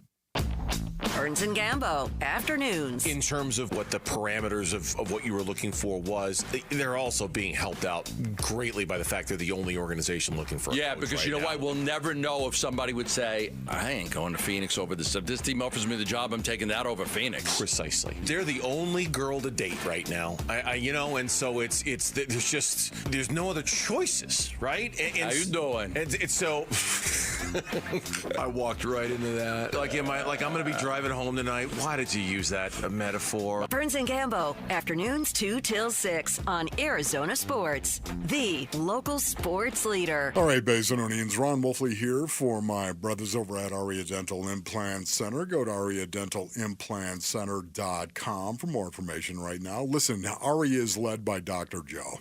Dr. Joe is super cool, man. Has a wide hawk. I call it the wide hawk. He shaves the sides of his head right there down to a point. This is what I had earlier, but with over 20 years of dental implant expertise, their locally owned center specializes in transforming smiles with the All-on-4 dental implant treatment. I've had the All-on-4. I've got the wide hawk also and the All-on-4. With transparent pricing and no hidden fees, they make it simple and cost-effective.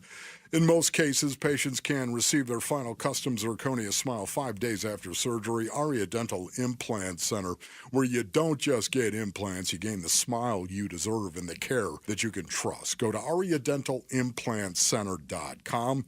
That's ARIA dentalimplantcenter.com. Progressive knows if you have to choose between everyday life and your RV wins.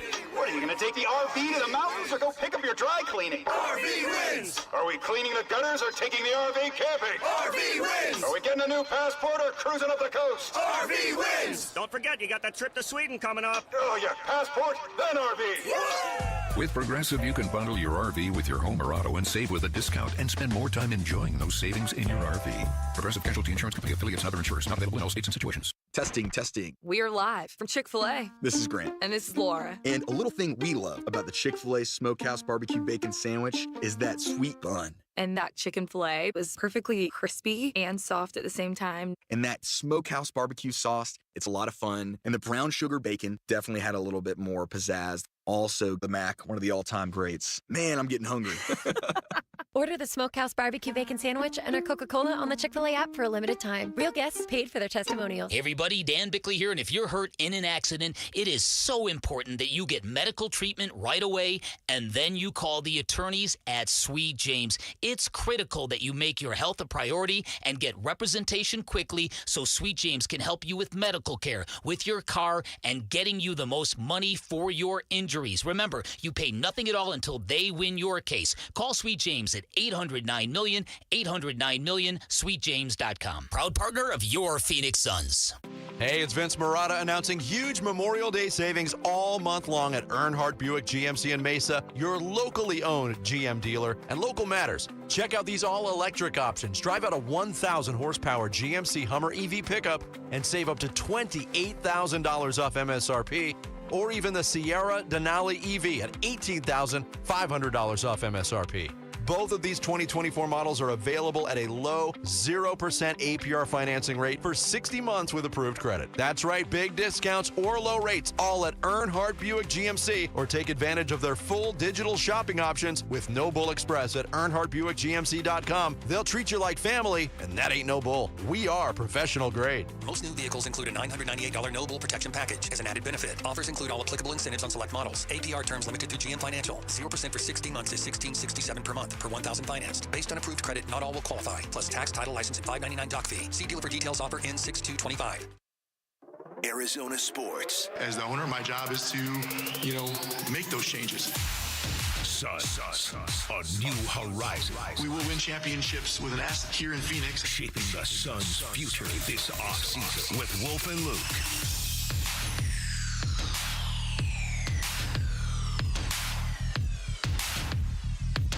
All right, it is Wolf and Luke on a Tuesday afternoon. Kellen Olson in for Wolf today as we are looking to get some clarity here on what exactly the Phoenix Suns are going to be looking to doing at the head coaching position. Gambo tweeted out over the weekend, second round of interviews for the Suns head coaching job just finished up, most still on Zoom, but he said in the next day or two, finalists are going to be told and in-person meetings are going to be scheduled. And that is from Sunday. So now that we're into the week, you never know how much a holiday weekend might influence something like this, just in terms of the timeline. But now that we're into the week, you could probably expect, I would think, to hear something relatively soon, potentially very soon.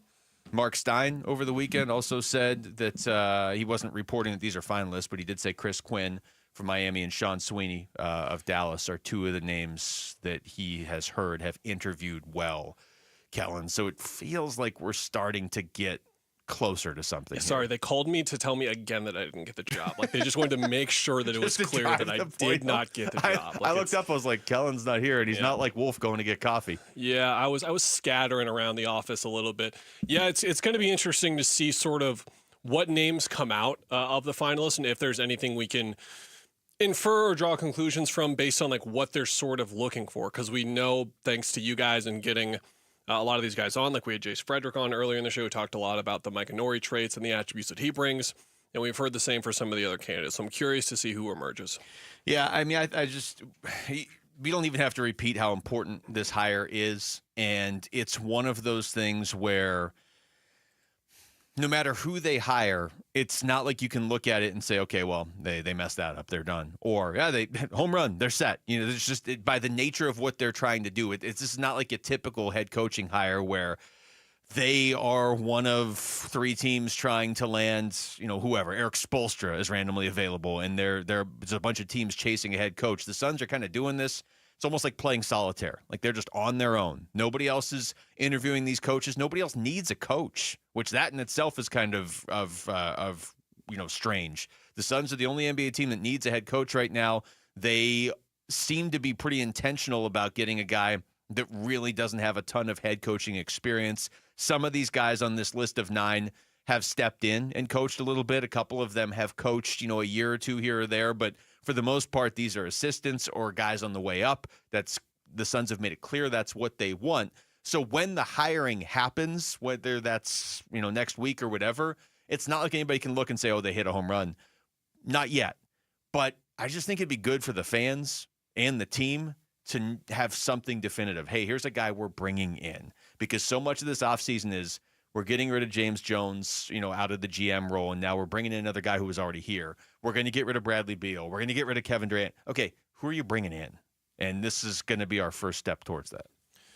Yeah, and establishing everything that they sort of want, right? Like you heard Matt Ishbia talk, and then you heard Brian Gregory talk. There is a very clear identity that they have in mind. So I think that something to expect going forward and what we're going to know is whenever they bring in like anyone, I'm talking coaches, I'm talking assistant coaches, I'm talking the second best player on the team or the 17th best player on the team. Like all of those guys that they are bringing in now are going to have those core attributes that Ishbia talked about a lot and that Gregory talked about a lot. So again, I'm like really interested to see who these names specifically are and what exactly are the qualities that they retained, I'll put it as. Yeah.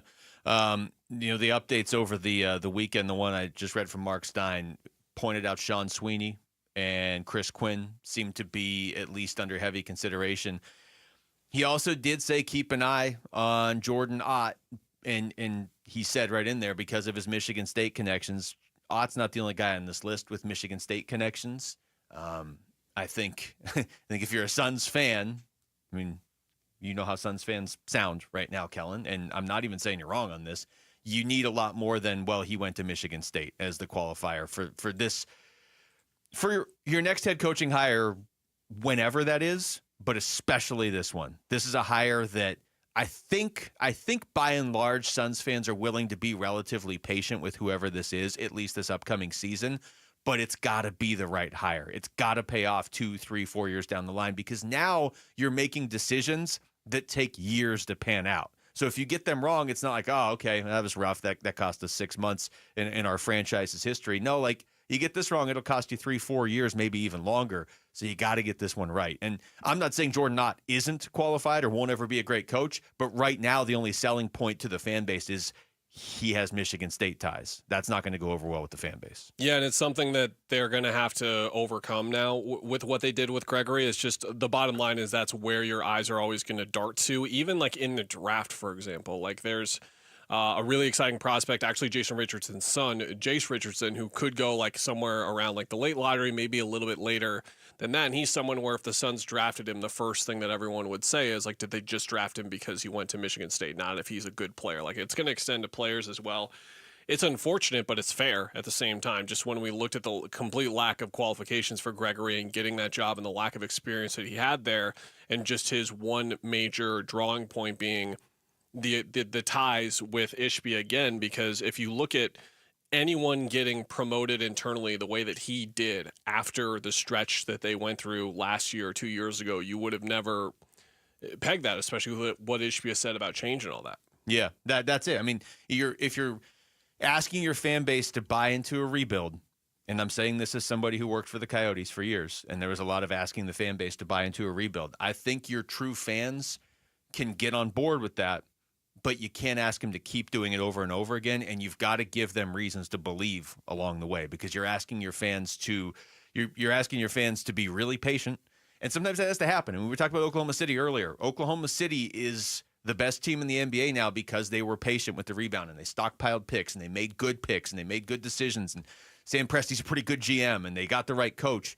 And none of those moves were really that flashy when they did it. I mean, Chet Holmgren was really the only flashy move when Oklahoma City did it, right? You win a lottery, you get Chet Holmgren. But even SGA, that was in that loaded draft class. As you're doing it, you're not really winning the offseason, but you have to do it the right way for it to pay off, because you talk about making big changes and then you're just moving guys around that were here, or guys that people think are just getting hired because you know them a little bit. Not like that's the first time it's ever happened with a team, but you're asking your fan base to buy in too, and they may have to buy in without wins for a little while. So it will be interesting to see who this coach is, because it seems like Sean Sweeney, Chris Quinn will be up there.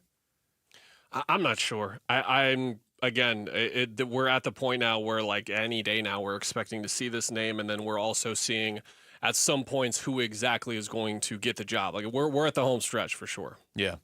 All right. When we come back, and we'll get back into this towards the end of the show as well. When we come back over to baseball, Corbin Burnes is pitching against the Pirates tonight, so that should be a win, right? Right? Corbin Burnes against the Pirates. It's Wolf and Luke. Kellen Olson in for Wolf on Arizona Sports, the local sports leader.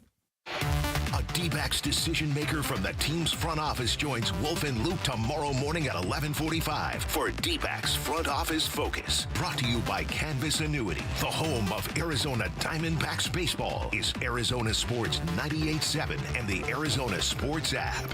Hey, Ron Wolfley here from my brothers over at Moving Team 6. Go to movingteam6.com for more information. You know what I love?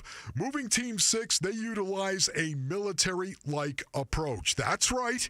They're professional, they're efficient, they're on time, they're reliable. It's one of the reasons why they love to support and hire our veterans. And they do it proudly, my friends.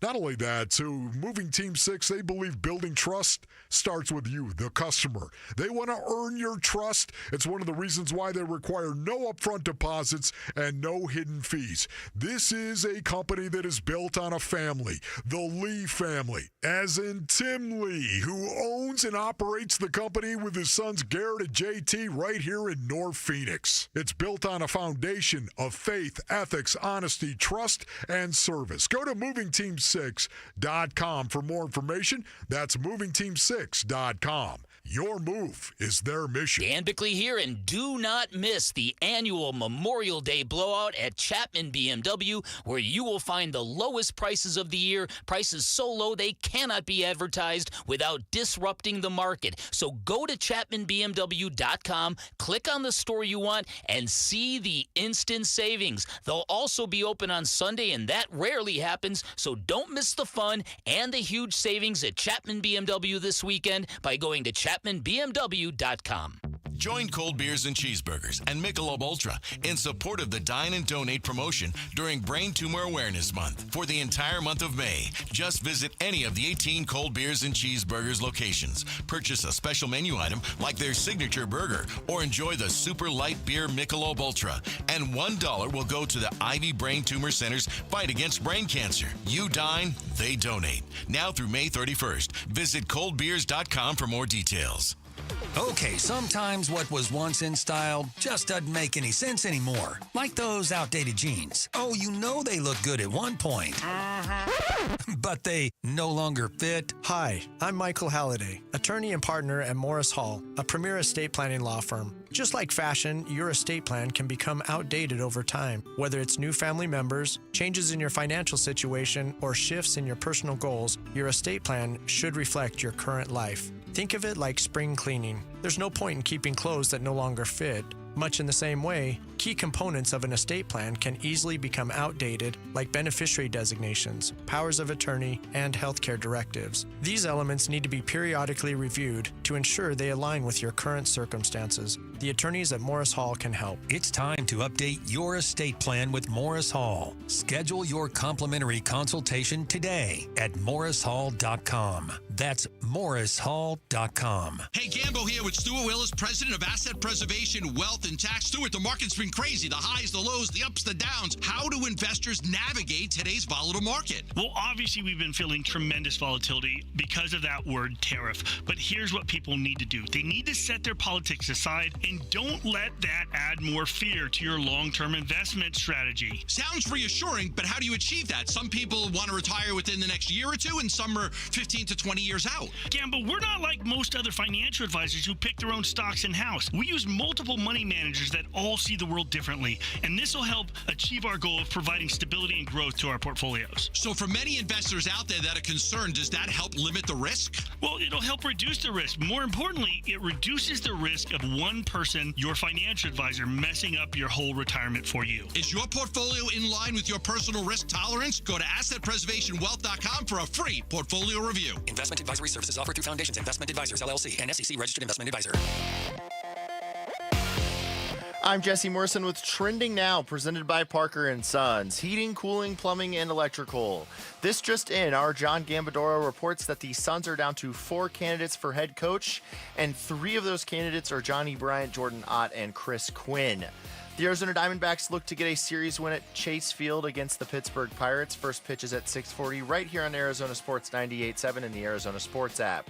Corbin Burns gets the start for the Snakes. And the Phoenix Mercury welcome Angel Reese and the Chicago Sky to PHX Arena. Tip-off for that one is at 7. This report is brought to you by YRefi. Don't let private student loan debt ruin your life. Go to YRefi.com. That's YREFY.com. Arizona Sports. Breaking news. All right, Suns news. What do you got, Rick? All right, as I just said in my update, our John Gambadoro reports that the Suns coaching search is down to 4 candidates, and 3 of those are Heat assistant Chris Quinn and Cavs assistants Johnny Bryant and Jordan Ott. All right, well, we knew something was coming here shortly. That's why we were kind of just... Could you tell? Could you tell last segment that we were talking, How wondering... I kept saying, it'll be interesting to hear that was who's on the list just as like we waited. Sets, like we know something's coming in the next 5 seconds, and it has come right there. So, okay, so Gambo... Not me, to be clear. Again, I did not make the cut. No. Well, we don't know that because it says Gambo said there's going to be 4. It's down to 4, and he named 3 of the 4. Am I the 4th? You could be the 4th, Kellen. But even if you get the job, you still have to finish the show today because I don't know where Mitch went. Okay. All right, so there we go. We've got some names now. Chris Quinn, Johnny Bryant, Jordan Ott. Johnny Bryant, a guy that we did talk about last week a little bit more. Chris Quinn, I think, is a name that everybody on some level is on board with. Jordan Ott, man, that's going to get real interesting if he's the head coach. How about the Cleveland part? Yeah. Where, as you may not know, I think you can just Google Dan Gilbert, Matt Ishbia, and our ArizonaSports.com story will pop up from 2.5 years ago, where these are two billionaires who got some beef.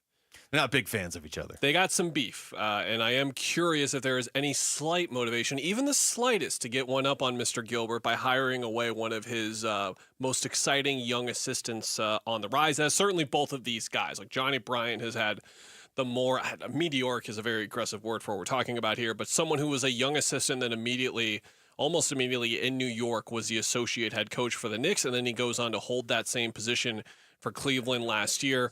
Odd as well with how he sort of moved through the rankings and the pecking orders over the last 5-10 years, is someone who holds that sort of title as well. And then I think Quinn was the one who we were always expecting to be on this list, right? Yeah. And it's funny too, because Chris Quinn was the one name when Chris Haynes first brought out that list, which was only like a week and a half ago. It feels like it was 2 months ago, where he had the 8 names. Chris Quinn was the one that kind of got tacked on there at the end, and Gambo was like, yeah, Chris Quinn's got to be on this list.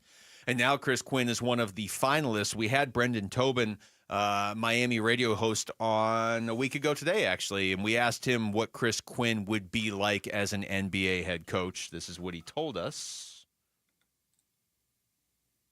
Everybody has been talking in that Heat organization that, he is, the next guy to take over. Even if Eric Spoelstra were to ever get burnt out, like, everybody would be confident that Chris Quinn would probably be the next guy. That's not to say that he's like an heir apparent, because he has gone out in interviews the last couple of years. I think he was one of the finalists. But a guy who has a lot of respect in that organization. He actually even got promoted up this year after that whole interview cycle to associate head coach. Has the respect of Eric Spoelstra, was a former player with the Miami Heat, and, is hands-on with a lot of these guys. And I think, to you guys in Phoenix, the thing that is interesting is with Tyler Hero, that's one of the guys that Quinn warms up with every single game. And I mean, Tyler's idol, coming into the league was Devin Booker. So I think with all the work that he's done with Tyler Hero, that's something that I feel like he could get accumulated to that style pretty quickly. So we got to operate with what we know for sure. In a weird way, this doesn't rule anybody out, because it really doesn't, right? I mean, we're saying there's 4 finalists, and here's 3 of them. Gambo did do his thing where he's like replying to people's tweets as well, and someone asked if Sweeney was the 4th, and he said no. Huh. All right. So that would rule out one name right there. One pretty significant name. Yes. Honestly. Sean Sweeney, a guy that was reported over the weekend by Mark Stein as somebody who made a pretty strong impression on the Suns. A guy who I've seen on some lists out there is one of the main guys, but I tend to trust Gambo in these situations. And if he's ruling him out, that would be really significant, honestly, if Sweeney wasn't on the list. Yeah, it would be. And to go back to Quinn, I do think that Booker tie-in is pretty interesting, because I remember Book when he has talked about his workouts and like the sort of process he went through pre-draft. He mentioned that like Miami was one where he thought he was exceptional in his workout, and he really connected to what Miami was doing. This was not something like recent that Devin said by any means, but I do remember like that little tidbit from Miami. So you want to talk about Chris Quinn and his ability to relate to Devin Booker. I think Book went through sort of immediately relating what the Heat are about when he went there for a pre-draft interview and a pre-draft workout as well. So that's something worth noting here. The Cleveland tie-in is interesting because if you look at them from a success standpoint, they aren't the team. Like if you were to expect 2 assistants to come out of any team, it would probably be Oklahoma City right now, and not necessarily Cleveland. Now, Cleveland had an exceptional regular season, don't get me wrong, but they came up short in the postseason, to say the least. They did suffer some injuries, to be clear, but at the same time, they were a team that was lauded all year for how deep it was, and when those injuries came up, you expect your depth to sort of help you in those situations. It did not for them at all. So, it's crunch time now for this. Ethan Sands joined us last week to talk about Johnny Bryant. And Bryant, it's an interesting name because at the beginning of all this, that kind of seemed to be the one that was getting the most buzz from Suns fans, but when these were just names, even, just a week and a half ago. And then his name kind of wasn't mentioned as much as like Sean Sweeney or Chris Quinn or even Dave Bliss, and certainly Jordan Ott's name is getting more and more buzz. But we did talk to Ethan Sands about Johnny Bryant last week, and he had this to say about him. And obviously, being an associate head coach with the New York Knicks a few years ago, now an associate head coach with the Cavs, he's gotten the different dynamics of being under some of the best head coaches in the NBA, learning how to win games. And I still think he's trying to figure out how to learn playoff games just because of his repertoire and where he's been. But understanding that behind all of that, there's a person that knows exactly who he is as a coach, how to coach, and especially when you talk about a guy like Donovan Mitchell, who he's been with since his days dating back to Utah, you know that he is someone that is going to get the best out of your guys, and I think that's something that allows him to be a better coach than some of these other candidates would be. See, so this is a pretty good point that each of these guys kind of made last week, Kellen. You have a star player on this team in Devin Booker. Now, you brought this up earlier. Some people maybe are higher on him or lower than him now after the last season, whatever. But take all emotion of last season out of it and just be objective. Devin Booker is one of the best players in the NBA. Whether you think that's one of the top 20, whatever, top 15, wherever you want to draw the line, he is a star caliber player. And you're going to have him most likely on a team with a bunch of new guys or role players. So your coach does need to be able to handle a star player too. I think to a certain extent that relationship could just define who gets the job in general, because I think that the head coach coming in is going to not really know what type of roster they're going to have. They're going to know from their conversations with the front office, with Brian Gregory, with Matt Ishbia, they're going to know what they're shooting for and what they're going to try and get done. But that part is not done yet. Like, you were inheriting a team that has 8 unrestricted free agents coming up or guys with non-guaranteed deals. That does not include Kevin Durant. That does not include Bradley Beal either. So the majority of this roster is going to change. And just like, how good is it? How talented is it? Where does it have strengths and weaknesses? That's something where they're going to have to sort of figure out where exactly to go as a head coach, whoever does sort of get the job, because we talked about, like, Mike Inori came up earlier, right? And like the strengths for him in player development. It's like, okay, you would hope that that type of roster is the one that he gets, one that has a lot of untapped potential for some of the younger players on it. Whereas Bryant or Ott or Quinn, you want a roster that is sort of matching and at least meshing somewhat with what the coach is about. And again, that goes back to the traits that Gregory and Ishbia really hammered on over the last couple of weeks. They are undoubtedly going to hire a coach that shares those traits, agrees with those traits, because everything has to be aligned. You were building all that up just for that. I want to ask about the third guy here, as we're just reacting in real time to what Gambo just posted about 10 minutes ago. Chris Quinn, I don't think it's hard to sell the fan base on. And you don't make a move based on the fan base's reaction. I understand that you're trying to do what's best for your team, because if you're winning in 2 years, the fan base is going to be on board. Chris Quinn, though, I think people would be on board. Johnny Bryant, I think people would be on board. You know, maybe everybody has kind of their own opinion of who they want, but if you wanted Sean Sweeney and the Suns hired Chris Quinn tomorrow, would you really be upset? You know, I think you could get behind it. But the third name on this list, and again, the fourth remains unknown. Gambo said there's 4 finalists. He lists Chris Quinn, Johnny Bryant, and then Jordan Ott. Jordan Ott's the one where everybody raises their eyebrows and they look and they're like, okay, this guy's not very experienced. So what is what's making him stand out? What got him on the list of 9 in the first place? Now what has him on this short list of 3? Everybody looks at the Michigan State hire, or the Michigan State ties. Can he succeed if it ends up being him? Like, what if on next Monday or this Friday or whatever, the Suns announce Jordan Ott is going to be their head coach? What's going to be the reaction to that locally and nationally? The majority of it is not going to be about his NBA head coaching experience, nor is it going to be about his collegiate coaching experience. It's going to be what college he went to and the program that he worked with for a couple of years. I think it's sort of this delicate balance that the Suns and that Ishbia are going to have to kind of figure out, where, like, naturally you are going to have people in your organization, right, who come from the places that you did, right? Like, if you're in charge of that kind of situation, but there's a delicate, careful balance there you have to do in doing your due diligence everywhere else, and also bringing in people who might not agree with the type of stuff you do, like having different types of thinking in there as well. And that's where like the whole meme of aligned and everything, like they are clearly everyone is going to be on the same page. Now they're going to, you would hope, be on the same page in a way where they can still disagree with each other and have differing opinions, but alignment and connection and all that kind of stuff and everyone being on the same page and being together with what they're thinking is good in theory, but you do need someone to disagree every now and then. Like Monty Williams and James Jones didn't agree on everything, to say the least. And that's that part did of what work made really them well so for good a at while. it. Yeah, exactly. Join us tomorrow for another Arizona Sports Half Day Clubs. The Diamondbacks take on the Pittsburgh Pirates. Just text half to 620-620. We'll send you a link to grab lower-level tickets for just $9.87. It's scheduled to be a must-see pitching matchup between Paul Skeens and Zach Gallen. So, again, text half to 620-620 when we come back. Tonight, Corbin Burns is pitching. We were going to talk about this before, but then obviously that news broke with the Suns' head coaching vacancy. So now it's pitching against the Pirates. Corbin Burns against the Pirates. That should be a win, right? That's next. It's Wolf and Luke, Kellen Olson in for Wolf and Arizona Sports, the local sports leader.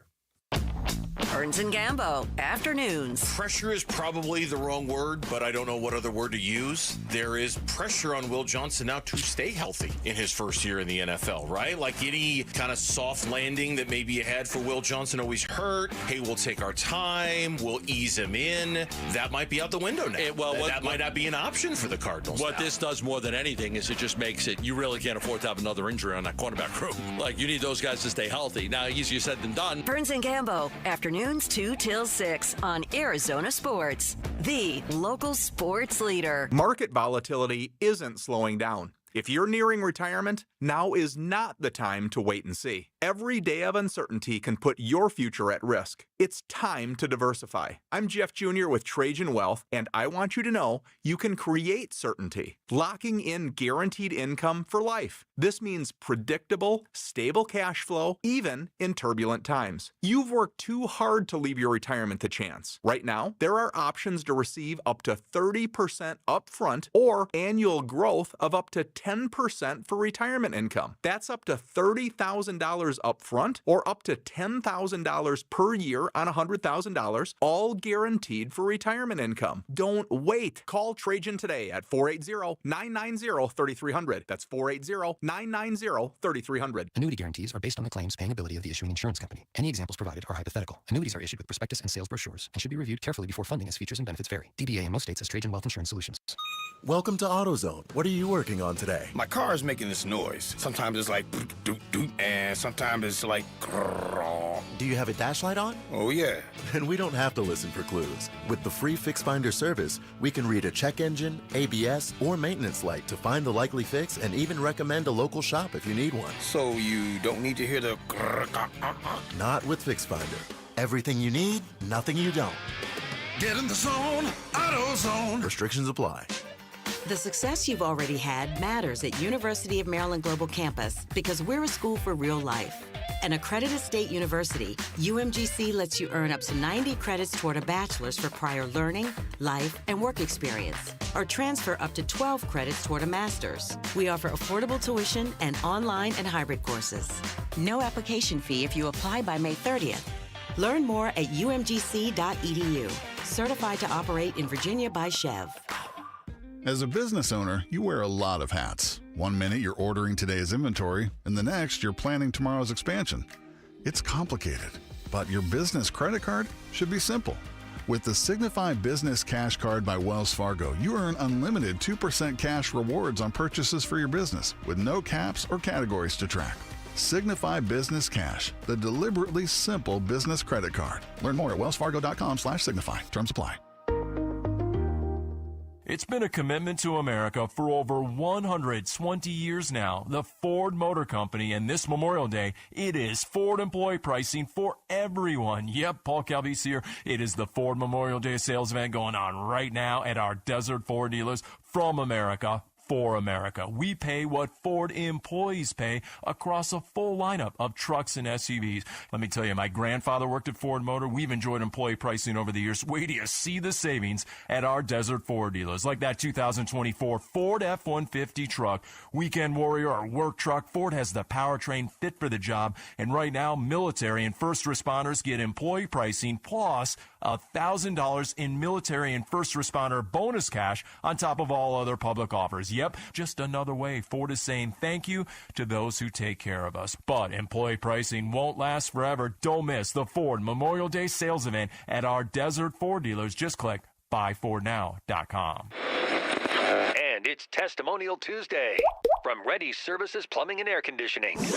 My technician let me know everything he was doing and finally found the problem. He took his time and he made sure everything was working perfectly before he left. Thank you, Ready Services. Ready Services Plumbing and Air Conditioning appreciates all of our customers. Always ready since 1957. Saving you money and doing business the right way. Your home of the no-fee emergency. ReadyServices.com.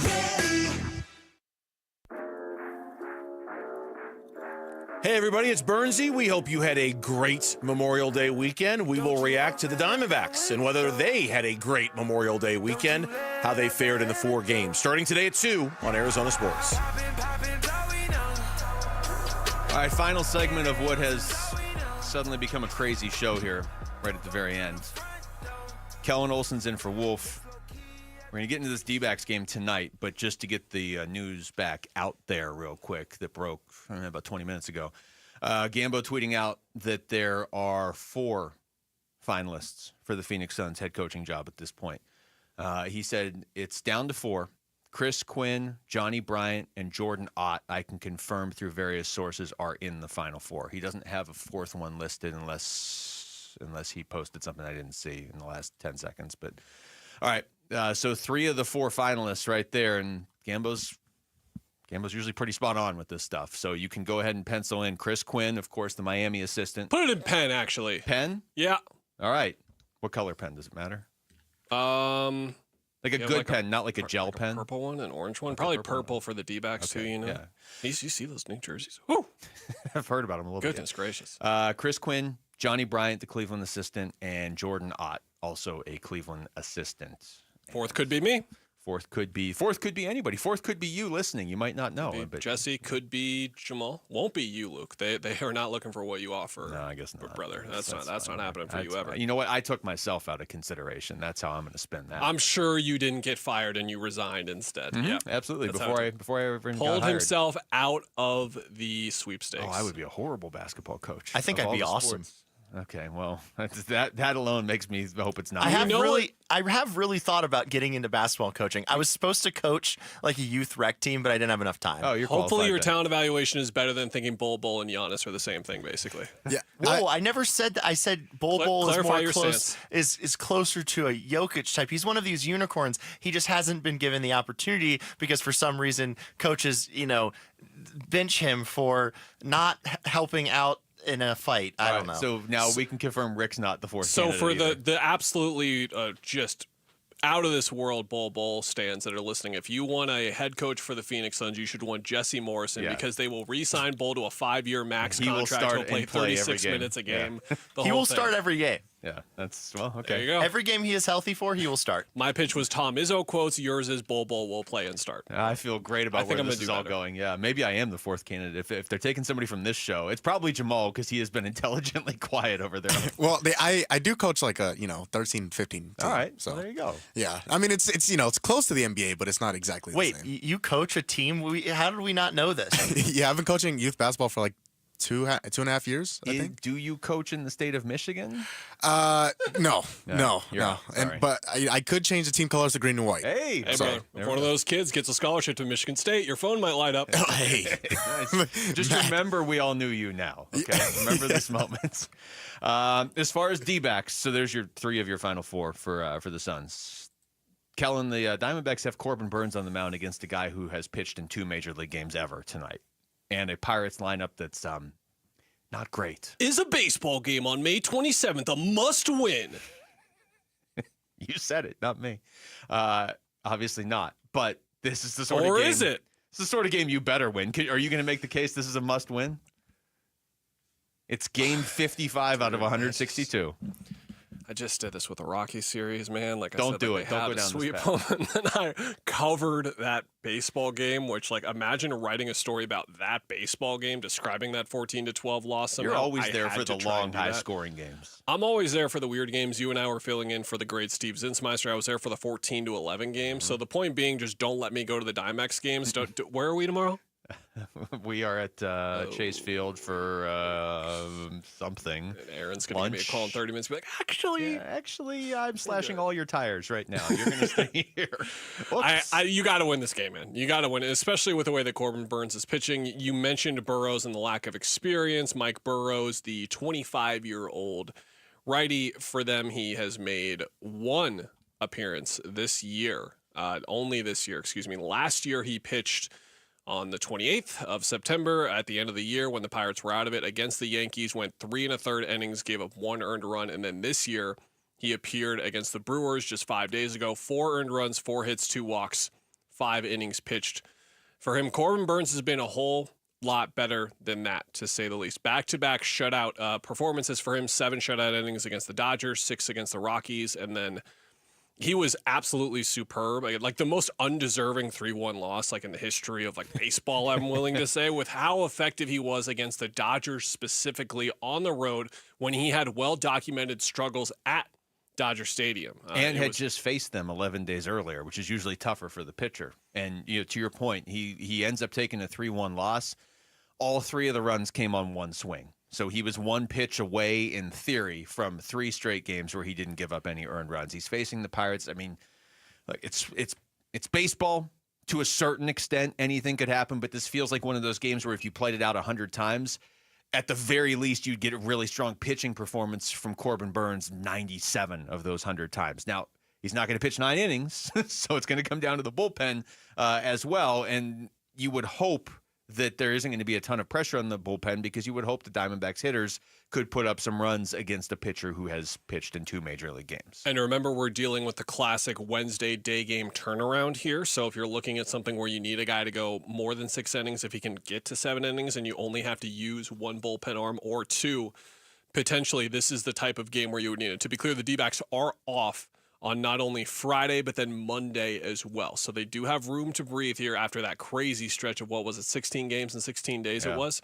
16. They're not dealing with anything like that right now, but if there was, again, a situation in this series, in that type of situation, you're looking at that, and then again on Saturday, you're playing the Nats at 7-10 and then 1-10 the next day. So those types of turnarounds where guys pitching back-to-back days out of the bullpen, it becomes a little less realistic. Like, there's just so many different reasons when you have an ace, Luke, and you look at them and be like, this is why we got them.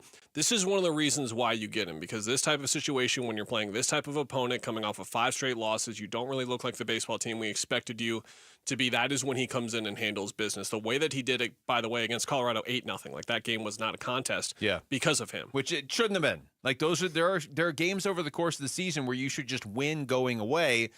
That game against Colorado, and that was against Carson Palmquist, too, wasn't it? That was the guy who was almost Carson Palmer, but he wasn't quite, and he was facing Corbin Burnes. And that should have been a game that you win like 8-0, and they did. And you need more of those because the Diamondbacks don't have a whole lot of lopsided wins lately where it's not even lopsided, I should say comfortable wins. Last night looks like it. It was 5-0, but there was a moment in the 8th inning where it looked like you were 1 pitch away from it being 5-4 if you got unlucky or made a mistake there. So Burnes has been the guy that really puts you in position that just kind of puts some games away, and they're going to need that again tonight because regardless of who you're playing, you're 1-5 in your last 6. This is a game where the way the schedule broke, the way the opponent lines up with your best pitcher, you should just go out there and win going away. Do you want the signature Wolf and Luke appearance by me, which is where I predict something for the Diamondbacks, and it is either completely correct or so horrifyingly wrong that how could someone be so wrong about something they've ever predicted? You ready? I'm like 8 for 8 at this point. Let me just first say Landon on the YouTube chat said Corbin Burnes no-hitter tonight, so if that happens,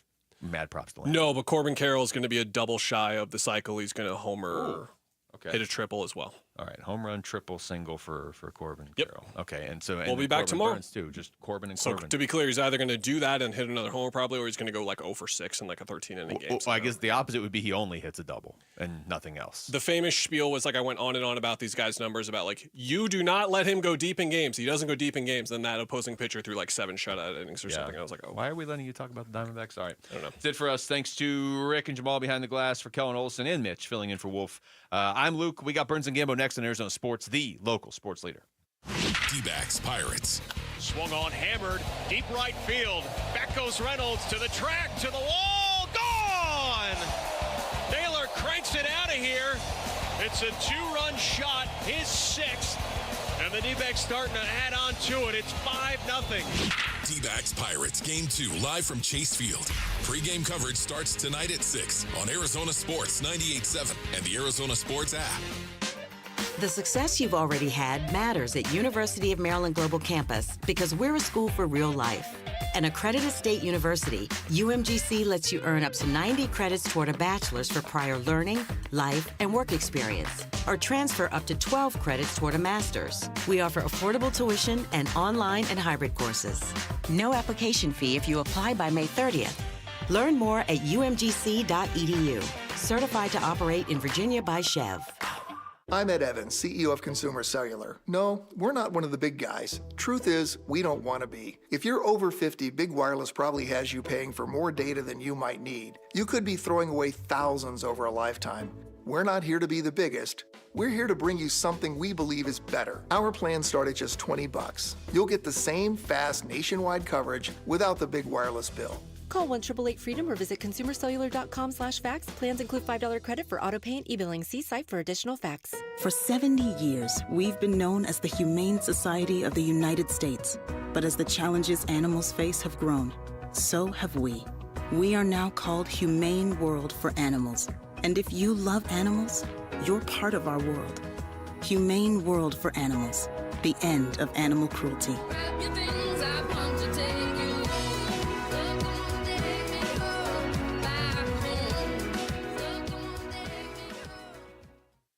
Hey there, I'm Phil Briggs, Navy veteran and host of CBS Eye on Veterans weekly radio show and podcast. And over the years, I've loved sharing military stories with my neighbor Greg, a battle-tested former Army Ranger. He's a barbecue master and always welcomes us over. As it's Military Appreciation Month, Navy Federal Credit Union wants all active duty, veterans, and family to know that they're always eligible to join. Because at Navy Federal, our members are the mission. Navy Federal is insured by NCUA. Hello, this is Jan at Toyota. Hi, Jan. Is now a good time to get a new Toyota for summer? It is. We like to say your summer starts here at your Toyota dealer. Yeah, I'm a pet sitter and business is way up as people enjoy their new Toyotas.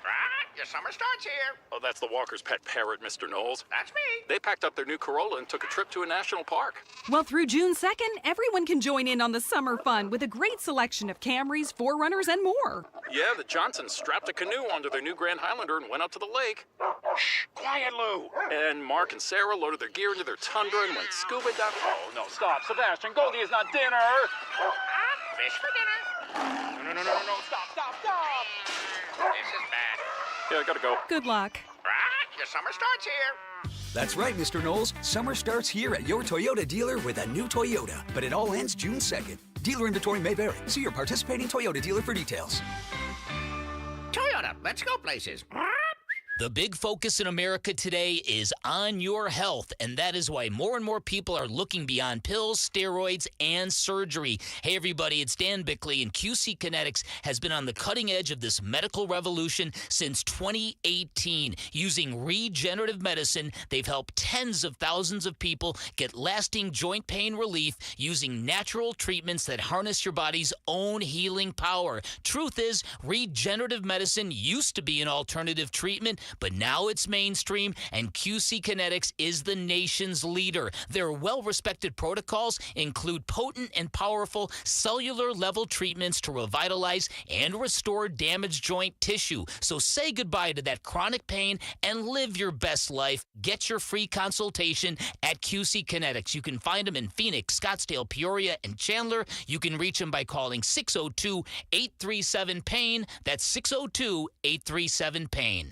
KMVP FM Phoenix. Arizona Sports, the local sports leader. On the Arizona Sports app and on 98.7. I'm Mitch Vareldes with Trending Now. It's presented by Parker & Sons Heating, Cooling, Plumbing, and Electrical. Diamondbacks are looking for a second consecutive win tonight against the Pirates, and it's Corbin Burns' turn on the mound. He'll go against the young right-hander Mike Burrows. First pitch is at 6:40. Pre-game coverage starts at 6. You can listen to it all right here on 98.7 FM and the Arizona Sports app. NBA playoffs, Pacers looking to increase their series lead over the Knicks. Game 4 tonight is at 5 from Gainbridge Fieldhouse. You can listen to the game on ESPN 620 AM. And right now, speaking of NBA, on ArizonaSports.com, probably should have led with this. This is all my fault. My apologies, ladies and gentlemen. The Suns have reportedly narrowed down their finalists for head coach of the team. Per the latest reporting from John Gambadoro, we have at least 3 confirmed finalists. Johnny Bryant and Jordan Ott out of Cleveland, and Chris Quinn out of Miami. You can read more, plus listen more. Stay listening to Burns and Gambo. Gambo will tell you everything you need to know in just a matter of moments here on Arizona Sports. This report is brought to you by America Roofing. America Roofing wants to give you some relief on your roof. Save 12% with their tariff and tax relief, or get a free inspection. Online at americaroofingco.com, Arizona's largest roofer. Arizona Sports, the local sports leader. Burns and Gambo starts now. Straight up to the claw. On this Tuesday afternoon, good afternoon, and welcome into today's edition of the Burns and Gambo Show here on Arizona Sports, the local sports leader. My name is Dave Burns, alongside the one, the only, John Gambadoro. Hi, Gambo! Burnsy, what's going on? How's your 4-day weekend? I trust it was good. Yeah, 4-day weekend, and so my kid's playing on his club, on a national team for his club team, and they played till like freaking 7:30 at night on Sunday, and then we had to drive back at home like 1:30 in the morning. It's like, oh, crazy. You remember those drives? Oh, of course. Those long rides. You know, but it's in it. Will it end at 3? Will it end at 4? Will it end at 5? Will it end at 6? Will it end at 7? No, we're gonna go to 7. We're gonna play 9 innings. Yeah. With these guys after everybody else cleared out. You know, like, okay. But then you get a a burger on your way home, little drive-through food, good time spent with your boy. There was a lot of good time. Like, Yeah, it was just me and him. Good It was conversation and a little bonding action and all. Oh, that he got stuff. to listen to all of my favorite music. And there's that too. All the poor of my kid favorite was music. just flooded with all of He was just hating life. Poor Q was like, get me out of this car. Get me out of the car right now. No, those kids, they please." get their own headphones and everything now, so they can. Oh, listen so he to just their own pops in the stuff, buds and he's So like, I'm not "Yeah, listening I'm to outta your here." music. Yeah. Your music's terrible. Well, you heard Mitch writing the check, so let's cash the check. Let's update you on what's going on with the Suns coaching search. It is our top story of the day here on the Burns and Gambo Show. Burns and Gambo, the weigh-in.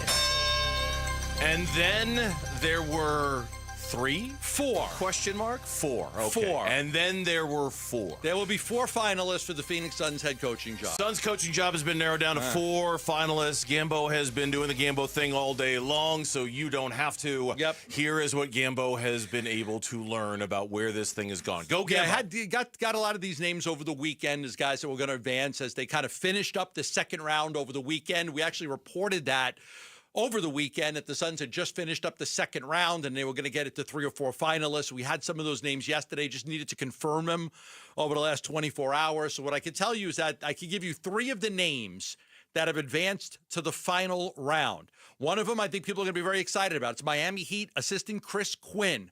I do believe that he is the odds-on favorite among fans. I think the fans would love to get Chris Quinn. He's a former player. He's been with the Heat since I think like 2000 and early 2011, 12, something like that. Almost the entire Spoelstra era, I believe. Yes. So I think people would be really excited about Chris Quinn. The other, I'm going to give you 2 Cleveland assistants. One is Johnny Bryant. He's their lead assistant. And the other is Jordan Ott, who is their second. There will be one other name that I have to confirm before I can put it out there. I'm not 100% sure, but I do have to confirm it before I can go with it from several sources. We have to make sure we get this stuff right. There were reports out there the other day that were incorrect, so we don't want to jump the gun on anything. And then what I can tell you is, you know, based on my reporting in the past, I told you this would go probably in late May, early June. I would expect a decision to be made next week. So that would be the early June portion that we had discussed for 3 weeks ago. We said this will very likely go into early June. I mean, June 1st is what, next Sunday, right? Is June 1st? Yeah, so probably 2nd or the 3rd or the 4th, right in there, early June. they will come up with a final decision. Yeah. So without knowing who the fourth is, which is sort of an interesting kind of open-ended. Who is the fourth? Is it Micah Nori, the Minnesota? It's funny. I was watching the Minnesota game yesterday, and I caught a couple glimpses of him on the sideline, and I kept thinking to myself, I wonder if he's going to be the next head coach of the Phoenix Suns. I watched the end of that game. It took 3 hours. For It the did final take a while. 14 seconds to be played. I could have watched the whole entire Mission Impossible movie in the final 14 seconds it took to run that game. No, I could have. The new Mission Impossible movie is 2 hours and 54 minutes. And I would have been able to watch like the final 14 seconds of the Minnesota game in that time. So without knowing who the fourth is, and I guess this is like, I don't want to say, okay, it's not going to be Micah Nori, because I don't know it's going to be not Micah Nori. I don't want to say it's not going to be Sweeney, because we don't know that it's not going to be Sweeney or Bliss or any of the other guys. I don't want to sit here and say, oh, I'm disappointed that it's not going to be that guy, because we don't know who the fourth guy is. I'm hoping it's Sweeney. I mean, he's kind of one of the names I've had my eye on, but I don't. Great assistant. I just don't know. I don't know. Until you report it, I'm not sure who that fourth name is going to be. I'll say this: of the names, there's no doubt you're right. Chris Quinn is going to be the one that's going to.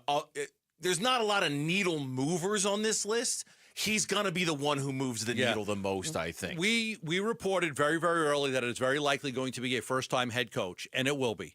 The next hire of the Phoenix Suns will be a first-time head coach. It'll be a younger coach.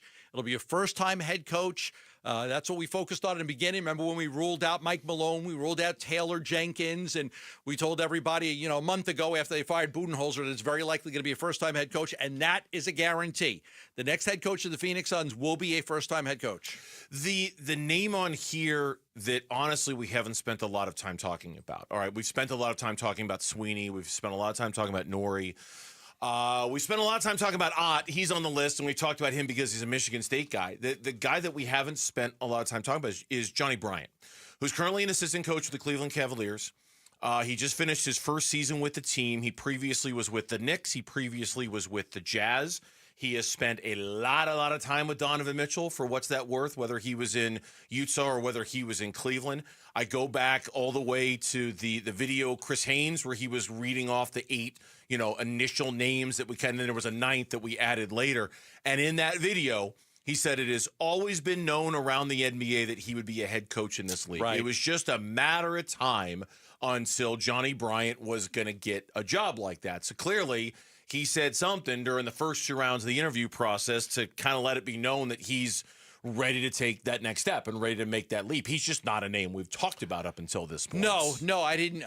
Initially, I wasn't getting a lot of feedback on him. I was getting more feedback on a lot of the other guys. Johnny Bryant was not a name that I had heard a whole lot about. But this is a guy that played at San Francisco City College and transferred to the University of Utah and played there, and he was a terrific player in college, and he still holds the University of Utah's career 3-point percentage record. Then he got into coaching, and he's kind of been around a little bit, in the coaching cycles with the Jazz, with the Knicks, now with the Cavaliers. So he's been a coach in the NBA as an assistant since 2014. So you're talking about over 10 years of experience right there as a coach. So he is a guy, again, this will be an experienced guy, just not at the head coaching level. Yeah, and that's okay. Look, we sit here and say, well, Quinn is the one that the fan base is going to be excited about. Probably most likely because Quinn is the one they've heard the most about, right? Like Quinn, I think he was a finalist for the Lakers job last year. He's been knocking at the door for some time, and anybody associated with the Miami Heat, I know they had a bad year last year, but I think anybody who comes from that program, let's make one thing, at least from my perspective, and you might disagree with this. None of these names are real, like, ooh, I'm so excited the Suns hired this guy. I don't think any of these names are designed to do that. No, they're not trying to win the press conference anymore. None of them are going to go, ooh, I'm so, Mike Budenholzer, yes. There was palpable excitement when they hired Mike Budenholzer. Monty Williams, absolutely. There was a very visceral reaction when they hired him, even to a certain extent, Frank Vogel, given his experience.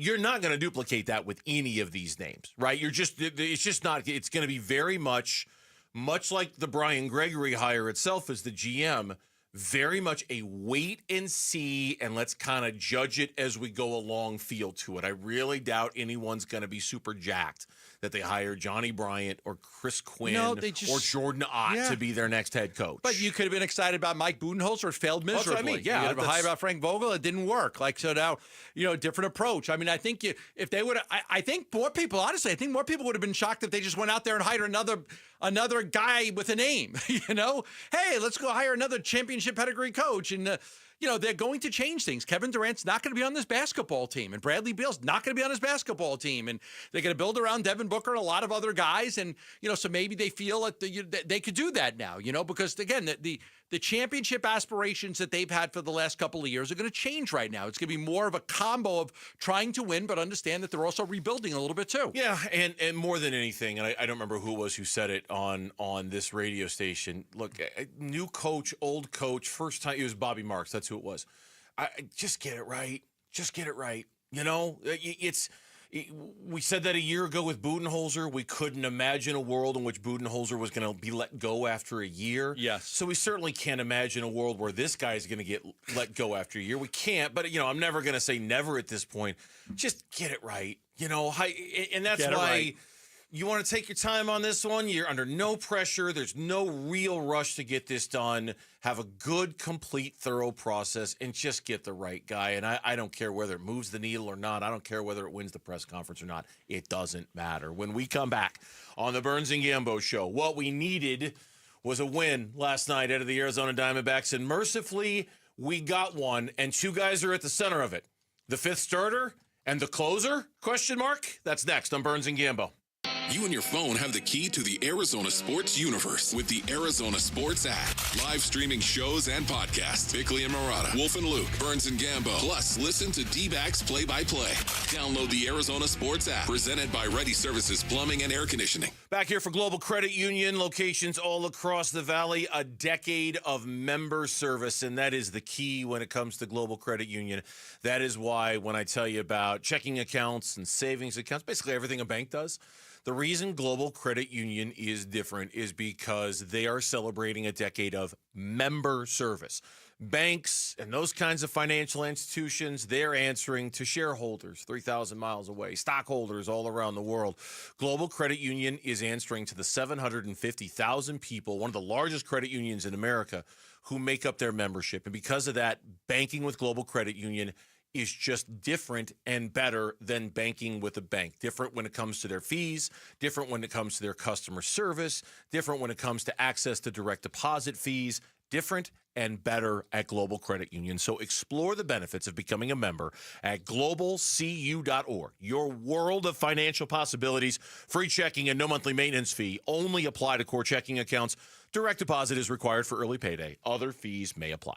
Dan Bigley here for Parker & Sons, and summertime in Arizona means triple-digit temperatures and hours spent indoors, which means now is a great time to get your air conditioning unit tuned up by Parker & Sons, which can prolong the life of your system, save you up to $30 a month on utility bills, and give you the peace of mind you need entering the long, hot summer ahead. Call 602-2-REPAIR. That's 602, the number 2, then REPAIR for Parker & Sons. Hi, it's Vince Murata here to tell you about the amazing Memorial Day deals being offered all month long at Earnhardt Ford in Chandler. My friend and general manager John Nissen and his team are rolling out nearly every remaining 2024 new Ford car, truck, and SUV now below employee price. Or get low financing on a 2024 Ford F-150 STX truck. Get 4.9% APR for 84 months. That's 7 years. Plus, get $3,500 in Ford retail bonus cash towards your purchase. And to thank military and first responders for their service, they're offering an additional $1,000 Ford cash reward towards new purchases. All offers require approved credit. Memorial Day deals all month long at Earnhardt Ford in Chandler, I-10 and Ray Road, or online at earnhardtford.com, and that ain't no bull. Most new vehicles include the No Bull protection package as an added benefit. $699 for cars and SUVs, $1598 for trucks. After all applicable offers. Employee pricing available in select models. AXZD plans ineligible. Financing is $1,409 per $1,000 financed for well-qualified customers through Ford Credit, plus tax, title, license, and $599 doc fee. See deal for details. Offers in 6/2/25. 1-877 Cars for Kids. KARS Cars for Kids. 1-877 Cars for Kids. Donate your car today. Donate today at carsforkids.org. Your car, running or not, could be picked up as soon as the next day. No title, no problem. Go to carsforkids.org today. 1-877 Cars for Kids. Donate your car today. Now accepting donations of land, homes, buildings, or any kind of real estate. At Tropical Smoothie Cafe, summer is our season. And we're kicking it off with a free 12-ounce Sunrise Sunset Smoothie for National Flip-Flop Day. Grab your flip-flops and head to your local cafe on May 28th from 2 to 7 p.m. Terms and conditions apply.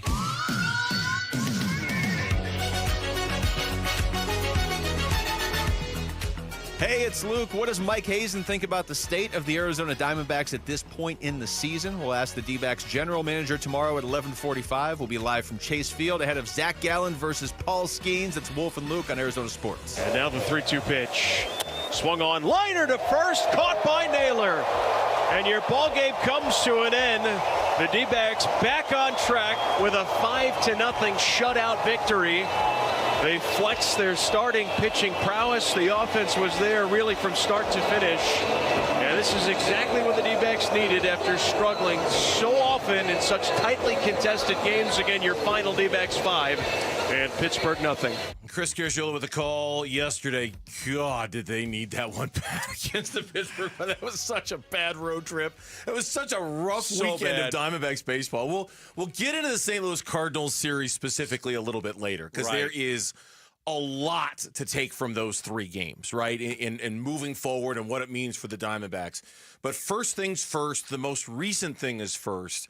A 5-0 win against the Pittsburgh Pirates that they needed in the worst kind of way to get the taste out of that St. Louis series out of their mouth. Yeah, and there were some good signs yesterday, and I think that's what you want to look at because this team has not played good baseball, and they're floundering, and they fell below 500, and you know they just haven't been able to get their season on track. They really haven't been able to go play those. Remember, we've talked about this. Go play 10 games and win 8. Go 8-2.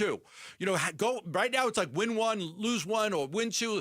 And getting swept by St. Louis, that was really painful. And we'll talk about that in a second. But yesterday, they were able to get off the snide. They were playing a really bad baseball team. Really bad. That is one of the worst offensive teams in baseball. Like they're last in just about every single major category. Ryan Nelson, we talked about this last week. The Dodger game, that was a big test for him. The Pirates, not so much, but he did what he needed to do. 6 2/3 innings, 4 hits, no walks, 4 strikeouts, got up to 84 pitches.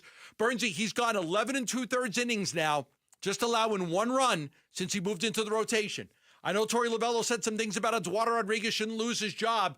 You can't take Ryan Nelson out of the rotation. He's got 1 more start against the Nationals before they've got to decide whether to go 6-man rotation or pull somebody out. But Ryan Nelson is proving that he's worthy of being one of your 5 starters. Yeah, I mean, it's the number 1 story to come out of yesterday's game. And the number 2 story is Justin Martinez and the situation that he was thrust into in the 8th and how he seemingly in 1 inning not only erased what he did Saturday against the St. Louis Cardinals, but almost like, okay, hey, there he is. There's Justin Martinez. I see you. I remember you. And we'll talk about him in a minute. Yes. The Ryan Nelson conversation is the one to have because, yes, before the game, Torey was kind of speaking hypothetically but about the conversation about, hey, can Ryan Nelson do anything to keep his job? And before the game, and I'm reading from Jack Summers' work on SI.com, while Torey acknowledged he'd like to have a second left-hander in the pen, he gave a very clear answer that indicated Eduardo Rodriguez will remain a starter. Quote,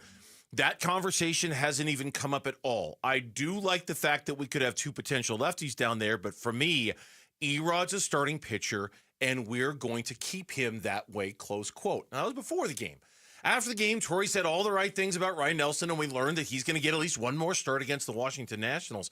I just selling everybody on tape. If Ryan Nelson does this again against the Washington Nationals, selling everybody on how you're a better baseball team doing it like this is going to be a really difficult sell. And I don't know how they're going to explain it. I don't know how they're going to spin it. I don't know how they're going to sell How it. can you? How can you? I don't know how they're going to justify it if they take him out, assuming he has another good start Saturday against the Nationals. I just don't know how. You're in a press conference, and I'm Mike Hazen or Torey Lovello, and you're asking me about, and I say, I think that this team is better off with Ryan Nelson not being in your starting 5. Why? Yeah, there is no answer. Because Erod's he's a veteran. Because he's been around. Because he. How do you explain it? And I'm not trying to take like an aggressive tone with the organization. I don't want to assume what decision they're going to make. You take that aggressive tone with them. No, I don't want to because they haven't done. It's like imagining a conversation that's never going to happen. You know, I don't want to get angry at my wife over something that she might say to me 2 days from now. You know, instead I'll kind of wait until it happens and not prepare myself. Yeah, I saw the funniest reel on Instagram where some guy was apologizing to his wife for cheating on her in her dreams. I have to apologize to my wife because she dreamed that I was. I'm not gonna have a. You know, we haven't even had the conversation yet, so I'm not gonna get overly.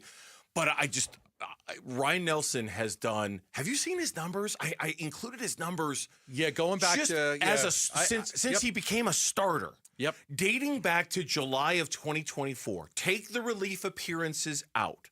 Since July of 2024, as a starter, Ryan Nelson has made 15 starts with an ERA of 2.98.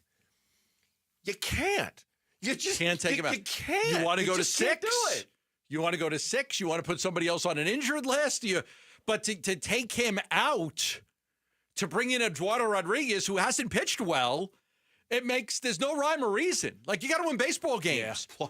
You're starting to fall a little behind right now after going 1-5 on that road trip. Plus, and not that this is a reason to do it or not to do it, it puts an incredible amount of pressure on Eduardo Rodriguez. Like, dude, every pitch. Okay, you go out there and justify yourself.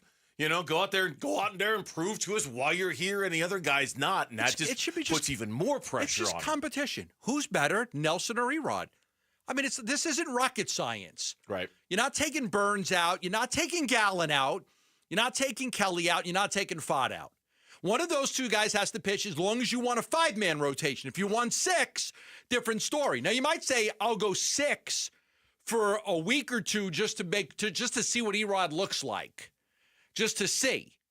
You could go 6 for a little bit. Did they almost kind of do that with Jordan Montgomery last year with Ryan Nelson? Like, I felt like sometime in August, they didn't officially go to 6, but they were just trying to figure out whether Jordan Montgomery could be a starter until they figured out that he couldn't. But then the problem with going to 6 is that you take Corbin Burns out of his routine, and we found that Corbin Burns very much likes his routine. You know, very much likes he knows exactly what day he's going to pitch and exactly what he's going to do. And I don't know if you want to run the risk of doing that either. I mean, like Troy Lovello said over the weekend that I like problems. I like that's a quote. I like tough decisions. I love digging into coaches to give me reasons why we do things and how we're doing them. Close quote.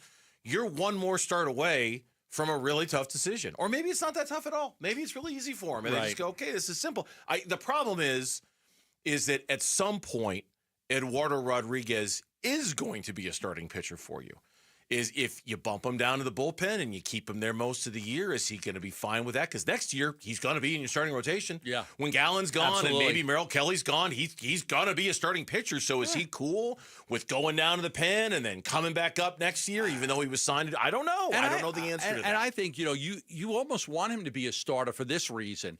The more innings he throws this year, the better you feel about next year him being able to exceed those innings. If he throws a limited amount of innings this year, then there's only a certain amount of innings because he's a young pitcher. Older pitchers, veterans that have been in the league for 5, 6, 7, 8, you don't worry about that. But with younger pitchers, you don't want to all of a sudden double their workload in 1 year. That doesn't happen. So there is a benefit to him being a starter.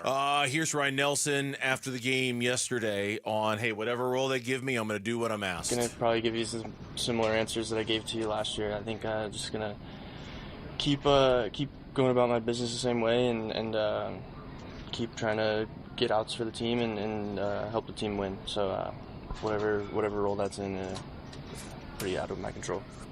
You know you want to make it hard on them, but you don't want to focus on that? Yeah, definitely. I mean, making it hard on them means I'm going out there and doing my job. So that's all I'm trying to do right now. It's just prepare each week and take care of the body and make sure the arm stays healthy and go out there and get some outs. The other big story from yesterday is going to be Justin Martinez, who made his return on Saturday. He made his return on Friday. You were gone. We talked to Torey Lovello, and he said, I'm about halfway through his first outing. I'm hoping to elevate him back to closer. Like, I want him to be the closer on this baseball team. They put him in that situation in the 8th on Saturday. He failed. He didn't come through in the moment. They put him, Scott McGuff left him a mess yesterday between the 2 singles and a walk. In comes Justin Martinez with a bases loaded, nobody out jam, one batter away from facing the tie and run, and he was phenomenal. I mean, like, of all the things that could have happened yesterday to at least make you feel like everything is going to be okay with this bullpen, that was it. Now, I don't know if they're going to get there or not. I don't know if we're going to get that relief, but just that temporary feeling of, you know what? Everything's going to be okay. They'll figure this out. Justin Martinez was fantastic yesterday. You know, it was really good to see. And when he came out, that first batter that he faced, Brian Reynolds, against Reynolds, and he struck him out. I'm looking at the bill. Okay, 100, then 88, 87, 101, 102, 89. And all of a sudden, like, he gets the strikeout. Then he gets the next two out. Thompson comes in, gives up the lead-up single, then gets a double play off the bat of Frazier. Did a good job as well. So it was good to see the bullpen, again, against a terrible offensive team, come through. Yeah, I mean, Ryan Thompson was, don't want to minimize him either. It's a very important thing to get him back on track. The last couple of games, he's looked much more like Ryan Thompson. I don't know what adjustment's been made. I don't know anything about that. I would imagine, and I'm just guessing here, that if there's a save situation now, a classic save situation in the ninth, I bet Justin Martinez is the guy. I bet he is the guy. You think so? Today, right now, whenever the next one is. They just needed to see that. They just needed to see that. Show me. Get out of this. Yep. Let's see what you got. And I bet that puts Justin Martinez right back in the role of being the guy. When we come back on the Burns and Gambo show, we'll stick with the Arizona Diamondbacks. Pavin Smith, his increased role this season, how has he managed that? We're going to ask the Diamondbacks first baseman and designated hitter. He'll join us next here on Arizona Sports, the local sports leader. Bigley and Marotta mornings. There is such a huge percentage of Diamondbacks fans that think everything is on the manager. Pin it on the manager if you want to. People every single day, a lot of people right now looking to buy. And if you are looking to buy a home, again, I highly recommend the Lund Mortgage team to get you pre-approved for a mortgage right now. Purchasing is a big priority for a lot of people, so they can help you get pre-approved for a mortgage. And it's a buyer's market. Don't wait until it becomes a seller's market. It's a buyer's market right now. Don't even obsess about the interest rates. You can get or negotiate better pricings on a loan down the road within the next 5 years or so. But this is a home, not a stock. Stop trying to, time the market. It's best to go get the homes while you can. Let the Lund Mortgage team help you. Call them at 623-889-0130. That's 623-889-0130. Wesley Financial Group is not a law firm. Are you a victim of the timeshare trap and think there's no way out? I'm Chuck McDowell, founder of Wesley Financial Group, the original timeshare cancellation expert. And I'm here to tell you that there is a way out. All you need to do is give my office a call. I will send you a timeshare exit information kit absolutely free, explaining how the timeshare industry works and your options for cancellation. Call Wesley now for your free info kit. 800-961-5544. 800-961-5544. Ready to order? Yes. We're earning unlimited 3% cash back on dining and entertainment with the Capital One Saver Card, so let's just get one of everything. Everything? Fire everything. The Capital One Saver Card is at table 27, and they're earning unlimited 3% cash back. Yes, Chef! This is so nice. Had a feeling you'd want 3% cash back on dessert. Ooh, tiramisu. Earn unlimited 3% cash back on dining and entertainment with the Capital One Saver Card. Capital One, what's in your wallet? Terms apply. See CapitalOne.com for details. Get the freedom to save with your Valley Chevy dealers. Spectacular offers are available right now. Plus, you'll have the freedom to choose from an extensive lineup that's ready for all the adventure ahead.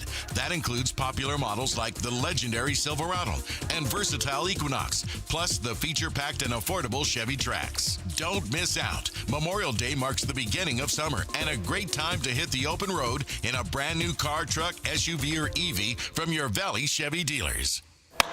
Investing successfully requires full-time focus, strategy, and teamwork, much like baseball. I'm Jeff Jr., CEO of Trajan Wealth, and we're proud to be the financial team for our hometown baseball manager, Tori Lavello. Hey, Jeff. Yes, you get it. Baseball isn't just a game. It requires dedication. Every play needs your complete attention. That's how you win. And off the field, I need a team I can trust.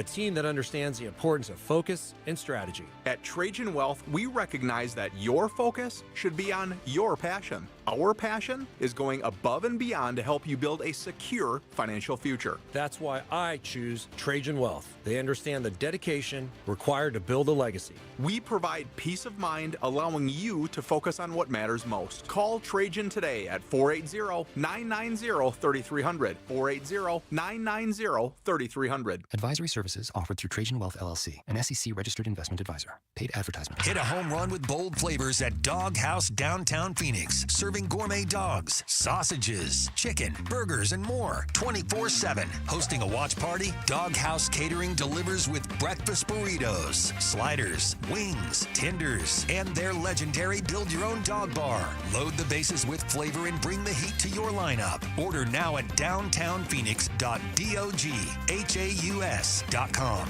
and let them deliver the ballpark feast straight to your door.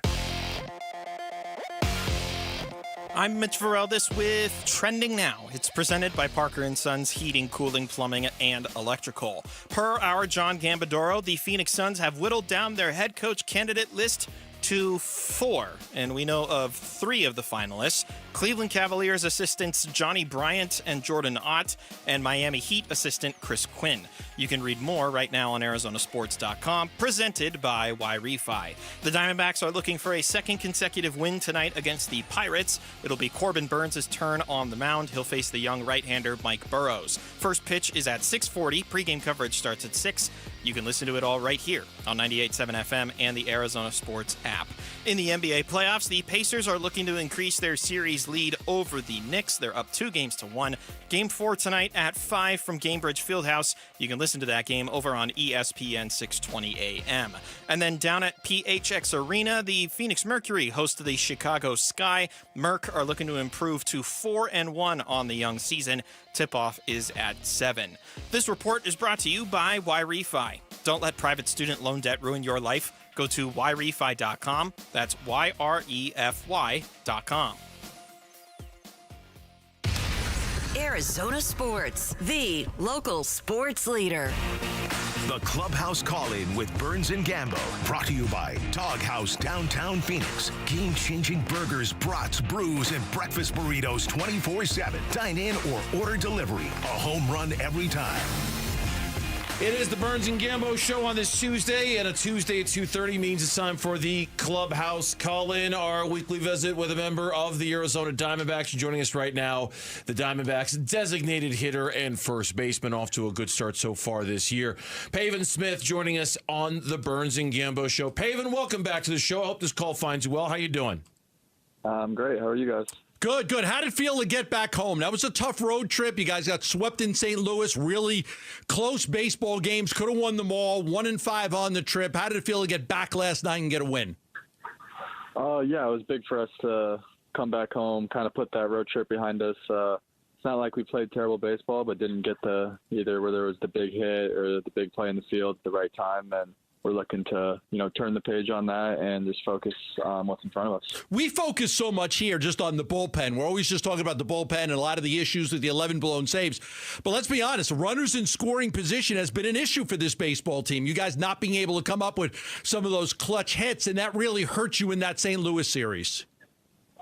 Yeah, I felt like we had opportunities to score and just didn't come through. I think, the more opportunities we get, we'll eventually get that taken care of. I think a lot of guys, put extra pressure on themselves. When you see the guy in front of you not do it, this sport's a big momentum sport. And last year it felt like every time there was a guy in scoring position, we, got a hit. And this year it hasn't been that way so far. And we're looking to sort of just build off, the win last night. And we got a couple, hits in scoring position early in that game yesterday and propelled us to a win. It's funny. I had on my list of things to ask you was almost exactly that. How do you, as a professional hitter, work to keep from the pressure of those runners in scoring position and not keep moving the chain along in a negative way? How do you keep that from building in the room? How do you prevent that from getting to you as a hitter, and team-wide, how do you prevent that from being an issue? Yeah, I think you definitely feel it. I mean, you want to be the guy that, helps the team win, and sometimes you want it too bad. And instead of just, taking your walks, swinging at the right pitches and passing it to the guy behind you. I think that's what you got to do. Focus on just treat it like an at-bat that is no one on, no one out, when you're just focused on swinging out good pitches and making good contact, when sometimes you get a guy in scoring position and you kind of come out of the hitter that you are because you want to score that run so bad. Do you have like a trick or a hack that you use when you're, when you're in that moment or when the team is in that moment to get you to ignore all that other stuff and just focus on that at bat as if it were a 0-0 game and nobody's on? Yeah, I think it's a good thing to remind yourself that the pitcher's the one in trouble. He's the one that's nervous, and you don't have to be. He's going to be the one trying to nibble, and so in retrospect, he's not going to throw as many strikes. So just being able to get in that hitter's count, and then you can really do the damage. All right, we've got some local teams that are in the College World Series here, or the college playoffs. U of A won the Big 12. They're in it. ASU, they snuck in, and they're in it. You, take me back to your college days playing, at the University of Virginia and being in a spot where you're able to win it all. And I know you had some big games during those playoffs, but what do you remember about the College World Series?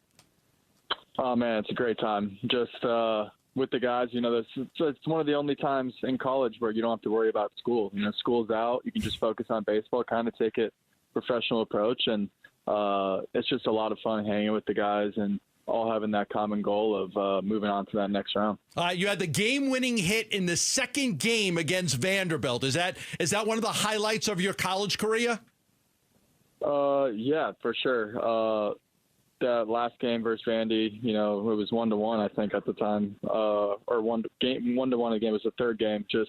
We actually faced Walker Buehler in that game, so they had a star-studded lineup, star-studded team, and just being able to come through and something I'll never forget. It was Virginia's first College World Series win, and I don't think they made the tournament this year. I think they got snubbed, so we'll have to focus on next year there. What's the atmosphere in Omaha like? It's something that's always been on my list. Like I like going to ballparks I've never been to, but I've also never been to Omaha. What is just that environment like? Oh, it's great. You got people from all around the country. It's the first time as a player that you're playing in front of that many people. There's 30,000 people there. There's a bunch of different hotels where all the teams are staying. You get that vibe. You're always running into other guys. You get to kind of meet other players, other fan bases, walking around a small, it feels like a small knit town of Omaha. So it's a once in a lifetime experience for me, and I would actually love to go back as a fan when baseball's over. You should do that. I mean, when baseball's over, you go back every year. Now, tell me, do you have bragging rights over Jake McCarthy since he was a Virginia guy, but you've got the ring and he doesn't? Yeah, well, his brother has it. I played with his brother. His brother was there. He was a junior that year. So, yeah, we always make fun of Jake because as soon as he came in, we didn't win. Poor Jake. Oh, man. Poor Jake. Pavin Smith is our guest here on the Burns and Gambo Show. He joins us as part of the Clubhouse call-in.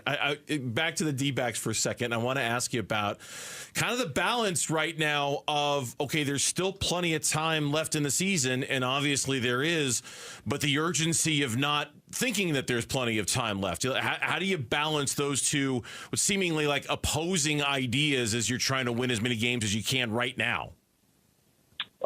Yeah, I mean, just like you said, there is a lot of time, but last year, you still have that bad taste in your mouth where it comes down to the final game of the year. So every game definitely matters. And even if you don't think it's a meaningless game in May, it's not. And we just got to focus on the game we have today and then move on to tomorrow and so on. There was a lot of talk over the weekend about how uplifting it was for the entire team to have Justin Martinez back on the roster. And, of course, you never want to put it on one guy like that. But from your perspective, being inside that clubhouse every day, how uplifting was it to have him back in that bullpen to sort of settle things down a little bit? Yeah, it was great to see Justin back. He's a presence on the mound, always have confidence when he goes out there, and it definitely lengthens our bullpen, and you can get to seems like the game's shorter every night when he's down there. Tomorrow, I don't want to get past tonight because I'm going to be at the game tonight, but I think you guys face Paul Skeens tomorrow, right? Yes, I think we do. You know, like, is that something that, you know, one of the bright young players in the game? I remember growing up with Seaver and Carlton and some of the, the greats. Do you look forward to that as a player going up against the best? Yeah, I think you do. It's definitely going to be a challenge, and we're definitely up for it. It's fun you get to see all the highlights and being able to experience in the box. I haven't done it yet, so looking forward to, seeing what it's all about. Yeah, well, Paven, we appreciate the conversation as always. Best of luck the rest of the season. I'm sure we'll catch up with you at some point real soon. Best of luck tonight as well. Thanks for the time. Thank you. Appreciate it. It's Paven Smith joining us here on the Arizona Sports Line. D-backs and the Pirates, game 2 of their 3-game set tonight. Game 3 is tomorrow, and yeah, it's going to be Zach Gallen and it's going to be Paul Skeens. In fact, you can join us tomorrow for another Arizona Sports Half-Day Club as the Diamondbacks take it on the Pirates. Text the word HALF to 620-620. We're going to send you a link to get lower-level tickets for just $9.87. It's a scheduled must-see pitching matchup between Paul Skeens and Zach Gallen, and you can get lower-level tickets for $9.87 by texting the word HALF to 620-620. When we come back, yeah, we got a ways to go until the NFL season, but we're already starting to circle some games that might mean more than others. This is one we've got circled, and we'll tell you why next on the Burns and Gambo Show. This has been the Clubhouse Call-In, brought to you by Doghouse Downtown Phoenix. Game-changing burgers, brats, brews, and breakfast burritos 24/7. Dine in or order delivery. A home run every time. D-backs Pirates. Swung on, hammered, deep right field. Back goes Reynolds to the track, to the wall, gone! Naylor cranks it out of here. It's a 2-run shot, his 6th. And the D-backs starting to add on to it. It's 5-0. D-backs Pirates, Game 2, live from Chase Field. Pre-game coverage starts tonight at 6 on Arizona Sports 98.7 and the Arizona Sports app. It is time for that tune-up. We have hit the 100-degree days. Yes, just look at your weather map. You're like, oh, my God. Notice your AC starting to run a lot more now throughout the day.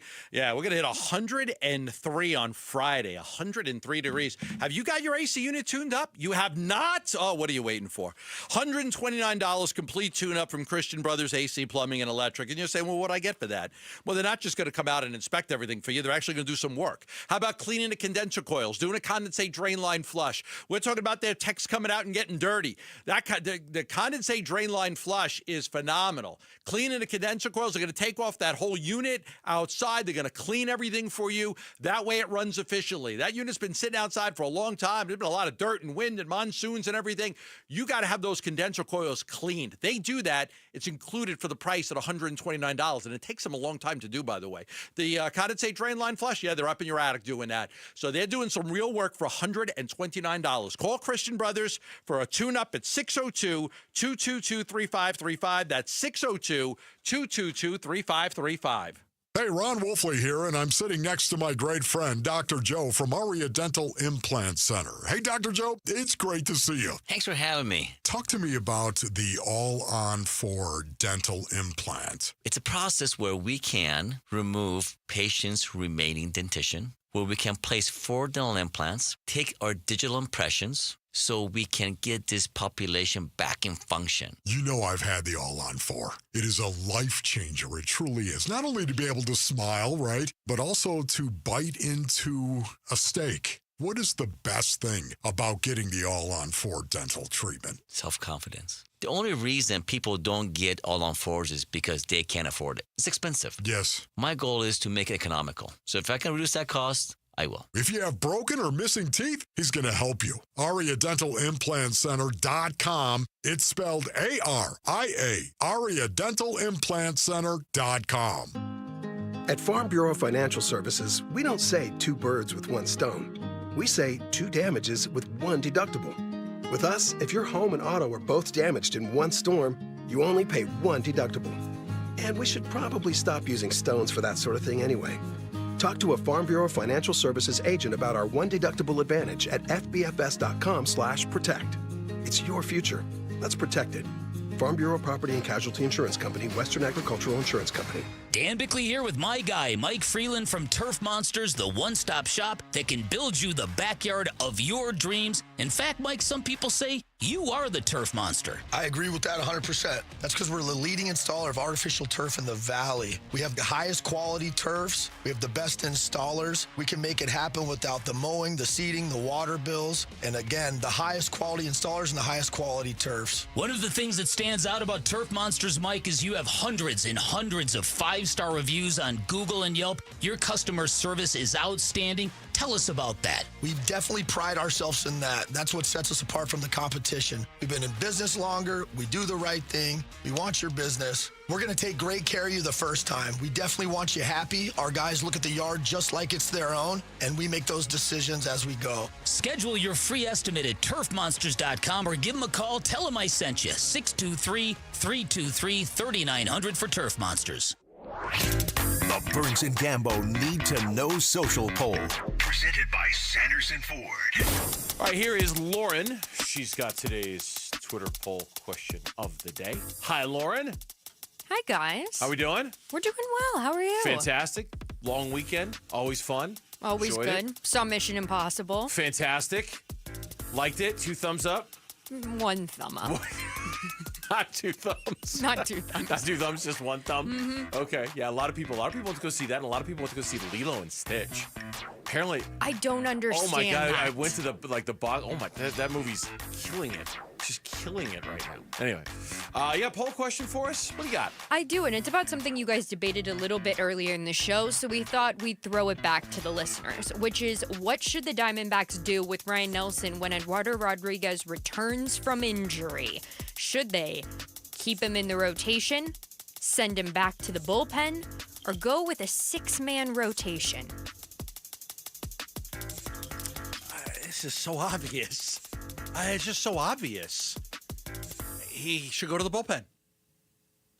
What they should do with Ryan Nelson was the question. Oh, I thought it was Eduardo Rodriguez. No. You're like the person on Twitter who did exactly the same thing and then commented, I didn't mean to vote for that. Ryan Nelson should be in the starting rotation. They should do with Ryan Nelson. Yes. They should keep Ryan Nelson in the starting rotation. Yes. And keep him in the starting rotation is leading the way with 74% of the vote. 13% going with both, send him back to the bullpen and go with a 6-man rotation. So that's one split evenly between, okay, yeah. Yep. It's... The 6-man rotation is, I think they have a lot of off days coming up too, so that would really spread everybody. Let's go back and look at the schedule to be sure, but it feels like that would really spread everybody out. When are we going to get Fot Rock then? Come on. I know, right? Like, it just means Fot Rock gets spread out a little bit more.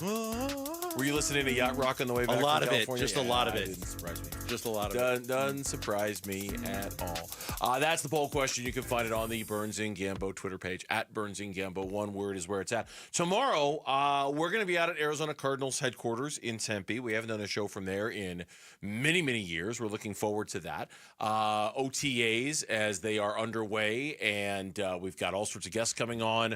And we're going to Tempe. We're going to Tempe, Arizona, to do a radio show to talk about a football team. Home of the state champion baseball, Corona del Sol Aztecs. If you had 248 in the office pool as to what time you were going to bring that up unprompted, congratulations, you just won the office pool. So we'll be out at Cardinals tomorrow. And a few weeks of OTAs, and then they're going to kind of shut things down for about 6 weeks, and then things are really going to ramp up. The schedule was released a few weeks ago. We've all had an opportunity to kind of digest the schedule and look at it. But the more we look at it and the more other people look at it, the more little quirks and things maybe we didn't notice about it before keep popping up. And one thing is evident time and time again when people are looking at it, that Dallas Cowboys game for the Cardinals is going to be big for both of them, right? Like it's not just the Cardinals, and it's not just going there, and it's not where that falls in their schedule, but it's for Dallas as well, because for whatever reason, the Arizona Cardinals are not a good matchup for the Cowboys at all. It defies logic. Nobody really knows why. It's not a good matchup for the Cowboys at all when these two teams play. Right. I was a little surprised at this because I was looking at, it seems like that is a big game for the, let me shut my phone off right there. Sorry about that. That's a big game for the Dallas Cowboys. I was like, okay, let me see why. The struggles the Cowboys have had against the Arizona Cardinals, They've only beaten the Cardinals once in the last 8 meetings, and that was in 2006. 2006, the last time the Cowboys beat the Cardinals. There was a 27-10 win at Arizona. Since then, they've really had their struggles against them. The most recent win. The Cardinals have only beaten the Cardinals once in the last 8 meetings since that win in 2006. Okay. They beat them in 2017. Outside of that, the Cardinals have kind of owned the Dallas Cowboys. So in Dallas, they're looking at this game saying, that's a big game because we've had a hard time beating the Arizona Cardinals lately. Yeah, and there's obviously a lot of pressure on Dallas. There's always a lot of pressure on Dallas, but especially this year with how last year ended for them, moving on from their head coach, making a change there, bringing in a new coaching staff. Jerry Jones, trying everything. There's the pressure in Dallas is always immense. And to think that the Cardinals are a bad matchup for them, that is one. It's in the middle of the season. It's right before the Cardinals. It's right after they get into their bye week. And so it kind of represents, we broke it down into thirds, the schedules. It represents one of the tough games of the middle third of the Cardinals schedule. Yeah. Which puts a lot of emphasis on it to Seattle's in there and Green Bay's in there.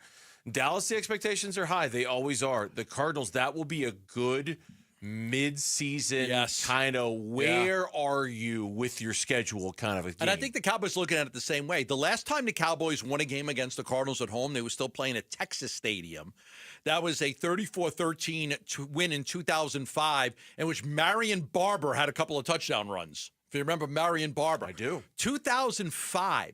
The last time they won at home against the Arizona Cardinals, and they were at Texas Stadium. So, we've talked about this, the dominance that Kyler Murray has in that stadium overall. He's never lost a game there.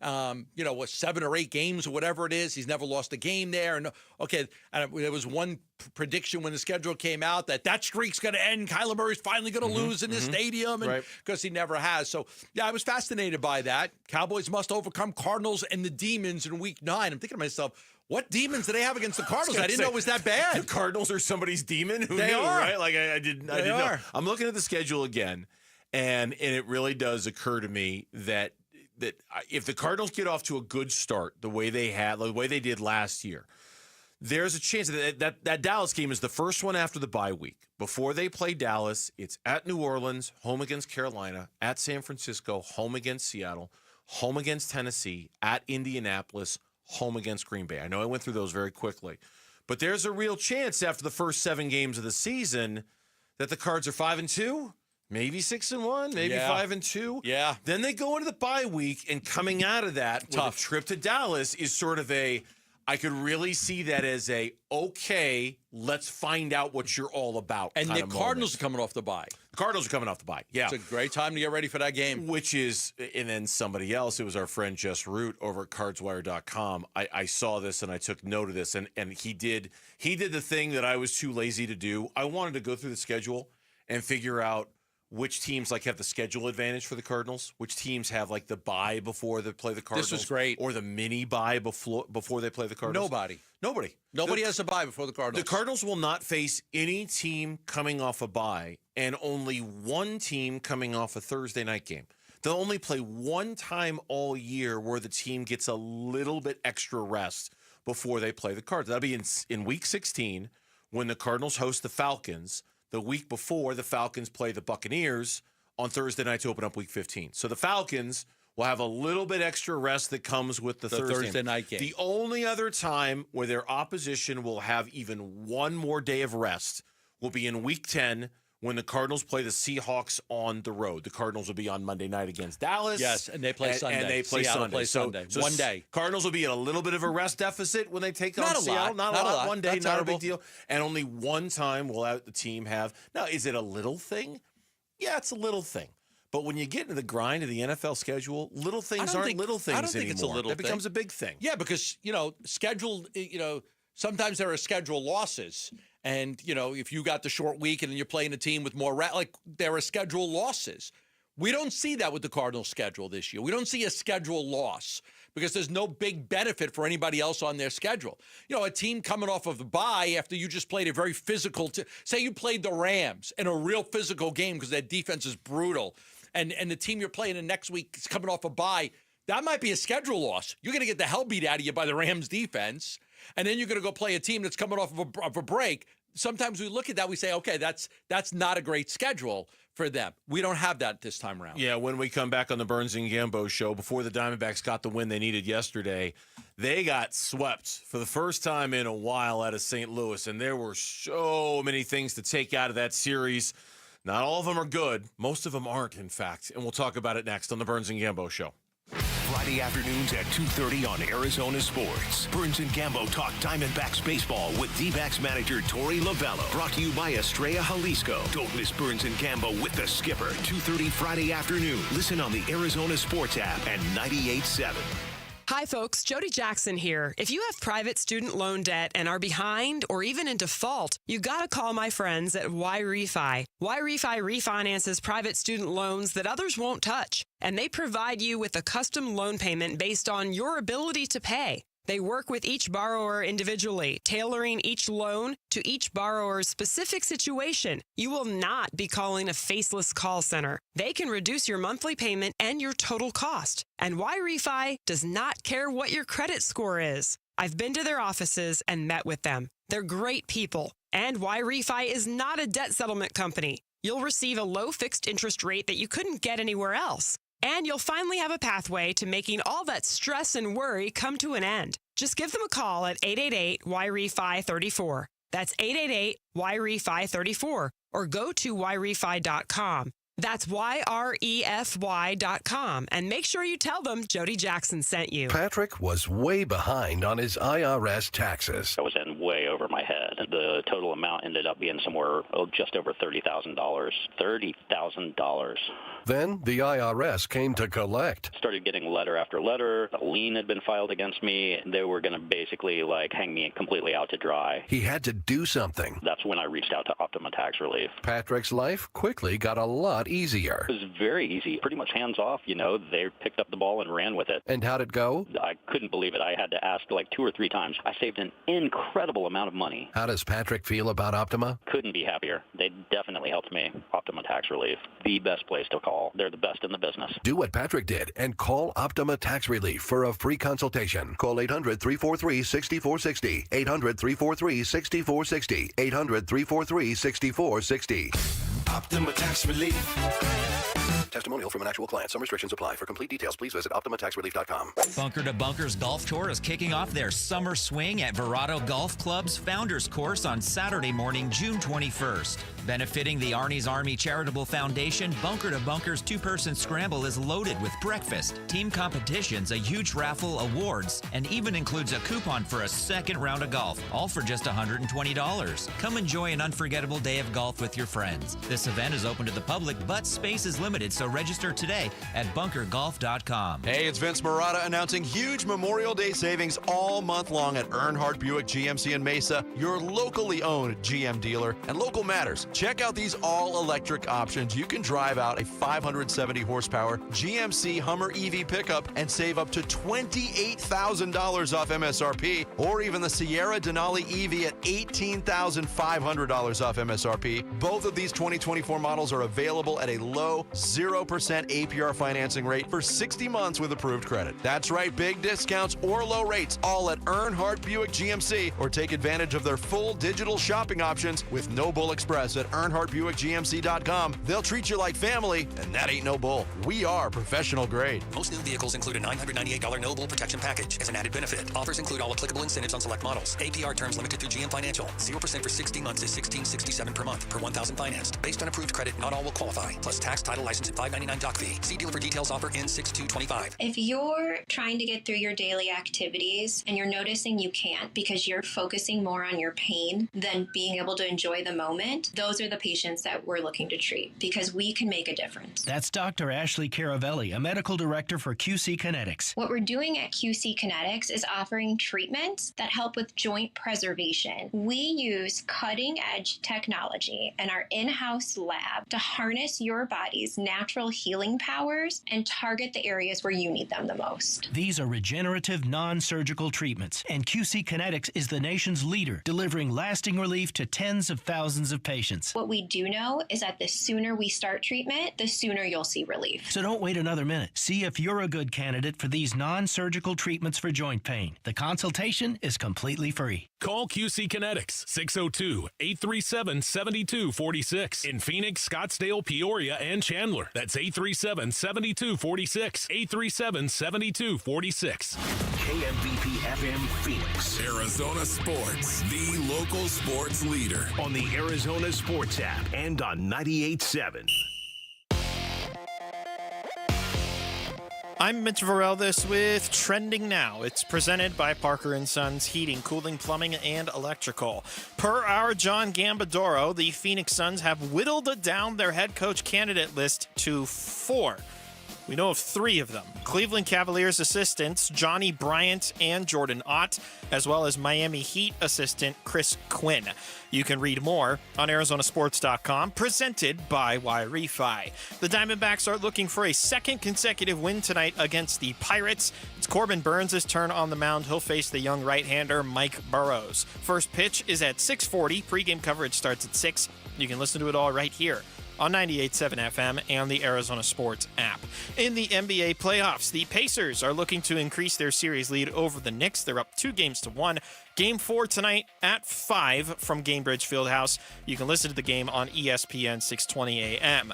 And then down at PHX Arena, the Phoenix Mercury hosts the Chicago Sky. Merc are looking to improve to 4-1 on the young season. Tip-off is at 7. This report is brought to you by Waste Connections of Arizona. Waste Connections of Arizona, wants to take time to thank our veterans. Waste Connections of Arizona, proud to serve you and proud of the people that have served us. Online at wasteconnections.com/Arizona.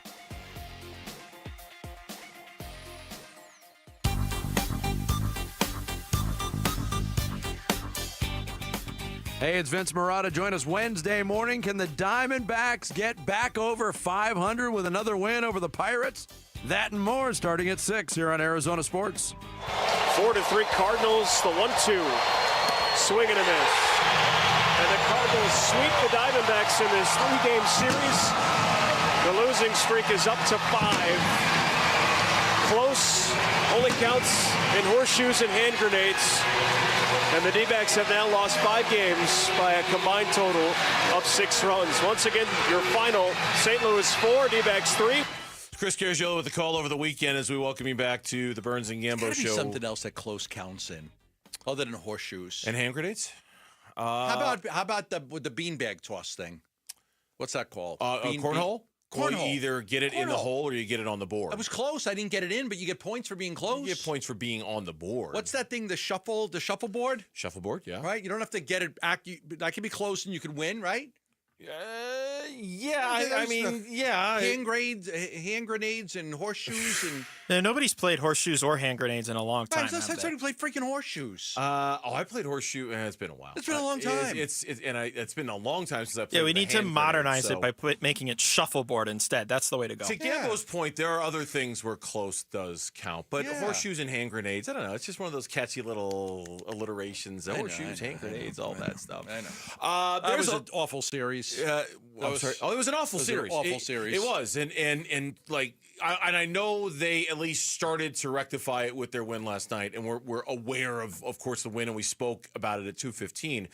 But we got to spend a couple minutes talking about the things that bugged us in that St. Louis Cardinals series, because when you lose all 3 games by a run, and when you've got a 5-game losing streak, as Chris Gargiulo alluded to there, by a combined 6 runs. It's frustrating. The manager was frustrated yesterday. They were frustrated Sunday after that series closed. And where to start with the frustration? I'll leave it to you. What was the thing that frustrated you the most with the Cardinals series? That game? Saturday. Okay. Justin Martinez comes into the game in the 8th inning trying to protect a 1-run lead. How many times have we been there? How many times have we been there in the late innings trying to protect the lead? And the next thing you know, you cough it up. and you end up losing the game. He walks Herrera with one out. He gives up the double to Burleson. Runners on second and third. RBI ground out by Arenado ties it up, and then Jordan Walker hits a sinker at 100 miles an hour into center field. Cardinals are up 6-5. He did reach triple digits, so that was good, but it was another blown save by the D-backs bullpen. So to me, that one right there, because their bullpen has been terrible. They're 26th at that point, 26th in baseball with a 5.26 ERA. On a terrible, wins above replacement, and all of those blown saves. So to me, that was the one. You hate blowing late leads. Yeah, you do. You hate to blow it. You're 6 outs away from a win. Go get the freaking win. Yeah, and that was one of the hidden, not even that hidden. It was right there in plain sight for everybody to see. During the 5-game losing streak, the Diamondbacks had a lead in the 6th inning or later in all 5 games, and they weren't able to win one of them. 3-1 against the Dodgers in the 10th, they lost. 1-0 in the Dodgers in the 6th, they lost. 1-0 against St. Louis, they lost. 5-4 against St. Louis, they lost. 3-2 in the 6th against St. Louis, they lost. And some of those are the bullpen. I tell you, the thing about this weekend that I think frustrated me even more than the bullpen, which is hard to do because the bullpens. Yes. Okay. Because it's so Thomas, not them. Gurriel. Ketel Marte, Gurriel, Alec Thomas. It's just so not them. Can I just say the one thing on Marte? That's a hard play. It's a hard play. It's a hard play. But you know what? Trying to backhand that thing hit so hard. They make hard plays. I know. They've made hard plays. I knew you. I like the Alec Thomas one. Should have had it. Gurriel letting the ball misreading it off the turf. I just can't let that thing get to the wall. And I get it. It's asking a lot to have to expect plays that are difficult to be made all the time. And I get that. I'm holding them to a very high standard. But man, they've spoiled us with how they've played defense these last few years, with how they've prioritized playing defense these last few years. And watching that part of their game just not really get any better. And contribute directly to losses is tough. It's hard, and it's because it's just surprising. You don't expect to see it. I know. It was. That was a big mistake by Alec Thomas on that ball on Friday. He probably should have caught it. That was a bases clearing triple by Arenado, and it was a triple. But you're like, okay, now the other thing is, is Lovello waiting too long to take these pitchers out of games? Gallen was really good through 5 innings, and all of a sudden he walks 3 batters and gives up the single. Should he have realized it a little bit early? Same thing with Merrill Kelly. If you go to the Merrill Kelly game, you've got a really great game out of Merrill Kelly. He's pitching his ass off. This was on Saturday. Right. Outstanding through 6, and all of a sudden, single, walk, 2-run double. It's just, the wheels come off so quick, so I don't know that, I don't know that you can be prepared. Should you be prepared? Should you be prepared for it, or? But here's the problem with that. All right, you just got done railing on the bullpen. You know, so it's like what the devil you know or the devil you don't, right? Like is Torey Lovello taking his starters out too soon? Why? So he can get to that bullpen? Garbage bullpen. To get to this bullpen that's been terrible. I mean, can you blame him for wanting to squeeze every? And Merrill Kelly was so good. 1 run through 6 innings. He was fantastic. He was dominant, and then it was, and everything was a rocket off of Merrill Kelly in that 7th inning. Everything was like 100 miles per hour off the bat or hard. And he did get him out. He got him out. The score was 3-run. 3-1, and then the inherited run is scored, so it ended up being the Gallen one was interesting because he was really good through 5 innings. He allowed just 1 hit, but then he just kind of that 6th inning, man, that walks. 6th inning, the walks. And 2 things about Gallen, and we talked about this again a little bit when you were gone on Friday, but it's not a conversation we haven't had before. Jose Herrera got to start at catcher on Friday night for Gallen to see how that works, right? To see if and for 5 innings, I was watching that game thinking, damn, this is working. Jose Herrera is Zach Gallen's catcher, needs to be Zach Gallen's catcher. And then it wasn't. And then it just stopped working just like that. That was problem number 1 with Zach Gallen. Problem number 2, and he hasn't been able to figure out all year long, he is one of the worst pitchers in baseball at walking, guys. His walks per 9, his walk percentage. I couldn't believe it. He's among the bottom 10 of all major league starters when it comes to walks per 9 or walk percentage. And didn't that frustrate Lovello over the weekend? Like we're getting ahead on these counts and then we're nibbling. He made a comment to us, and I don't know if I've got it. I should look to see. I think it was something about we keep getting ahead on the count, And then we start to nibble. We're nibbling here, we're nibbling there. And next thing you know, we've got to throw our best pitch to the guy because it's 3-2. He said that over the weekend. To us on Friday, he specifically was asked about Gallen, and he said the walk rate is unacceptable. The walk rate is just too high. It's too much with him. And so just when you think you've turned a corner on Zach, he has the outing that he has, right? And it feels like you're kind of, okay, we tried the catcher thing. It worked for 5 innings. Feels like we're kind of back to square one. Now tomorrow, Zach Gallen, the good thing, he gets to get right against the Pirates offense that is one of the worst in baseball. The bad thing, he's going up against Paul Skeens, so run support might be at a minimum for Zach Gallen tomorrow. Right. But mostly, and I mean, all of these complaints, mostly, their inability to hit with runners in scoring position was brutal over the weekend. It was so hard to watch at times. I mean, they had so many opportunities to take control of that game or that series, and they just could not get the runners in. 9 for 46 with runners in scoring position in the series. All of these opportunities to get guys in, and they just can't do it.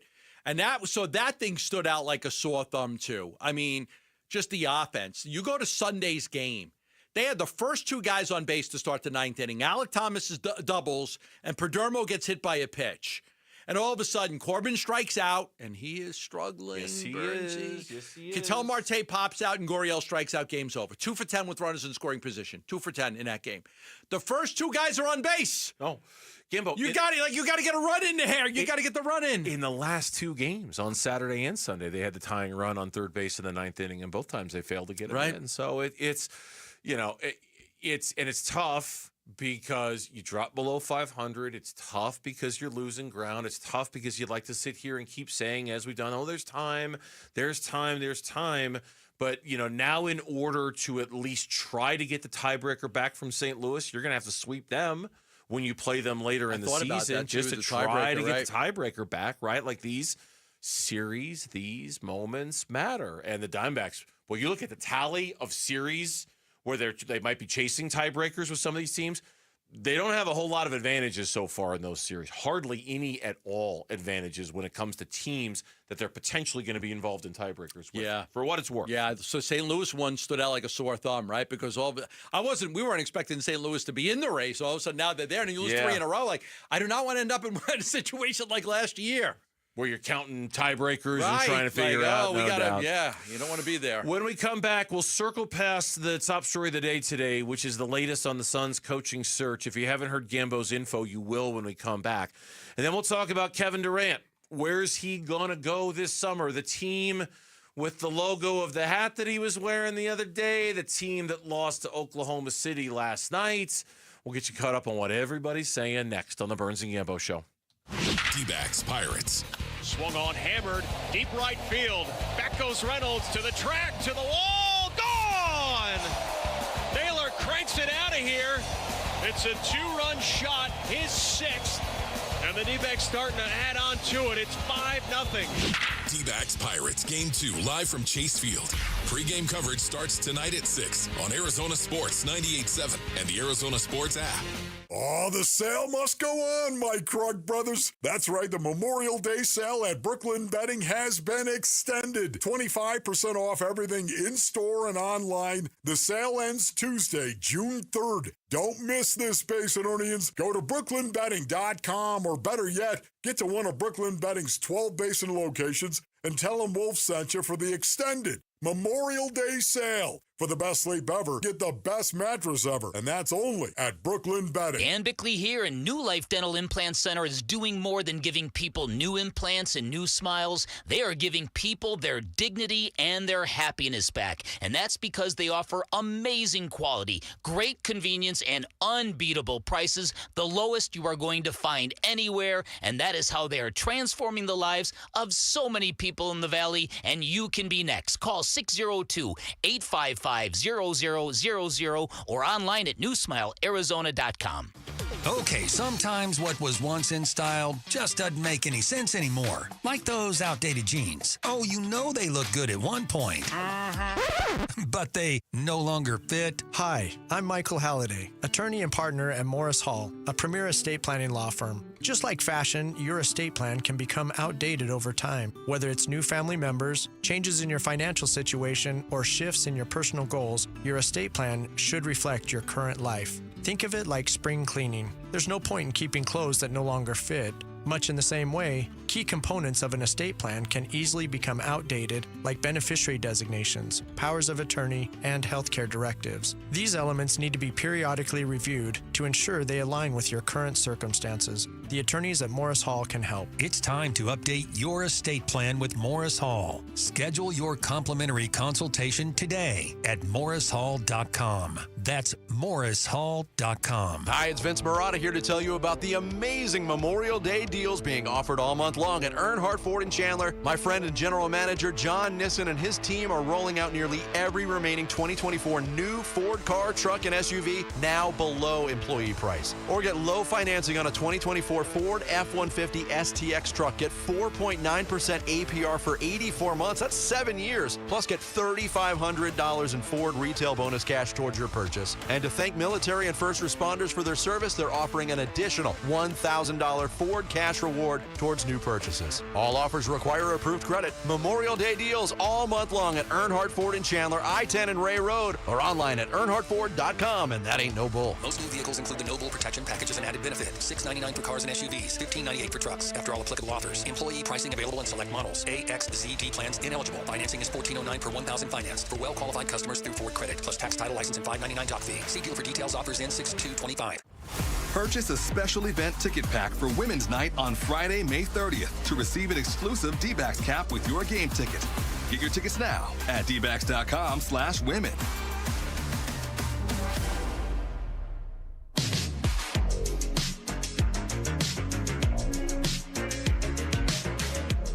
Hey, it's Luke. Which Arizona Cardinals players need to break out the most in 2025? We'll talk about it tomorrow at 10 a.m. It's Wolf and Luke on Arizona Sports. All right, back here on this Tuesday edition of Burns and Gambo. Hope everybody out there had a great 3-day weekend, if you were lucky enough to have a 3-day weekend, or like Gambo, a 4-day weekend. Oh, yeah, 4-day weekend. And thanks to all the service members out there for their service to this country. I have so much respect for you and love for you, and I want to thank all of the service members. No doubt about that. Amen to that. We appreciate you every single day. Every Not day. just a day that's dedicated to you, but every single day. Never take it for granted what you guys do, and girls. So we're going to talk about the Suns here. We're going to fill you in on the latest Kevin Durant speculation because it got kind of quiet for a few days and it kind of fired back up in the last 24 hours. First, let's take not one last pass, but a more current pass through the top story of the day as it relates to the Suns. Gambo is reporting it's down to 4.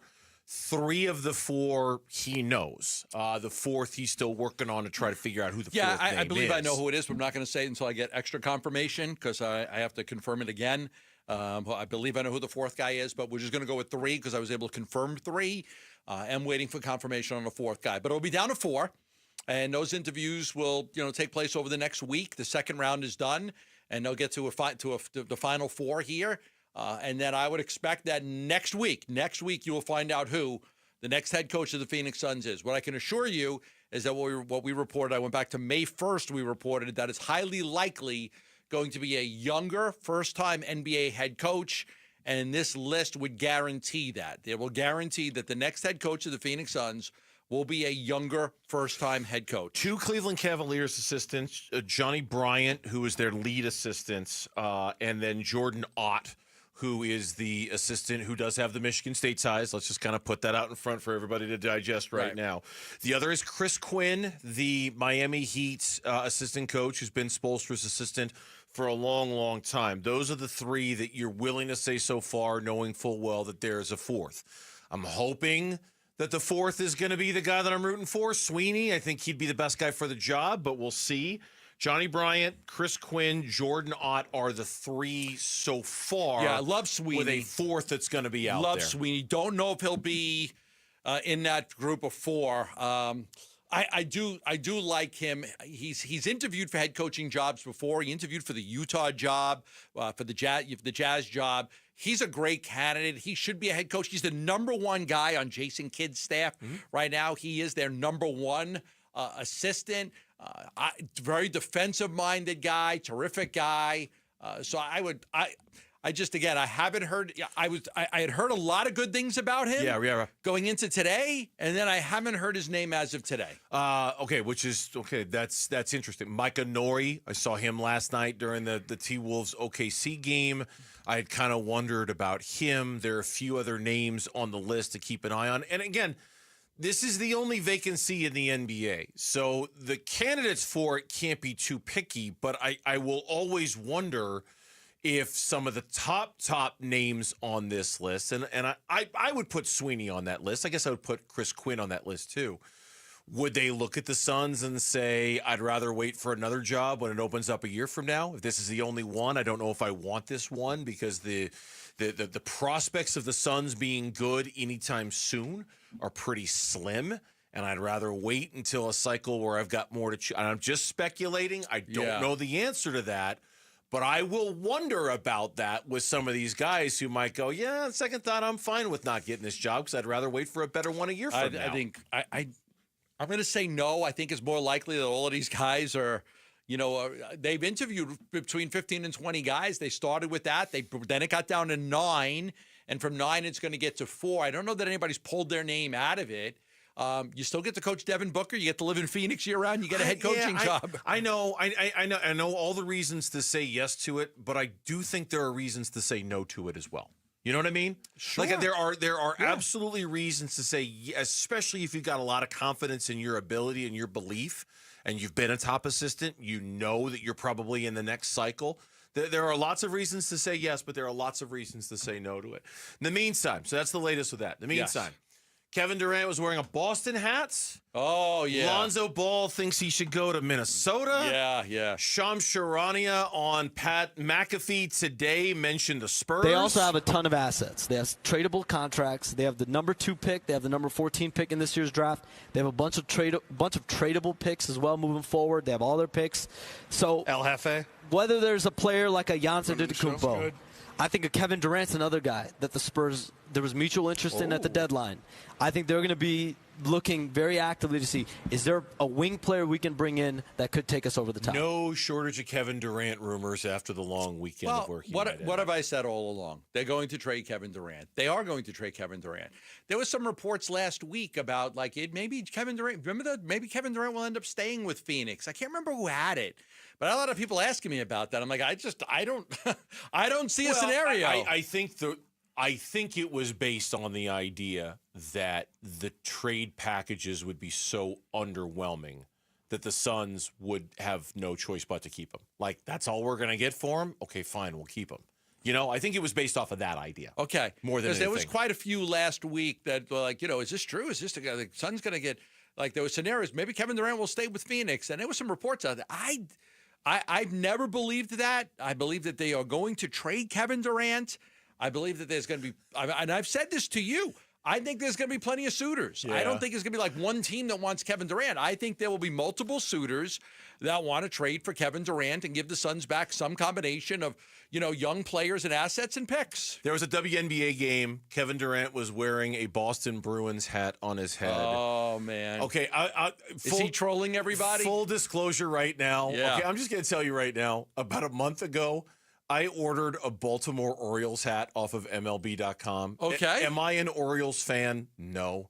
Did I like the logo? Yes. So I just bought a hat. I mean, really, I bought a hat because it's got a cool B on it, and my last name starts with B. And that's the only reason I bought the hat. Are you going to Baltimore this year? No, I'm not going to Baltimore. I'm not leaving you and doing Baltimore Sports Talk Radio. I'm not doing anything. I bought the hat. Birdie's out of here! Because I like the hat.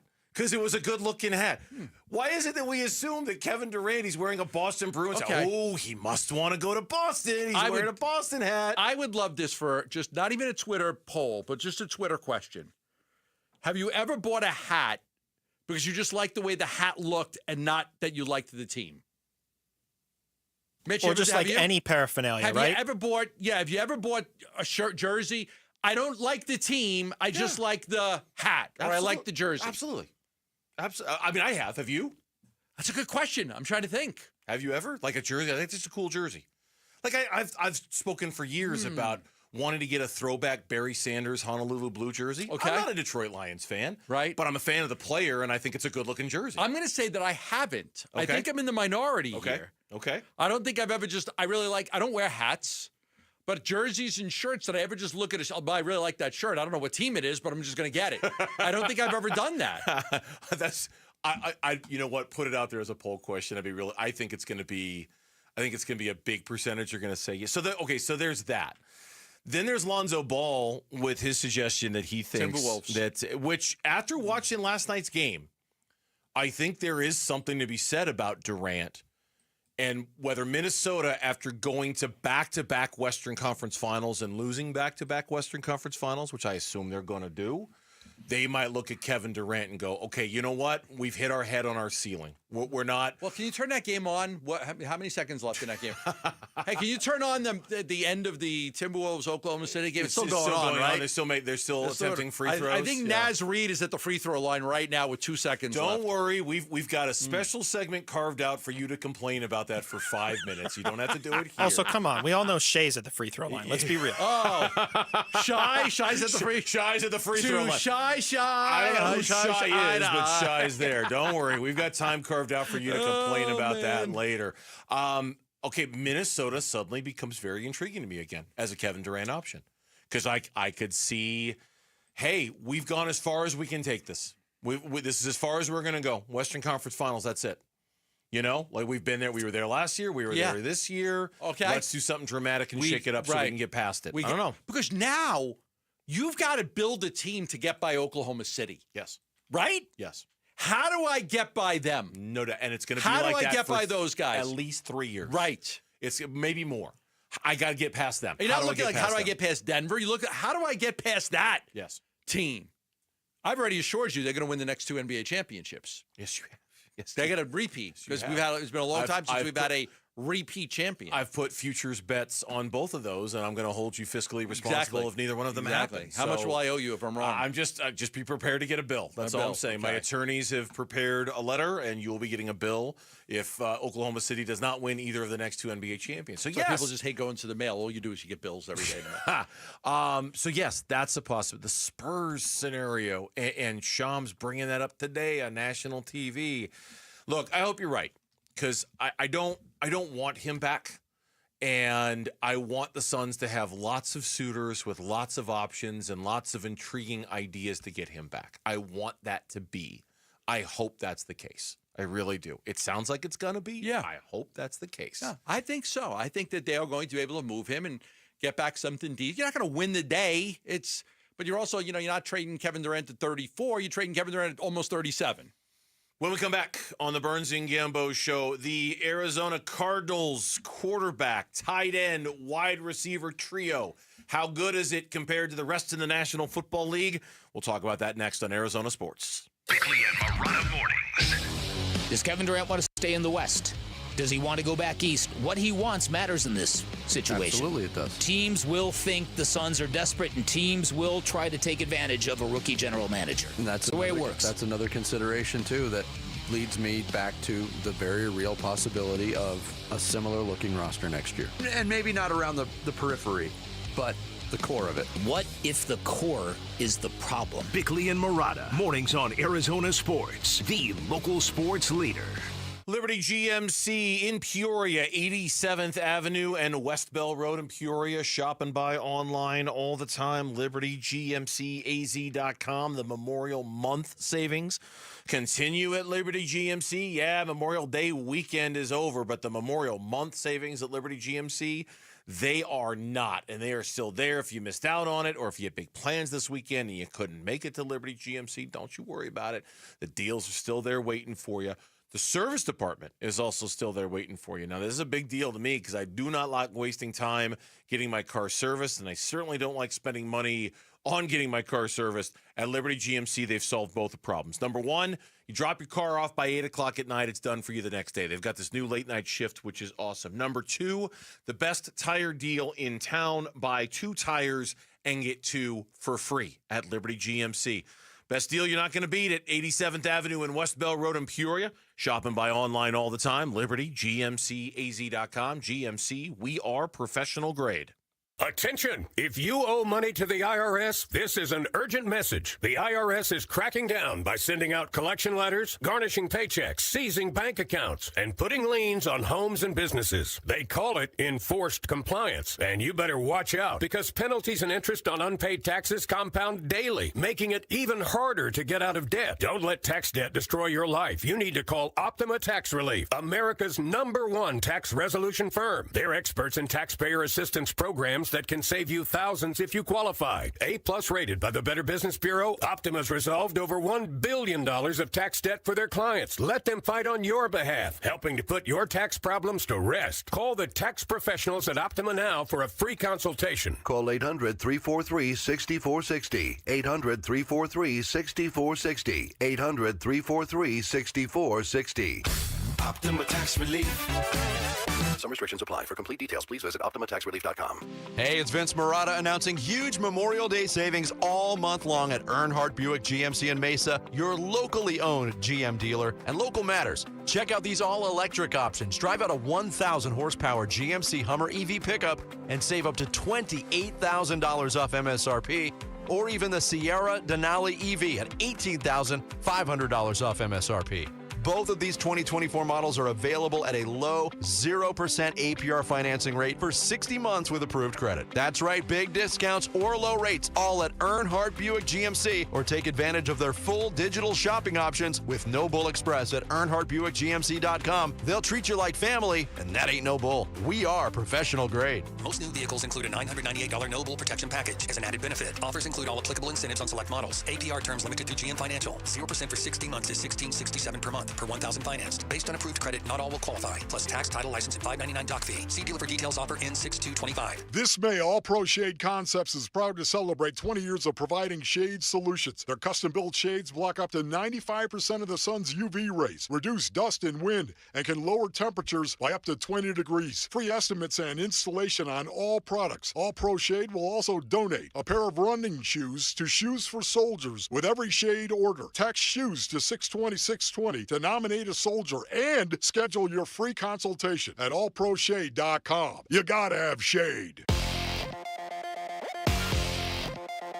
I'm Mitch Varel, with Trending Now. It's presented by Parker & Sons Heating, Cooling, Plumbing, and Electrical. Per our John Gambadoro, the Phoenix Suns have whittled down their head coach candidate list to 4. We know of 3 of the finalists. Cleveland Cavaliers assistants Johnny Bryant and Jordan Ott, as well as Miami Heat assistant Chris Quinn. You can read more right now on ArizonaSports.com, presented by Y-Refi. The Diamondbacks are looking for a second consecutive win tonight against the Pirates. It'll be Corbin Burns' turn on the mound. He'll face the young right-hander Mike Burrows. First pitch is at 6:40. Pre-game coverage starts at 6. You can listen to it all right here on 98.7 FM and the Arizona Sports app. And in the NBA playoffs, the Pacers are looking to increase their series lead over the Knicks. Game 4 is tonight at 5 from Gainbridge Fieldhouse. And you can listen to the game on ESPN 620 AM. This report is brought to you by your Valley Chevy dealers. Get the freedom to save and the freedom to choose during the Valley Chevy Dealers Memorial Day event going on now. Spectacular offers available now at your Valley Chevy dealers.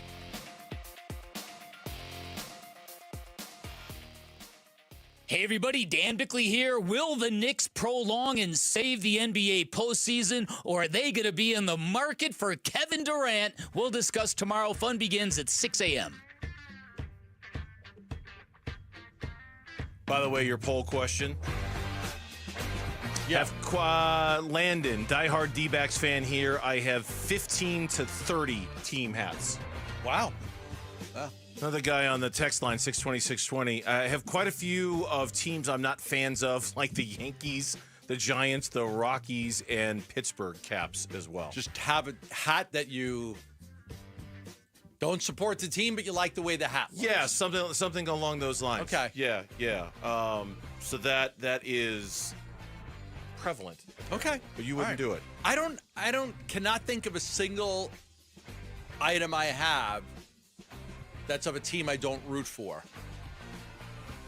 Not one, huh? I cannot think of one. I went through like a minor league cap phase for a while. Okay. Just because I like the logos. Right. Like I would go on like MILB.com, which is the minor league baseball site, and I just look at the hat. That's a cool. That's a cool hat. Okay. Yeah, I would do that. Yeah. So, anyway, neither here nor there, but that is a poll question that we are taking your requests on right now or your comments on right now.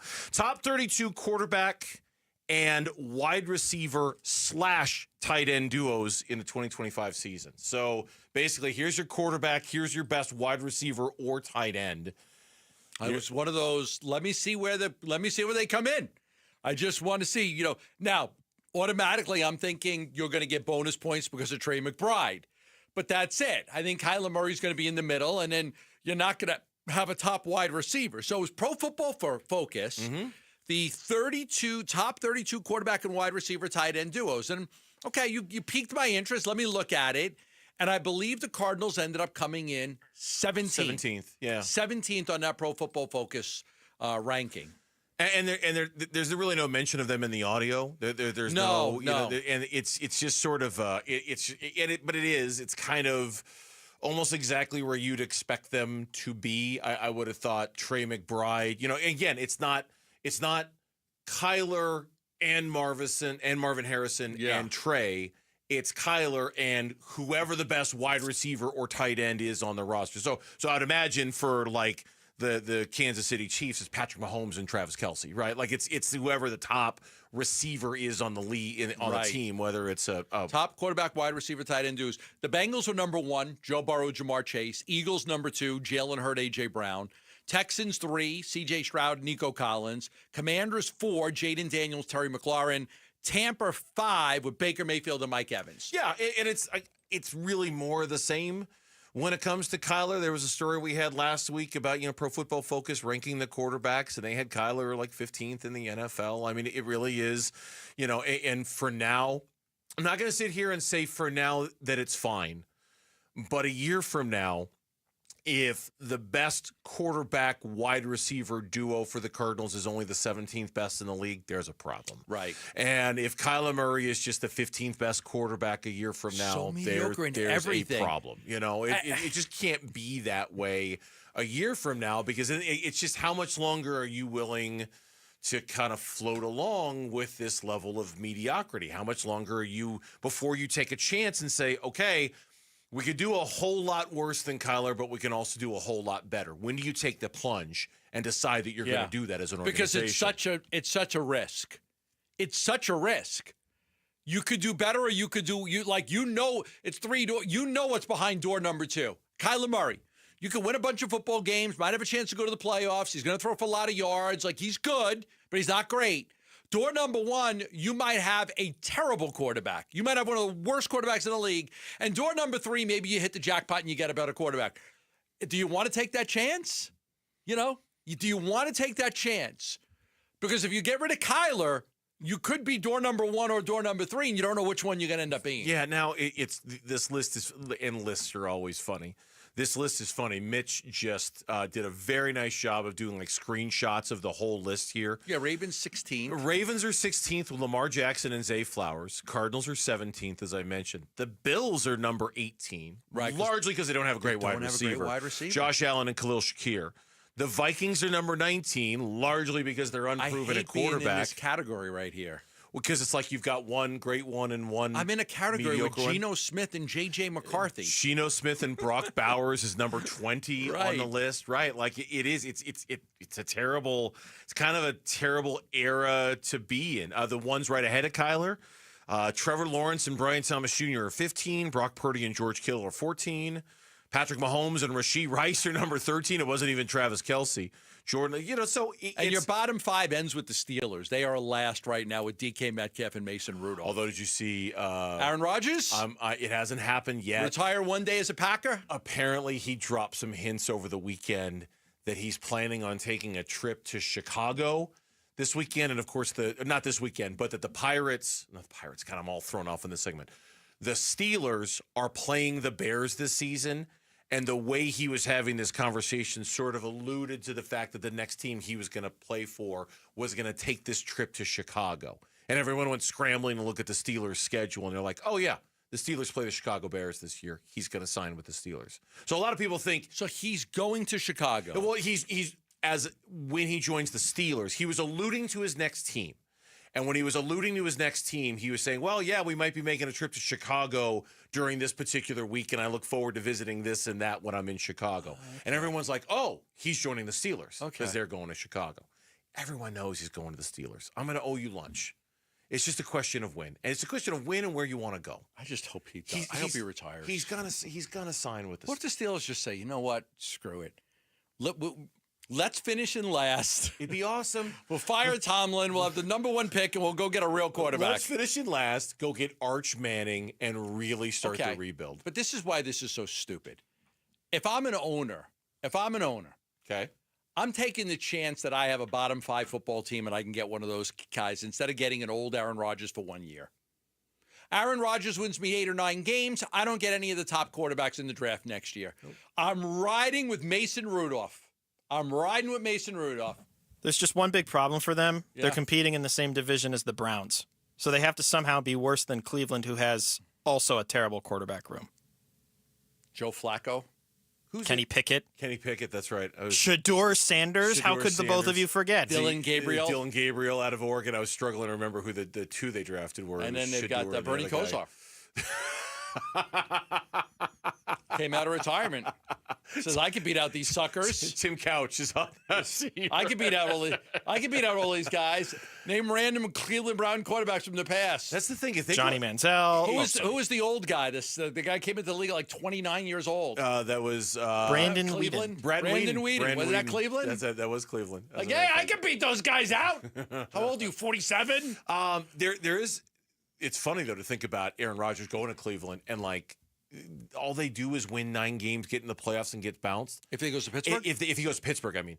If that happens again, and he goes to Pittsburgh, and it's just the same old 9-win Pittsburgh Steelers team, what have you accomplished? You know, like, what have you done except just give your fans another year of... Like, you only go get Aaron Rodgers if you think he is absolutely going to put you over the top and make you a 12-win team. You know that I truly believe in wanting your team to fail miserably when it calls for it. Yes, I do. And if I was a Pittsburgh Steelers fan, I would want my team to be so bad that I get one of those top quarterbacks next year. I'd rather lose to the Browns, lose all your games.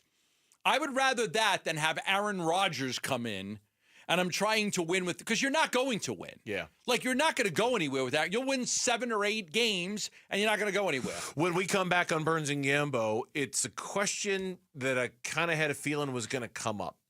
And it did over the weekend, with all of the money being spent on the Diamondbacks and all of the wins not happening. Does anybody have anything to worry about? That's next on the Burns and Gambo Show.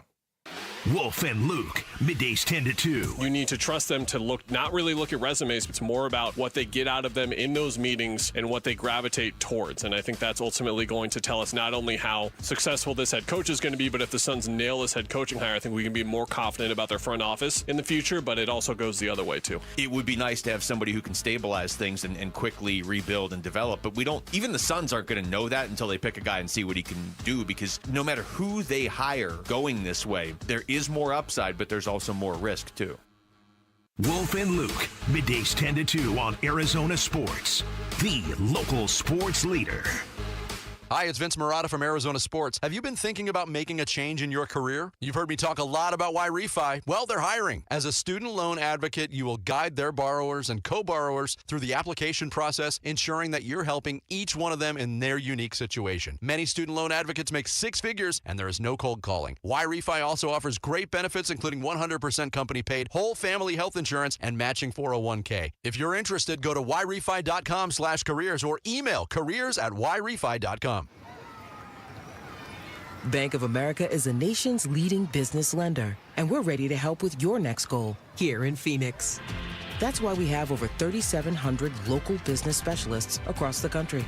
Because with the right team, your business and community prosper. What would you like the power to do? Learn more at bankofamerica.com/local business. Bank of America, official bank of FIFA Club World Cup 2025. Bank of America Corporation, all rights reserved. Get in the zone, AutoZone. Welcome to Bundle Deal Days at AutoZone. Well, I do need a bundle of things. When you bundle, you save. Do I save if I bundle oil with an oil filter? Save up to $12 on that bundle. What about brake pads and rotors? Bundle those and the brake pads are free. Can't save more than free. You can save on hundreds of deals during Bundle Deal Days. Ends June 2nd at AutoZone. Get in the zone, AutoZone. Restrictions apply. Duralast brake pads only. I'm Ed Evans, CEO of Consumer Cellular. No, we're not one of the big guys. Truth is, we don't want to be. If you're over 50, Big Wireless probably has you paying for more data than you might need. You could be throwing away thousands over a lifetime. We're not here to be the biggest. We're here to bring you something we believe is better. Our plans start at just $20. You'll get the same fast nationwide coverage without the big wireless bill. Call 1-888-FREEDOM or visit consumercellular.com/facts. Plans include $5 credit for auto pay and e-billing. See site for additional facts. Dan Bigley here with Mike Freeland, owner of Turf Monsters. And Mike, so many people rave about the quality of your work. What's your secret? It's very simple, Dan. We're accountable. We do what we say we're going to do, and we do it right the first time. We're a one-stop shop that builds everything in your backyard from the pool tiles up. At Turf Monsters, we take great pride in our customers, and our finished products is what separates us from our competitors. We have the #1 installers in the Valley, and we're the #1 company for a reason. Check out their work and schedule your free estimate online at turfmonstersaz.com. This next song goes out to Cox Mobile for letting me video call my dog while we're on tour. From San Diego to Boston, I said hi. You started barking. Cox Mobile's got the bars to keep us both howling. We run on the network with unbeatable 5G reliability. So whether you're at a concert or on the road, you'll stay connected. Visit cox.com/mobile. Cox Internet required. Cox Mobile runs on the network with unbeatable 5G reliability per Ookla US 2H 2024. Other restrictions apply. 1-877 Cars for Kids. KARS Cars for Kids. 1-877 Cars for Kids. Donate your car today. Donate today at carsforkids.org. That's cars with a K. Your car can be picked up as soon as the next day. Receive a tax deduction and vacation voucher. 1-877 Cars for Kids. Donate your car today. Now accepting donations of land, homes, buildings, or any kind of real estate. At Tropical Smoothie Cafe, summer is our season. And we're kicking it off with a free 12-ounce Sunrise Sunset Smoothie for National Flip Flop Day. Grab your flip-flops and head to your local cafe on May 28th from 2 to 7 p.m. Terms and conditions apply.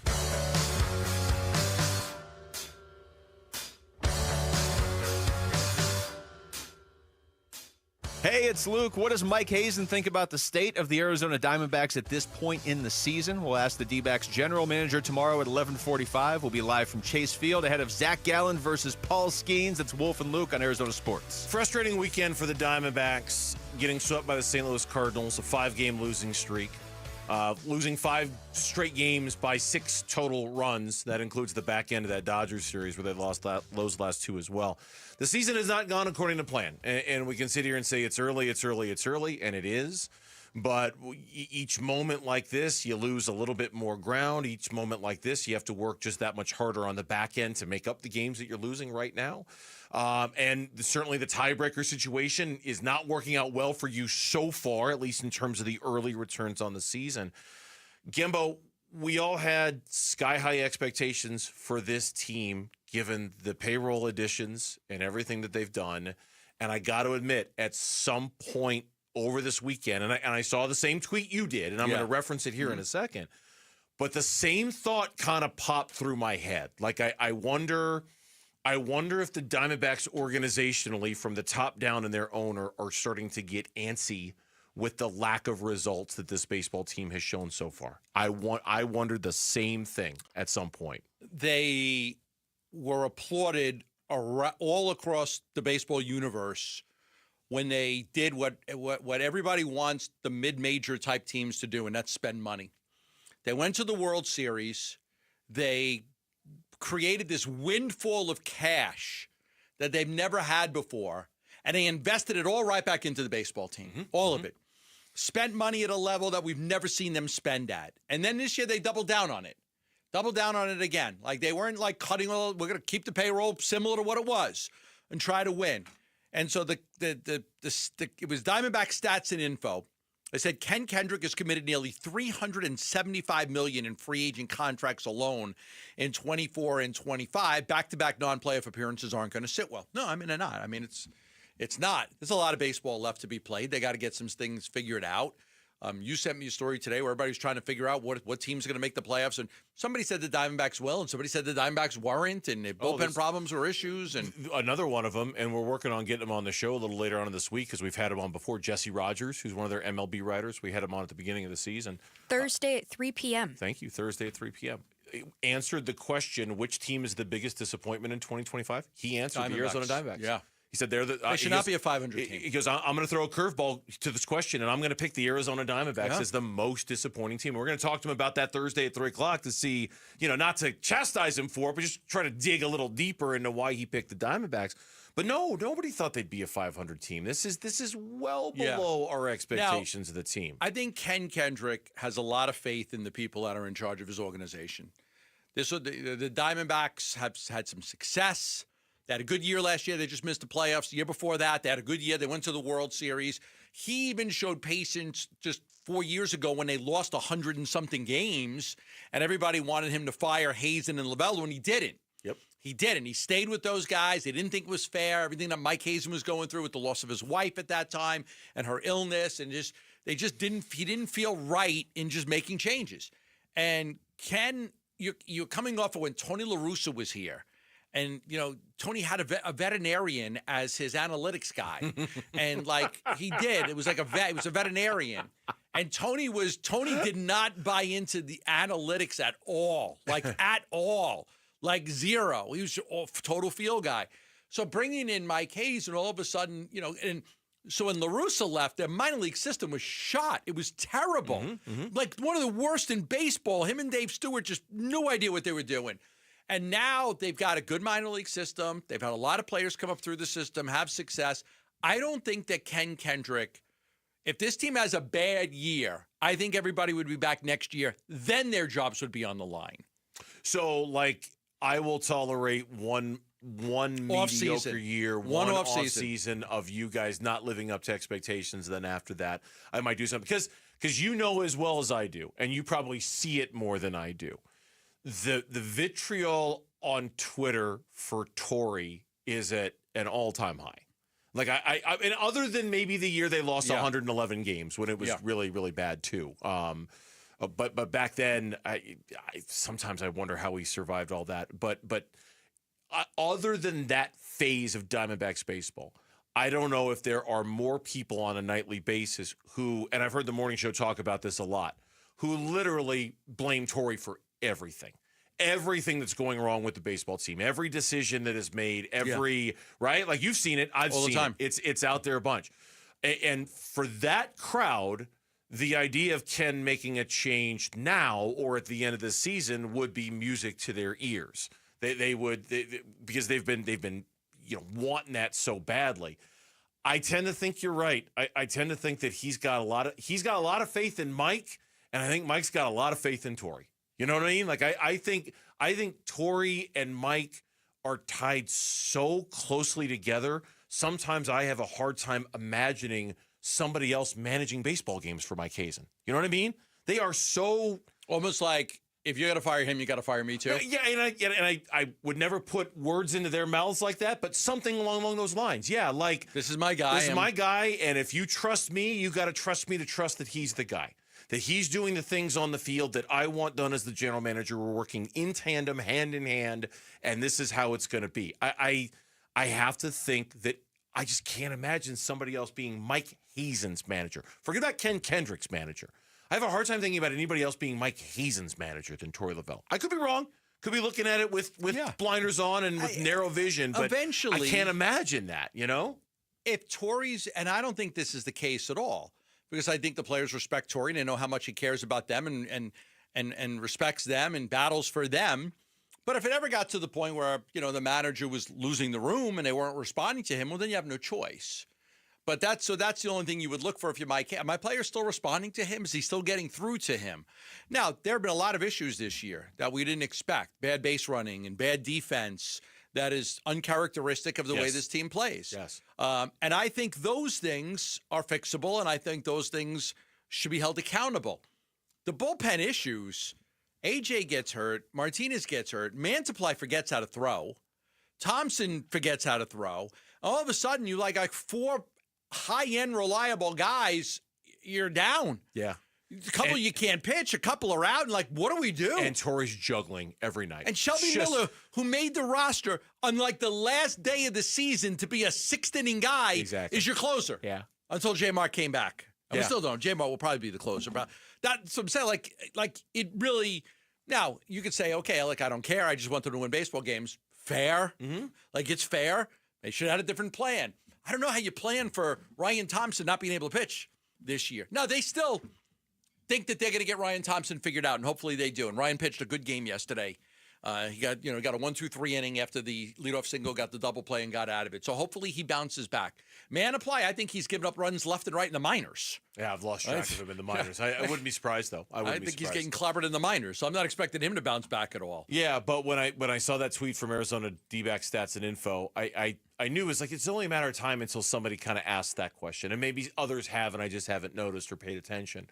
But I do wonder how Ken feels about how this team is performing, knowing still well that there is a lot of time left on.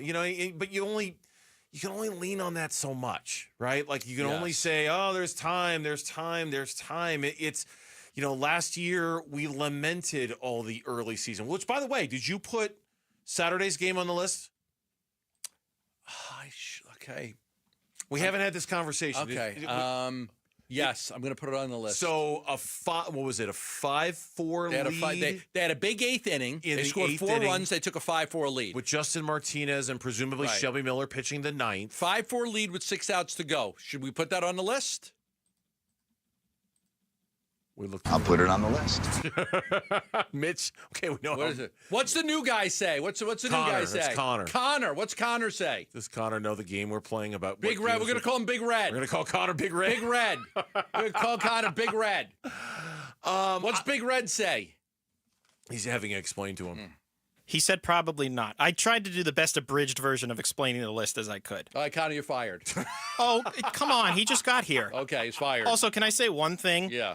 How can you have 5 consecutive games of leads and then lose all of them? Is there a reason to not put all of those on the list? But it's 5-4 and you got 6 outs to go. But I mean, even against the Dodgers, they were up. I honestly, this is going to sound like such a cop-out. I think you're both right. I think you can I know that sounds like a total cop-out, but I think specifically that game could go on, but you could just look at that run of 5 straight games and go, just that run. They had to have more. They had to have a win in there somewhere, 2 wins in there somewhere. And they didn't. They had nothing. That run was awful. That 5-game losing streak. I feel like you got to lead with 6 outs to go. You got to win the game. One run lead is precarious, though. Okay, we won't put it on the list then. We'll leave it off. We'll leave it off. When we come back, 4 o'clock. You can keep your job, Connor. When we come back, you can keep your job. Poor Connor. We didn't put the team on the list. Poor Connor's first day, and he's like, "Oh God, I've lost my job already." Yeah. No, you haven't, Connor. He doesn't have. I didn't know we had beef. I didn't know we did either, but apparently we do. Big Red. 4 o'clock reset is next here on the Burns and Gambo Show. Subscribe to the Arizona Sports YouTube channel to watch and listen to exclusive conversations and content. From Bigley and Murata, Wolf and Luke, Burns and Gambo, and more. Search up Arizona Sports on YouTube and hit the subscribe button. Asset Preservation, Wealth, and Tax. They've got 5 locations right here in Arizona. This is where they started. Gilbert, Goodyear, Peoria, Scottsdale, Tempe. They do a great job of helping me with my financial plan and my retirement plan. Why? The fiduciaries. As a fiduciary, always having your best interest in mind, and it's required by law. You're going to love working with Stuart Willis. You're going to love working with Asset Preservation, Wealth, and Tax. Look, life is short. You got to have a plan. You got to have a plan. I said when you go to the gym, got to have a plan when you go to the gym. You can't just walk into the gym and be like, you know what? I don't know what I'm going to do today. What machine is it? You got to have a plan. You got to go in with a plan. I'm going to do this, this, and this, and this today. And you do it. Same thing with your financial future. You have to have a plan. Retirement plan, financial plan, estate plan. You got to have a plan. The people that are going to help you put that plan together, Asset Preservation, Wealth, and Tax. Free portfolio review right now. Call them at 602-877-PLAN. Set up a meeting with them. You got nothing to lose and everything to gain. 602-877-PLAN for a free review. That's 602-877-PLAN. Investment advisory services offered through Foundations Investment Advisors, LLC, an SEC-registered investment advisor. Dan Bigley here, and do not miss the annual Memorial Day blowout at Chapman BMW, where you will find the lowest prices of the year, prices so low they cannot be advertised without disrupting the market. So go to ChapmanBMW.com, click on the store you want, and see the instant savings. They'll also be open on Sunday, and that rarely happens, so don't miss the fun and the huge savings at Chapman BMW this weekend by going to ChapmanBMW.com. Progressive knows if you have to choose between everyday life and your RV, RV wins. What, are you going to take the RV to the lake or clean out your closet? RV wins! Putting the dishes away or taking the RV camping? RV wins! Cleaning the fridge or taking a trip to the beach? RV wins! You might want to clean the fridge real quick because, mold. We clean out the fridge, then take the RV out.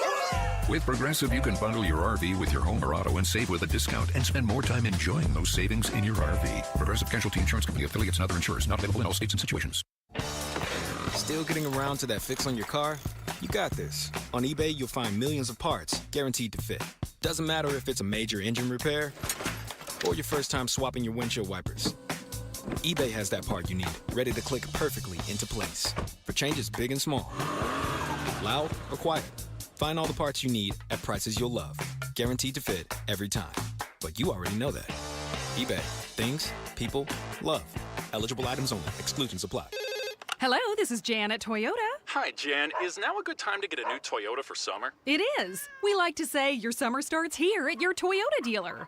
Yeah, I'm a pet sitter and business is way up as people enjoy their new Toyotas. Right, your summer starts here. Oh, that's the Walker's pet parrot, Mr. Knowles. That's me. They packed up their new Corolla and took a trip to a national park. Well, through June 2nd, everyone can join in on the summer fun with a great selection of Camrys, 4Runners, and more. Yeah, the Johnsons strapped a canoe onto their new Grand Highlander and went out to the lake. Shh, quiet, Lou. And Mark and Sarah loaded their gear into their Tundra and went scuba diving. Oh, no, stop. Sebastian, Goldie is not dinner. Fish for dinner. No, stop. This is bad.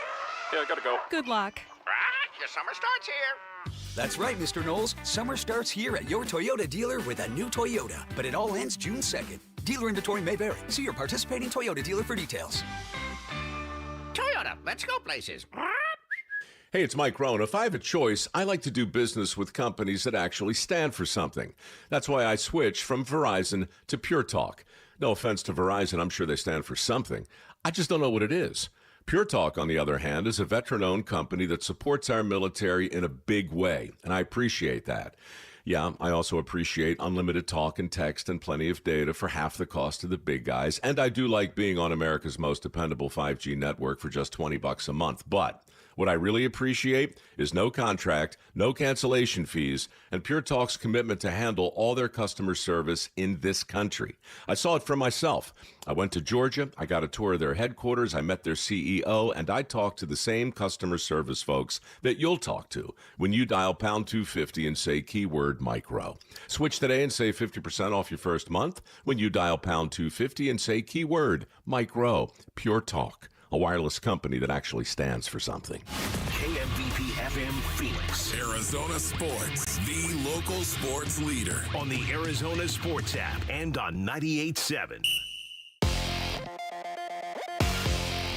I'm Mitch Vareldes with Trending Now. It's presented by Parker & Sons, heating, cooling, plumbing, and electrical. Per our John Gambadoro, the Phoenix Suns have whittled down their head coach candidate list to 4. We know of 3 of the names. 2 of them from the Cleveland Cavaliers. That's Johnny Bryant and Jordan Ott. And then 1 from the Miami Heat. That's Chris Quinn. You can read more right now on ArizonaSports.com, which is presented by Wi-Fi. Diamondbacks looking for a second consecutive win tonight against the Pirates. It's Corbin Burns' turn on the mound. He'll go against the young right-hander Mike Burrows. First pitch is at 6:40. Pre-game coverage starts at 6, and you can listen to it all right here on 98.7 FM and the Arizona Sports app. And an hour from now, Game 4 of the Eastern Conference Finals in the NBA. The Pacers looking to go up 3-1 on the New York Knicks. Tip-off from Gainbridge Fieldhouse again is at 5. You can listen to the game on ESPN 620 AM. This report is brought to you by Morris Hall Estate Planning. Whether you need adjustments to an existing estate plan or just need to get one started, the attorneys at Morris Hall are ready to help. For a complimentary consultation, visit morristrust.com today. Arizona Sports, the local sports leader. Burns and Gambo, the 4 o'clock reset. 4 o'clock reset. Right halfway home on this Tuesday afternoon, here is Lauren. She's got our top stories of the day, a little ditty we like to call the 4 o'clock reset. Take it away, Lauren. What's up? All right, guys, we actually have quite a few updates from Tori Lavello in today's, but first we're going to start with the breaking news of the day, which is the Phoenix Suns' list of finalists for their head coaching opening is now narrowed down to 3 or 4 names, but we've got 3 to report today, and those include Cleveland assistants Johnny Bryant and Jordan Ott, as well as Miami Heat assistant Chris Quinn. There is a 4th. Gambo's working to confirm who the 4th is. Yes. I believe I know who it is, but I have to have another source before I can mention Which it. is another way of saying. That's why. I have to have another one. His way of saying, nah, I'm not telling you. Well, I have to be sure. I have to be sure. I'm just giving you crap, man. Can you confirm it is or is not you, Gambo? Me being the coach? Yeah. Yes. It is not. No, it is not me. Okay. I would know that. I would know first thing about being a head coach in the NBA.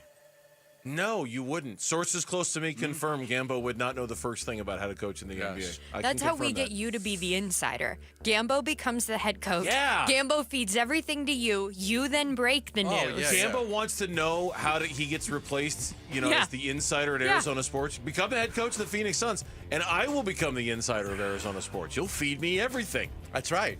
Or they could just hire one of my guys, because there are guys that I know that have interviewed. But how are we going to replace you? If those guys, how are we going to replace you when you decide to retire? You're not. That's what. Yes, but there it is. There we go. No, like you're just we've done this before. You're not going to be able to replace. You'll have somebody else will be different. They're not going to be me. You're not going to have this insider access anymore. It'll be over. So enjoy it while you've got it, people. Smoke them while you got them, because it's going at some point. It's going fast. I know Baller's Room says that I'm a fraud, and I always wait for sources to break news before I come in and act like I know anything. Who is that? I know some guy on Twitter. Why are you feeding them by mentioning them? Why are you feeding them by mentioning them? I enjoy looking at miserable people like that. All right. Well, I have an update to tonight's Knicks-Pacers game. That series starts in just about an hour from now. The Knicks are looking to even that up. But Aaron Nesmith is going to play Game 4 tonight, even though he sustained a right ankle sprain in Game 3. I'm stepping on that ankle. Mitchell Robinson, Karl Anthony Towns. I'm stepping on that ankle. Absolutely.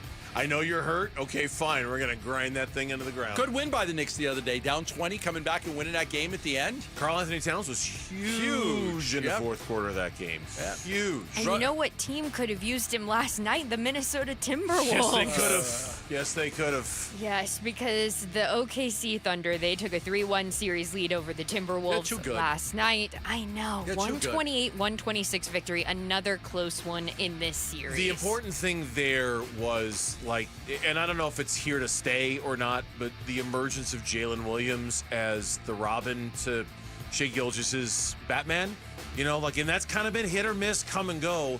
If Jalen Williams has arrived as that guy, you're not going to beat them. You're not. No, like we've talked about, we haven't had a repeat champion in a long time. They're going to repeat. They haven't even won it this year. They're going to win. They're going to beat Minnesota, and they're going to beat the Knicks or the Pacers, whoever they play. It's remarkable to me that there was a time where Oklahoma City's threesome involved Kevin Durant, James Harden, and Russell Westbrook. And to think that the threesome of Shai Gilgeous-Alexander, Jalen Williams, and Chet Holmgren scored the most points of any trio in the history, more than that trio in the history of Thunder playoff basketball. Yeah, they're a great team. Right, they're a great team. They're a great team. And I love the Timberwolves. I love the Timberwolves. I love their roster. Let the Timberwolves lose. Trade for Kevin Durant. I will gladly take some of the players from Minnesota and draft picks. Happily. Yeah. And Ant, by the way, last night, 16.6 assists, 4 rebounds. At one point, nearly all the way towards the end of the first half of that game, he'd only taken 1 shot. Chris Finch, once again, did call him out post-game. Ant responded by saying, I didn't struggle tonight. Yeah, how can you say I struggled? I barely shot the ball. Well, that's why you struggled. It was weird listening to his rationale It was very Devin Booker-like. It was very much I'm making the right basketball play. Right. I'm making the smart basketball. I've got it. You got to play it for me, please. I don't look at it like I struggled. They had a good game plan, making us get off the ball. Especially for me, man, they was super in the gaps. I made the right play all night, so I don't really look at it like I struggled. I didn't get enough shots to say I struggled, so that might be how you guys look at it. But yeah, I didn't struggle at all. It's just I made the right play. The hard part on this is that all the greats, Jordan, Larry Bird, Magic Johnson, Dominique Wilkins. Dominique Wilkins played on an Atlanta Hawk team that was so bad, he was double-teamed all the time. And he scored. He scored. Yeah. Bernard King, when he was with the Knicks, there was nobody else on the roster. He did it. These guys, the greatest players, they don't look at the smart basketball players. I have to score. If I have to go through two guys to score, that's better than me passing it to that guy and having that guy try to score. It's funny, on the other side of the coin, there was Shai Gilgeous-Alexander, who did not have a very good night last night. I mean, he had 40 points, but it took him 30 shots to get there. And a lot of free throws. 13 to 30. Yeah, he's a free throw hunting merchant out there. But yeah, that is a new debate in the NBA. Should Anthony Edwards force it? Or should he play team ball? I mean, it's the Devin Booker conversation, it's the LeBron James conversation, it's now the Anthony Edwards conversation. Exactly. And Torey Lovullo, he spoke to the media just a few moments ago ahead of the second game against the Pirates tonight. Jordan Lawler's in the starting lineup. He's playing second base. And why is that? Ketel Marte is under the weather. He's got the flu. I know it's probably there's some curiosity as to why he's not in the lineup. So we're going to nurse him back to health. As of right now, available potentially off the bench. So we'll see what happens throughout the course of the day. He is here. He's in the building. He's ill. Torey then did go on to clarify what kind of illness he's dealing with. I don't think the stomach is a problem. I think it's more up in his head. A lot of congestion, puffy eyes, bad sore throat, just not feeling it near 100%, not even close to 100%. I just saw him for a few minutes, and he doesn't look well. He's resting. Willie Stargell is not walking through that door. But Jordan Lawler is. Tim Foley is not walking through that door. And let's see what Jordan Lawler can do in Ketel Marte's place. Has he done anything yet? No, he has no hits, right? He's played good defense. Does he? I don't think he has a hit yet. Don't believe so. I don't believe he has a hit. No. I saw another error by Suarez this weekend. Was it yesterday?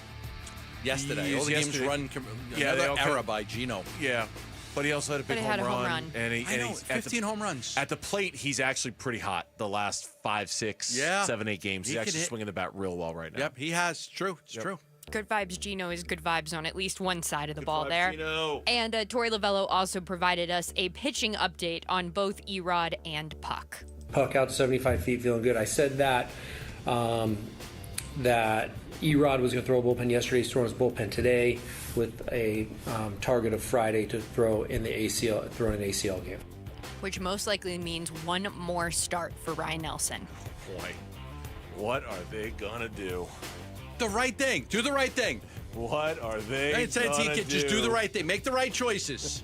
Make smart choices. Make the right choices. Like lecturing your teenage kids on the way out the door on a Friday night. Make good choices, kids. Right. Make good choices. I know.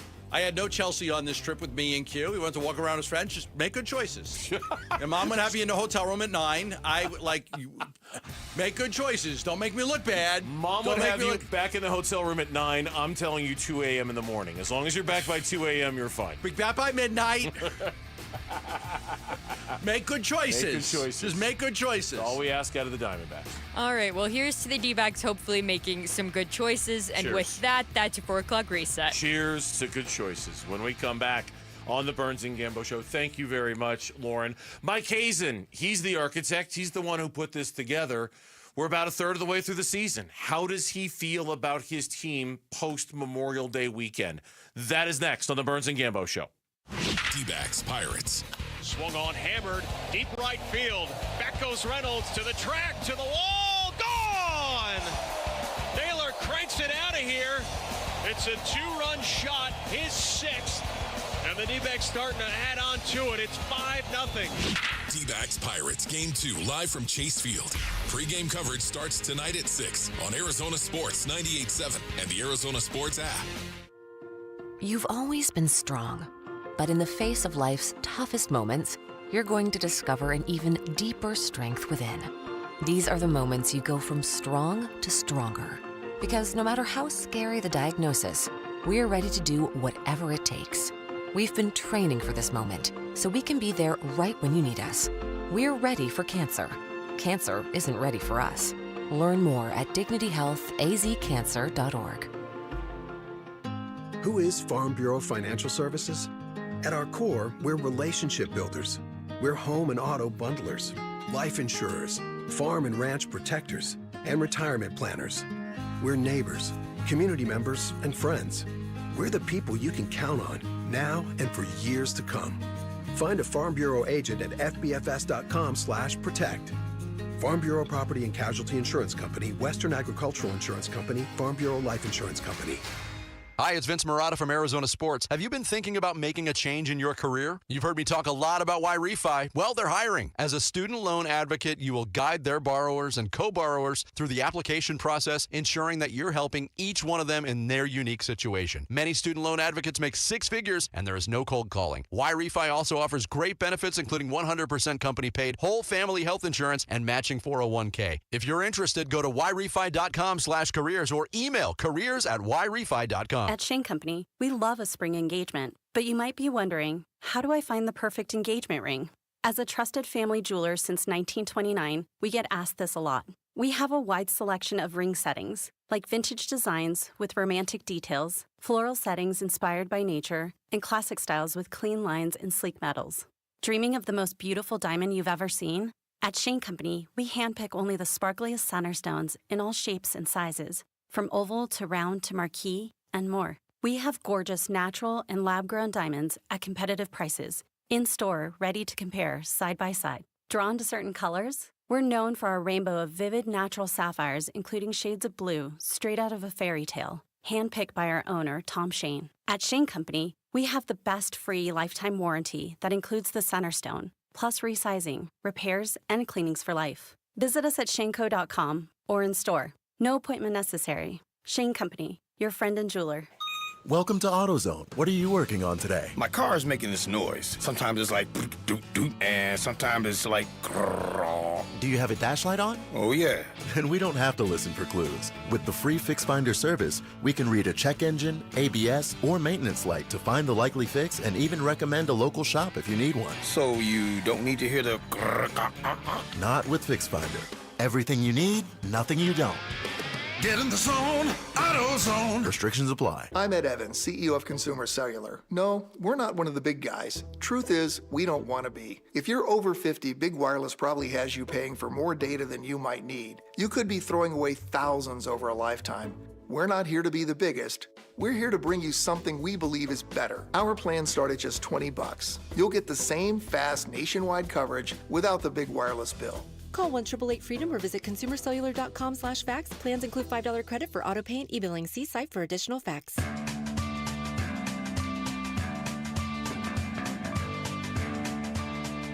Hey, it's Vince Marotta. Join us Wednesday morning. Can the Diamondbacks get back over 500 with another win over the Pirates? That and more starting at 6 here on Arizona Sports. For a lot of people, Memorial Day is sort of the okay, let's get serious now time of the season in Major League Baseball. Got the first 2 months of the season out of the way. You know, hopefully you haven't buried yourself and you've had to fire your manager like the Pirates have had to, or the Rockies have had to, or even the Baltimore Orioles, a team with expectations, had to. I want to see how many managers the Rockies can fire this year. They should fire this new guy, too. Should they fire him? Hold him accountable for the fact they've put together a really bad baseball team for the last couple of years. Memorial Day is kind of seen as the...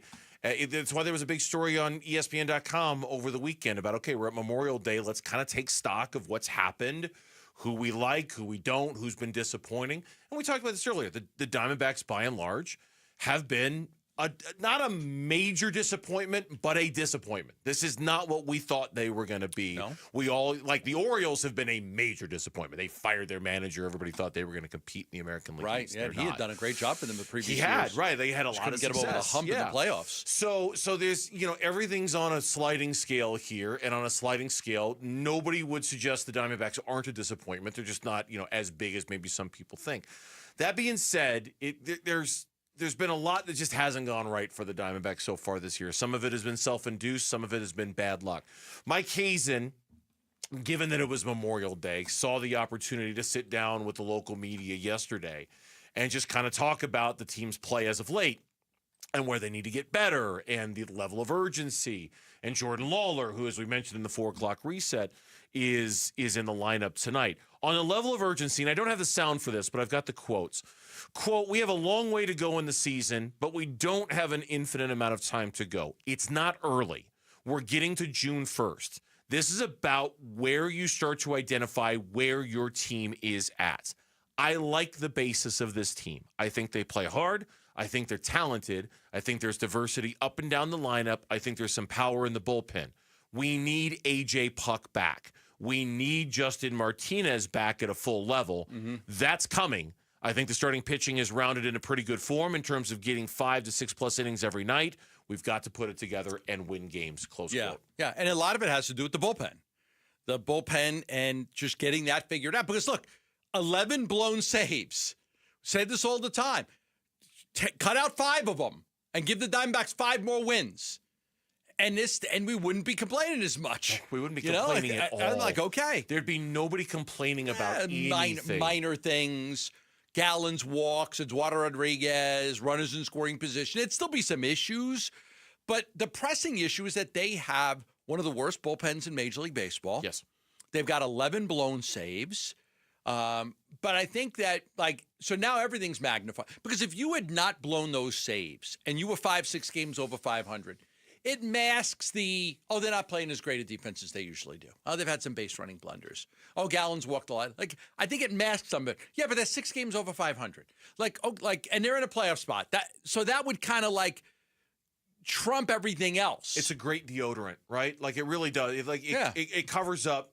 It covers up the bad smell of the other things that you're not doing. I mean, I'm just looking at the standings right now. If they are, so what do we say, 11 blown saves, which leads to Major League Baseball? Say 5 more wins. Say they still have 6 blown saves. Okay. But they have 5 more victories because they're able to close out some of those games. They're a game behind the LA Dodgers for first in the National League West. With 5 wins. With 5 more wins. With 5 wins. 5 wins and 5 fewer losses. They're a game behind the LA Dodgers. And the LA Dodgers right now have the second best record in the National League behind the Philadelphia Phillies. And all the other problems you can now, if Justin Martinez doesn't get hurt, if A.J. Peck doesn't get hurt, can we reasonably say that half of those blown saves aren't blown? It feels reasonable. Feels like we can say that. Feels like we can say, okay, they've only got 6 blown saves on the season. Not all of the problems. The ones that are easy to identify stem directly from those 2 guys getting hurt. Those 2 guys getting hurt, and as you've pointed out, Ryan Thompson not being very good and Joe Mansupply not being very good. I think there's so much to that. I think those two guys' inability to get important outs for them. Mansupply got sent to the minors. Thompson, we've debated his ERA was 17 at one point in May. It was so bad. We've debated whether he should even pitch anymore. I really do. I think their struggles, because, okay, Puck goes down, Martinez goes down. As long as those guys did their job, could you get the ball to Ginkel in the 9th or Shelby Miller? But those 2 guys not doing the job really just, to me, amplified everything else. And I think that set everything in motion. On what areas need to get better, Mike identified the 3 areas. Now, it's maybe a little bit of recency bias, but these are also 3 very prevalent issues with the Diamondbacks. He identified the 3 things that you and I talked about that bugged us the most from the series in St. Louis, outside of Zach Gallen walking every other guy, it felt like. Quote, "We need to perform more consistently in certain areas that, while on the whole, we've done a good job with. Number 1, I think situational hitting, the at-bats, driving pitch counts up on starting pitchers. We're not doing that to the degree that we have. 2, the bullpen coming in and executing and getting outs when needed. Number 3, there have been plays defensively that we continue to need to make at the most opportune times. That hasn't happened. Those things kind of all come together on us at one time over this stretch, and the results are the results. We need to play. So he's identifying situational hitting, which is, runners in scoring position, runner at third, situational hitting, less than 2, getting that guy in. They have not been very good at that this year. The defensive plays, the Alec Thomas play. Look, that Alec Thomas play on Friday night, that would have been a hell of a catch. But we've seen Alec Thomas make catches like that. Mm-hmm. That Cattell play, it's a tough play. It's a tough play. We've seen Cattell make that play. Lourdes Gurriel Jr. cutting off a ball, going to the wall. We've seen it's that. And that one is the worst one to me, almost. The Gurriel one? Yeah, because that should have never happened. No. Like, the Marte play was hard. I think that's the hardest. The Alec Thomas play, yes, I think he should have caught it. He's a great center fielder. He makes those plays. The Gurriel one is that's just a bad angle. Took a bad angle to the ball, and the freaking thing goes to the wall. Like, that one, to me, you got to know the turf's fast. Like, you got to know that's playing fast today. It's playing fast in this ballpark. And I think he just didn't realize that. Maybe he thought he was playing on this perfect grass, and it just didn't work out that way. On Jordan Lawler, and whether expecting Jordan Lawler to play well without an everyday role is asking too much. He said, quote, "I don't think it's unfair to ask that. We're not asking for hits. We're not asking for guaranteed performance. He's played great on defense. We need the at-bat quality to improve. We don't need damage. We need consistent approaches. It's not easy, and I'm not saying by any stretch of the imagination it is easy or he's going to be able to do it right away. I do think it's something he can control a little bit more consistently, and it's been a topic of conversation. Quality at bat. So maybe not even results-oriented necessarily, just have a better at bat than he's had so far, and he'll get another opportunity tonight against the Pirates, and how much longer he's got before they need to make a move because they're not getting – I don't know, but I can't imagine they're going to be so free to give him at-bats in the future if things don't start to get better soon. They sent Jake McCarthy down after that slow start. Sure did. We're going to give you enough time to get this thing right, and when you didn't get it right, you got to go to the minors. And Jake's swinging the bat well in the minors. Maybe we'll get a call back up. But I think the same thing. The plan was never to send Lawler back down. But we said this when it happened. Plans change. Yes. And he hasn't played well enough. So hopefully tonight he gets that first hit. He will. He'll get the first at bat of the game. He's going to get a base hit today. Wow. I'm going to call it right now. Gambo's calling a shot. First at bat of the game is going to get a base hit. First at bat for Jordan Lawler's first at bat of the game. Yep. He's getting his first hit. Who's pitching tonight? Candelaria? No, I heard it's Doc Ellis. Doc Ellis. Is it going to be high? On LSD, baby. On LSD? When Colby comes in the game, he'll hit the Colby. Okay, I'm struggling now to think of old Pittsburgh Pirates pitchers, and none are. Doug Drabeck? Doug Drabeck. Oh, my God. How could I not think of Doug Drabeck? Jason Schmidt was good. Jason Schmidt. He was good for a while. Yeah, no, those guys aren't walking. Nino Espinosa? I think the guy making the starts then is making his second big league start. So, yeah, right? Yeah, so there's that. When we come back on the Burns and Gambo show here on Arizona Sports, we turn our attention to keep our attention to the Arizona Diamondbacks. So we've talked about all the problems. Who needs to step up to fix all of the problems? We'll tell you next on Burns and Gambo. A D-backs decision maker from the team's front office joins Wolf and Luke tomorrow morning at 11:45 for D-backs Front Office Focus. Brought to you by Canvas Annuity. The home of Arizona Diamondbacks baseball is Arizona Sports 98.7 and the Arizona Sports app. The success you've already had matters at University of Maryland Global Campus because we're a school for real life. An accredited state university, UMGC lets you earn up to 90 credits toward a bachelor's for prior learning, life, and work experience, or transfer up to 12 credits toward a master's. We offer affordable tuition and online and hybrid courses. No application fee if you apply by May 30th. Learn more at umgc.edu. Certified to operate in Virginia by Chev. I'm Ed Evans, CEO of Consumer Cellular. No, we're not one of the big guys. Truth is, we don't want to be. If you're over 50, Big Wireless probably has you paying for more data than you might need. You could be throwing away thousands over a lifetime. We're not here to be the biggest. We're here to bring you something we believe is better. Our plans start at just $20. You'll get the same fast nationwide coverage without the big wireless bill. Call 1-888-FREEDOM or visit consumercellular.com/facts. Plans include $5 credit for auto pay and e-billing. See site for additional facts. Tired of fighting for your store's last bottle of water or lugging hundreds of bottles of water each year from the store to the car to the fridge to the recycling? For less than $1 a day from Parker & Sons, you can have an unlimited supply of bottle quality water right at your tap. Drinking water keeps you healthier, aids in weight loss, keeps skin hydrated, and flushes your body of toxins. Call Parker for your free estimate on a reverse osmosis system at 602-2-REPAIR or visit parkerandsons.com. Join Cold Beers and Cheeseburgers and Michelob Ultra in support of the Dine and Donate promotion during Brain Tumor Awareness Month. For the entire month of May, just visit any of the 18 Cold Beers and Cheeseburgers locations. Purchase a special menu item like their signature burger or enjoy the super light beer Michelob Ultra. And $1 will go to the Ivy Brain Tumor Center's fight against brain cancer. You dine, they donate. Now through May 31st. Visit coldbeers.com for more details. Thy ticket, Lady Jennifer of Coolidge. Well, many thanks, good sir. Here'th my Discover card. They accept Discover at Renaissance fairs? Yeah, they do here. Discover's accepted at the places I love to shop. Getteth with the times. With the times? You're playing the lute. Yeah, and it sounds pretty good, right? Discover is accepted at 99% of places that take credit cards nationwide.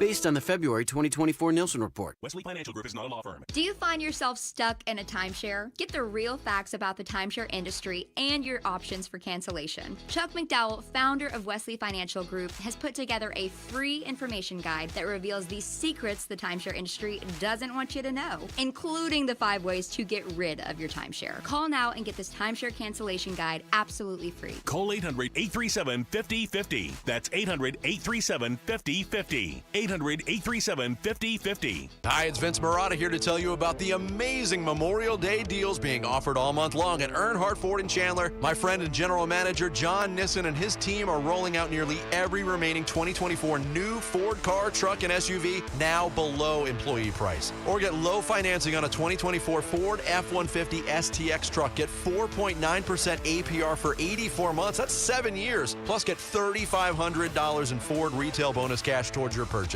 And to thank military and first responders for their service, they're offering an additional $1,000 Ford cash reward towards new purchases. All offers require approved credit. Memorial Day deals all month long at Earnhardt Ford in Chandler, I-10 and Ray Road, or online at earnhardtford.com, and that ain't no bull. Most new vehicles include the No Bull protection package as an added benefit. $699 for cars and SUVs, $1598 for trucks. After all applicable offers. Employee pricing available in select models. AXZT plans ineligible. Financing is $1,409 per $1,000 financed for well-qualified customers through Ford Credit, plus tax, title, license, and $599 doc fee. See dealer for details. Offers in 6/2/25. I'm Mitch Vareldis with Trending Now. It's presented by Parker & Sons Heating, Cooling, Plumbing, and Electrical. Per our John Gambadoro, the Phoenix Suns have whittled down their head coach candidate list to 4. We know of 3 of them. That would be Cleveland Cavaliers assistants, plural, Johnny Bryant and Jordan Ott, and Miami Heat assistant Chris Quinn. You can read more on ArizonaSports.com, which is presented by Y-Refi. The Diamondbacks are looking for a second consecutive win tonight against the Pirates. It's Corbin Burns' turn on the mound. He'll face the young right-hander Mike Burrows. First pitch is at 6:40. Pre-game coverage starts at 6, and you can listen to it all right here on 98.7 FM and the Arizona Sports app. In the NBA playoffs, the Pacers are looking to increase their series lead over the Knicks, hoping to make it 3-1. Game 4 is tonight at 5 from Gamebridge Fieldhouse. We've got pregame coverage that's happening right now that you can listen to on ESPN 620 AM.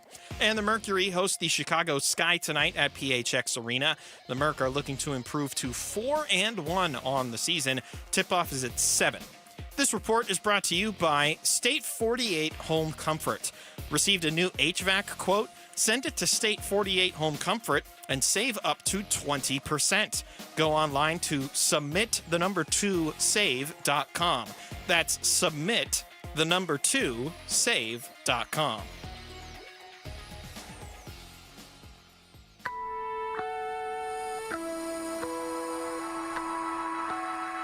Hey, it's Luke. What does Mike Hazen think about the state of the Arizona Diamondbacks at this point in the season? We'll ask the D-backs general manager tomorrow at 11:45. We'll be live from Chase Field ahead of Zach Gallen versus Paul Skeens. It's Wolf and Luke on Arizona Sports. All right, not to beat you over the head with the everything is bad with your baseball team stick, you know.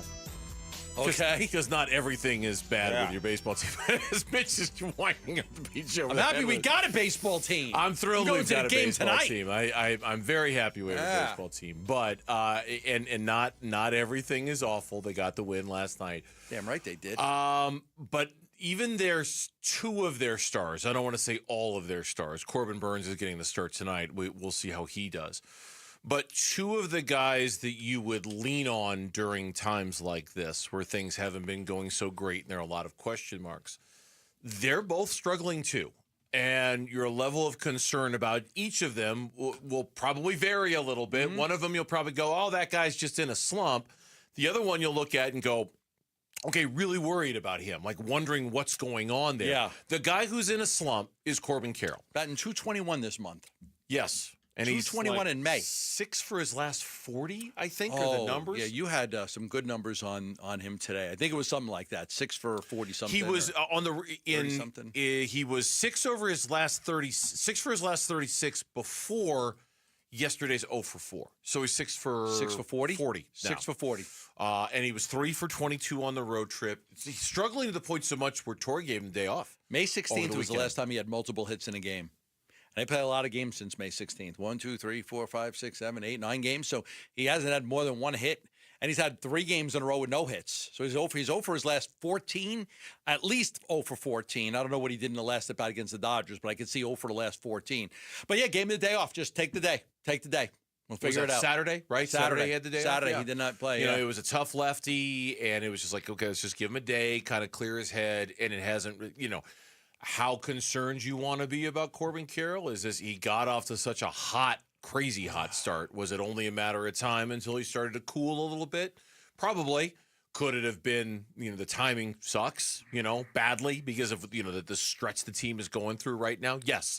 That's it. I think he'll be fine. I think this is just the typical baseball player, right? Long season. It's just long season. It's in basketball, you'll see a great player have an off game here and there.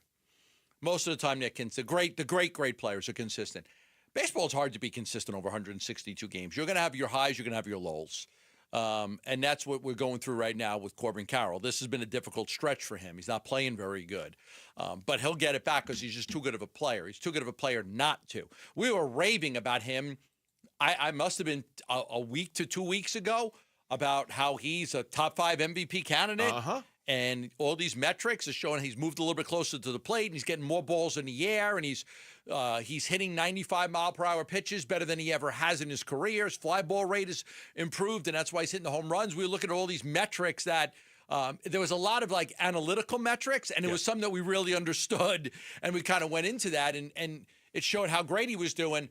But, not a good series against the Dodgers, not a good series against St. Louis, not a great series against Colorado. And all of a sudden, you start to see a Corbin Carroll that, he's struggling right now. The one I think to really wonder about and maybe even worry about is, of course, Zach Gallen.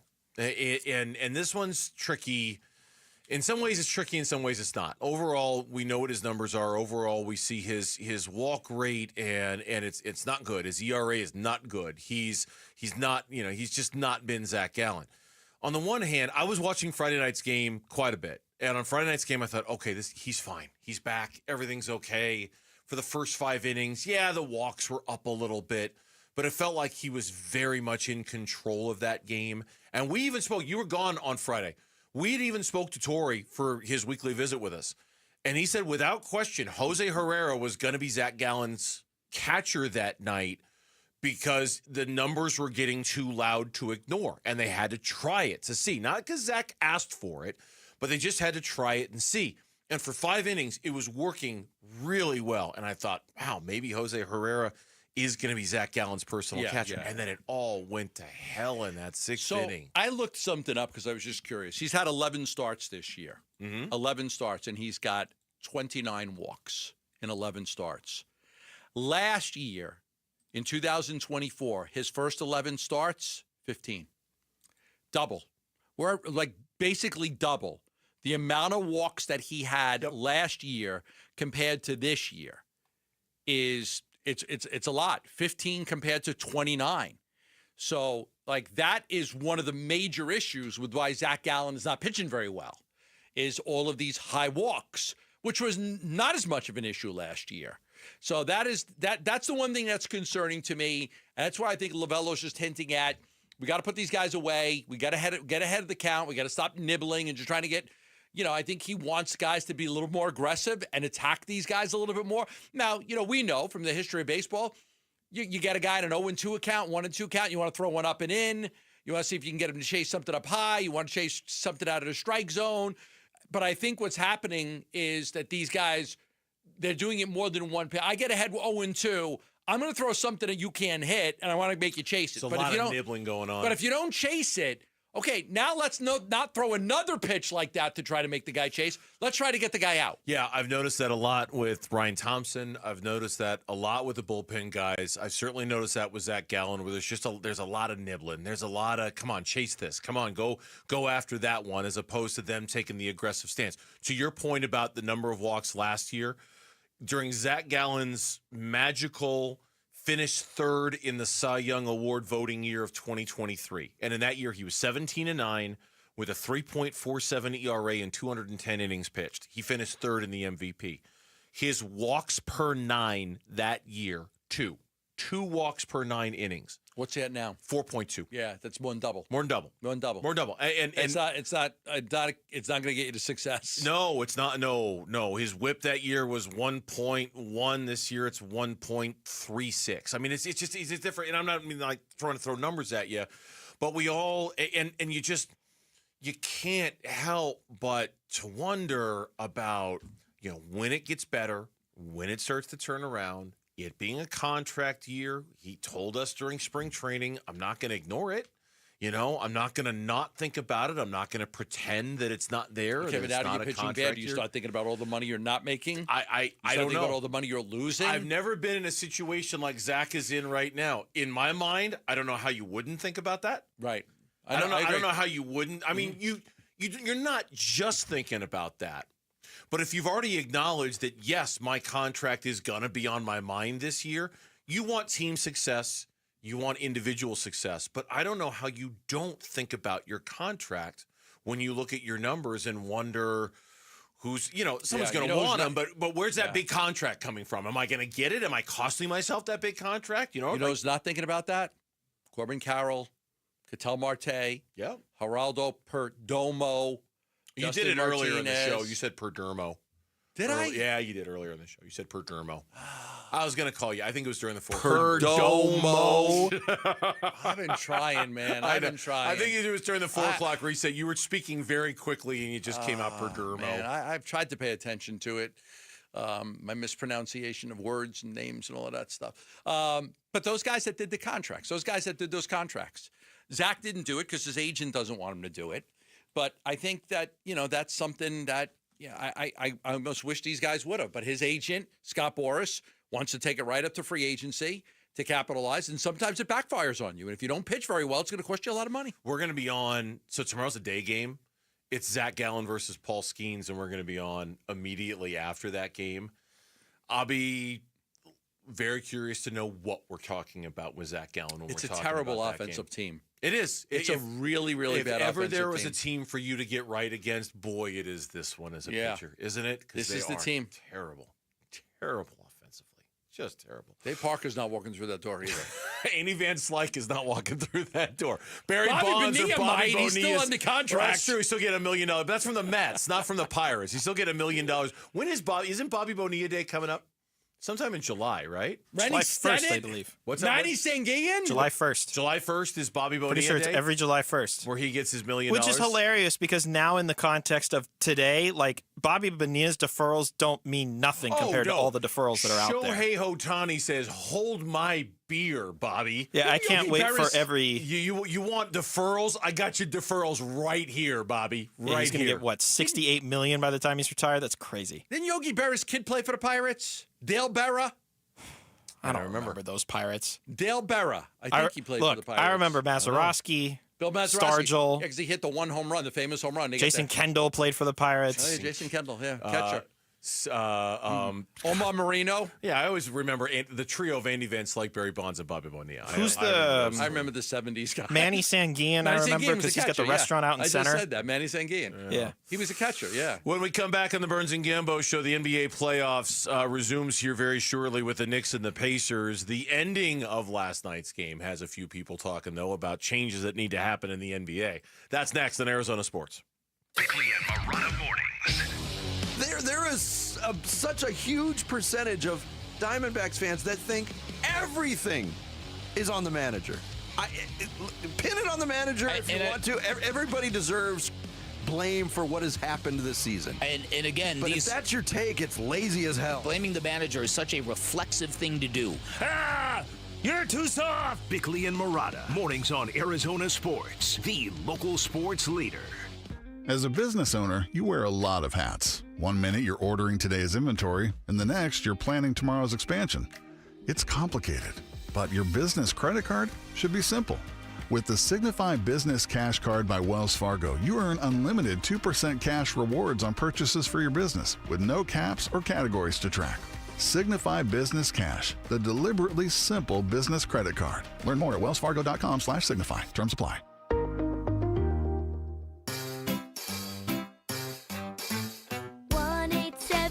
Cars for Kids.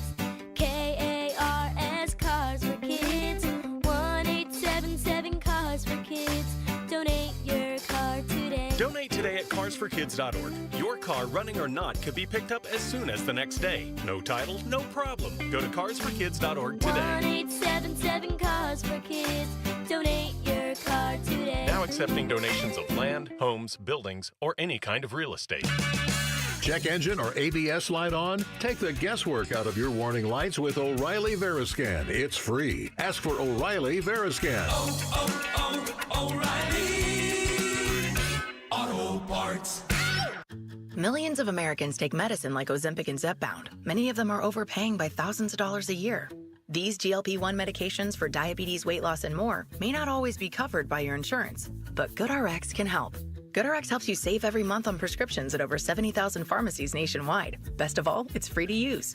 Check GoodRx to save on GLP-1s. Just go to goodrx.com/GLP. That's goodrx.com/GLP. GoodRx is not insurance, but can be used instead of insurance, including Medicare and other federal and state-funded programs. How can you free your team from time-consuming office tasks? Amazon Business. Smart business buying tools enable buyers to find and purchase items fast so they can focus on strategy and growth. Free up your teams and focus on your future. Learn more at amazonbusiness.com. Oh, the sale must go on, my Krug brothers. That's right, the Memorial Day sale at Brooklyn Bedding has been extended. 25% off everything in-store and online. The sale ends Tuesday, June 3rd. Don't miss this, Basinonians. Go to brooklynbedding.com, or better yet, get to one of Brooklyn Bedding's 12 Basin locations and tell them Wolf sent you for the extended Memorial Day sale. For the best sleep ever, get the best mattress ever, and that's only at Brooklyn Bedding. Hi, it's Vince Murata from Arizona Sports. Have you been thinking about making a change in your career? You've heard me talk a lot about why refi. Well, they're hiring. As a student loan advocate, you will guide their borrowers and co-borrowers through the application process, ensuring that you're helping each one of them in their unique situation. Many student loan advocates make six figures, and there is no cold calling. Why refi also offers great benefits, including 100% company paid, whole family health insurance, and matching 401k. If you're interested, go to yrefi.com/careers or email careers@yrefi.com. Dan Bigley here with Mike Freeland, owner of Turf Monsters. And Mike, so many people rave about the quality of your work. What's your secret? It's very simple, Dan. We're accountable. We do what we say we're going to do, and we do it right the first time. We're a one-stop shop that builds everything in your backyard from the pool tiles up. At Turf Monsters, we take great pride in our customers, and our finished products is what separates us from our competitors. We have the #1 installers in the Valley, and we're the #1 company for a reason. Check out their work and schedule your free estimate online at turfmonstersaz.com. Toyota's Summer Starts Here national sales event is going on now. Choose from the best-selling Toyotas like Camry, 4Runner, RAV4, Tacoma, and more. Visit any one of the 10 Valley Toyota dealers or valleytoyotadealers.com today. Toyota, let's go places.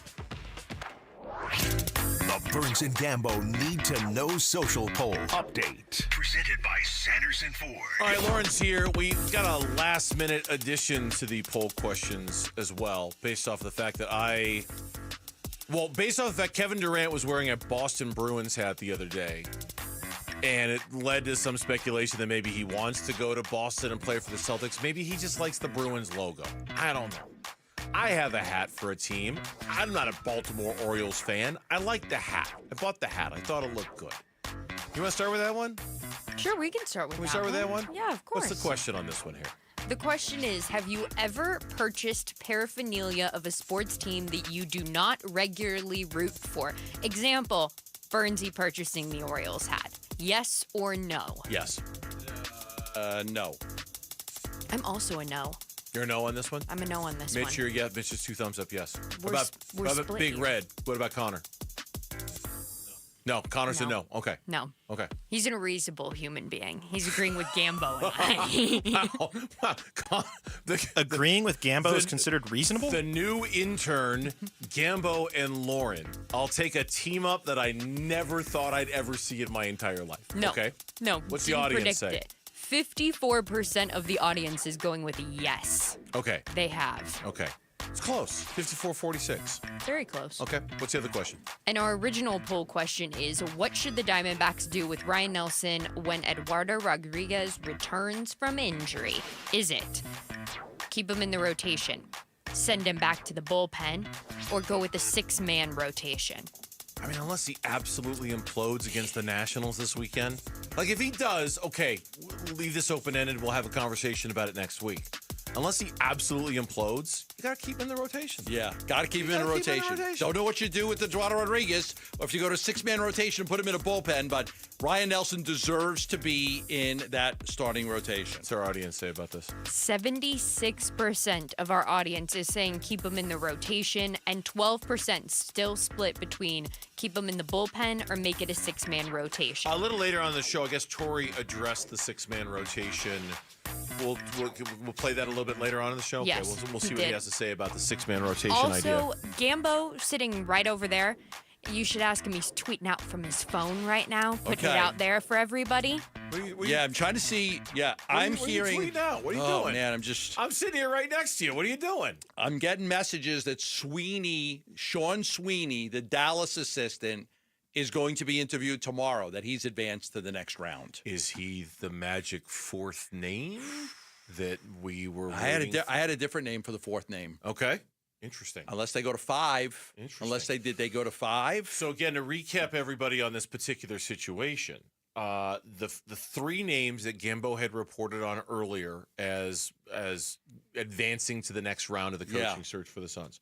Johnny Bryant, the Cavs assistant, Chris Quinn, the Miami Heat assistant, Jordan Ott, the other Cavs assistant, the one with the Michigan State ties, and a 4th candidate that you had an idea who it was, but you needed to confirm before you added this person to the list. Yes. Now you're telling me that Sean Sweeney is going to be on his way to Phoenix. On his way to Phoenix, but he is not the 4th name that you were waiting on confirmation on. I mean, I didn't have the 4th name 100%. That's why I didn't go with it, but I was looking at a different name. I was looking at a different name for the 4th guy. Okay. So, but I heard a lot of rave things about Sweeney. Like, I heard a lot of great things about Sweeney and the interview he had. So that's really good news if Sweeney gets interviewed, because I think he'd be a terrific head coach. I agree. It'd be really terrific news if he ends up getting the he of all the names, he was my favorite. I mean, other than maybe Mike and Nori. Yeah. No, even then I think I'd have Sean Sweeney ahead of him. So it's what's interesting about this, at least to me, is that like I know, I don't know how to say this. I know your process. I know how you do your work. Yeah. Like I wonder if the search is kind of chaotic. Is it chaotic over there? I mean, you know what I'm trying to say? Like it feels like when we started the show, we had a really good read on who was the finalists. Yeah. For the Phoenix Suns job. We got 3 names. The fact that now we're finding out Sean Sweeney, who was not really on your list, is making this trip, makes me wonder if things internally for the Suns are a little bit in flux right now in terms of who's on the list. Unless they added another name, which is possible. Maybe they added another name, but I was, I was all on board with Sweeney being one of the finalists up until like this morning, and then some of the news came out like there's going to be 4 guys, and here's 3 of them, but I didn't want to. I didn't have the 4th guy for sure. So I'll see how that plays out. I don't want to speculate. I don't know unless one of the guys said I'm not going to interview anymore and they wanted to add another guy to the list. I don't know. So I don't want to speculate on it because I don't know until I get some information. But I am hearing from my people that Sweeney is going to Phoenix for the next round. Yeah. He's going to be here for an in-person interview. And you're right. It's not totally fair to speculate on what's happening, and I guess I'm kind of doing it anyway, which is probably not fair. But I again, I know your process. And when we started the show today, you're like, these are the 3 guys, and there's a 4th that I'm working on. And so when we did that, I'm like, oh, that's too bad. Sean Sweeney, I liked him. I would have been very interested in him. And the fact that he is now on the list where it appeared that he wasn't on the list, I want to know why. Like, I really want to know, like, okay, what now? That's where, like, the curious part of me, you know, which is, okay, tell me why. Tell me why he wasn't on the list at 2 o'clock, but now at 5 o'clock he's heading to the Valley. What changed? What happened? What was there a miscommunication? Was there, you know, you never get bad information, so I don't know. It wasn't that. It just feels like something happened over the last 3 hours, and I just wonder what it was that would have caused the name that didn't appear to be on the list, that didn't appear to have made the cut. Yeah, give me some to time. suddenly be on it. You know, give me some time. Yeah, we put 3 names out there. There's 4. The 4th guy that I was working on was a little bit different of a name than. But I had believed. Look, I sent you an email today. I sent you an email today that this morning that I was expecting. Expecting Sweeney. That's why when you came out with your list at 2 o'clock, I was surprised his name wasn't on it.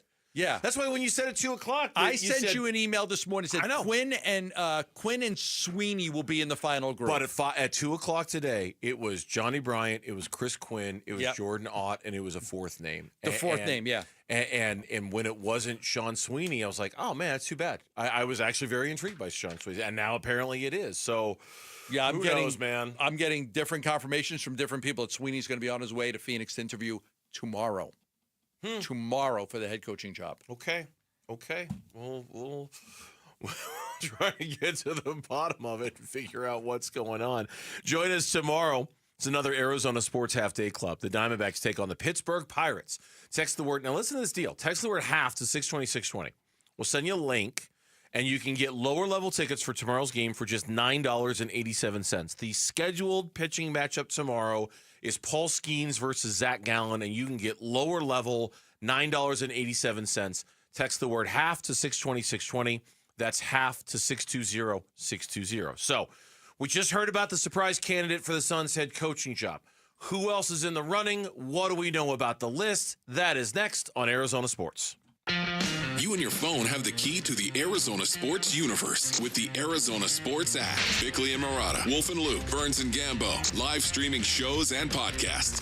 Plus, listen to D-backs play-by-play. 3-2 swung on. That's it high. Deep to left. Download the Arizona Sports app, presented by Ready Services Plumbing and Air Conditioning. Now more than ever, Lowe's knows you don't just want a low price, you want the lowest price. And with our lowest price guarantee, you can count on us for competitive prices on all your home improvement projects. If you find a qualifying lower price somewhere else on the same item, we'll match it. Lowe's, we help, you save.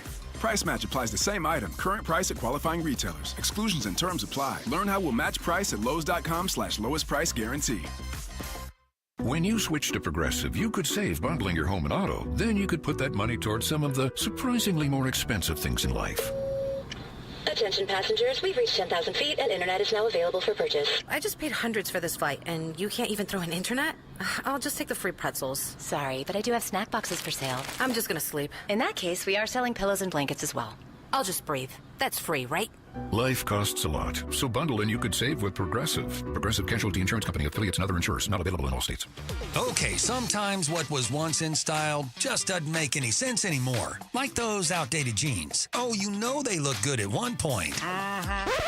But they no longer fit. Hi, I'm Michael Halliday, attorney and partner at Morris Hall, a premier estate planning law firm. Just like fashion, your estate plan can become outdated over time. Whether it's new family members, changes in your financial situation, or shifts in your personal goals, your estate plan should reflect your current life. Think of it like spring cleaning. There's no point in keeping clothes that no longer fit.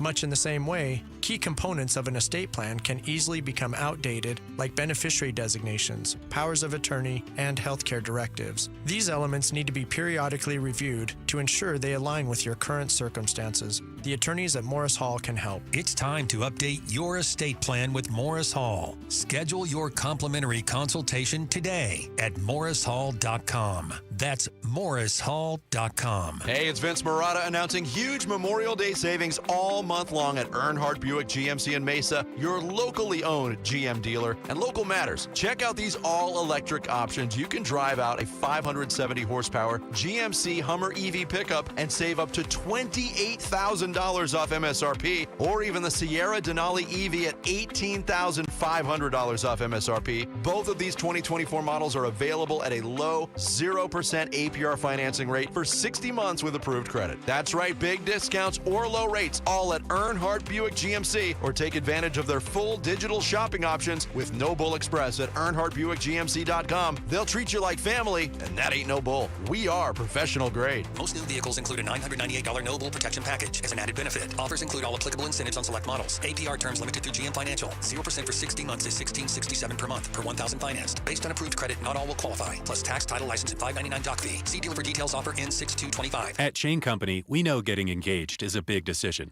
But once you know, you know. That's the way our customers feel when they choose a Shane Company engagement ring. They walk into a warm welcome and walk out with their dream ring, knowing they got it right. For almost 100 years, we've been offering personalized shopping experiences. And we're in it way past the honeymoon, with a free lifetime warranty that includes the center stone, cleanings, repairs, and resizing for life. Shop with us at shaneco.com or at your neighborhood store. Shane Company, your friend and jeweler. KMVP FM Phoenix. Arizona Sports, the local sports leader. On the Arizona Sports app and on 98.7. I'm Mitch Vareldis with Trending Now. It's presented by Parker & Sons Heating, Cooling, Plumbing, and Electrical. Per our John Gambadoro, the Phoenix Suns have whittled down their head coach candidate list to 4. Or is it 5? Because reports from our Gambo just moments ago said that Dallas assistant Sean Sweeney is traveling to the Valley for an in-person interview for the Suns head coaching job tomorrow. Now, he was not initially reported when we learned of who the finalists for the job would be, those names being Cavaliers assistants, plural, Johnny Bryant and Jordan Ott, and Miami Heat assistant Chris Quinn. So potentially not just 4 finalists, but 5 finalists for the Suns head coaching job. The Diamondbacks, they're looking for a second consecutive win tonight against the Pirates. It's Corbin Burns' turn on the mound. He'll face the young right-hander Mike Burrows. First pitch is at 6:40. Pre-game coverage starts at 6, and you can listen to it all right here on 98.7 FM and the Arizona Sports app. And in the NBA playoffs, the Pacers are looking to increase their series lead over the Knicks. They're up 2-1. That one is just moments away from tip-off from Gamebridge Fieldhouse. You can listen to it on ESPN 620 AM. And then the Mercury hosts the Chicago Sky tonight at PHX Arena. Merc has started great this season. They're looking to improve to 4-1 on the year. Tip-off is at 7. This report is brought to you by your Valley Chevy dealers. Get the freedom to save and the freedom to choose during the Valley Chevy Dealers Memorial Day event going on now. Spectacular offers available now at your Valley Chevy dealers.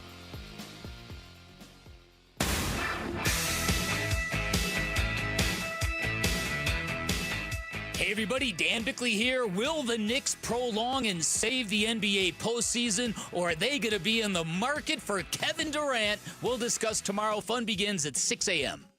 5 o'clock hour here on the Burns and Gambo Show here on Arizona Sports, the local sports leader. Happy Tuesday to you. The Phoenix Suns coaching search has reached the next phase. How we got here has been a little awkward and confusing, and we're trying to figure it out to a certain extent and get it all straight. And at the center of it all has been Gambo and his reporting, trying to figure out who, in fact, is going to do the next round of interviews for the Phoenix Suns head coaching job.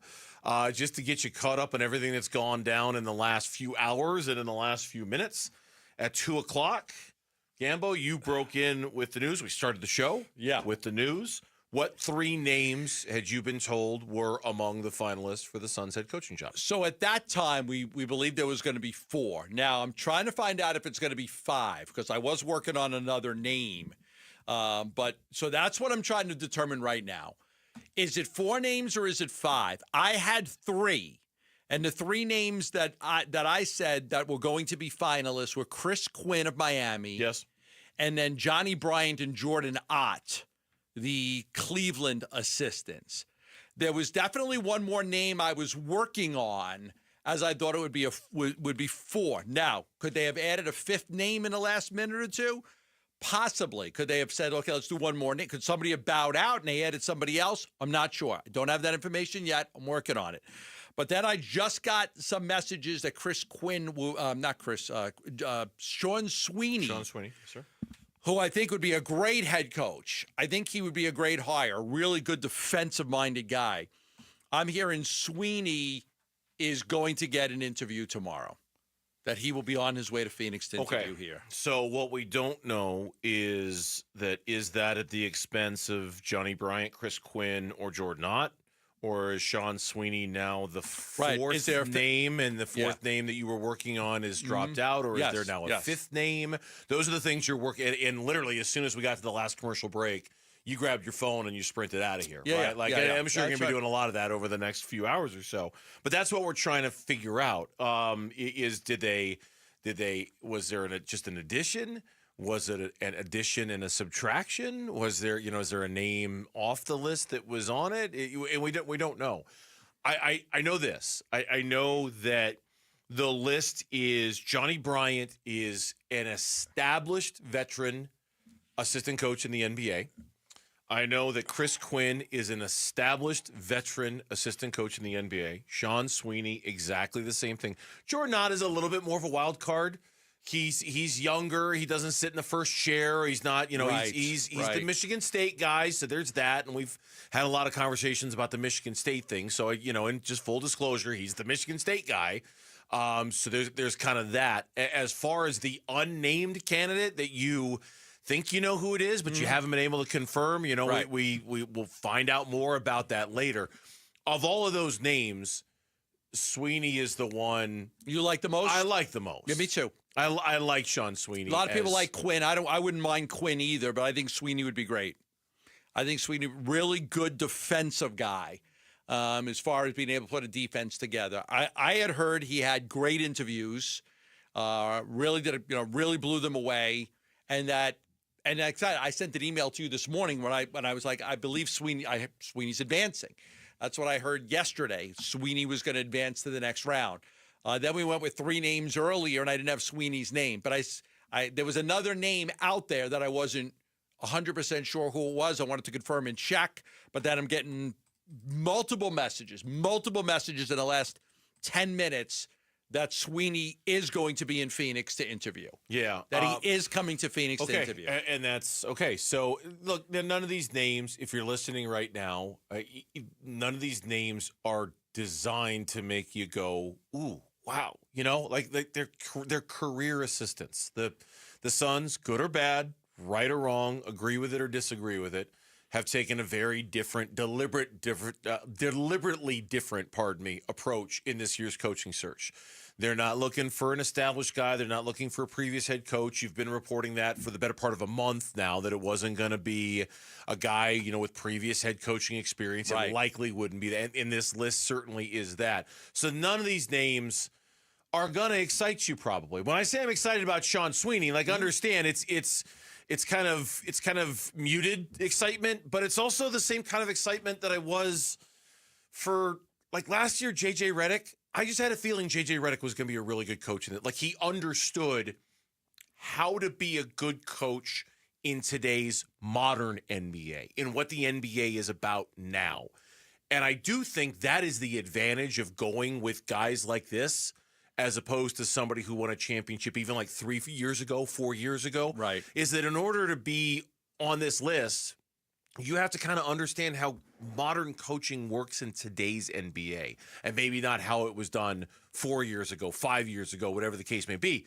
I do think there is an advantage to these guys, given that they're assistants and not head coaches who might be stuck in one way of doing things. Right. And I think all of these guys, again, without knowing, I probably know more about Sweeney than I know about the other guys, and then Quinn. I don't know as much about the Cleveland guys. Bryant and Ott, I don't know as much about them. And there were other candidates too. And I was working on one that I thought was going to be the 4th. And then again, Maybe there's 5 coming in, and we'll try to figure that out, or maybe somebody dropped out. I just don't want to speculate on it until we know. But I feel real confident that I know a lot about Sweeney and that he would be great, and that Quinn would be great as well. So I think all along I kind of thought it was going to come down to Sweeney and then Quinn. And, again, but I didn't have full confirmation on Sweeney until literally just a couple of minutes ago. 10 minutes ago, 15 minutes ago. All of a sudden, getting some calls. People were calling me, and then I got a couple of texts, and, that Sweeney's going to go to Phoenix for the next round.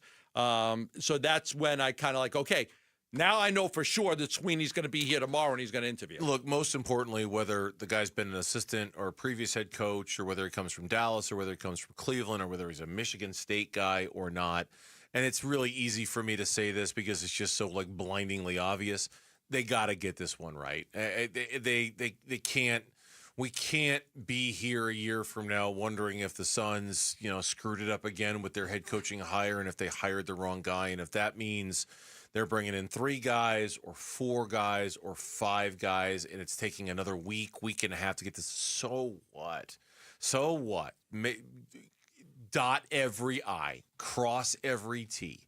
Do everything you need to do to give yourself a reasonable belief that you've hired the right guy. And if that takes another week and a half, fine. Let it take another week and a half. You're not in any rush. You're the only team looking for a coach. No one else is going to be competing with you. You just can't, no matter which one of these guys pick, your margin for error for screwing this up is nil. It doesn't exist. You have to get it hire the right guy this time around. Screw this one up, and no one's going to believe you're capable of hiring a good NBA coach if if after 4 years it's 4 different guys and you're, okay, we made a mistake again, back to the drawing board on the coaching search. No one will have faith. Faith is already hard to come by, to be honest with you. Right. When you've already fired 3 coaches in 3 years, there's not a lot of faith now in the Suns to get this right. You screw this one up, there's zero faith in your ability to get it right. No, I think that's true. I think, again, you fire Monty, you fire Vogel, and you fire Budenholzer, okay. This guy's got to be the right guy. So young, first-time coach, but I think the support staff around him is going to have to be the key thing too. Gregory's going to have to be really good at his job to build a good team. They know they're not going to win a championship in the next year or two. They know that. So, but they've got to put the right people around the coach and the GM for them to be successful. And to be successful to me is we know they're not going to win a championship in the next couple of years, but they got to kind of start to build over again. They got to start to rebuild this thing to build a team that the fans will at least respect and appreciate. Playing with a style that you'll at least appreciate and respect. A hard style, an edgy style, a competitive style, because it hasn't been like that for a while here in Arizona. That's the latest. Again, your expectation is that this gets wrapped up at some point next week, right? You've been saying all along, late May, early June. Next week is late May, early June. So we're thinking this is going to get done at some point next week because we're not that far away. We get into next week. We're about, 3 weeks away from the draft? 3.5 weeks away from the draft, I believe. Yeah, end of June. So draft prep, free agency prep, all of that stuff, we're not that far off from it at all. When we come back on the Burns and Gambo show here on this busy Tuesday, the Arizona Diamondbacks have had a lot of save opportunities. The Arizona Diamondbacks have not converted a lot of save opportunities. Is that going to improve now that Justin Martinez is back? That's coming up on Arizona Sports. D-backs Pirates. Swung on, hammered, deep right field. Back goes Reynolds to the track, to the wall, gone! Naylor cranks it out of here. It's a 2-run shot, his 6th. And the D-backs starting to add on to it. It's 5-0. D-backs Pirates Game 2 live from Chase Field. Pre-game coverage starts tonight at 6 on Arizona Sports 98.7 and the Arizona Sports app. Get the freedom to save with your Valley Chevy dealers. Spectacular offers are available right now. Plus, you'll have the freedom to choose from an extensive lineup that's ready for all the adventure ahead. That includes popular models like the legendary Silverado and versatile Equinox, plus the feature-packed and affordable Chevy Trax. Don't miss out. Memorial Day marks the beginning of summer and a great time to hit the open road in a brand new car, truck, SUV, or EV from your Valley Chevy dealers. Hi, it's Vince Marotta from Arizona Sports. Have you been thinking about making a change in your career? You've heard me talk a lot about why refi. Well, they're hiring. As a student loan advocate, you will guide their borrowers and co-borrowers through the application process, ensuring that you're helping each one of them in their unique situation. Many student loan advocates make six figures, and there is no cold calling. Why refi also offers great benefits, including 100% company paid, whole family health insurance, and matching 401k. If you're interested, go to whyrefi.com/careers or email careers@whyrefi.com. At Farm Bureau Financial Services, we don't say two birds with one stone. We say two damages with one deductible. With us, if your home and auto are both damaged in one storm, you only pay one deductible. And we should probably stop using stones for that sort of thing anyway. Talk to a Farm Bureau Financial Services agent about our one deductible advantage at fbfs.com/protect. It's your future. Let's protect it. Farm Bureau Property and Casualty Insurance Company, Western Agricultural Insurance Company. Here at the Almond Joy Factory, where tropical vibes abound, we use soft, fresh-tasting coconut. The crunchiest almonds and delicious chocolate candy. Ah, but do you know what our most important ingredient is? Sometimes you feel like a nut. Sometimes you don't. Almond Joy's got nuts and something even way better than that. Yes, Almond Joy is made with almonds and joy. Get 5 quarts of Syntec Full Synthetic and a MicroGuard Select Oil Filter for just $32.99 at O'Reilly Auto Parts. In-store only, limit supply. O'Reilly Auto Parts. Go from daydreamer to industry leader with Amazon Business. From office supplies to IT essentials, Amazon Business provides tools that help you save costs and make insight-based decisions. Learn how to bring your visions to life at AmazonBusiness.com. Something new is happening at Cox. Now the price of your Cox internet and mobile plan won't go up for 3 years, and Wi-Fi equipment is included. So no frustrating price changes, just a lot more of what you want, like a pizza with extra pineapple. Yikes. Okay, let's stick with something everyone wants. No price changes on your plan, guaranteed. Learn more at cox.com/value. Must have at least 500 megabits per second speeds and Cox Unlimited mobile taxes and fees excluded from price guarantee. Mobile data speeds reduced after 20 gigs usage per month.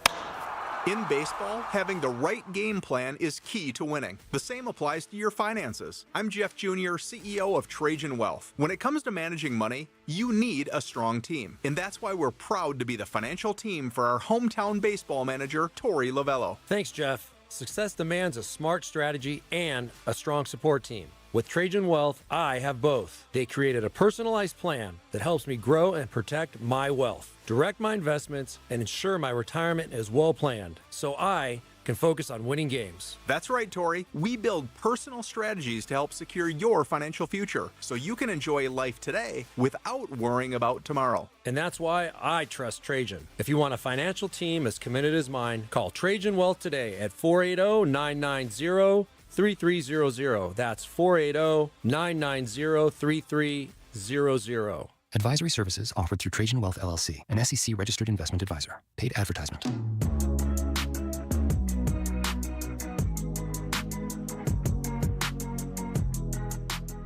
Hey, it's Luke. Which Arizona Cardinals players need to break out the most in 2025? We'll talk about it tomorrow at 10 a.m. It's Wolf and Luke on Arizona Sports. Yeah, I can say I'm back. So, tonight I think I hit 1 or 2, and that's pretty good because, my velo went down, and tonight I hit 1 or 2, and I'm glad for that. Justin Martinez, after yesterday's game, kind of like that John Wick. Everyone's saying I'm back. Yeah. I'm kind of thinking I'm back. Justin the velocity, even in the Cardinal game, when he blew the save, and I think that was his first blown save of the year, by the way. I know they've got 11, but I think that was his first blown save. I believe you're right. I'll double check that. The velocity was over 100 in that game. So the good side, the bad news is he blew a save. The good sign was, okay, the velocity's 100. Now you give him that, and Lavello put him in the 8th inning of that game and said, I didn't want to give him a save opportunity first time back, right? Didn't want to put him in a save opportunity first time back. So now I think you're right. I mean, if a save opportunity comes up in the next couple of days, probably not available tonight after pitching yesterday and getting out of a bases loaded, no out jam. And that's why you love a player like that. There are very few pitchers that can get you out of a bases loaded, no out jam without giving up a run. It's got to be a guy that has the ability to strike somebody out. Yeah.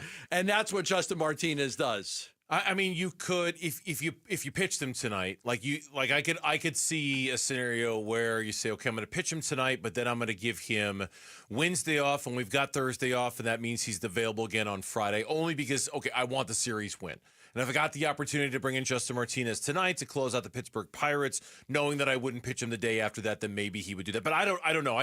Mitch, Lauren, I would ask you guys the cut from Torrey on Friday about how long it was going to take him to move Justin Martinez up the ladder. Probably half an outing. If we see what we like in the mid outing, we'll be like, okay, here we go. It's going to be the next one for me. You know what I mean? It's like we're human beings. We see 3 or 4 good pitches, and we're watching the same thing everybody's watching at home, and everybody's watching in the stands, and you can tell right away when a guy's back in his groove and he's feeling very good. So we're going to allow that to happen, and as soon as we see it with our own eyes, and a portion of that was done in Reno, but as soon as we see it here in the highly competitive spirit of a big league game, we're gonna probably make that adjustment. So even on Saturday, they looked at him, and even though he blew it, they're like, the stuff is there. Stuff is good. Okay. We're putting him in high leverage situations. We're putting him in the moment to, like, the bases are loaded. There's nobody out. We're 1 batter away from the tying run coming to the plate. Go save the game, Justin. Even though it's not a save situation, go save the game for us. Because right now is the moment where we need you to save us. And I think based off of the stuff that they saw on Saturday, minus the results, but the stuff they saw out of Justin Martinez, to the point of what Torrey told us on Friday, that's all it took. It took 1 outing. It looks good coming out of your hands. Your stuff is great. You are right back into the highest leverage of roles. He is. I'd be shocked if he's not the closer moving forward now in every situation that it comes up, as long as he's available. Yeah, I think so too. I still want to be a little careful with him in the beginning, not to pitch him too much. Pitched in St. Louis, then pitched last night. I'm going to be a little careful, not to go back to that. I want to make sure he gets rest on that arm because you're throwing 100 miles an hour. But I was dominant last night. It was dominant. Now, A.J. Puck's still a ways away for A.J. Puck. So, you're going to have to get by with this bullpen because you can't trade for anybody. Everybody thought, just trade for Housley. The Cardinals are playing great. Like teams are not trading guys this early. Like a bona fide, legitimate closer. They're going to take it to the deadline, and then they'll make their trades. Here's Troy Lavello pregame on, this is also an Eduardo Rodriguez update, but here's what he had to say about A.J. Puck. Puck out to 75 feet, feeling good. I said that Erod was going to throw a bullpen yesterday. He's throwing his bullpen today with a target of Friday to throw in an ACL game. So A.J. Puck has extended his throwing program to about 75 feet. He is not thrown on a mound. Torey Lavello said yesterday there's no timeline on a bullpen or when it'll be closer to him returning. We've just got to get him built up, get some arm strength. He's eligible to come off the 60-day injured list on June 18th. You've said for a while now you think it's going to go past June 18th. End of June. But even if it does, End of June. Today's May 27th. Yeah, you're a month away. Month away. And so hopefully the return of Justin Martinez can be enough. It might not be perfect. Buy you some more time. You're going to be better with A.J. Puck than without. But slot Shelby down, slot Ryan down, right? Slot all these arms down into the roles maybe that they were more intended for, and let Justin Martinez handle the ninth situations or the close situations. Yeah, you know what's got to happen? They have played so far. The Diamondbacks have quick math here. They played 54 baseball games and they have 11 blown saves. The next 54 games, that number's got to be a hell of a lot less. Yes. A hell of a lot less. Hell of a lot less. Can't blow 7, 8, 9, 10, 11 saves in those next 54 games. It's remarkable. They lead baseball in save chances. Like the opportunity to win a baseball game with a save. Nobody has more save opportunities as a team than which just indicates you're right there. How all year long you've been right there, right on the edge of a win, right on the edge of And yet 11 love saves the most in baseball. Yeah. And the least amount of innings pitched out of a bullpen, too, I think? I believe you're correct, yes. Interesting. Now, the other issue facing the Arizona Diamondbacks is that of Ryan Nelson and Eduardo Rodriguez. You heard Torey Lovello ask about Erod's return. He's going to throw another bullpen today or tomorrow, and then he'll have another start in the complex league that they play in. On the backfields there at Salt River Fields, and then after that, it's decision time. Ryan Nelson, we know he's going to make one more start. Torey Lovello pregame. Has a 6-man rotation been discussed? We have not. That has not come up yet. I'm sure it will. We haven't even really began those discussions, but it hasn't come up as of right now. Yesterday, he had said, we haven't had conversations about moving Eduardo Rodriguez to the bullpen. We just haven't talked about it. We haven't, like in their minds, he's a starter. Now he's saying they haven't discussed a 6-man rotation, but at some point, they got a decision to make. They've got a decision to make about where Eduardo Rodriguez is going, and are you going to go to a 6-man rotation? They have to have a conversation about I don't know. this. Like, to me, this is, again, this is not a very difficult decision. Who do you want to start when Eduardo Rodriguez, if you're going to stick with a 5-man rotation, you have a choice between Ryan Nelson and Eduardo Rodriguez. Who do you want to pitch? I don't even think that it's debatable. I don't think it is either. I don't know how you make it. I don't know how you make an argument. It's Eduardo Rodriguez. And if your concern is, and this is a reasonable concern, if your concern is, hey, not so much the money for Eduardo Rodriguez, but we're going to demote Eduardo Rodriguez to the bullpen for 3 months, and then we're going to bring him back to be a starter next year with we just expect him to be cool with it. That's a problem for another day. Another day. Right? Like I'm worried about now. I acknowledge that might be a problem, and I acknowledge that might be an issue. I'm not dumb. Okay, that's there are egos involved here, and there's pride. That might be an issue for Eduardo Rodriguez. Worry about that somewhere down the road. Right now, you're in the fight for your baseball lives to win as many games as you can. Who gives you a better chance to do it? Ryan Nelson or Eduardo Rodriguez? Nelson, conversation over. Conversation over. And then we'll figure out tomorrow's problem tomorrow. Today's problem is Eduardo Rodriguez could go into the Ryan Nelson role. Just keep him stretched out so where if somebody goes down, he becomes your next starter. Yeah. Not hard. Yeah, I know. It doesn't look his numbers as a starter. Okay, take out the relief appearances he's made this year, dating back to July 2024. So nearly a year of Ryan Nelson as just a starter. He's made 15 starts with a sub-3 ERA, 2.98. You're going to take him out? You're going to take him out. No. 3 starts this year. Granted, yesterday was against the Pirates, and they're no good offensively. The other 2 were against the Mets and the Dodgers, and he's pitched to a 1.68 ERA with a whip of 0.93. There's nothing to think about here. There's nothing to think about. When we come back on the Burns and Gambo show here on Arizona Sports, what happens to Kyler Murray if the Cardinals miss the playoffs again? That is next on the Burns and Gambo show.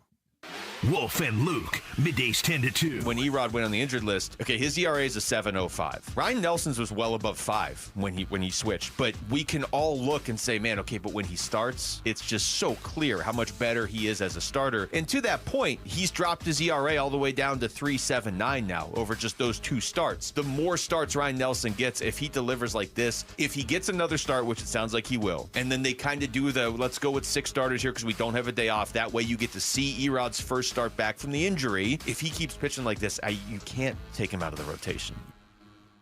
Wolf and Luke, middays 10 to 2 on Arizona Sports, the local sports leader. Now is the perfect time to start on your next success. An accredited state university, University of Maryland Global Campus offers online and hybrid courses. Plus, you can earn up to 90 credits toward a bachelor's for prior learning and work experience, or transfer up to 12 credits toward a master's. No application fee if you apply by May 30th. Learn more at umgc.edu. Certified to operate in Virginia by Chev. Progressive knows if you have to choose between everyday life and your RV, RV wins. What, are you going to take the RV to the lake or clean out your closet? RV wins! Putting the dishes away or taking the RV camping? RV wins! Cleaning the fridge or taking a trip to the beach? RV wins! You might want to clean the fridge real quick because, mold. We clean out the fridge, then take the RV out. With Progressive, you can bundle your RV with your home or auto and save with a discount and spend more time enjoying those savings in your RV. Progressive Casualty Insurance Company, affiliates, and other insurers. Not available in all states and situations. Dan Bigley here for Parker & Sons, and summertime in Arizona means triple-digit temperatures and hours spent indoors, which means now is a great time to get your air conditioning unit tuned up by Parker & Sons, which can prolong the life of your system, save you up to $30 a month on utility bills, and give you the peace of mind you need entering the long, hot summer ahead. Call 602-2-REPAIR. That's 602, the number 2, then REPAIR for Parker & Sons. Okay, sometimes what was once in style just doesn't make any sense anymore. Like those outdated jeans. Oh, you know they look good at one point. But they no longer fit. Hi, I'm Michael Halliday, attorney and partner at Morris Hall, a premier estate planning law firm. Just like fashion, your estate plan can become outdated over time. Whether it's new family members, changes in your financial situation, or shifts in your personal goals, your estate plan should reflect your current life. Think of it like spring cleaning. There's no point in keeping clothes that no longer fit. Much in the same way, key components of an estate plan can easily become outdated, like beneficiary designations, powers of attorney, and healthcare directives. These elements need to be periodically reviewed to ensure they align with your current circumstances. The attorneys at Morris Hall can help. It's time to update your estate plan with Morris Hall. Schedule your complimentary consultation today at morrishall.com. That's morrishall.com. Dave Burns here with Liberty GMC General Manager Chris Scott. Chris, Memorial Month is underway. What can customers expect? What's up, Dave? Memorial Month savings are here. Upgrade your ride now with exclusive discounts across our entire vehicle lineup. Save $12,250 off a brand new 2025 GMC Sierra 1500 or $13,000 off a Hummer EV. There's a deal for everyone and big-time Memorial Month savings. Kick off summer strong with a new ride from Liberty GMC. Visit Chris in Peoria or shop and buy online all the time. LibertyGMCAZ.com. GMC, we are professional grade. Getting engaged? At Shane Company, we'll help you find the perfect diamond. This is your engagement ring, aka only your life's most important piece of jewelry. No need to worry. As gemstone experts since 1929, we handpick only the most beautiful natural and lab-grown diamonds cut to our high standards in every price range. We have diamonds in all shapes and sizes, ready to compare side by side right here in our store. Come see for yourself at Shaneco.com or at your local store. No appointment necessary. Shane Company, your friend and jeweler. As a business owner, you wear a lot of hats. One minute you're ordering today's inventory, and the next you're planning tomorrow's expansion. It's complicated, but your business credit card should be simple. With the Signify Business Cash Card by Wells Fargo, you earn unlimited 2% cash rewards on purchases for your business with no caps or categories to track. Signify Business Cash, the deliberately simple business credit card. Learn more at wellsfargo.com/signify. Terms apply.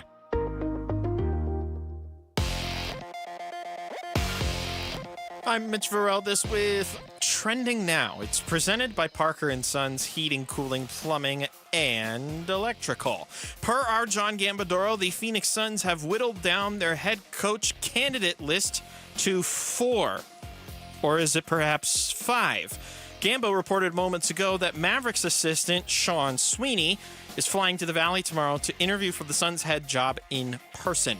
The other known finalists are 2 from the Cleveland Cavaliers, being Johnny Bryant and Jordan Ott, and Miami Heat assistant Chris Quinn. But there's one mystery man still out there that we do not know who it is yet. You can read more, though, on the search right now on ArizonaSports.com, which is presented by YRefi. The Diamondbacks are looking for a second consecutive win tonight, taking on the Pittsburgh Pirates. It's Corbin Burns' turn on the mound. He'll face the young right-hander Mike Burrows. First pitch is at 6:40. Pre-game coverage starts at 6, and you can listen to it all right here on 98.7 FM and the Arizona Sports app. And then checking in on the Eastern Conference Finals in the NBA. Indiana has the early lead, 37-30, so a high offense first quarter in this one. There's 2:19 to go in the quarter. Josh Hart just sank his first of 2 free throws at the line, so it's now 37-31. But the Pacers have the lead. You can listen to how the rest of that game goes right now over on ESPN 620 AM. This report is brought to you by YRefi. Don't let private student loan debt ruin your life. Go to YRefi.com. That's YREFY.com. Arizona Sports, the local sports leader. Burns and Gambo, what's on tonight? Brought to you by Global Credit Union. Explore the benefits of becoming a member at globalcu.org. Game 2 between the D-backs and the Pittsburgh Pirates is tonight. That game is at 6:40. We'll preview that game coming up in about 15 minutes. Part of D-backs on deck. We've also got Mercury basketball on tonight. Angel Reese and the Chicago Sky are in town for a 7 o'clock tip time. The Merc off to a 3-1 start so far this season. Good start. Good start. Our girl, Seitu Sabali, playing extremely well. Alyssa Thomas playing very well. Absolutely. That game starts at 7 o'clock tonight. You've got in the NBA right now going on, it's game 4 of the Eastern Conference Finals. Pacers are beating the Knicks 37-32 with about a minute and a half to go in the first quarter. So a high-scoring game, as Mitch had said just a second ago. Obviously a crucial game tonight. Indiana wins. They're up 3-1. The Knicks win. This series is all even, and it's like nothing happened. It becomes a best of 3. And a road team always wins these games, right? It would seem so, yeah. So that game is going on right now. And then in the NHL, Edmonton leads the series against the Dallas Stars 2-1. That Western Conference Finals game 4 is scoreless with about 10 minutes to go in the first period right now. So NHL, NBA, Diamondbacks baseball, Phoenix Mercury basketball. It's all going on. You'll hear the D-backs game, of course, right here on Arizona Sports, the local sports leader. All right, so Gambo's been doing the Gambo thing. And in the never-ending, he shakes his head. Gambo's ready for a nap. This stuff's not easy.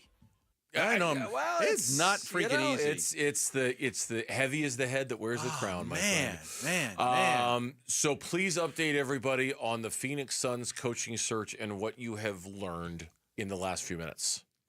Sean Sweeney is headed to Phoenix to interview for the job in person tomorrow. Okay. There are 3 others that I can tell you will be interviewed for the job. Quinn from Miami. Chris Quinn. Johnny Bryant in Cleveland will be another one. And Jordan Ott. So right now I can tell you Johnny Bryant, Jordan Ott, Chris Quinn, and Sean Sweeney will be interviewed. Now, my understanding is that they may have added one more name to get it to 5. Okay. So I'm expecting that it will be 5 finalists for the head coaching job. 5? 5! I'm expecting it'll be 5. I'm not ready to mention the 5th guy until I get confirmation. Okay. But that was the guy I was working on. Okay, so what we were trying to figure out, because you had heard about a half hour ago that Sweeney was on his way. He's on his way. For an interview. And what we were trying to figure out was, okay, there were 4 names that you knew. Yeah. The 3 that you disclosed and the 4th that you were still working on. Was Sean Sweeney a 5th, or was he replacing somebody? Was Sean Sweeney, was there a subtraction, or was he just an addition to the list? It sounds like you're saying he's an addition to the list. That he's And I don't know. He's being interviewed. I think that they liked him, and he was very impressive in that process. And I just think it's a matter. I think what this really came down to was how many guys did they want to interview in the final round? Did they want to do 3? Did they want to do 4? And then, they had a lot of guys that were close. They made it 5. I believe it's going to be 5. Okay. But I think that's, I don't know, this was the 5th guy. I don't want to say that because I don't know. But I think initially they were hoping to have a list of 3 or 4, and instead it's 4 or 5 because the candidates are so good. The candidates are so good. I'm pretty confident, and I think you are too. They're going to get a good head coach here. We're going to like this head coach. There are some really good names. You like the Quinn name. I like the Quinn name. I love the Sweeney name. You love the Sweeney name. There's Johnny Bryant. A lot of people like Johnny Bryant. I think the list is a solid list of guys. And I think that there is going to be a 5th name, but not ready to be able to tell you who that is or give you that for certainty right now. Yeah, and just for the record, when I say, I like Sweeney or I like Chris Quinn, I do, but let's keep it all in context here. Relative to the names that have been presented to us, those are the ones I like. I don't know that much about Sean Sweeney to stand here and say, I know he's the next great head coach of the Phoenix Suns, or Chris Quinn. I'd say any of them. I'd say the same thing. I'm just looking at the resumes and looking what each have kind of done in the various stops that you've been. I have a preference for Sean Sweeney and a preference for Chris Quinn, but that doesn't mean I sit here and I know the Suns are hiring a great head. I have no idea if the Suns are hiring a great head coach. I thought the Suns are hiring a great head coach, Mike Budenholzer. I wasn't as, and they were hiring a guy that used to be a great head coach, but he had some issues, Mike Budenholzer, and he should not have come back to coaching at that time. Yeah, he should not have. I wasn't super high on the Frank Vogel hire. I do remember that clear as day. Like, okay, we'll I was never that impressed with Frank Vogel as a coach, but we'll see how this goes. The Budenholzer hire I loved. I'm like, oh, this is exactly what they've needed, exactly what they're looking for. So at this point, I don't know. I don't know who's right. I don't know who's wrong. I just know that among the 9 names, Quinn stood out to me. Sweeney stood out to me. Yeah. Micah Norrie stood out to me. So it doesn't, unless he's the 5th name in all of this. Okay, so it's going to be 5. Again, this is not one of those, if you were competing with 3 other teams for your next head coach, there might need to be a little more urgency to this, a little bit more step on it. You don't really need to. It's just you. You can take your time. And as long as, more than anything else, as long as nobody's dropped out, low-key, nobody's dropped out. I was a little worried about that. Like, wondering with all of this last-minute shifting of the names. Yes. I was a little concerned that somebody might have said, on second thought, I'm good. I don't want that gig. Because I don't want people to say, you know what, I'm good. I don't want that gig. I don't want people to say, I know it's easy to not feel that way since it's the only gig available, but I want people to want this job, And for a second there, I was worried that maybe somebody didn't want it. Make sense? Right. Yes. And I'm glad I totally that's not get the that. case. I'm glad that's not the case. I have not heard that. They've interviewed a lot of candidates. It's an attractive job. It's a great place to live. You got Devin Booker here. You've got an ownership group committed to winning. It's like there are a lot of things to like about the Suns. But the expectations are going to be different. The expectations aren't going to be, we have a team that needs to compete for a championship. The expectations are going to change. It's like build a team that the fans can get behind and root for, that's going to play their asses off and build something over the next 2, 3, 4 years to where we might have a chance down the road to be a team that can compete for a title. There are a lot of things to like, but there are also a lot of things to not like. And I just, my fear was that with all of this shifting around, that maybe somebody decided, on second thought, I'm like Sweeney. For a second there, I was worried that maybe Sean Sweeney didn't want to, because there's no reason, in my mind, there's no reason he shouldn't have advanced to this next phase of the conversation. Yeah. No, yeah. And so when he didn't make the cut, my first fear was, oh, did he not want them? Did he look at them and go, on second thought, I'm good. I'll stick here and wait for the next head coaching job to open because I'll be a part of next year's cycle too. I'm not going anywhere. I'm glad to hear that's not the case. Not the case. Yeah, that's good. That's good. So, okay, Tom, you're good. You can breathe now. Just trying to in through the nose, out through the mouth. Trying to get through this information. I'm trying to do his show too, and I'm looking at like I get like at 5:20. I got this information. I got to wait 5 minutes for you to break. Well, let's go to a break. I mean, we do the best we can. We get you information when we can, and that's what we can tell you. Sean Sweeney will be here tomorrow. He'll interview for the job. We've got 4 names. I think in the end it'll be 5, but we have 4 names we can tell you right now. In the end, I do think it will end up being 5 names. I just can't guarantee it right now at this point. Tomorrow, join us for another Arizona Sports Half-Day Club as the Diamondbacks take on the Pittsburgh Pirates. Text the word half to 620-620. We will send you a link so you can get lower-level tickets for just $9.87. It could be a must-see pitching matchup between Paul Skeens and Zach Gallen. Again, text the word half to 620-620. D-backs Pirates. Can the Snakes go from losing 2 straight series to winning a series? We'll preview the game next on the Burns and Gambo Show. Bigley and Marotta mornings. Does Kevin Durant want to stay in the West? Does he want to go back east? What he wants matters in this situation. Absolutely it does. Teams will think the Suns are desperate, and teams will try to take advantage of a rookie general manager. And that's the way it works. That's another consideration, too, that leads me back to the very real possibility of a similar-looking roster next year. And maybe not around the periphery, but the core of it. What if the core is the problem? Bigley and Marotta, mornings on Arizona Sports, the local sports leader. You know, we have a Lincoln Navigator that we purchased from Sanderson Lincoln, but I'm telling you, I really love the Aviator. The Lincoln Aviator is such an incredible ride. I had an Aviator for the weekend that we had with us. We drove to California, and had some other parents who are like, oh my God, this is unbelievable. Massaging seats, and the ride is so comfortable. And even when we got back, from California, my kid was like, sleeping and snoring. It's just such a smooth, luxurious ride. Love the Aviator, the Navigator. Check out the Nautilus and the Corsair as well. There are some great deals going on right now at Sanderson Lincoln. They're just east of the I-17 on Bell Road, and they've got the full lineup there, the Aviator, the Corsair, the Nautilus, and, of course, the Lincoln Navigator. So if you're looking for a new vehicle, check out the luxury line at Sanderson Lincoln, just east of the I-17 on Bell Road, and in the boutique store in the Scottsdale Quarters. Welcome to AutoZone. What are you working on today? My car is making this noise. Sometimes it's like doot doot, and sometimes it's like grrr. Do you have a dash light on? Oh yeah. Then we don't have to listen for clues. With the free Fix Finder service, we can read a check engine, ABS, or maintenance light to find the likely fix and even recommend a local shop if you need one. So you don't need to hear the grrr. Not with Fix Finder. Everything you need, nothing you don't. Get in the zone, AutoZone. Restrictions apply. During National Military Appreciation Month, we at University of Maryland Global Campus say thank you to the service members, veterans, and families who dedicate their lives to our country. We are deeply grateful. For over 75 years, UMGC has proudly served the military community, from installations overseas to the communities you call home. Wherever you serve, we stand with you. Learn more at umgc.edu/thanks. Certified to operate in Virginia by Chef.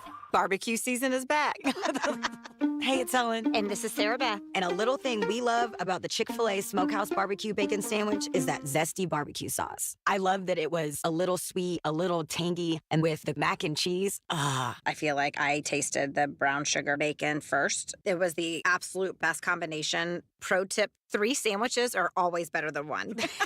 Order the Smokehouse Barbecue Bacon Sandwich and our Coca-Cola on the Chick-fil-A app for a limited time. Real guests paid for their testimonials. Now more than ever, Lowe's knows you don't just want a low price, you want the lowest price. And with our lowest price guarantee, you can count on us for competitive prices on all your home improvement projects. If you find a qualifying lower price somewhere else on the same item, we'll match it. Lowe's, we help, you save. Price match applies to same item. Current price at qualifying retailers. Exclusions and terms apply. Learn how we'll match price at Lowe's.com/lowest price guarantee. At Tropical Smoothie Cafe, summer is our season, and we're kicking it off with a free 12-ounce Sunrise Sunset Smoothie for National Flip Flop Day. Grab your flip-flops and head to your local cafe on May 28th from 2 to 7 p.m. Terms and conditions apply. Here are the top 3 headlines on ArizonaSports.com, presented by YRefi. I'm Kevin Zimmerman. Our John Gambadoro has the names of 3 finalists in the Suns' head coaching search. Kenny Dillingham throws a forks up alongside Sam Levitt on the EA Sports College Football 26 cover. And Justin Martinez escapes a jam with his devastating splitter and says, I'm back. Those are the top 3 headlines on ArizonaSports.com, presented by YRefi. The traditional way is not the way to sell your home anymore. I want stuff the way it's being done now to get the bang for the buck, if you will. It took us 3 days to sell our home. With the 72 Sold program, you will know what the top of the market is for your home in 11 days or less. We wouldn't be the fastest growing firm of all businesses in Arizona if 72 Sold didn't work. So if you're thinking about selling your home, you need to go to 72sold.com. We, the hungry of this burger-loving nation, deserve the Sonic Smasher. Always made to order and hand-smashed into greatness. America, today we smash free. One nation under melty cheese with liberty and a truckload of sauce for all. Meet our Smashable burger. The Sonic Smasher. Live free, eat Sonic. See menu for details. Dave Burns here with Liberty GMC General Manager Chris Scott. Chris, Memorial Month is underway. What can customers expect? What's up, Dave? Memorial Month savings are here. Upgrade your ride now with exclusive discounts across our entire vehicle lineup. Save $12,250 off a brand new 2025 GMC Sierra 1500 or $13,000 off a Hummer EV. There's a deal for everyone and big-time Memorial Month savings. Kick off summer strong with a new ride from Liberty GMC. Visit Chris in Peoria or shop and buy online all the time. LibertyGMCAZ.com. GMC, we are professional grade. Protein, protein, protein. Everyone is trying to get protein in their diet, but we need fats too. Healthy fat, that is, like the rich, natural peanut and almond butters found in G2G protein bars. Most bars don't have it because, well, most bars aren't real food or refrigerated. Fortunately for you, we aren't most bars. At G2G, you'll find a balanced helping of protein and healthy fat. The fact that they're delicious is just a bonus. They're fast, easy, and perfect for on-the-go families. G2G protein bars. Find them in the refrigerated section at Costco or your local Bashes. Arizona Sports, the home of Arizona Diamondbacks baseball. We're checking in on the Diamondbacks as they warm up for the game's first pitch. D-backs on deck, brought to you by Sonic. Live free, eat Sonic. And by 72 Sold. 72 Sold. Get a higher price for your home. D-backs on deck, game 2 of the Diamondbacks and the Pittsburgh Pirates. It is coming up as soon as we're off the air here on the Burns and Gambo show, so you make sure you keep it right here to your D-backs baseball as they go for the series win against Pittsburgh this evening. Pitching matchup for tonight's game from Chase Field. It's brought to you by the Window Depot. More than a window store. Visit one of their 4 Valley locations where you can find everything you need for your home remodel. For the Arizona Diamondbacks, the righty Corbin Burns gets the start tonight. He is 3-2 with a 2.73 ERA. He gets the start at home. He'll be opposed by right-hander Mike Burrows, 25 years old, 0-1 with a 7.20 ERA, making his second big league start tonight. Yes, second big league start. Had to start against Milwaukee. Gave up 4 runs on 4 hits, 2 walks, 2 home runs in that game. They lost 8-5. So he's been the second Pirate to make his MLB start this season, along with Thomas Harrington, who did it against Tampa on April 1st. As far as Corbin goes, obviously we remember his last outing. It was a brilliant, brilliant outing against the LA Dodgers until it wasn't. He grooved a slider to Teoscar Hernandez. He hit it over the center field wall, and it took what was a kind of precarious 1-0 lead for the Diamondbacks, and it turned it into a 3-1 Dodgers lead with 1 swing of the bat. He pitched 7 innings, gave up 4 hits, the 3 earned runs. He was great all night. 1 walk, 8 strikeouts. It was that pitch to Teoscar. He's been so good as of late. I mean, so he gave up the 3 earned against the Dodgers. Before that, he had given up 2 earned, 1 earned, 1 earned, 0 earned, and 0 earned in his previous 5 outings before the last one against LA. And you LA. felt terrible for him in that Dodger game. There was no run support, and he made 1 mistake, just 1 mistake to Teoscar Hernandez, and that was it. You end up taking the loss. So that was a tough game, but he has been terrific for the Arizona Diamondbacks. Today's injury report is brought to you by Barrow Neurological Institute. Learn more at barrowneuro.org. Ketel Marte not in the lineup. Torey Lovello here to tell you why. Ketel Marte is under the weather. He's got the flu. I know it's probably there's some curiosity as to why he's not in the lineup. So we're going to nurse him back to health. As of right now, available potentially off the bench. So we'll see what happens throughout the course of the day. He is here. He's in the building. He's ill. Jordan Lawler getting the start at second base tonight for the Diamondbacks. Yeah, it's he's going to get his first hit tonight. Just feel it. He's going to get that first hit. In his first at bat, no less. First at bat. First at bat. I'm going to say he's going to get a hit in his first at bat. It's time. This kid's due. He's due for a hit. He's struggled, but he's a good baseball player. He's got to put it together. And it'd be nice for them to, they rewarded him with what he did in the minors. He's got to reward them now and show that he belongs. Yeah, as far as an injury update on A.J. Puck and Eduardo Rodriguez. Puck out to 75 feet, feeling good. I said that Erod was going to throw a bullpen yesterday. He's throwing his bullpen today with a target of Friday to throw in the ACL game. Okay, so a Friday ACL game, which is like their complex league game.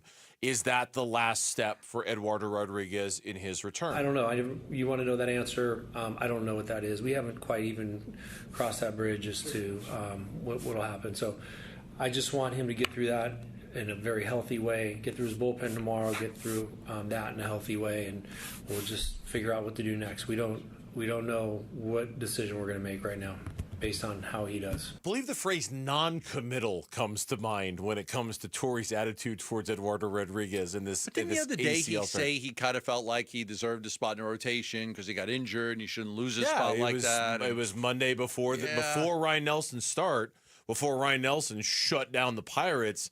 He kind of suggested that there was nothing about Eduardo Rodriguez that suggested to him he should be in the bullpen. Like if Ryan Nelson takes the starter's job, he didn't really feel like Eduardo Rodriguez should go to the bullpen. So it made it feel like that was not an option for him. Now sounds like he's got a little bit of wiggle room in terms of the timetable and things like that. How do you take that away from Ryan Nelson? Like, you give him an opportunity, go have 3 starts. Next start's against the Nationals. If he pitches great again, I don't know how you sit there and say, okay, go back to the bullpen.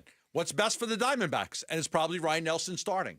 It probably is. Your standings, the MLB standings, are brought to you by Liberty GMC. Nowhere can you buy a GMC for less. The Arizona Diamondbacks start the day 27-27, 6 games out of first, 4 games back of everybody else in the National League West and the Padres and the Giants. The Dodgers are 30-21. The Pirates, meanwhile, 19-36 on the season. That is the second worst record in the National League, behind only the Colorado Rockies. Gambo's got a key to tonight's game for you. Listen, man, I need you to be the key master. I am the key master. Arizona Sports, the home of Arizona Diamondbacks baseball. D-backs keys to the game. Brought to you by G2G Protein Bars. G2G Protein Bars. Complete grab-and-go goodness. Find them in the refrigerated section at Costco or Bash's'. All right, there's not a lot of offense on this Pirates team, but Adam Frazier, 2 hits on Monday, hitting streaks at 4 games. He's 9 for his last 15. In his last 15 games, he's batting .348, 10th highest mark in the National League, and his batting average is moving way up. He's 10th in the National League in hitting in those last 15 games. So keep him off the bases. He's batting 6th.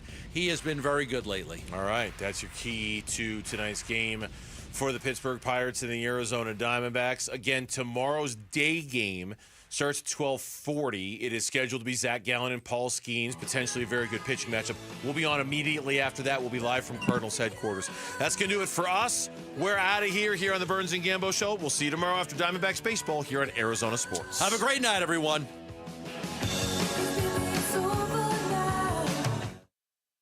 You're still here? It's over. Go home. Go. You've been listening to D-backs on Deck. Brought to you by Sonic. Live free, eat Sonic. And by 72 Sold. 72 Sold. Get a higher price for your home. You and your phone have the key to the Arizona sports universe with the Arizona Sports app.